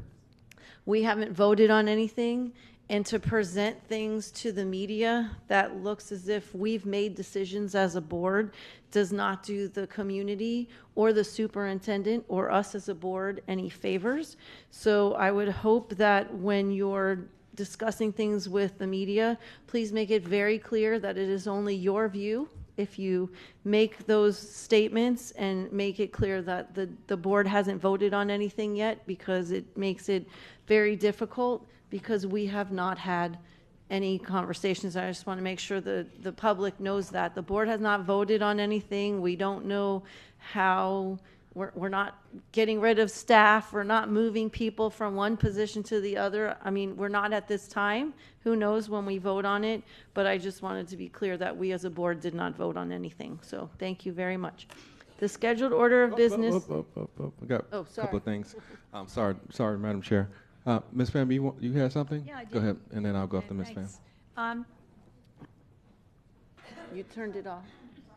When we were just up at the rally to tally, I spoke with some legislators about some ideas I have. One of them, we've been getting a lot of negative publicity about not vetting some of our staff members or teachers in reference to inappropriately touching students or being involved physically with students.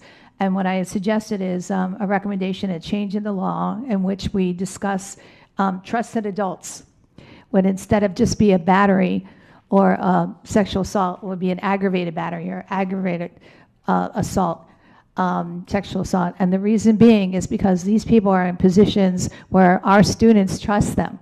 So we can come up with some categories. If anyone would like to work on this with me, it would be not only in schools, but it would also be babysitters. It would also be relatives. It would also be anyone that you would expect that you would entrust your child to.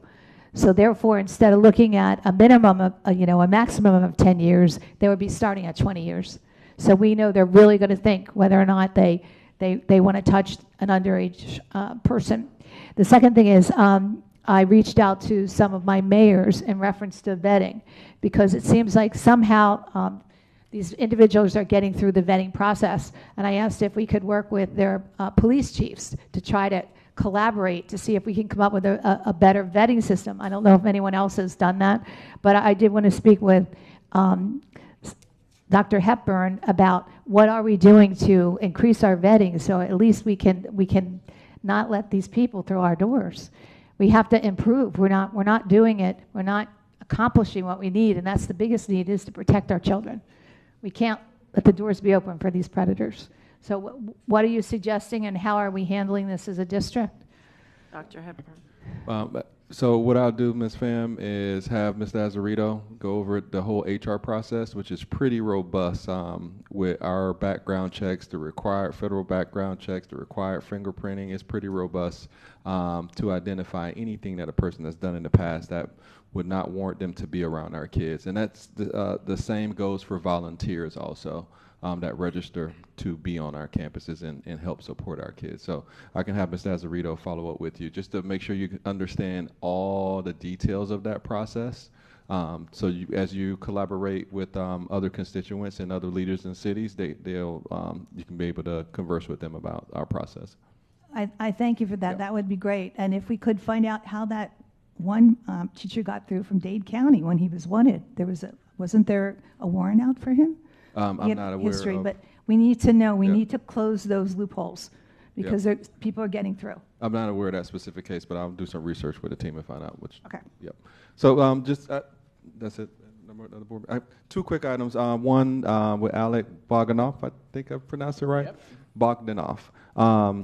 So the board is aware that he's resigned from the chair role. Once Dr. Zeman appoints his next appointee, I will send the board an email of who's going to be appointed as chair to continue this process so we can hopefully land this plane to come up with a better committee or advisory committee structure that's going to add some value to the district as we move forward with a lot of awesome things that we're trying to accomplish for the upcoming school year and beyond. The public didn't get a chance to hear all the new names or renaming of schools, so I wanted to announce those. Pines Middle School will now be Pines Collegiate Academy, 6 through 12. Hollywood Central Elementary School will now be Hollywood Central Preparatory K through 8. Silver Shores Elementary School will now be Silver Shores STEAM Academy K-8. And Coconut Creek Elementary School will now be Coconut Creek K-8 Academy of Excellence. Also, in the vein of always trying to find areas of improvement. I am a very detailed person, so I've heard the board as we are sitting here on the dais about some hiccups with pulled items. So I'm going to ask Mr. Sullivan if he can share about anything he's discovered and any next steps so we can make sure that process is seamless and improved as we move forward. Sure. So we're going to double check the pull items that we received from the board, but as a reminder, per your policy, by 10 a.m. prior to the board meeting is when you're supposed to submit your pulled items. The day prior to the meeting. If at the time when the chair is announcing the items that have not been pulled and before you vote on an item, if you see an item that is not indicated that you have pulled or want to pull, that is the time that you need to alert the chair. Once you pass the non-pulled items, it's too late to bring it up unless someone brings it back to the floor. So staff needs to definitely double check, but it's on the individual board members as well to ensure that they're not passing items in that block when the chair calls it if you have an item that you wish to pull. Can I just clarify something before we break? Hold on 1 second. Ms. Thompson asked first, so you can after her. She's quick. Very quick. So since we're waiting on an appointee, a replacement appointee for the task force, is there going to be an extension of that 60 days? Dr. Hepburn. I don't think, I have to see, but honestly, I don't think there probably needs to be an extension, but I'll have to check the temperature of what's been going on, what's been accomplished, and see what the time extension needs are, if any. Yep. Dr. Zeman. Thanks so much, Chair. I want to make sure that I agree with Mr. Sullivan.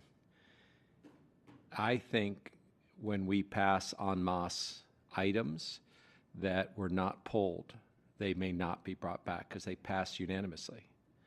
So there's nobody that can bring them back. Is that a fair statement, or is No, prevailing side can bring the item back, but Ms. Batista can correct me if I'm wrong. Yes. So if there is an item that has been approved or passed unanimously, anyone can bring it back for reconsideration. So I was only completely wrong. I wasn't kind of wrong. I was completely wrong. But your words, sir, not mine. No, that's okay. I trip on it all the time.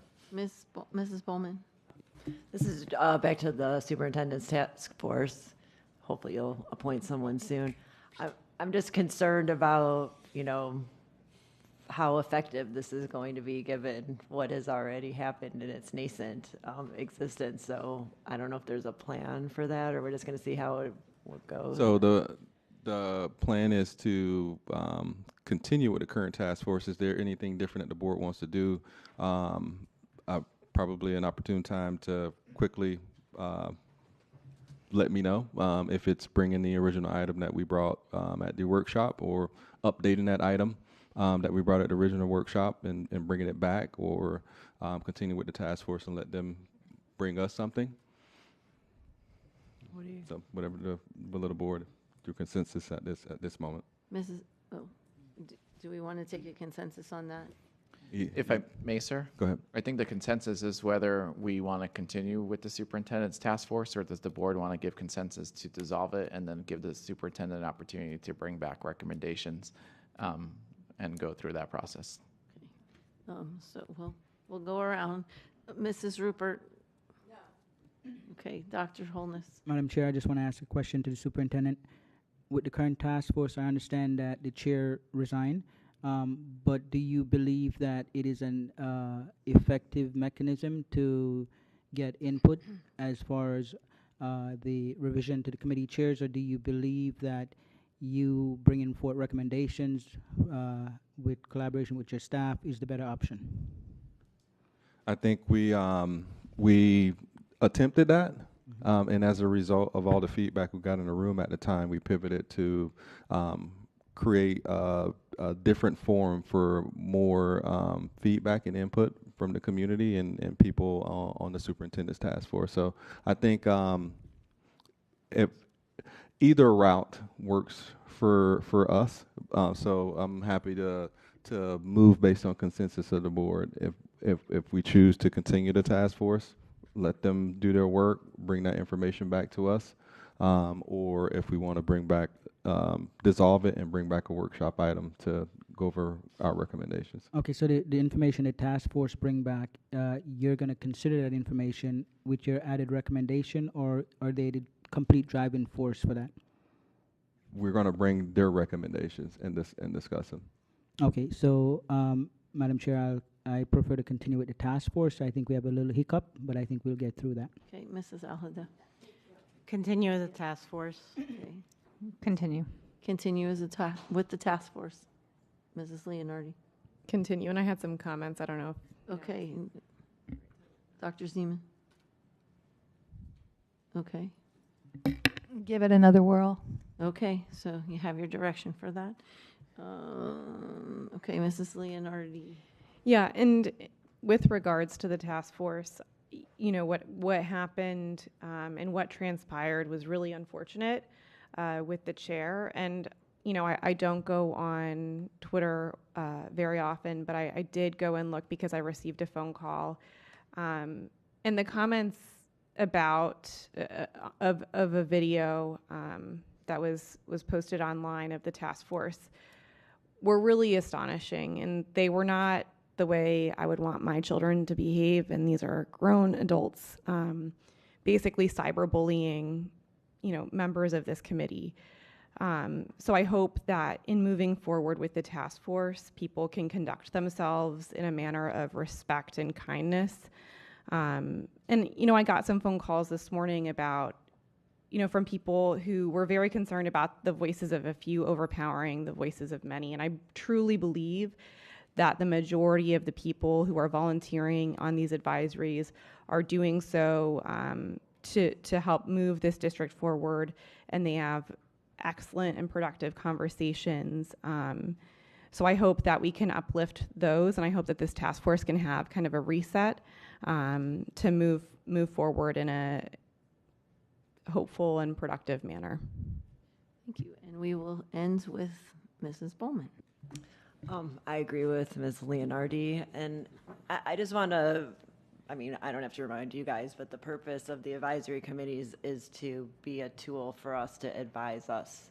So moving forward, I hope that messaging is given to the task force. And I also, I think with all of the moving parts with budgets coming from the state level, and other issues that we're going to be looking at that are going to be very pressing and very difficult, I hope that we will not have to continue to spend a lot of energy dealing with kind of the infighting and behavior that we're seeing with these, with the task force in general. We need to get to a place where we're actually having productive advisory boards that are actually giving us advice so that we can all function at the highest level, because we have very important jobs to do.